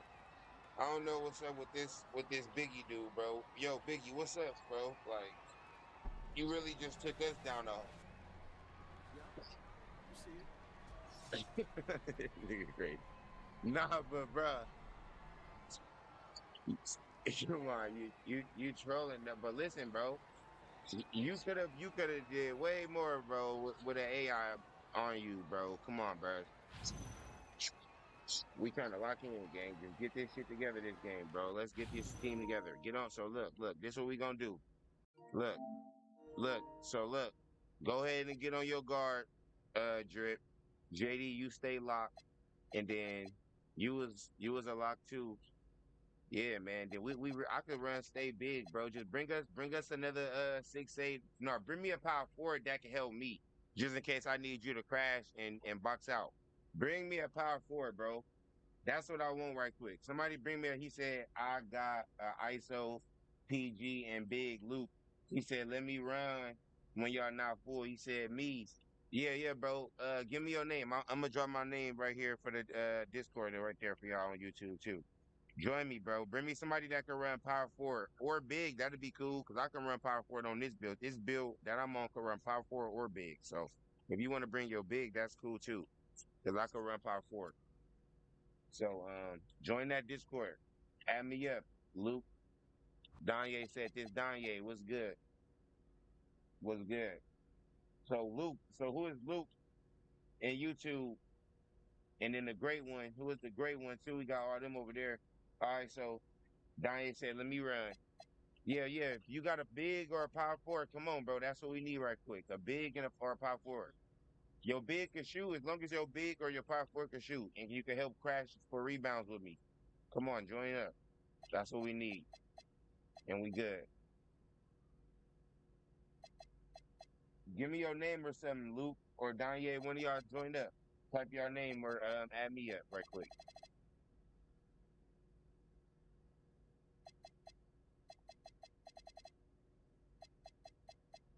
What's your name on the game, gang?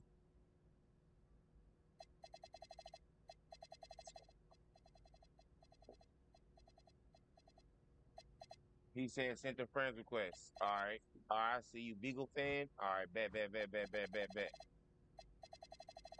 All right, Beagle fan. All right. 7 foot. All right, yep. Come on, bro. And it can shoot 93 ball. All right, rebound. All right, yeah. Come on, bro. Join up. All right, bro. I got a big finna join up for us, bro. And I'm gonna run power forward. Bet. He said I can't play no more. What happened? Y'all keep tapping that screen, gang. All right, he in. All right. Is you right here, Beagle? All right, cool, bro. All right, cool, gang. So they're gonna put you at big, twin. They're gonna put me at power forward, gang. Let's get it. All right, come on, y'all. Toxic, you on guard, bro. Let's get it, bro. We finna go crazy this game. This the one for us, nigga. This the ones. I ain't gonna lie. This the ones. Niggas finna get right this game. What's up, chat? What you doing? For real already? Ready to take his nappy nap now, huh? Right. About to try to scoot you off. Like always. This the dub for us, y'all. Trying to make me some of that cereal in a minute. Oh, I know exactly which one too. Oh yeah, them make them better. Yeah, they will. Game chat. Everybody in the Discord, go game chat. Hey, everybody start coming in the Discord, gang. I dropped the link for everybody so we can all be in the Discord, gang. Y'all all join. What you say, buddy? Oh yeah, I had some this morning too. We gotta make them before they all go bad. Oh yeah, scrambled. Yeah, I got a fucking bum ass nigga on me. They must got two centers. They do. Yep. My nigga ass though. All right, come on, chat. Y'all see the name of the chat? Countdown 27, man. Countdown. We on the countdown, chat. All right, let's get right.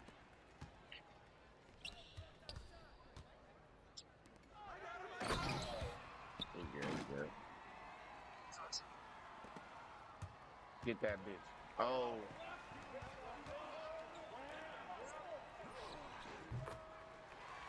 We out.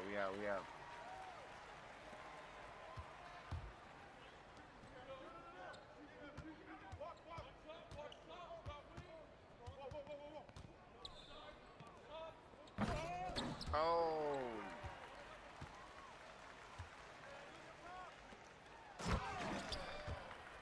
All right, come on, man.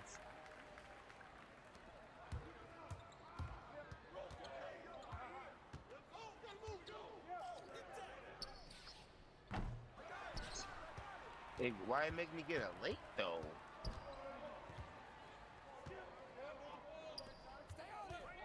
Big man, get the center.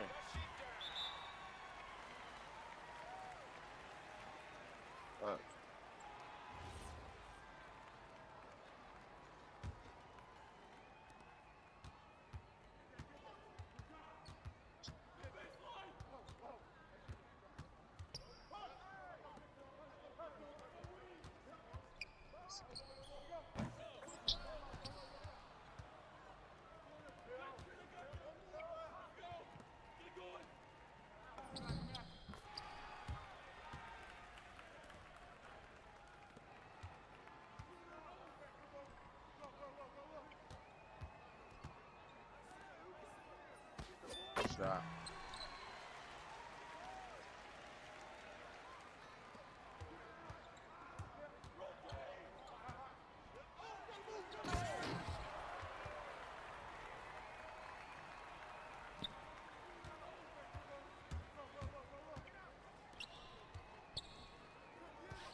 There's too many crowds down here. We gotta space out. Good take.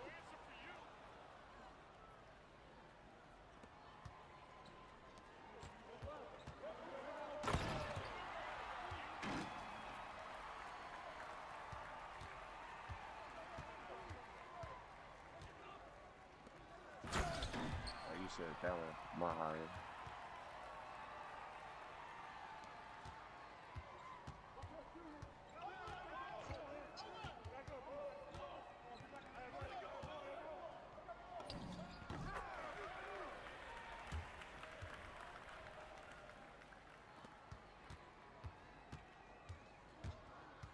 Big got to get out the paint. That's what I'm saying. He just sitting. He keeps doing that. If he had a 93 ball, he needs to be setting the pick or spotting up so he can get his shots off. Set a screen so you can get wide open. You need to spot up or go set a screen so you can get open so you can shoot.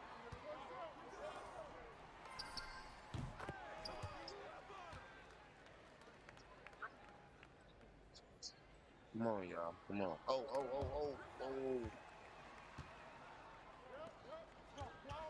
Come on, y'all. Get on that center. Stay on the center. Stay on the center. Stay on the center. He is inside, look like, so we gotta watch him. He all down paint, bro. You gotta get down there up under him.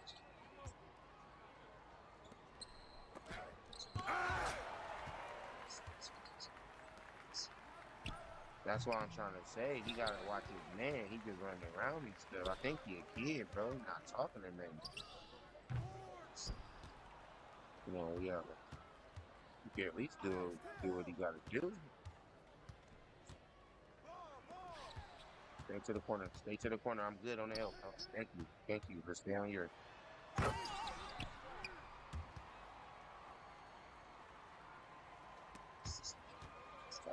Come on, little bro. No, you gotta slow that down. Get that. Come on.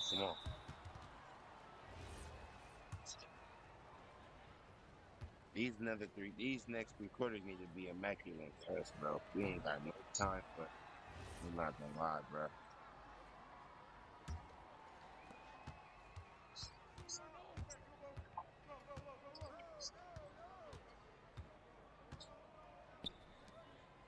Corner. Yep.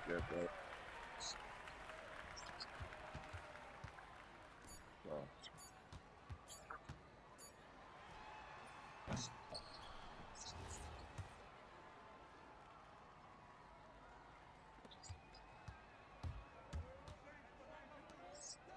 Spread. Yep.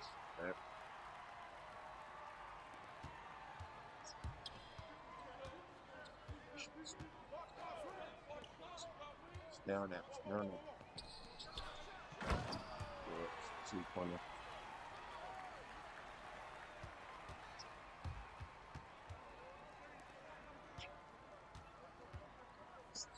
He keep dragging his man that like, bro, he could be wide open. Like, just spot up, bro. Then you're not even paying attention to the dude, man. On board. Oh my God, bro. He gotta be a kid, bro. He gotta be, bro.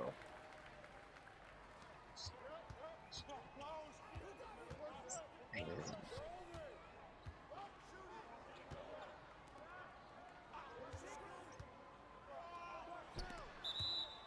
Out of bounds. Bro, come on.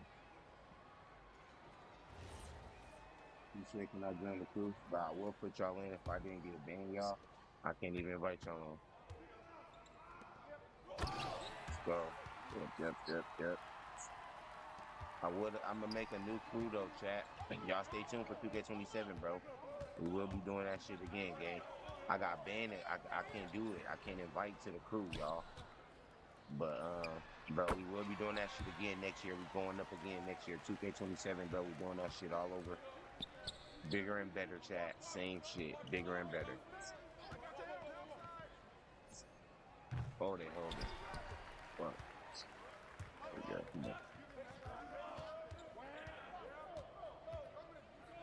Stay.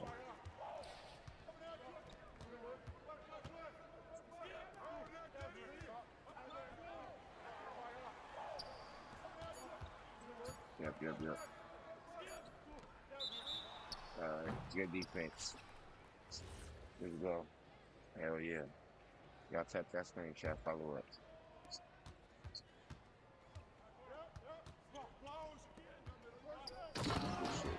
Good shit. Okay, good shit.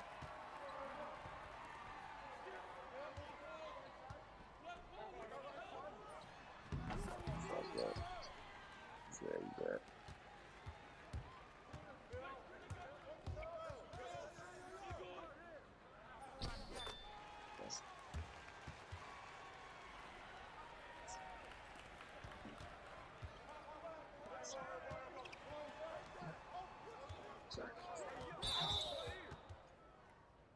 It should have been. I fucking picked up on the screen. This nigga fucking bumped into me. Oh God.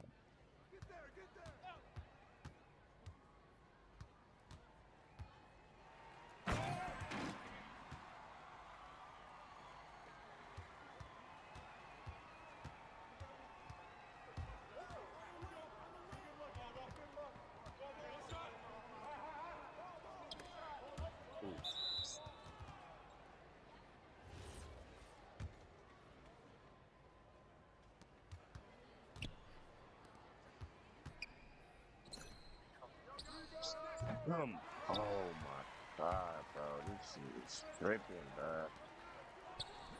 Fucking did not give me the no dude, bro. Sometimes that shit do not. I gotta get a new controller immediately. I ain't gonna lie. Good shot, gang.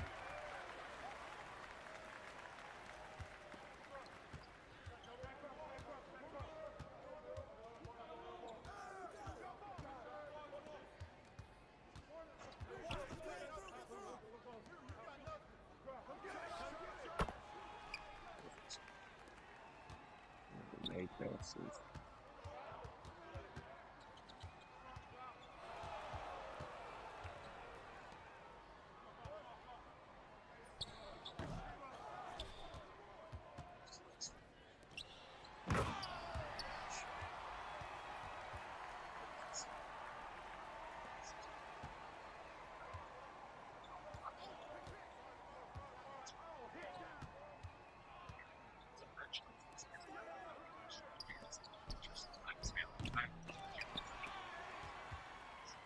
No board? That's our ball. Yeah, it's our ball.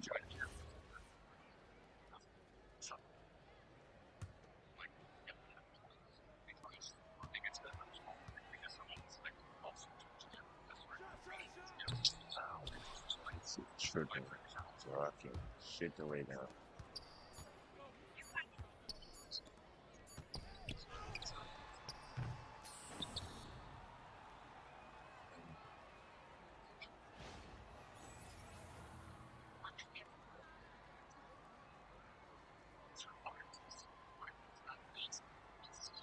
We need to try to get some ass breaks going for ourselves, bro. I'm not gonna lie, bro.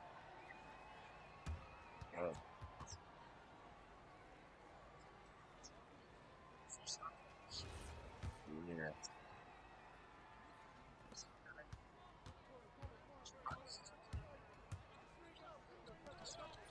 Here.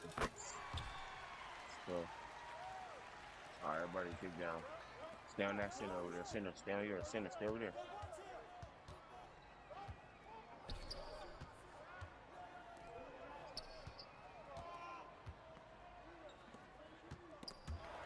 Good shit.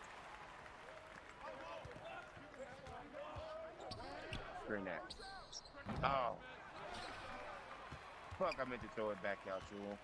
Damn. That's our boss. Yeah.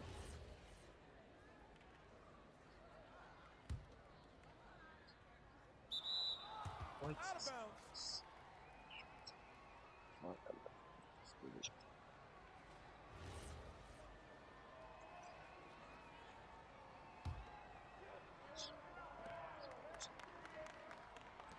Green that.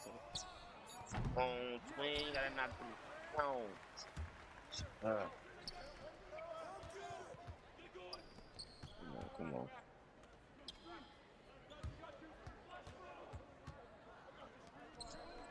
Yep, good pick up. Oh, wow. Put him in a fucking standing dunk animation.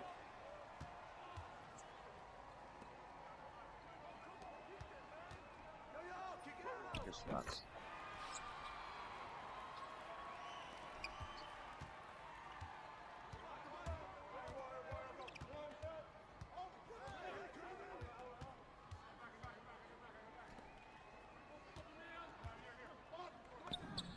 What the? Oh my god, bro.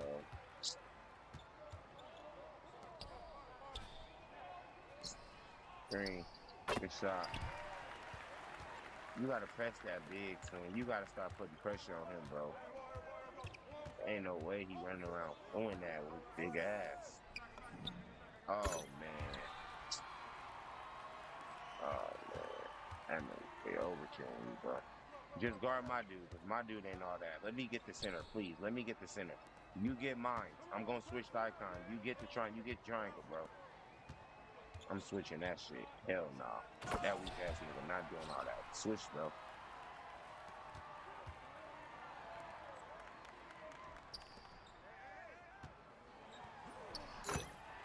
Damn.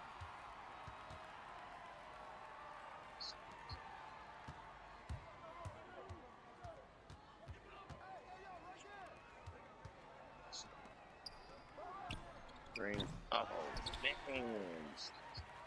Oh. Fuck, man.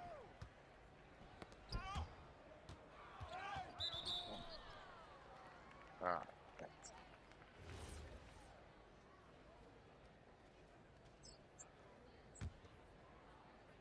that's damn.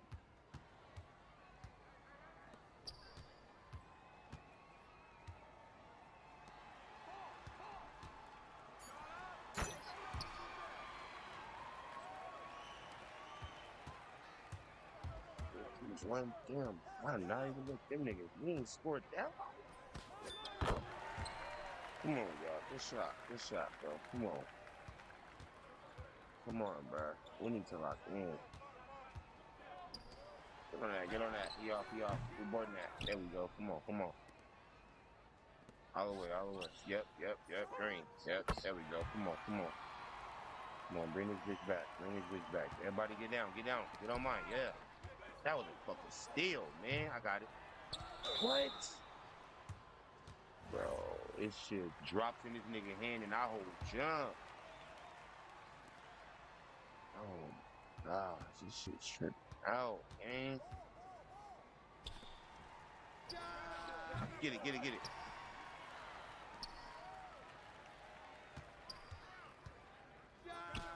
Shot. And it was a three. Come on, bro. We locked it in. Come on, y'all. Come on.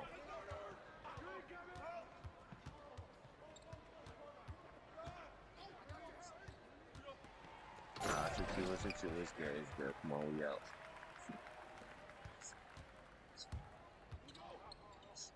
Corner. You got it. Good shit. Good shit. You're on that.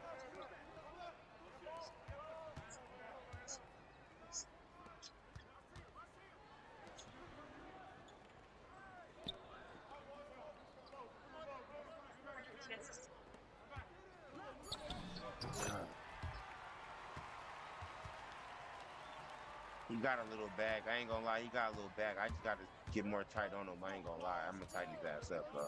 I swear, watch. He ain't finna be getting all that crazy shit. Ah, fuck. Very good. Get.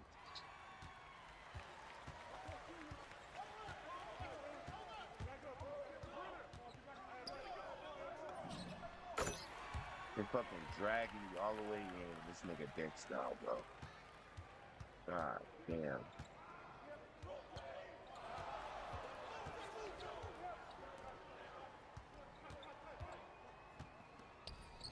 Oh, shit. The big gotta go spot up. You see the ain't, man. Oh, man. That's why I don't even go to the paint no more, gang. Shoot that shit. Unless we're gonna cut, yeah. You can't be sitting in the paint, bro.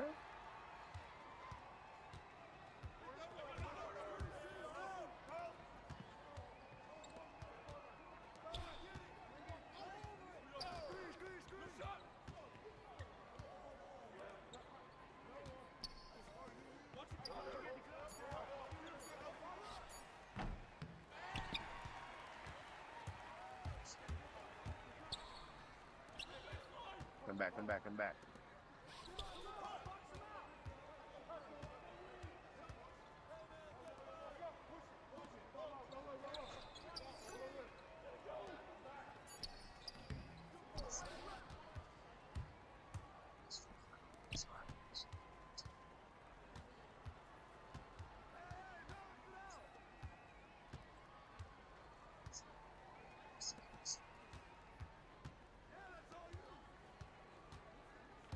There it is.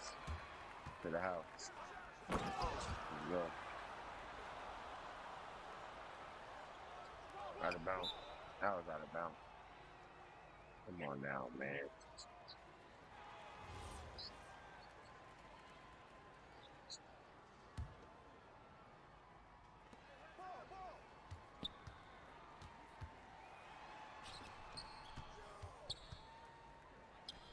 Board.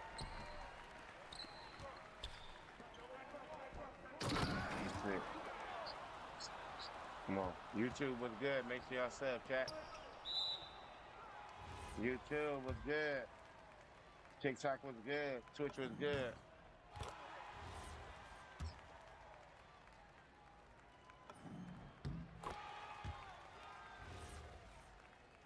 I'm trying to bring this shit home, man.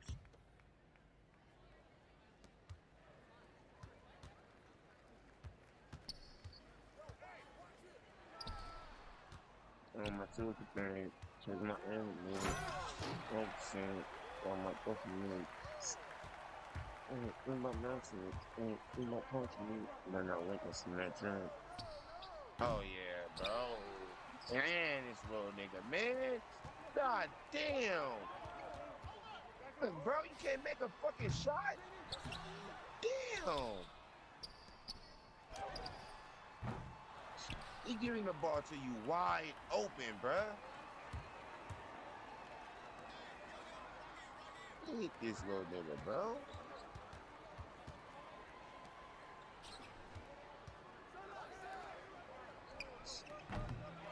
$51, bro. That shit was not, man. Oh, man.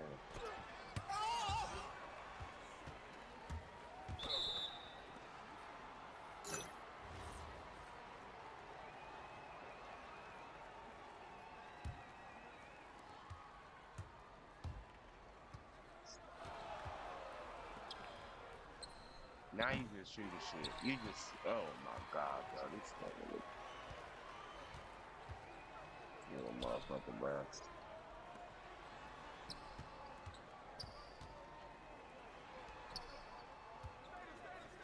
Like, this little nigga gotta be like fucking 8 or something. That shit crazy.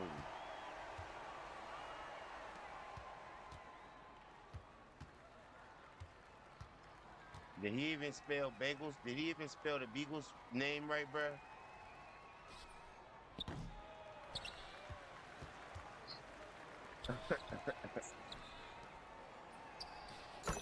I swear, bro.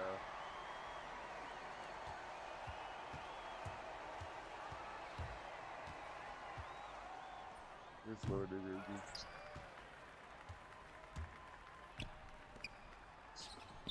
I don't know how this nigga go 1 for 9, bro. 1 for 8. You need to retire from the game, little bro. You need to just practice. Practice. Practice. 1 for 9, bro. You need to practice the fuck this, bro. That shit is crazy. Yeah, I ain't gonna lie. I gotta get back to watching my shows for a minute after that one game. I'm about to go back on the YouTube for a minute with that one, bro. I'm gonna keep it so 100. Hey, TikTok, all y'all come on the YouTube. Everybody come to YouTube, bro. Everybody come to YouTube. This shit crazy. All y'all come to YouTube, chat. This shit crazy work. That weak ass little nigga ain't playing with me no more. You buns, little bro. 1 for 9, bro. This what I get, bro.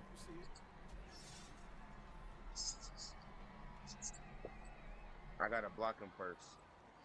Not gonna lie.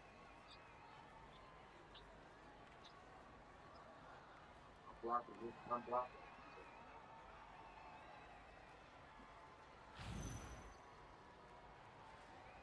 Ain't no motherfucking way. I'm blocking.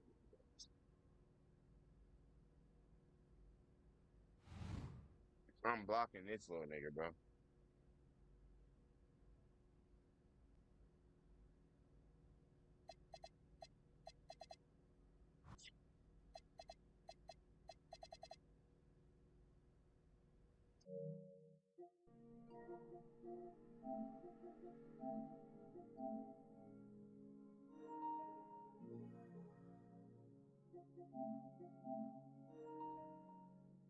That shit sad. I mean, tripping. I mean, merciful. Definitely. Yo, chat, that shit sad. That shit disturbing. That shit is disturbing. That shit was just disturbing me, bro.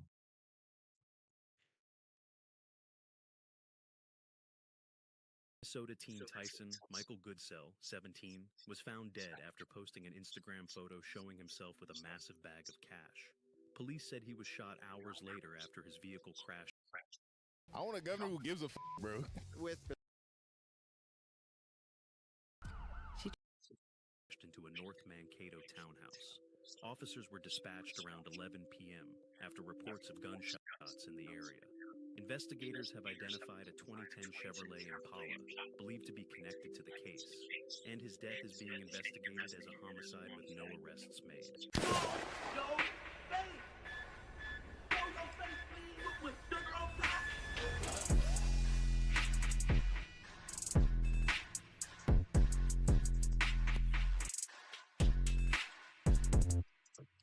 Hey, what's up, y'all? Y'all know my slogan. I don't know it all, but I know what I've been through.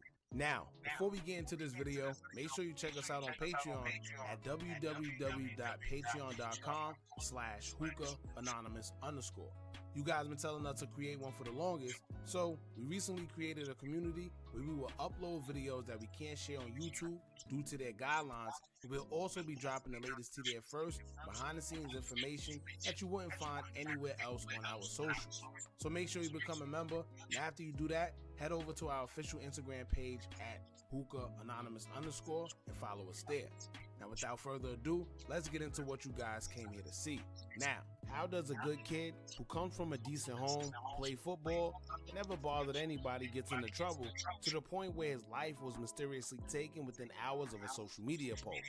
This story has been brought to our attention to shed light on it, where some say he was innocent, just wanted to make money and be himself.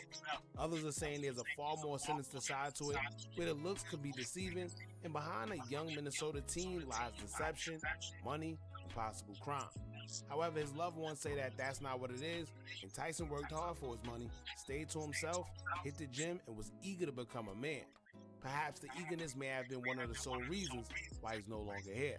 The attack on his life wasn't random, and it's alleged there's a young female involved that may know more details on it than she's exposing, or may have had something to do with Tyson's demise by the way of a setup.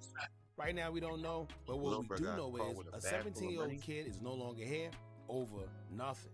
And his father have also pointed out that he believes his son was set up as well. And as we find out what happened to him, it definitely was a targeted situation where the suspects knew exactly what they were coming for.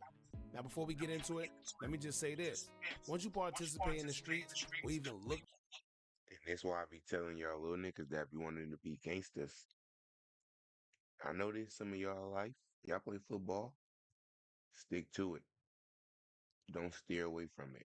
Stay away from the streets. It's not for y'all, bro.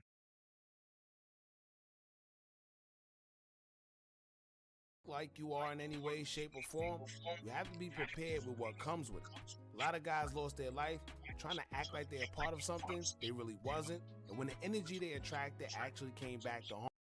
That picture right there tell me all I need to know. Look at him.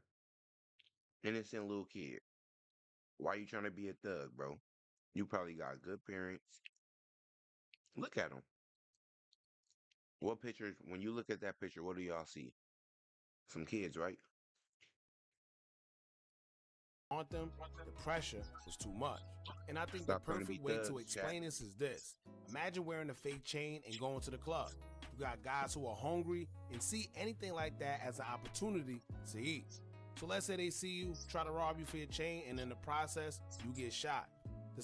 And look, when a person says stop trying to be a thug, it doesn't necessarily mean that you're trying to hold a gun or do a crime. Bro, you could be doing literally this. Posting a picture with money. Posting a picture doing, bro. All that counts, bro. Just don't do it. Just don't do it. Suspect who's trying to get some money for that chain would take it to a pawn shop only to realize that it was a fake chain in the first place, so he did all that for nothing. But then you also got to realize that now you're shot over a fake chain, and there's a possibility that you may lose your life. And once again, all over a fake chain.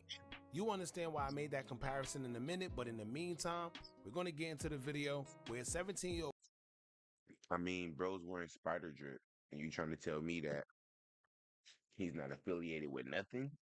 He doesn't do nothing? He doesn't hang with nobody? He doesn't hang with nobody that does something, that knows somebody that does something? And he's wearing spider drip? I don't know. Kid was shot in the head just hours after making a social media post. But before we do, make sure you hit that thumbs up button, hype the video so we can get into the algorithm, and if you not subscribed to the platform already, make sure you do so now. Let's get into it.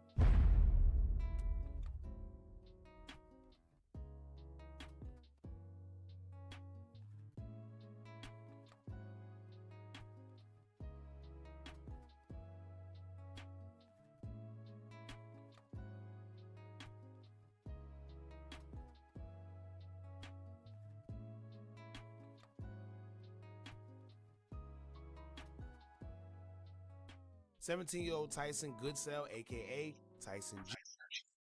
Now, all that stuff we just seen, right? You riding in the car with your girlfriend, waving, you out the lake. You at the lake and all that, at the pond. Then you post a picture like this. You at the forest in the pond with your feet in the lake and all of that, with the little ducks and all of that. And you riding in the car with your girlfriend. Yeah! And then you in the trenches doing this. Man, come on, bro. Was a resident of North Mankato. He played football, worked a job, attended school, and loved to go to the gym. His friends were all described. Yeah, he attends school, works a job. And what else he said? A.k.a. Tyson G. was a resident of North Mankato. He played football, worked a job, attended school, and loved to go to the gym. His friends would all describe him as a chill friend who didn't bother anybody, but liked to dress and take pictures with money he made from work. Goodsell worked the closing shift at Papa Murphy's Pizza Shop in North Mankato, where he finished around 9 p.m. Saturday night. It said that after his shift, he would stop to take a picture with what appeared to be a duffel bag full of money, visibly seeing stacks of hundreds and 20s inside the bag as he posted it to Instagram. It would be this picture that many believe will lead up to what happened next, as shortly after he would be shot while making his way home, and he wasn't too far from his residence. A report from an online news article from KSTP would state, quote, the North Mankato teen homicide victim, who was shot before crashing into a townhome on Saturday night, has been identified as 17-year-old Tyson Michael Goodsell, according to police. As of Tuesday morning, investigators are still searching for a silver 2010 Chevrolet Impala that may have been observed traveling through the area. They are asking residents on Pleasant View Drive, Northridge Drive, and the surrounding neighborhoods to review any available home surveillance video. Officers responded Saturday at about 11:03 p.m. So that means bro got shot. That means bro got shot right after he took that picture with the duffel bag. Bro got popped right after he took the picture with the duffel bag, bro. That's why you don't do that, twin. Why are you taking a picture with a bag of all that money? What is wrong with him? You like to take picture with your earnings that you earned from work instead of putting it up for longevity in the bank that you earned? Put the money up or at least hide it and not post that much? What be wrong with niggas, bro? This nigga post the duffel bag full of bread. Like niggas not finna be on that. Bro, niggas broke in Pop's smokehouse and killed him for nothing. Didn't even find the money because he posted his shit. These niggas gotta start being more smart, bro. View Drive and Willow Lane after reports of gunshots. A short time later, police said that they also got a call regarding a car that crashed into a townhome on Willow Trail. Goodsell was found inside the vehicle, and officers started life-saving measures before he was taken to a nearby hospital. He passed away a short time later. North Mankato police said they believe the shooting was not a random act, but said there is no known threat to the public at this time. 17-year-old.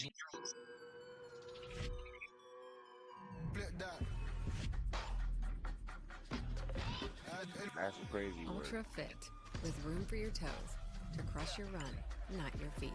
Ultra, stay out there. Bro, that's somebody that tracked him down off Around Instagram, here, bro. We see a lot of people head out. Of course, it ain't known to the public. No matter But where they're somebody going, tracked him down, you just bro. make sure He they're posted ready. a video flexing, bro. Before you hit the road, That's get like a pre-trip 200 safety racks. check at Les Schwab. Sleep Bro better posted a and save video bigger like during the 200 Memorial Day racks. event at the Living Spaces The Sleep Center. demons are Save coming up to after you, 500. bro. North Mankato teen was fatally shot in his car over the weekend. It happened at the intersection of Willow Trail and Pleasant View Drive late Saturday night. Tonight, KUIC's Evan Berg has the latest on the investigation and what we're learning about Tyson Goodsell from those who knew him. Tyson Goodsell. A North Mankato neighborhood is still processing after 17-year-old Tyson Michael Goodsell was shot and killed near Tyson Pleasant View Michael Park on Goodsell. Saturday night. People who live near Willow Trail and Pleasant View Drive in North Mankato say they awoke to the sound of 4 loud pops around 10:50 Saturday night. They thought they were fireworks at first, but soon it was clear it was gunfire. One resident on Willow Trail says after the shots woke him up, he heard a loud boom. That's when something crashed into his home. Soon after, he saw headlights and smoke. Into a home? Thinking his garage was on fire, he rushed out to find a car had backed into the side of his house. Damn. Inside, there was a teenager with a gunshot wound. Goodsell's family tells KEYC Goodsell had just finished closing up the store at Mankato's Madison Avenue Papa Murphy's an hour before the shooting. Police say they began life-saving measures at the scene when officers arrived at 11:03 and the teen was taken to Mayo Clinic Health System, Mankato, where he later died. To honor Goodsell's memory, classmates and neighbors have been leaving flowers at a makeshift memorial at Pleasant View Park. Goodsell was an incoming senior at Mankato West who plays for the football team and who is known to live in the area. Investigators say they do not believe the shooting was random, and classmates of Goodsell claim he was being bothered by an unnamed group of people. The police say there is no known threat to the public. In North Mankato, Evan Berg, KEYC News Now. As of right now, no suspects have been named. Anyone with information is urged to call North Mankato Police at 507-625-7883 and ask for Lieutenant Brian Gangelhoff or Investigator David Von Burge. Now, here's where things get interesting. As the father of Tyson would respond to his son's death on Facebook, he would address it from his personal page first, stating, quote, "Yes, my son was shot in the head last night. Anyone with info, direct message me ASAP. Rest in peace, Tyson Goodsell. Wish we could have this had nigga that was talk, in high man. school, bro. Know your daddy That's why loves you don't flex This that dude bad gonna like have a that. hard time in prison, and it ain't even gonna Them be niggas, on me. some little niggas My from name his holds school, weight, twin. and his butt effed up. I don't know why Them God some keep little taking niggas from everyone. his school. I'm me. telling y'all. Now Y'all his seen how father they did also the little owned a nigga. barbershop. And from that barbershop page on social media, Chicago, he he would was younger also than sing him. a different tune when it comes to Will his son's Crusoe. death, where in the first post, he would state, quote, Homeboy, "My kid backdoor. didn't deserve this. He worked and hit the gym. My boy was becoming a man and died for his respect. Rest in peace, my strong boy. Your dad is still proud of you. Rest That's in how peace, your dad Tyson talk. Yeah, Goodsell." your dad made you. Now, to in be the way next you are. post, he would That's allege why that you a wanted girl to may have flex. had something to do with his son. Listen, chat. Read Rest between in the peace, lines. my strong boy. Your dad is still proud of you. Rest in peace, Tyson Goodsell. Listen to what his dad He said. worked and hit the gym. Page on social media, he will also sing a different tune when it His dad comes to was his son's definitely a death. flexer, Where in bro. the first post, he would state, quote, "My kid didn't deserve this. He worked and hit the gym. My boy was becoming a man and died for his respect. Rest in Die for his respect. What respect? Why is your child flexing money like he's a drug dealer? If your boy's such a good boy and worked hard for his money, why is he flexing duffel bags of money like he's some stuntman, rich guy, rapper, drug dealer? Because he's trying to put on a facade. He's trying to look like us. Not trying to diss because I love I love all. But he trying to be like us, gang. He trying to flex the duffel bag of cheese. He got the drip on, the spider. Come on, bro. That's Young Thug, gang. But your dad saying my son died for his respect. Well, why is your son walking around with $100,000 in his duffel bag, sir? Talking about he died for his respect, bro. peace, my These people strong boy. killed me, gang. Your dad is still proud of you. Rest in peace, Tyson Goodsell." And that's how Now, your in the dad next warned you, post, right? he would allege that a Type girl of may have father. had something to do with Type his of son being father, set bro. up, and also provided a screenshot of You should have messages been trying to from steer what your looks son like away from that Snapchat, lifestyle where she when he was admitted alive. that she was on the scene. That's First, the they father's problem, post bro. would state, quote, "This meaner They girl problem. better walk in the police station and say everything she knows right now, if she knows what's good for her, or she just is guilty. Need to Please wake share." up. Now, the messages would state, quote, "It was Jackson So the call. girl set him I up. know, Mina. I had no idea anything was gonna happen. I know you didn't know. I'm not blaming you. Are you okay? He's only 17. I know." Now, it seems like to me when she says He set it was him up. Jackson's car, she's referring to that 2010 Chevrolet that the police are looking for. When she said it's Jackson's car, that had to be somebody else equivalent to the He other got car, backed up, which man. was I could driven put the whole by story Tyson. together. And this will I could also put prove that whole whoever story Mina together. He is, got backed she was up present with him by during the one of they shooting because homeboys. she even admitted to it in the messages and said that she didn't know anything about anything. But it seemed like the little bit that she was do in the know, car with maybe the the other police dudes. may want Wow. to know as well. Now, Wow, aside she from was just the in the car with messages the other alone, dudes and they when you killed pay her, attention to dude. the pictures he took This just bitch 2 better hours not have before his me. death, Either he had a That'd be tripod with crazy. him, or these were taken by somebody who was present. So the million-dollar question is who? And why did they leave the scene instead of telling law enforcement everything that they knew? Now, I found another article based on the situation that will also allude to there being someone else present during the shooting, as the article would state, quote, "Cops are saying the shooting that left a 17-year-old slumped in a crashed car absolutely was not random. Somebody deliberately put a bullet in this kid named Tyson Goodsell before his ride crashed near Willow Trail. Officers got the call for gunfire late Saturday in a normally chill residential pocket near Pleasant View Drive and Willow Lane, but the scene they actually found was a nightmare. A vehicle smashed up near the town homes, with the teen inside suffering from a gunshot wound. They raced him to the hospital, yet nothing could be done and he died, sparking a wave of grief online as friends posted memories while authorities still haven't officially confirmed his identity. The non-random detail is what sticks because it completely changes how you look at the records. This wasn't a stray bullet or wrong place, wrong time chaos, but something intentional that ended with a car crash. Investigators are now digging through surveillance footage from houses and businesses, and they specifically flagged the silver Chevrolet Impala that was in the area, believing that vehicle holds answers about who crossed paths with Tyson and why it escalated to end. What happened in that car before it veered off and stopped for good remains locked behind the silence of whoever had his was girl there. set him up. She Now, if you acting pay like she didn't attention know, to what or if she didn't know, it said she was on some whatever dirty happened shit, fucking with his inside the car, homeboys. which means that they have reason to believe that whatever took place may have took place inside of the car, sounding like they believe that he was shot in the car first, and then that's what led to the wreck. Not sure, just going based off what the article is saying. I can see it. Now, throughout social media, although you have a bunch of people saying that Tyson was this loving, caring, hardworking kid, you have others that feel he couldn't have been so innocent, because if he worked at a pizza shop and was a 17-year-old student, then where did he get all that money? And I get it, but also, this is not the 90s, y'all. It's 2026, where you have kids in high school, sometimes even junior high school, making more money than teachers legally. Whether it's through YouTube, or whatever social media platform, crypto, selling courses, etc. The point is that we're living in times where young kids have more than, or even just as much money as some of these adults. So we can't just jump to conclusions and allege that the money he had came from anything illegal. Now, should he have shown the money on social media? Yes and no. As adults, we know that flashing money in the streets can lead to hate, jealousy, envy, and even people wanting to take what you have and going to the furthest extent to do so, all over a little bit of money. But does it make it okay? No. And remember that he was a kid himself, so of course, he wanted to show off a little money for whatever reason. We all been through it. But if you ask me, it definitely seemed like a setup from whoever was close. I believe someone was in that car with him. That's just my opinion. He gets off work at 9 p.m., takes the picture shortly after, and then right after that, he's unalive. All within the span of just 2 hours. Someone knew he had that money. Someone may have even been present.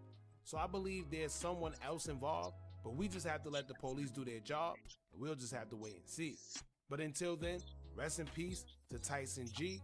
Condolences to his family. Y'all jump in the comments and let me know what y'all think about this. Don't forget to like, comment, share, and subscribe. Hit that bell so you're notified every time we drop new content. And remember, as long as you keep on watching, I'm going to keep on dropping. I'm out. Are you tired of a bunch of social media gurus promising you results with their course, but all they do is take a bunch of information off YouTube and Google, then sell it to you? Well, look no further.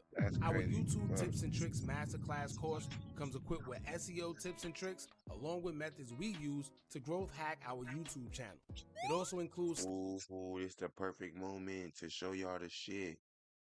Chat, I got some shit.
corporations are controlled.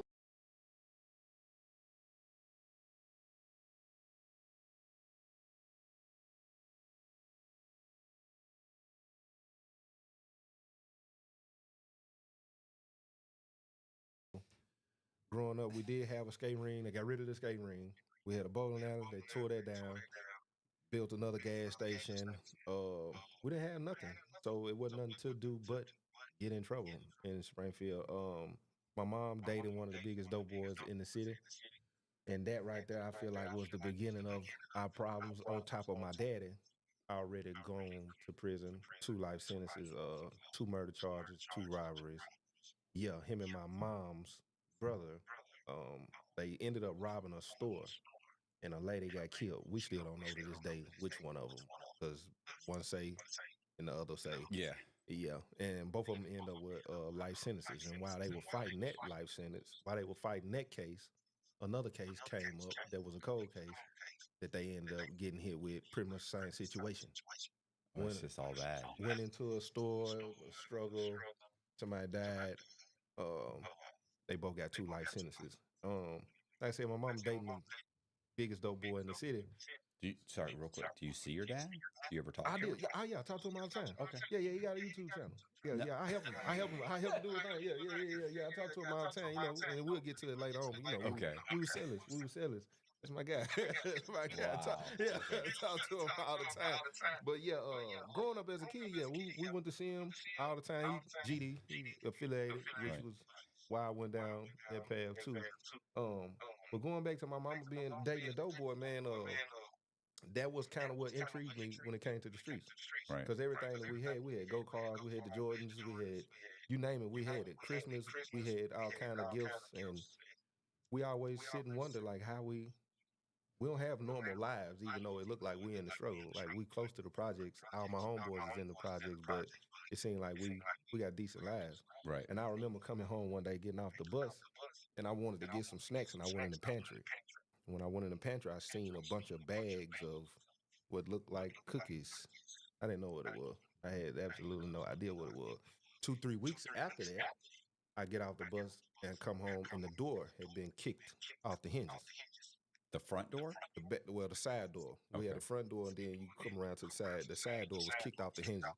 And soon I peeked in, and I could see that the entire kitchen had been, like, somebody just ramshacked it. The pantry door was open, so when I stepped in, there's glass on the floor. They done took all the glasses, broke them. They put metal, I guess, in the microwave, blew the microwave up. By the time I walked into the living room, looked like they had cut the couches up, like they were searching for dope. The whole entire living room was trash. All my mama home interior, everything was thrown on the floor. By the time the bathroom, when you go in, you see the bathroom, because my room to the left, me and my brother room to the left, my mom's room to the right. But so the bathroom this way, I could see it. They ramshacked the bathroom. By the time I turned and went in my room, and it was ramshacked. It spooked me. So I turned around and run out of there. I could see my mama's bedroom. It was ramshacked too. The whole house was trashed. So this isn't a police raid. This is some guys looking for dope. For sure. It had to be. What I was assuming at the time, I didn't know what was going on. So I run out of the house, and I didn't even tell my mom. I just went up the street and started playing basketball. I let them come home and discover it. I act like I didn't even know, because it scared me. And then I came home about 2 weeks after that. The guy who broke in the house was back in the house in me and my brother's bedroom having sex with a woman. So I saw him. I didn't know he was the person who broke it. I didn't know it was him, but I saw him, and I left back out of the house, and I told my mama's boyfriend that I saw him. They found out it was him. I don't know what happened after that, but that was kind of the beginning of, I guess, realizing what kind of environment we were in. They always had big, huge dice games. Everybody got thousands and thousands of dollars. And then I ended up getting molested by a family member in that same house. My cousin, she used to babysit us. Me and my brother was in the living room. One day we playing the game, and my brother said that he was hungry, said he wanted something to eat. And the babysitter, she was like, "You old enough to do that yourself. Like, you can go in the kitchen and fix your own food." And he got up and he went in the kitchen. And then that time, she told me, she was like, "While your brother in there getting that food, you go in there and finish cleaning up the bedroom." But we had already cleaned the bedroom. So, but I'm not thinking this is what's going on. So I go in the bedroom, and when I go in the bedroom, she come in behind me and she closed the door. When she closed the door, I turned and looked at her, and she was just pointing, telling me to grab little stuff. And then at that point, she laid down by the door. And I know y'all gonna, so I ain't gonna go too far because I know that. But then that happened, and I never said anything. How old was she?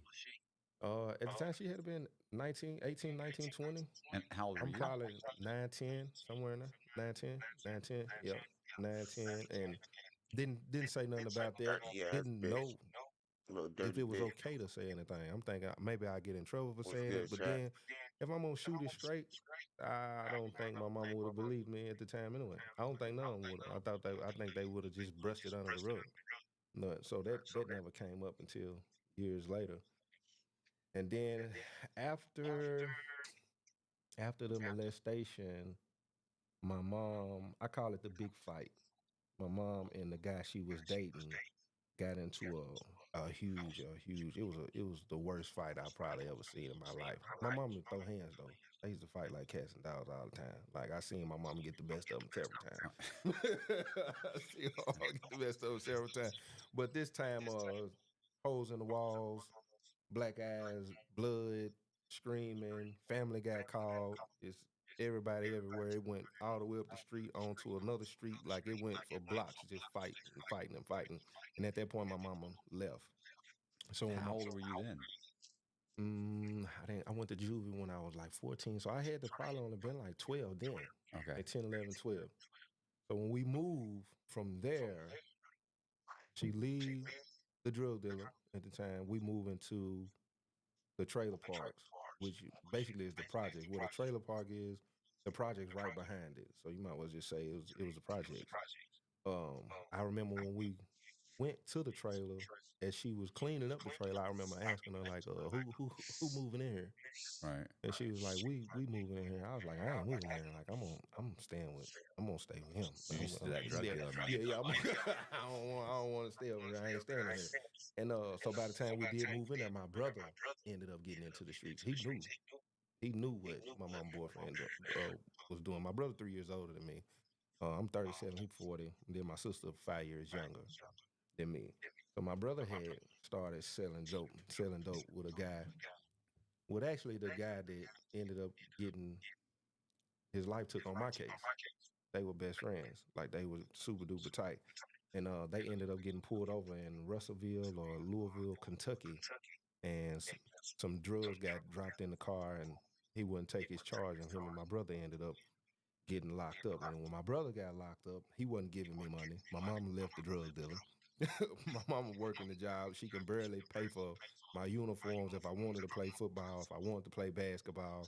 So at that time, I started getting in trouble. Breaking in houses, stealing bikes. And that was just the small, petty crime stuff. And then after that, we ended up moving out of the trailer parks and what we call back home the hill, which is some more projects. We moved in some more projects.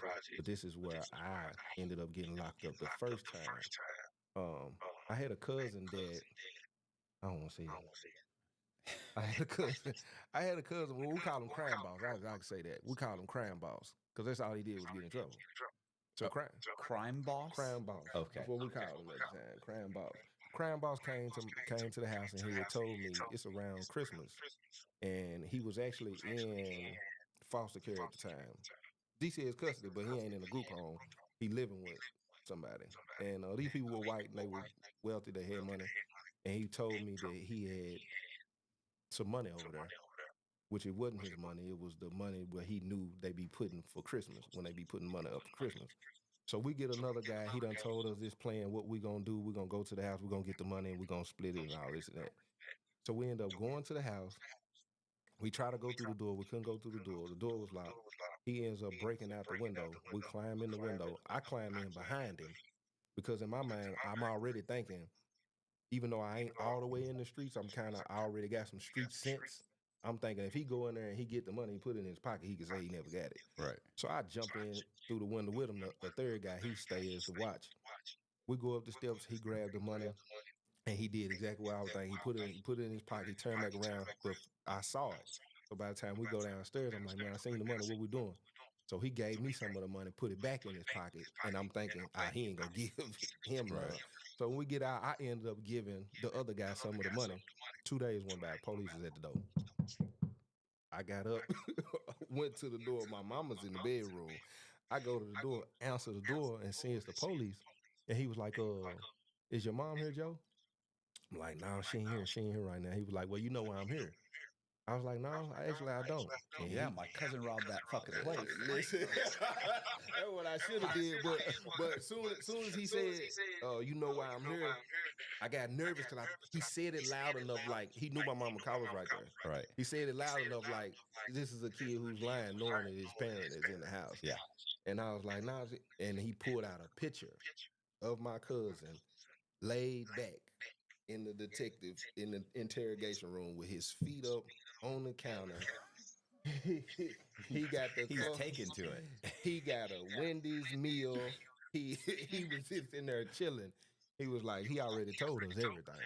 And I was like, I don't know what you're talking about. And by that time, my mama comes out of the back room. Who is that? He said, I thought your mom wasn't here.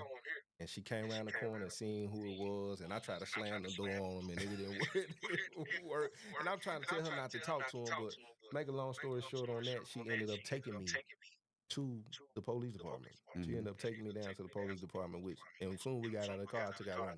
I told him I ain't going in the police department. Ain't no sense in me going in there and talking to him. What I did, I tried to get the story together to blame it on the person who basically done went down there and told everything on us. Right. So I go get the third guy, because he told on both of us. I go get the third guy, and I tell him, look, this is what we gonna do. You're 14. Yeah, I'm 14. Let me see, 13, 14. I'm 13, 14 at the time. I tell him, look, I know where the lady work at that Crime Boss is living with. We're going to go to the bank. She work at the bank. We're going to go there. We're going to ask for her. We're going to go in there and tell her. He lied to us. We don't know what was going on. We went. He came out. He had some money. He gave us the money, split it, and boom. And he was like, cool, let's do it. So we go to the bank, and we did just that. She believed it. She cried.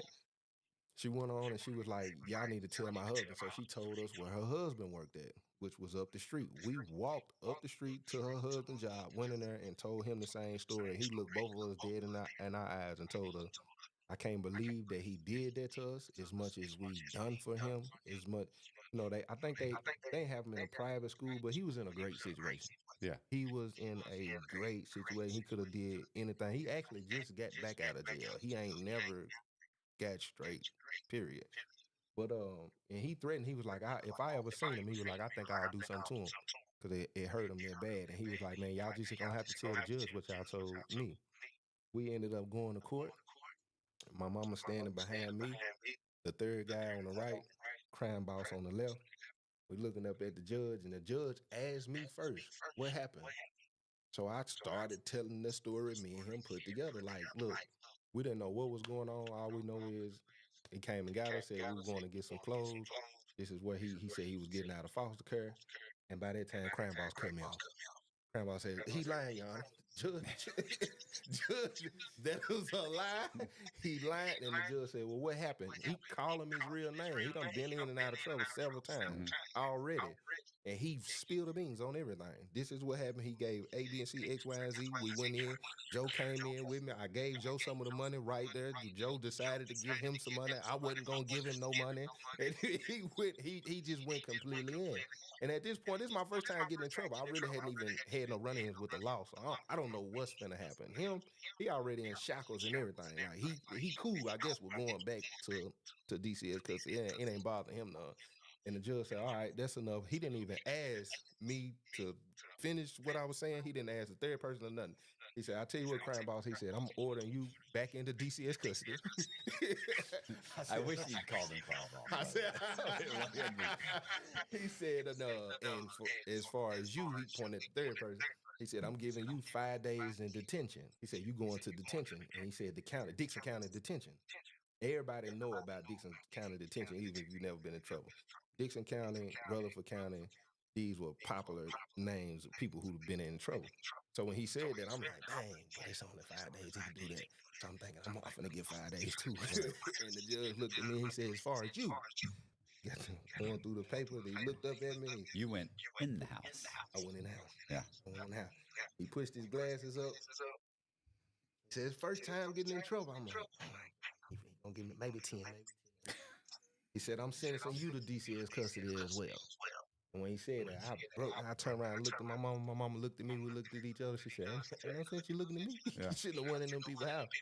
And the bailiff came and got us, took us to the back, and I was boo-hooing crying. And I'm asking crying about, why did you do that? He was like, what did I do? He said, y'all tried to tell on me. I said, none of this never happens if you don't tell them in the first place. I was just trying to. And he was like, man, you going to be all right. We're going to be good. He was like, man, it ain't even nothing like what you think. How much did you get? They don't tell you exactly, like, when you get placed in DCS custody, like the first time, I can't remember exactly how it go. Like you gonna do maybe 3 to 6 months the first time. If you come back, you'll do like 9 to 12, and if you come back after that, it'll go from like 12 to 18, and then after that, they'll try to do what they call an indeterminate sentence and keep you to your 18. So I'm thinking, I'm gonna do 3 to 6 months. I ain't knowing this yet, but he promised me, man, we're gonna be all right. We're gonna end up at the same placement together. I don't know what placement mean or none of this. We get to the DCS office. Our family can come and see us before they take us to what they call like a temporary placement until you get to your permanent placement. Right. We getting ready to leave. We got 30 minutes. We leave. We getting in the van. We got on handcuffs and shackles. As we get in the van, I get in first. Cranball strikes out running in his handcuffs and shackles and gets away.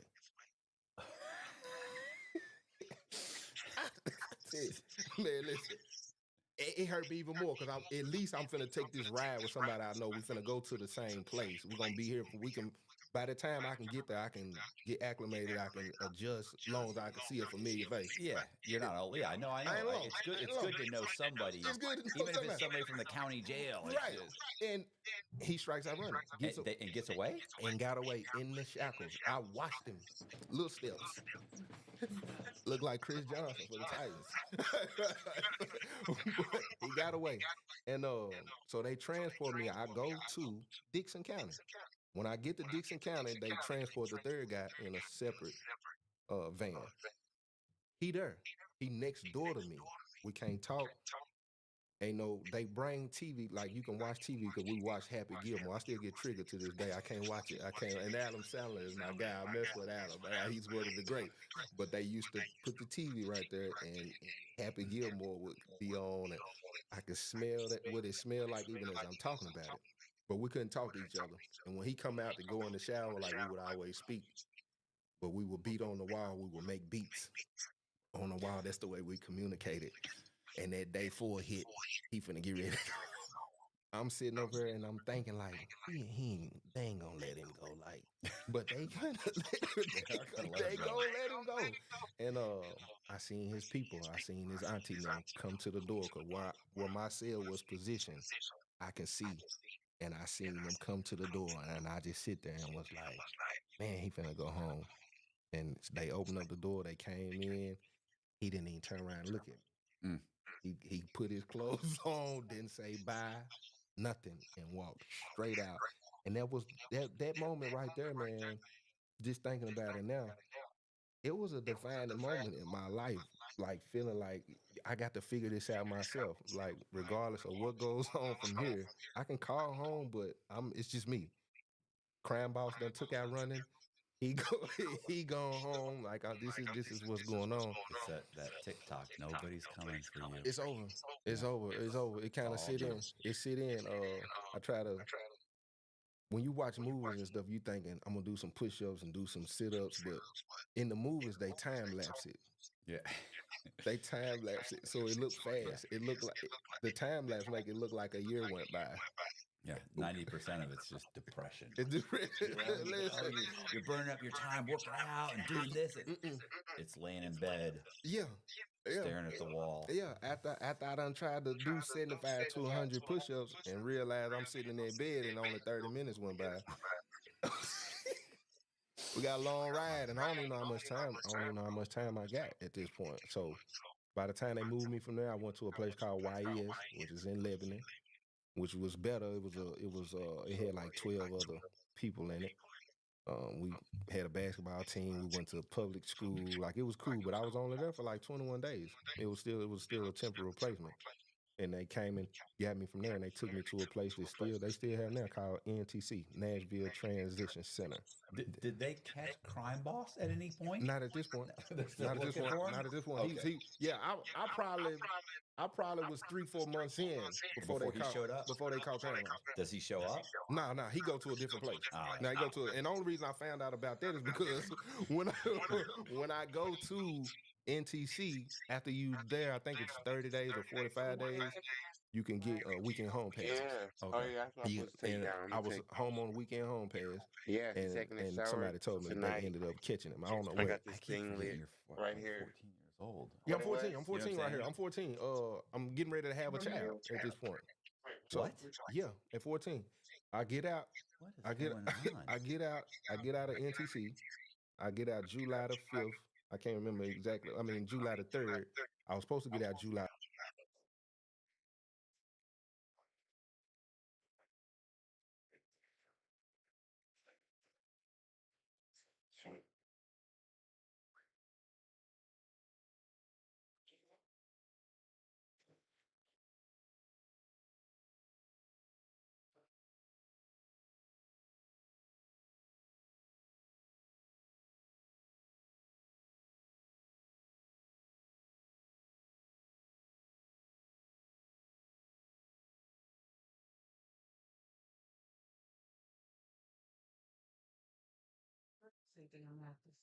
Oh, yeah. Oh, man. It's over snacking, right? Like they can eat for real. Not eat.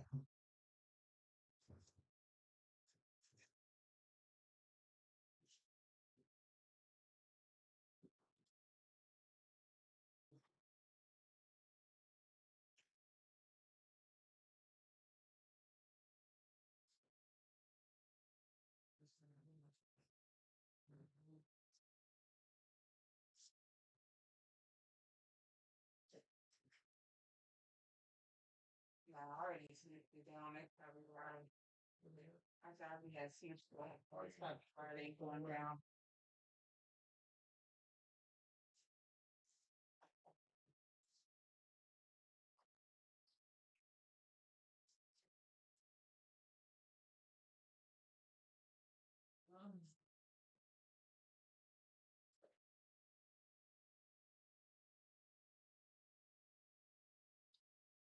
We're getting, I don't know why we keep going to the Dollar Tree, eating something that they're like, yes.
yeah, I'm still in this thing too, chat. Word, boy. And boy, I got this thing up in the last. Ooh.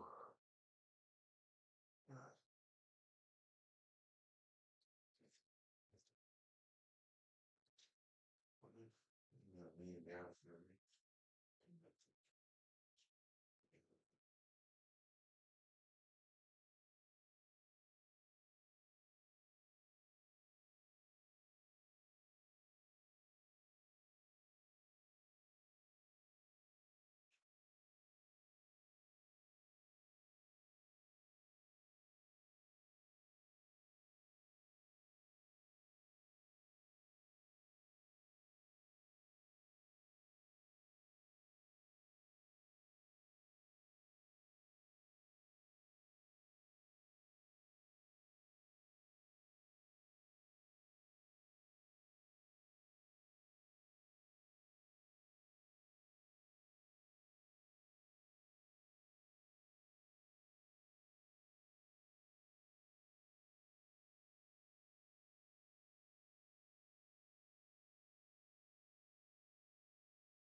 show me the thing, because I'm going to order them in about the next 2 weeks.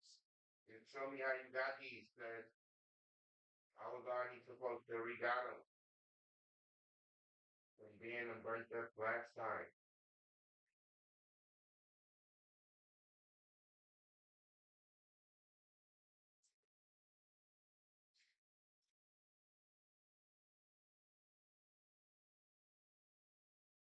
Right there, YouTube. Stay right there, YouTube. YouTube, stay right there. Stay right there. YouTube, stay right there.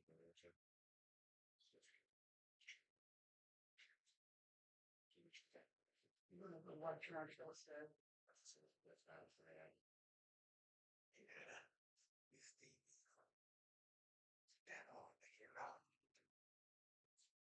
Bring your I ass. feel.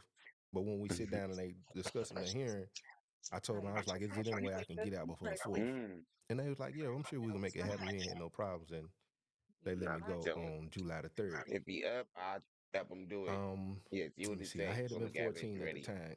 This is the first time I got locked up. I did 5 months and 5 days. I remember. I stayed out not even a year, and I ended up getting locked up again for stealing cars. Okay, can we go back for a second? Go ahead. You had a kid. This was after I got out of NTC. So this happens. So you get out, you get some chick pregnant, and she had. I mean, these are adult problems. But you know what I'm saying? Jail, babies. I'm robbing and everything at this point. I probably had already shot my first person at this point. Yeah, I probably had already shot somebody at this point.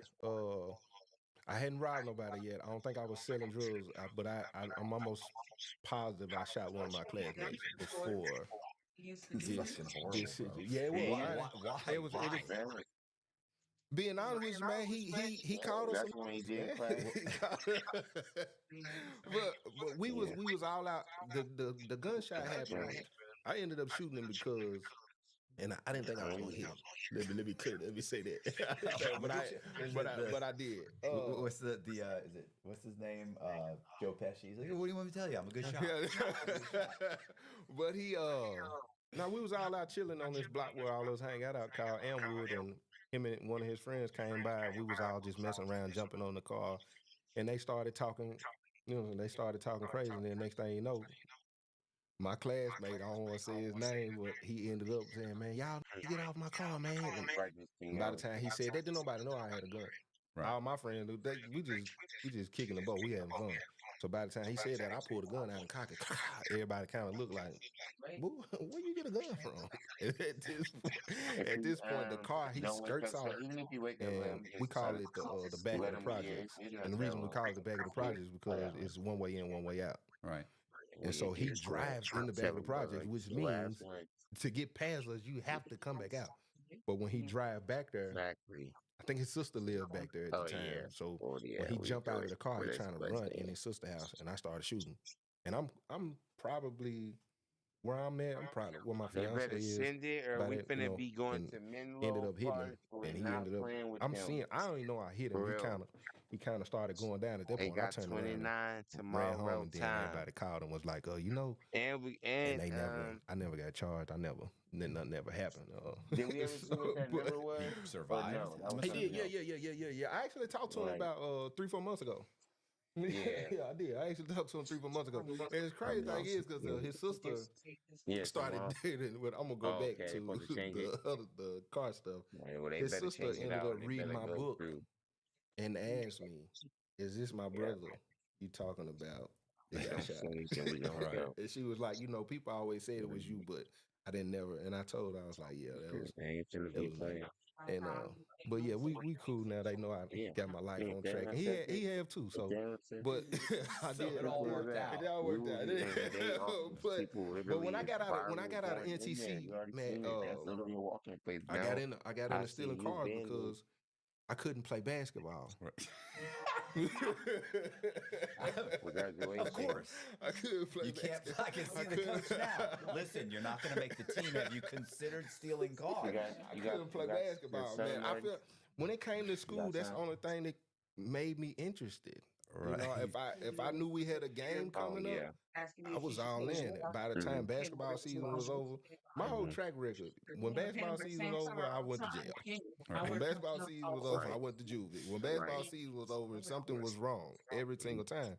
And when I came back, the coach told me I had to sit out. I had to wait a year before I could even play ball. Why? Because it was the freshman year had started, and they had already did the tryouts. They had already did the team. Oh yeah. So when I went to him and told him, I was like, "Hey, I just got out." And then he was like, "Yeah, I heard about you." He was like, "But we already done." He was like, "You gotta wait a year." I'm like,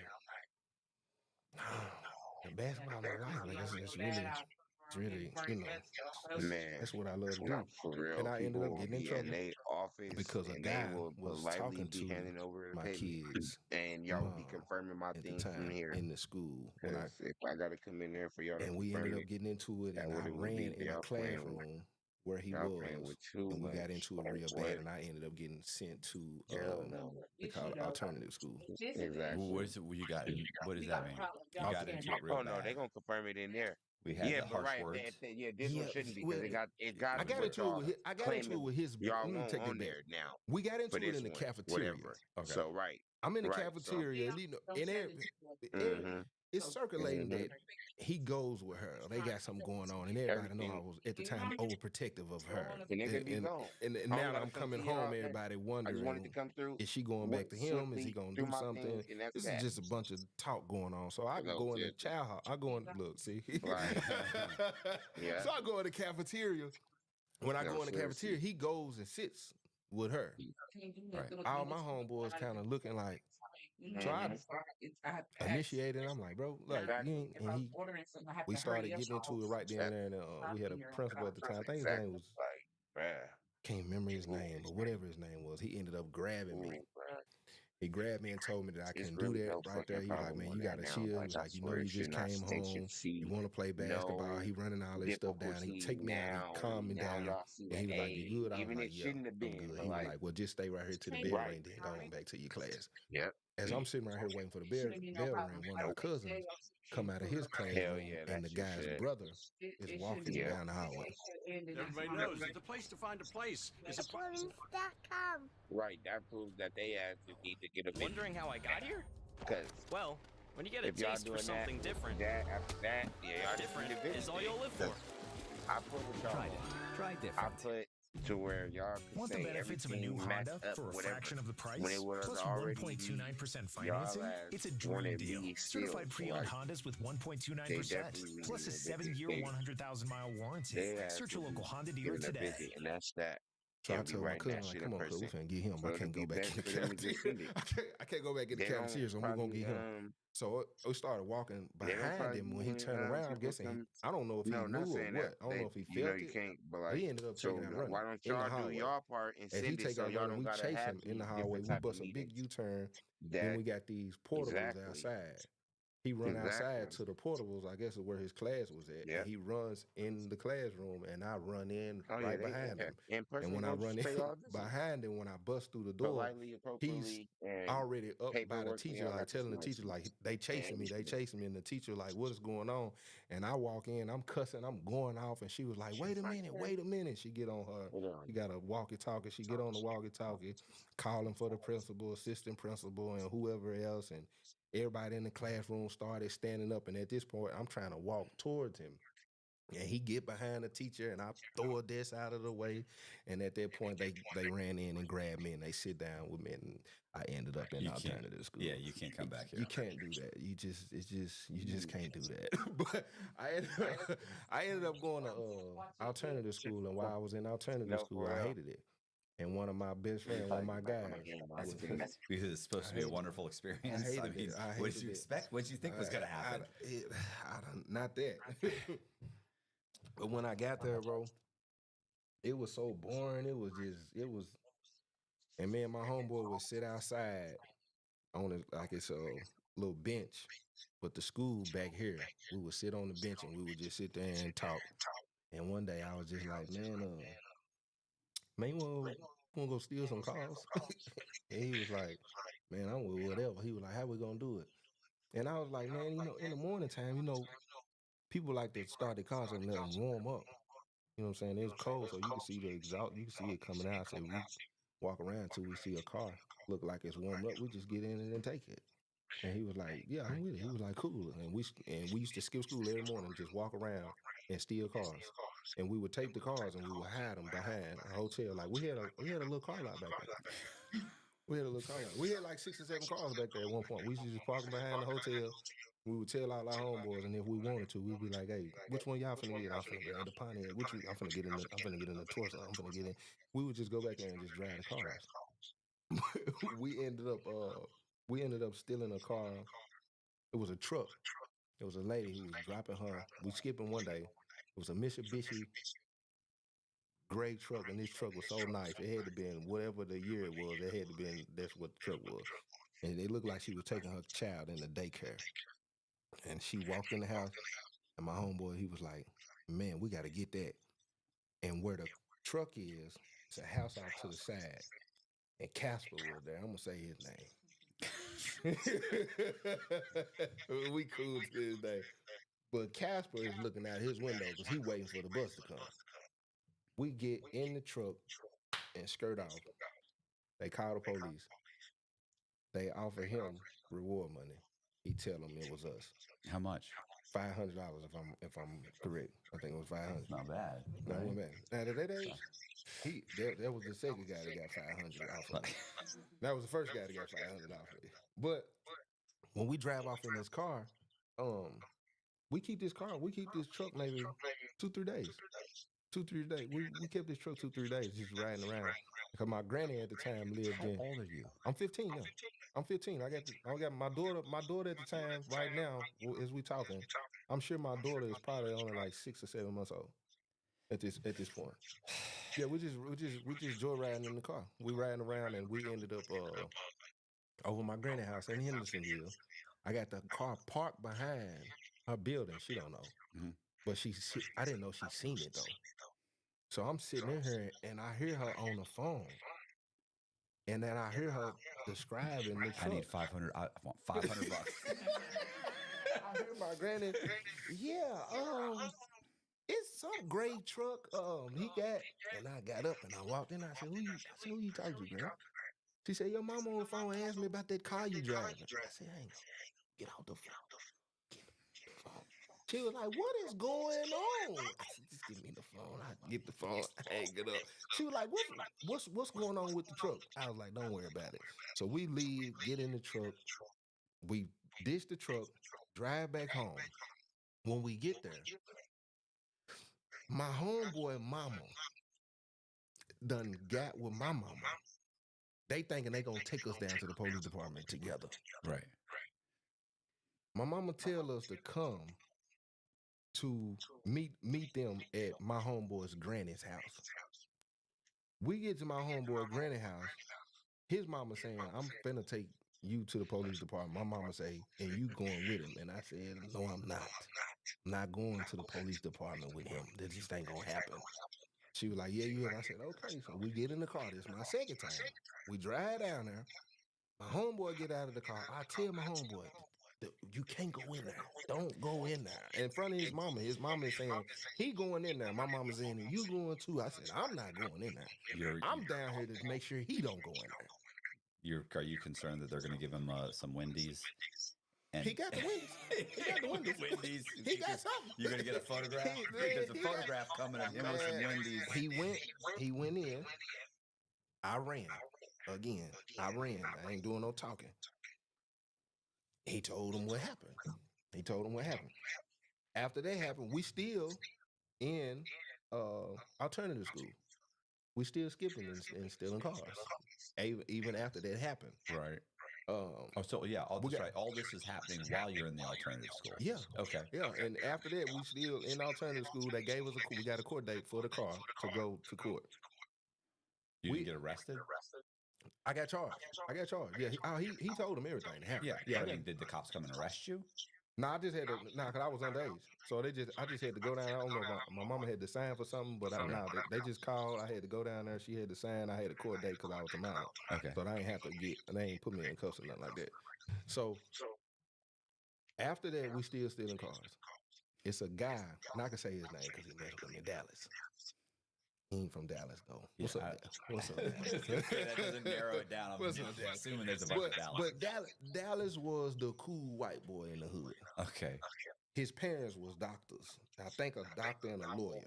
What's he doing in the hood? He wanted to be cool. Oh, and he was cool. And he had an Avalanche. He had the Avalanche truck, burnt orange, 24-inch rims on it at the time. He got the speakers. He got the bang. Dallas was cool. And everybody wanted to drive that truck. I wanted to drive it too. So we walking around one day. We looking for people who getting out at the gas station to run in and pay for their gas and leave their car running. Okay. That's what we're doing this day. It's a gas station, then it's a Wendy's, and behind the Wendy's is a liquor store. So we sitting, and across the street is a Taco Bell. So we sitting at the Taco Bell where the dumpsters are. We can see over to the gas station. But as we watching the gas station, two girls pull up in Dallas Avalanche, burn his truck with the 24s on it at the liquor store. Both of them get out and go into the liquor store. Let me rewind real quick. 2-3 days before this, I got a homeboy that's a gamer. Real, love you, bro. He used to demolish me on the game. And we used to play 21 Skunk on Madden. I beat him one time. You remember this too. And when I beat him, he goes in the back room because he tell me to get out of his house. He tell me I gotta leave. I'm 15 at the time. He hot. You gotta go. Get out. I was like, man, bro, I just beat you in the game the first time. Like you 100 and not. You was 101. You still got 100 games on me. Like he walks to the back room. His daddy was a police officer. He comes, his mama has that, I don't know what that plastic stuff was with the little, this right here. What is this? Whatever it's a carpet guard. The carpet, they had a carpet guard through the hallway, so I can hear the foot. Right. And as he turned the corner, he got a 357 mag. Because you beat him at the game? True story, man. He got a 357 mag. He pointed the gun at me and told me, get out of my house.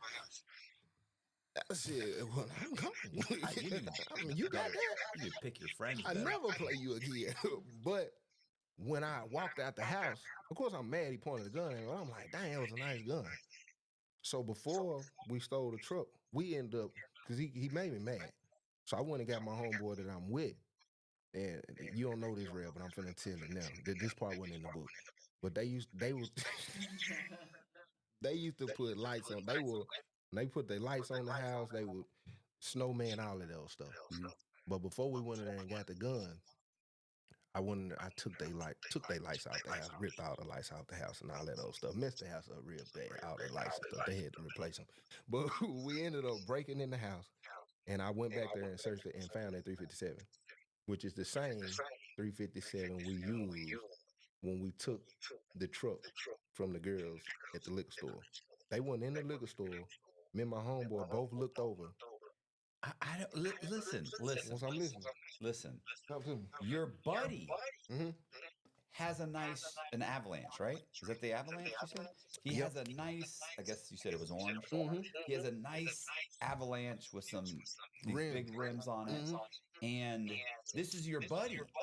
Dallas, and you see some girls driving his truck. Yeah.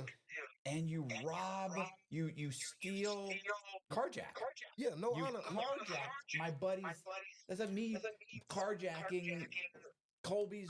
I see somebody driving Colby's vehicle. That's Colby. It was nice, Colby. Colby had a nice car. I mean, all you guys are just no honor amongst thieves. Yeah. Okay. I know that. Snakes. Yeah. I'm talking about it, but was comfortable around each other. Right. Wouldn't want to be around nobody else. Like this is a sense of norm.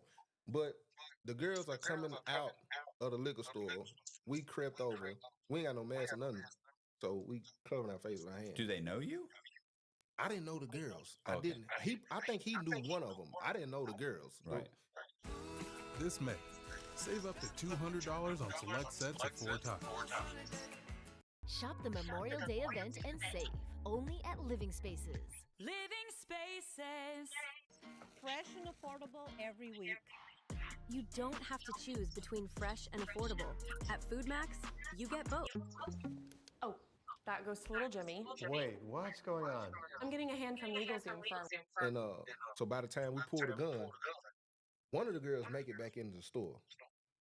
The other friend tried to run in, and the other friend is keeping her from running back in the store. Because I don't know what was going on.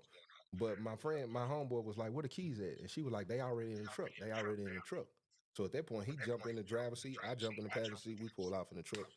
And we drive to Nashville, where my granny was working at the Winderham Historical Hotel at the time. She don't know we outside in a stolen truck. They got valet. So I tell my homeboy, we pull up in the valet. I tell him, look, just park the truck. I'm going to run in here and get some money for my granny. Because we ain't got no money. We got no money. We need some gas. We don't know what we're finna do yet, neither. I run in to get some money for my granny. By the time, my granny don't know what's going on. By the time I walk back out, he's done wrecked the truck and hit some car that's parked, and the valet done got him out of the truck, took the keys out of the truck. Both of the truck doors are open. So I walk over and I'm looking at him. He looking at me. He said, what's going on? He said, man, I couldn't see that little bitty truck. Like the rims, he tried to basically say the rims were sitting up so high he couldn't see the truck. Okay. But when he tell me that, I look and I said, well, what are keys? He said, man, one of them got it. One of them got the keys, one of the valet guys. So I asked the valet guys, I'm like, this is my truck. I said, I just want to know which one of y'all got my keys.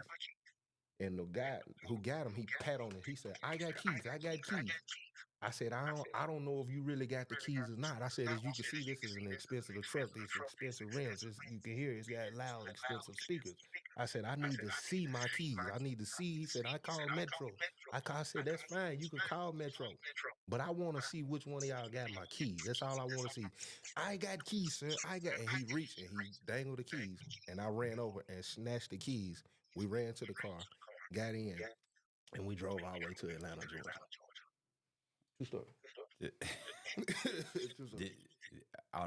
So you got some money from your From grandmother? my granny, yeah. Okay. We took all the money we had, put it in the gas tank, and drove to Atlanta, Georgia from Nashville, Tennessee. Okay. We get to Atlanta, Georgia. It's a long drive. Yeah, I think 4 hours. Yeah. We almost out of gas. Yeah. The only thing we got is a 357 and a bag of green Bill's head that he been smoking on the whole way there. So when we get there, we ride past this club. It was called Indigo. It was a teen club. Because when we got there, he was like, man, because they had pipes on the truck. And he was like, man, put it in neutral and let the pipes holler. So we put it in neutral, and everybody got around the truck and was bouncing. And we thought we was happy. We had 24s. We had 24s on the truck. We was 15. My guy was 16 years old. We was having a ball. So by that time, we go to this gas station. We almost at gas. Son getting ready to come up, and he was like, what we gonna do? I said, man, we're gonna have to start robbing people. He was like, well, how we gonna do that? I said, with this big old truck. I said, man, we're gonna pull over in front of cars, block them off, and get out and rob them on the spot. He was like, that's what's up. I said, well, cool then. That's what we're gonna do. True story. Yeah, nobody will be able to nobody will be able to track this truck down. Nobody will be able to. It's bright orange with 24s on it or something. All the way in another state. With a police officer gun doing this. We got the 357. So the first guy, it looked like he was dropping his girl off to Kroger's, I guess, to work. Right. We coming down this hill, and I see him getting ready to come back out, and my homeboy going first. So he get the gun out of the. I said, man, he gonna cover his, he gonna cover his face with his hand. I pull over in front of the car, block it off. The guy just sitting there, he lays on the horn, brr, brr, and as he blowing, he don't know what's going on. Mm-hmm. So where I'm in front of him is the driver's side.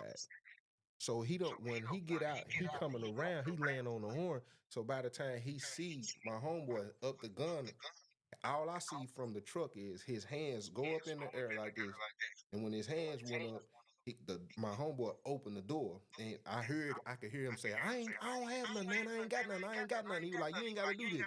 So at this point, my homeboy telling him, he reached in his pocket. Everybody needs a good pair of jeans. What I like about the Perfect Jean is that the moment you put them on, they feel like sweatpants. They don't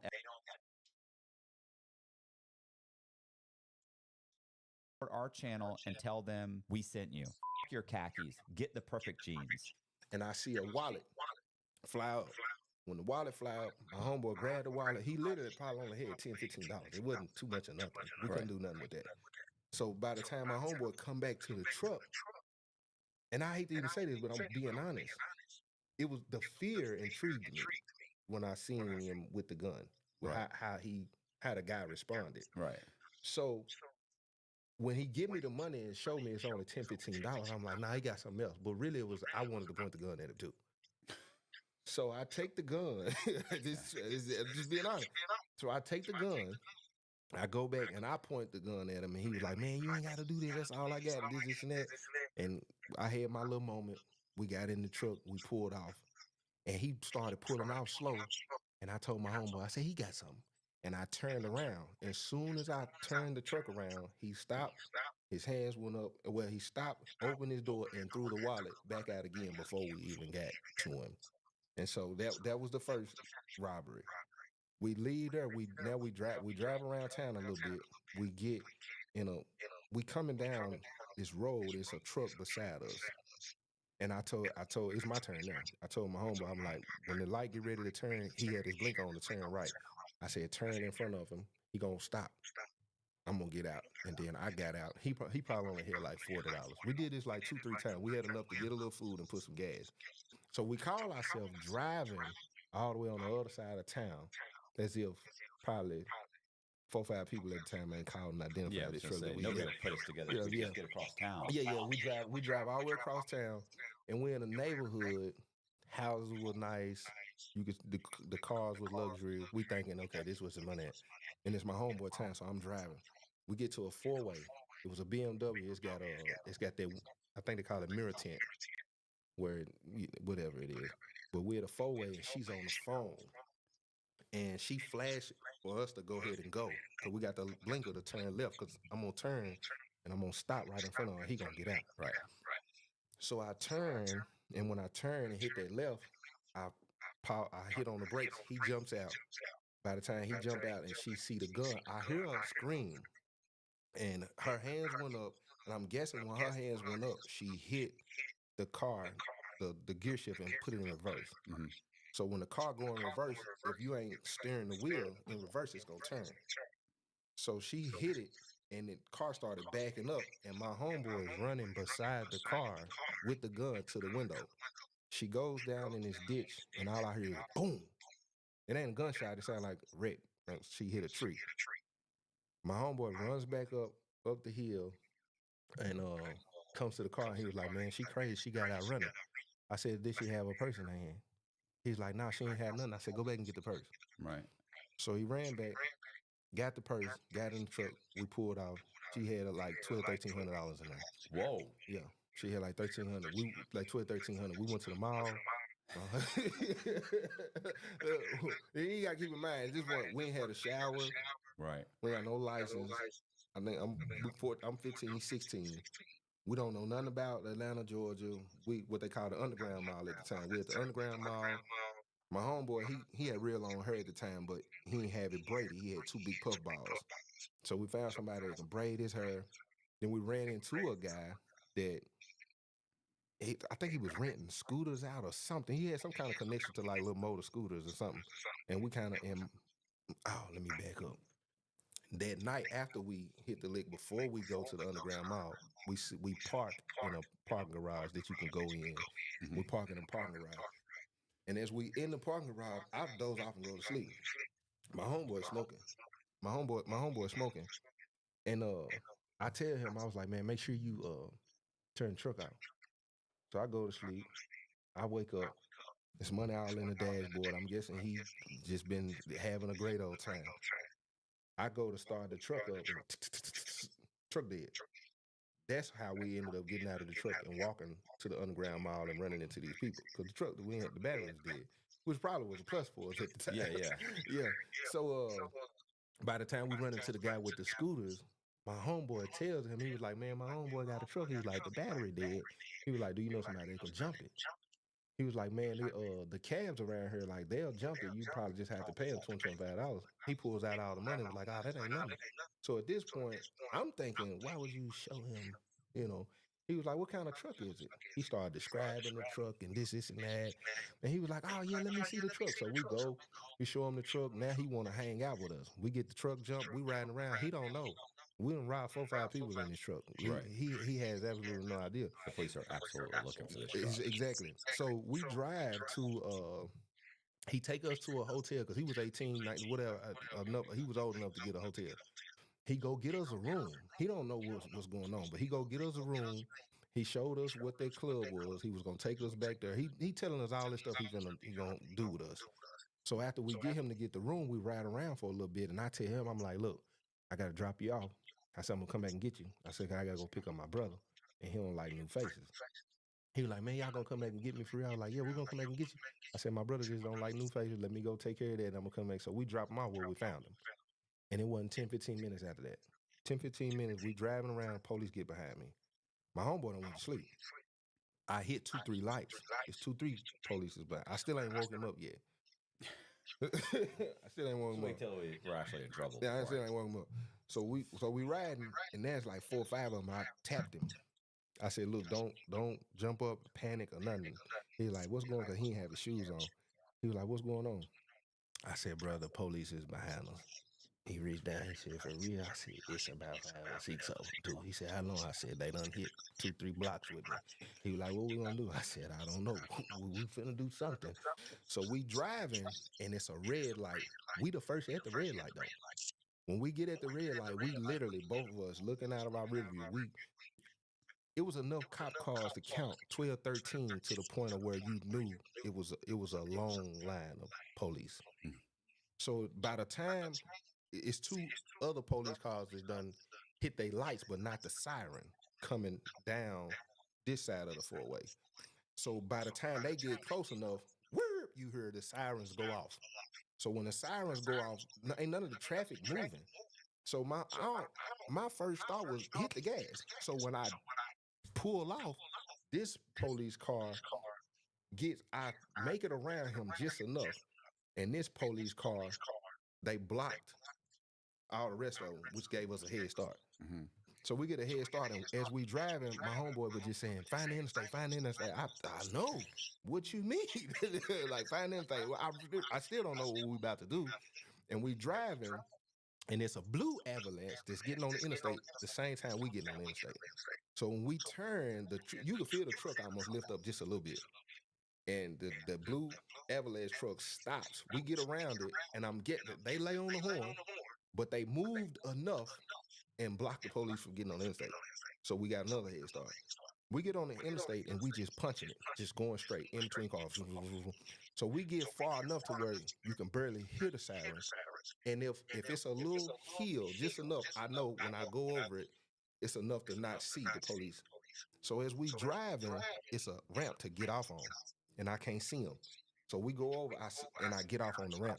When I get off on the ramp, we stop. We didn't know if we was gonna get out and run or nothing, but I knew we had a lead on them. My homeboy reaches in the glove box, hands me the gun. I hand it back to him. He handed it to me. I rolled down the window, threw it out the window in the bushes. And as we sit there, literally, the police, you just, it went on for about 2 minutes. We just sitting there looking up. And by that time, I turn the truck around, come back up the ramp. We going towards the traffic that's coming towards us. We driving. And the trucks just, we drive up the interstate probably for about 5 minutes. My homeboy was like, we can't keep doing it. He was like, man, we're going to have a wreck. I bust a U-turn in the middle of the interstate, drive up a little bit, get off on the ramp, go on, get on to another, and we just kept driving straight. He was like, where we going? I was like, I don't know. We're just going to keep driving straight. We ended up in Alabama. Got away.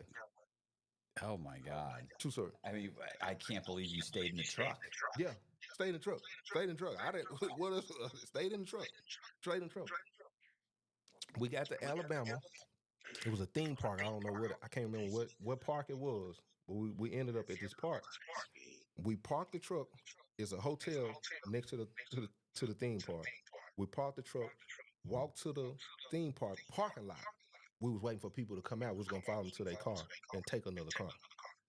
So as we walking behind these two girls, one of the girls turned around and was like, why y'all keep following us? We was like, man, ain't nobody following y'all. They was like, yes, you are. Y'all following us. Y'all need to quit following us. We ain't walking no further until y'all quit following, until y'all turn around and quit following. So we turn around and we go get back in the truck and we just sitting in the parking lot. And as we sitting there, we don't know what we're gonna do. We don't know if we want it back home. We know Atlanta. We don't know if they know we stole the truck back home. We don't know if the girls are them. We don't know none of this. So as we sitting there in silence, my homeboy, I hear, and I looked over, and that's one of my catchphrases on YouTube. This is actually where this catchphrase comes from. And I looked over at him, and he looked up at me, and we looked at each other, and he said, I want to go home. I want to go home. And I started crying too. I said, bro, man, me too. And we hugged each other. He was like, how we gonna get there? I was like, I don't know. I said, I don't know. I said, man, we just go get on interstate. We're gonna drive straight. But we need some gas. So we go to the gas station, and an 18-wheeler pull up. I'm in the gas station. I'm getting snacks, and I see my homeboy talking to the truck driver. So when I come out, I'm like, what you talking to him for? He was like, I asked him, how do we get to Nashville from here? He said, get on, I think it's I-65 North or I-65 South, which I can't remember going, but whichever one, he said, just get on I-65 and just keep going straight. He said, you'll run straight into it. I was like, all right, bet. So we get on the interstate, we driving. I've been driving this whole time. So I tell my homeboy, I'm like, bro, you gotta drive. Like, I'm telling you, like, all right, bet. I said, we need gas, pull over and get gas. He was like, all right. I don't know how long we was driving. We ran out of gas. Aldi doesn't pay for cart wranglers, and those savings go to you. A wide range of professional-grade products you need. Grainger, for the ones who get it done. Bro, we ran out of gas. Damn, that fast? I just got back on the freeway. Apply for a new place from any place. Please let me just clear this up that no. Payphone, I've got 5 volts, I've got... In the middle of that. Why didn't you get gas? I mean, in general, you had the money, right? You still had money, right? We got some gas. I don't know if we filled it up, but I know we ran out of gas in the middle of the interstate. When he woke me up, cars were... That's how I knew. I had jumped in the back of the Avalanche, laid down, and the cars was just going by us. He woke me up. He was like, bro, and I raised up and looked. I said, what's going on? He said, man, we out of gas. I smacked him in the back of the head instantly. I said, why you ain't stopping and get some gas, bro? He was like, man, bro, we got to get through this. We pushed the truck to the side of the road. We could see a gas station, but where we were at, it's a ramp. Cars coming around this ramp, but it's a bunch of big rocks right there. I said, instead of walking all the way to their store, we're going to take these rocks. We're going to line them up across this interstate. Somebody's going to stop. You guys have had one brilliant idea after another. Man, listen, I can't make this stuff up, bro.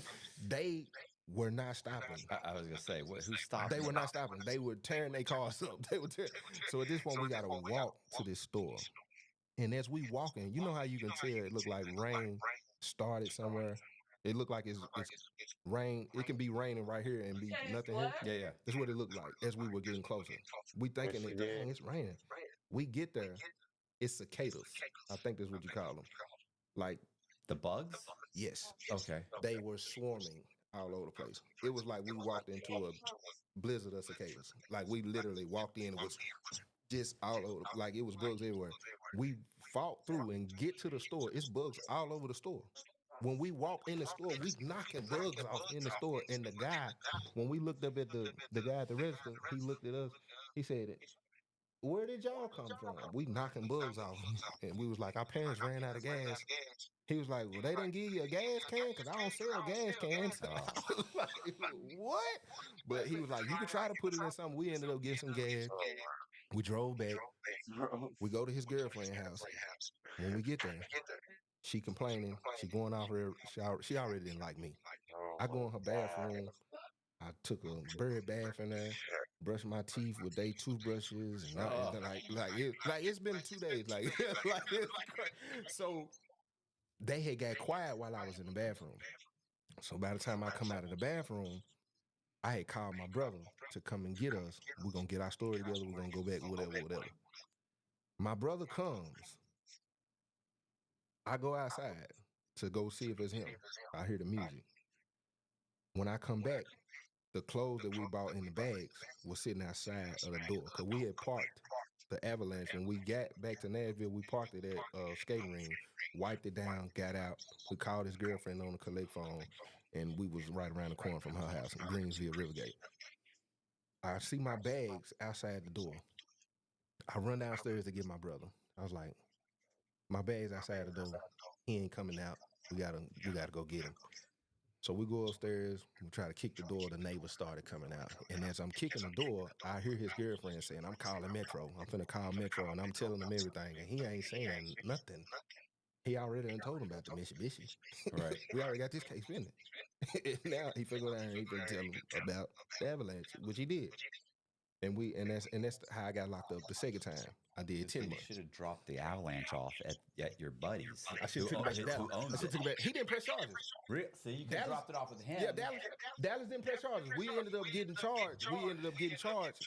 I still always wonder to this day, no bull, what happened with the Atlanta thing. We never heard anything about it? Nothing. I'm talking about we flat foot got away. Clean. I wanted to. If anybody sees this, I was like, I wonder if they hear this, will they remember, because I want to apologize. I ain't gonna lie, because, I done matured now. When we was doing it, it was crazy. We were literally blocking cars off, getting out. That lady that had that wreck and jumped out and took out, I didn't get to see her run, but I always wondered, dang, I wonder, and nothing ever came from that. Nothing ever came from it. But at this time, I did 10 months, and when I got 10 out, months just for the stolen car. 10 months for the stolen car. And neither one of you said, hey, there's this thing in Atlanta. No. Oh, okay. Nah, it never came up. Dallas never pressed charges. They found. Here's another thing I thought about. When they got the truck, how didn't Tennessee run the plates and see that it was? I'm like, was it because it was another state? Wasn't no alert on it? Wasn't nothing. He got the truck back in Tennessee, didn't press no charges. It was over. Matter of fact, when we got out, after we done the 10 months, Dallas bought us Tennessee Titans tickets. I'm telling you, man, he bought us Tennessee Titans. He wanted to take both of us to a football game. I didn't go with him. And he knows you stole the truck. Yes. He was just in my comment section 2 weeks ago, I'm proud of you. Seriously. He got the truck back in one piece. Right. But yeah, I did 10 months at a YDC youth detention center. It's like a baby prison. It's got the fence around it. It's got the prison programs. It's basically preparing you to go to the penitentiary. So you're basically 16, 17 by now. I'm 16. Yeah, I'm 16, 17. Let me see. I'm 16. I had to be 16 right here. I had to be 16 at the YDC. So I do the 10 months at the YDC. This is when I started flirting with affiliation, because I knew my daddy was a GD, because he had a pitchfork burned, seared in his hand right here. And so when I would see people throw up the pitchforks, and I kind of got curious, and I was like, oh, that's what my daddy is. And so that's kind of when I started saying that I was a gangster at the time. And so I do the 10 months. I come home, and I'm running around saying I'm GD. I don't know nothing about GD at the time. Right. And so not a good idea. Well, somebody ends up telling my dad. My dad calls, and he tells me come to the prison to see him. And when I go to the prison to see him, of course, he asked me the questions to see if I knew. And I said the stuff that I thought I knew. And he was like, don't ever repeat that. He was like, that's not, no, that's not. And he was like, if that's what you want to do. And I'm 16. He's like, if that's what you want to do, I can, And I'm like, yeah, that's exactly what I want to do. Oh my God. That's exactly what I want to do. But yeah, he used to have guys come down and pick us up and chill with us, all kind of stuff. That's how my brother ended up one of the biggest drug dealers in my town of Springfield, but through my daddy.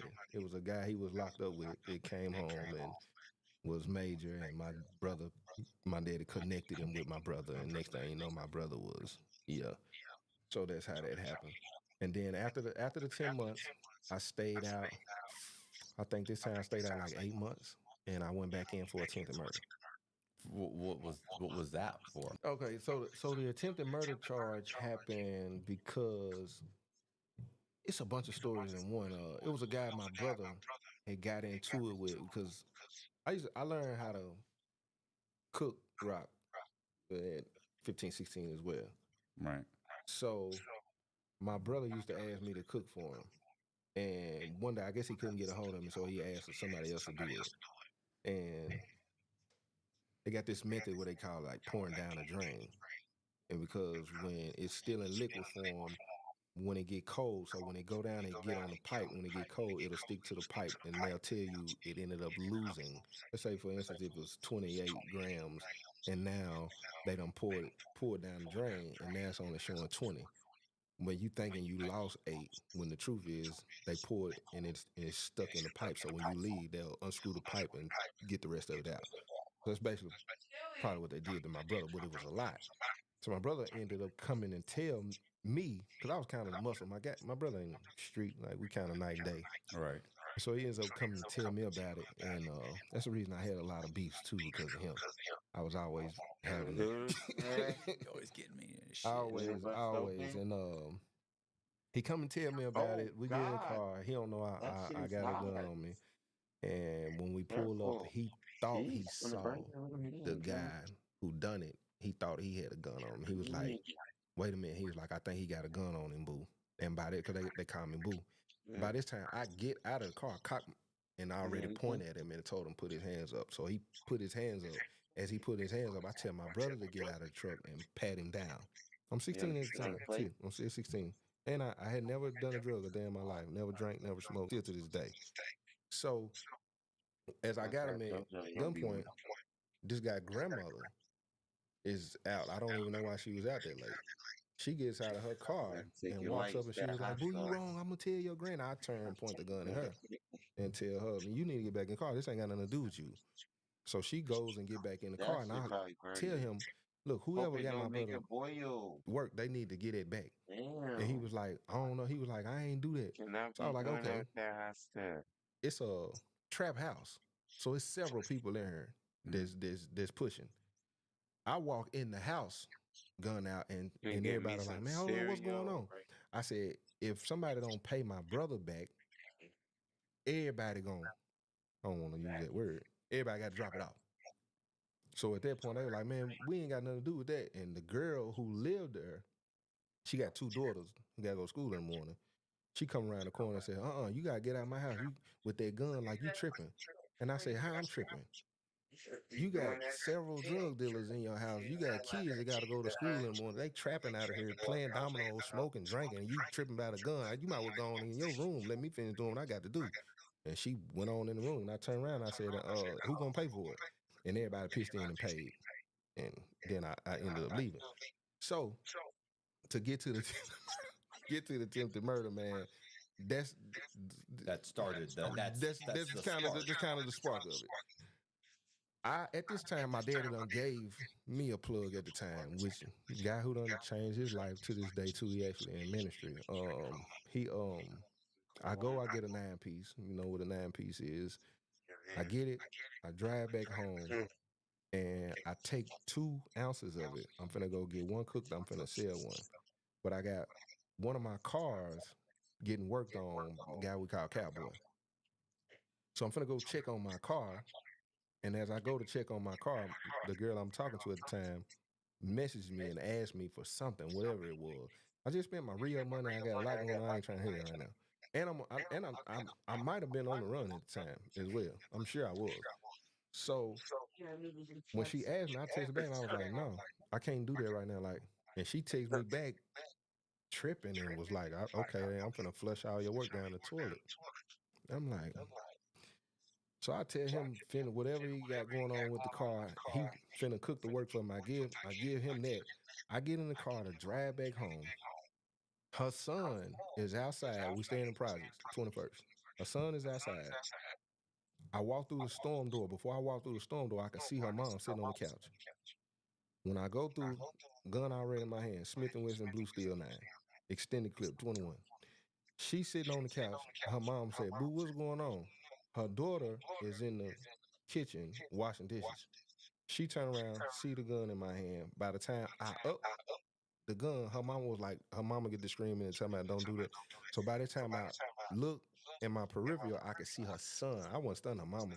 Cause I'm asking her, where is that work at? Cause I take that back. I went and checked. When I walked in, I checked and my spot, it wasn't in there. So by the time I up, I'm like, where's my work at? And she was like, if you're gonna do it, go ahead and do it. Her mama doing all the screaming. She walks up on me and spits on me. So by the time the mom? No, the daughter. When she spit, I'm looking and I see her son coming through the storm door. So as I see her son coming through the storm door, that's the only reason why I was like, you know what? You ain't gotta worry about it. You'll read about me. I was on the run at the time. I was tired. So I go in the pantry. I got a AK-47. I grab the AK-47. It's got a shoulder strap on it. I put the AK-47 on. I walk out the house. I get in the car and I pull out. When I go around the corner, I see the guy that my brother had got into it with, and it was I almost said his name. I ain't gonna say his name. But anyway, when I drive around, it's a bunch of people out though. There's kids out. Like it's almost like a block party. Right. So I drive up the street and I say to myself, I'm gonna get him. I'm gonna come back around the corner and I'm gonna get him. And so as I'm driving, I see a friend of mine who was supposed to have been sleeping with my girl at the time too. Corona Sombrio. Citrus y cerveza. Orangey lime. Juice y Corona.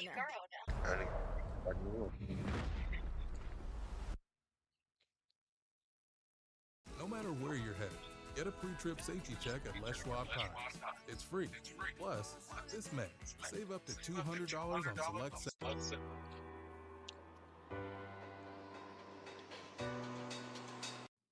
So he runs a stop sign because he's trying to help somebody do something. He runs a stop sign. I take the AK-47, I sit it on the window outside of the car, and I let out about 6 or 7 shots. His brother in the passenger seat, I see the bullets go through. His brother tries to dive out of the passenger side window because the window was down. The car veers off. It looked like I hit him because he had a hoodie on. So the hoodie goes up. I see the bullets go through. Car swerved. He tried to jump out the window. I didn't see if it crashed or not. I turned off and went. I'm back on 21st, the street where I was living on. So as I'm driving up the street, there's just so much going on in my head at the time. I come back around to that top of the street where I see all them people at, and I got a magazine clip too, which means you can take one uncut and put the other one in. Right. So I stopped, let the window down, and I just let it ride. I just probably 30, 40 shots. Take the magazine clip, I put the other one in. Just where? At what? At the guy. Okay. At the guy. Going back to the situation. I ended up hitting him. I think I grazed his arm and I hit him in the butt. Not knowing that I was even gonna do that from a distance. Like you said, what my guy said? I guess I'm a good shot. Yeah. So I pull off, and we got this woman. I could say her name, Pee Wee. Shout out to Pee Wee. Pee Wee was the neighborhood lady that had a scanner that could hear what was going on as far as police.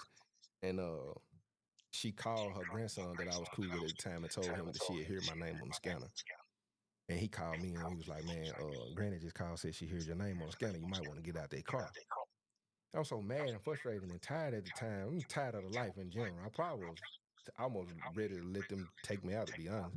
And I was like, man, I ain't worried about that. I was like, I'm finna go back around there and do it again. I don't even know I hit him at the time. So as I'm driving, I get to this four-way to go back around. It's a cop we call Bogle. Shout out to Bogle, man. He infamous. He always in unmarked cars. He set people up, confidential informers, had your homeboy tell on you. He one of them cops. He one of them. You gotta watch him. He might be dressed up as a junkie in the hood with a hood on, and ain't no telling about this dude. But so Bogle, I'm sitting at a four-way, getting ready. I got the AK-47 sitting in the passenger, just sitting there like he riding with me. And then I got the Blue Steel Smith & Wesson sitting in my lap. I got an ounce of white in my pocket. I got scales, Pyrex jar in the armrest. It's not good.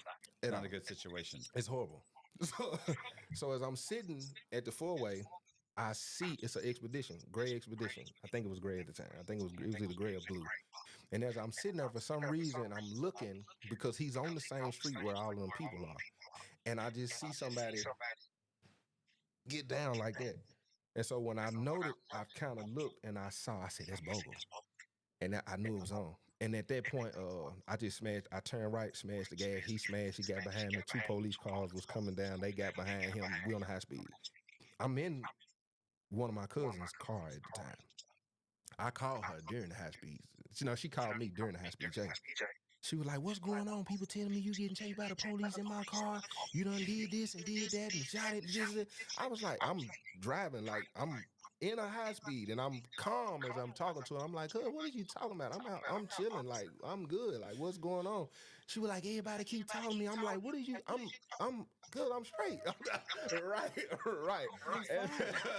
As I'm driving, she was like, you better not. I'm in the McDonald's parking lot. The drive-thru right now. I was like, I'm good. I'm like, ain't none of that going on. So I end up almost running out of gas. And I reached over and grabbed the AK-47 and I let the window down. And when I let the window down, Bogle's behind me. I thought about it now because I'm thinking I'm gonna shoot enough just to slow him down. And then I was like, no. The problem is you've got all these little tiny 15 months or 8 months, 10-month sentence, 5 months. You don't have any idea how much trouble you're in right now. Right. At least at the time, I ain't thinking. Do you? I mean, or I don't. No. You think they catch me I get a year? Is that what are you thinking? I'm a juvie.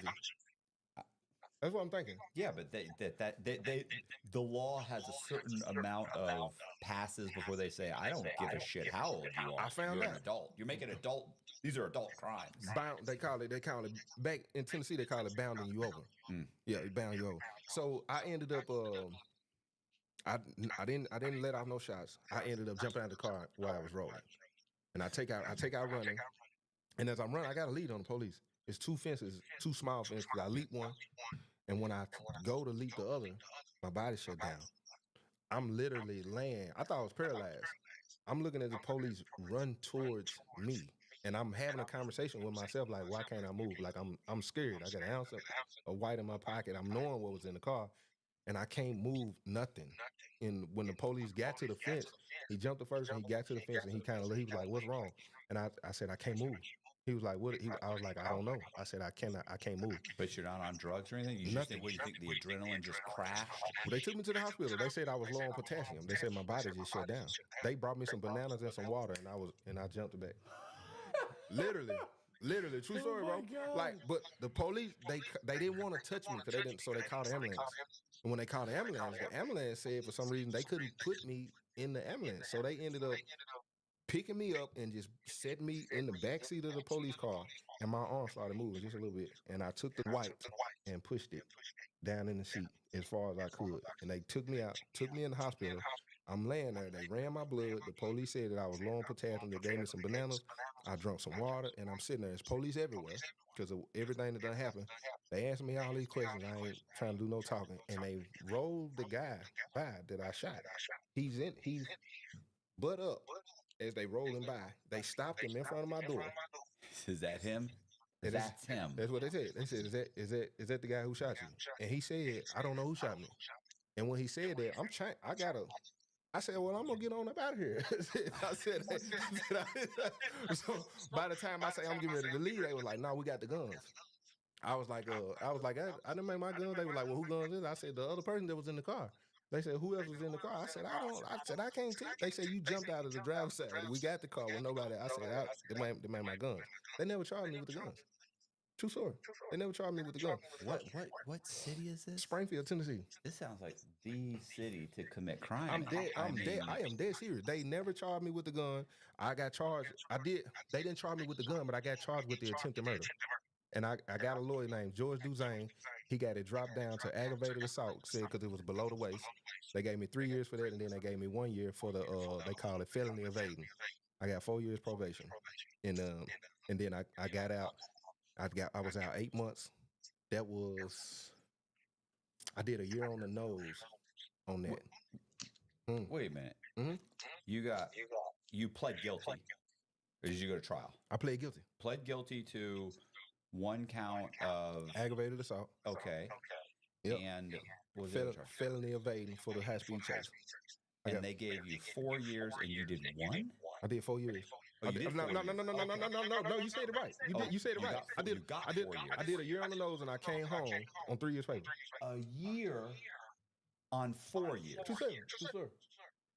No. Was that because you were? I was a juvie. They bound me over. It was basically my first offense. But before that, I gotta tell you about this lick. Did you go to a juvenile prison, or did you go to an adult prison? When they called me, I was 17 because this was the case they bound me over on. Okay. So I ended up doing a little time in juvie, then they bound it over, and then I stayed in jail, whatever little time I had, and then I went home from jail. So I went to juvie and jail. Because when they asked me at the hospital, they were like, "You going to jail? You know that?" I was like, "I ain't going to jail." They were like, "Oh, you going to jail for this?" I was like, "You can't take me to jail." They were like, why come we can't take you to jail?" I said, "I'm only 17. You can't take me to jail. You got to take me to jail." You call John. All my people who've been watching, they'll know what I'm talking about. That was my caseworker, John. But yeah, that's the story before I was home 8 months, and then the murder case. But before the attempted murder, I had hit a lick robbery for $125,000 cash. Okay. This happened. I'm in high school. Right. I'm sitting in in-school suspension, and this guy walks up. I would say his name. We cool now though. We ain't cool. We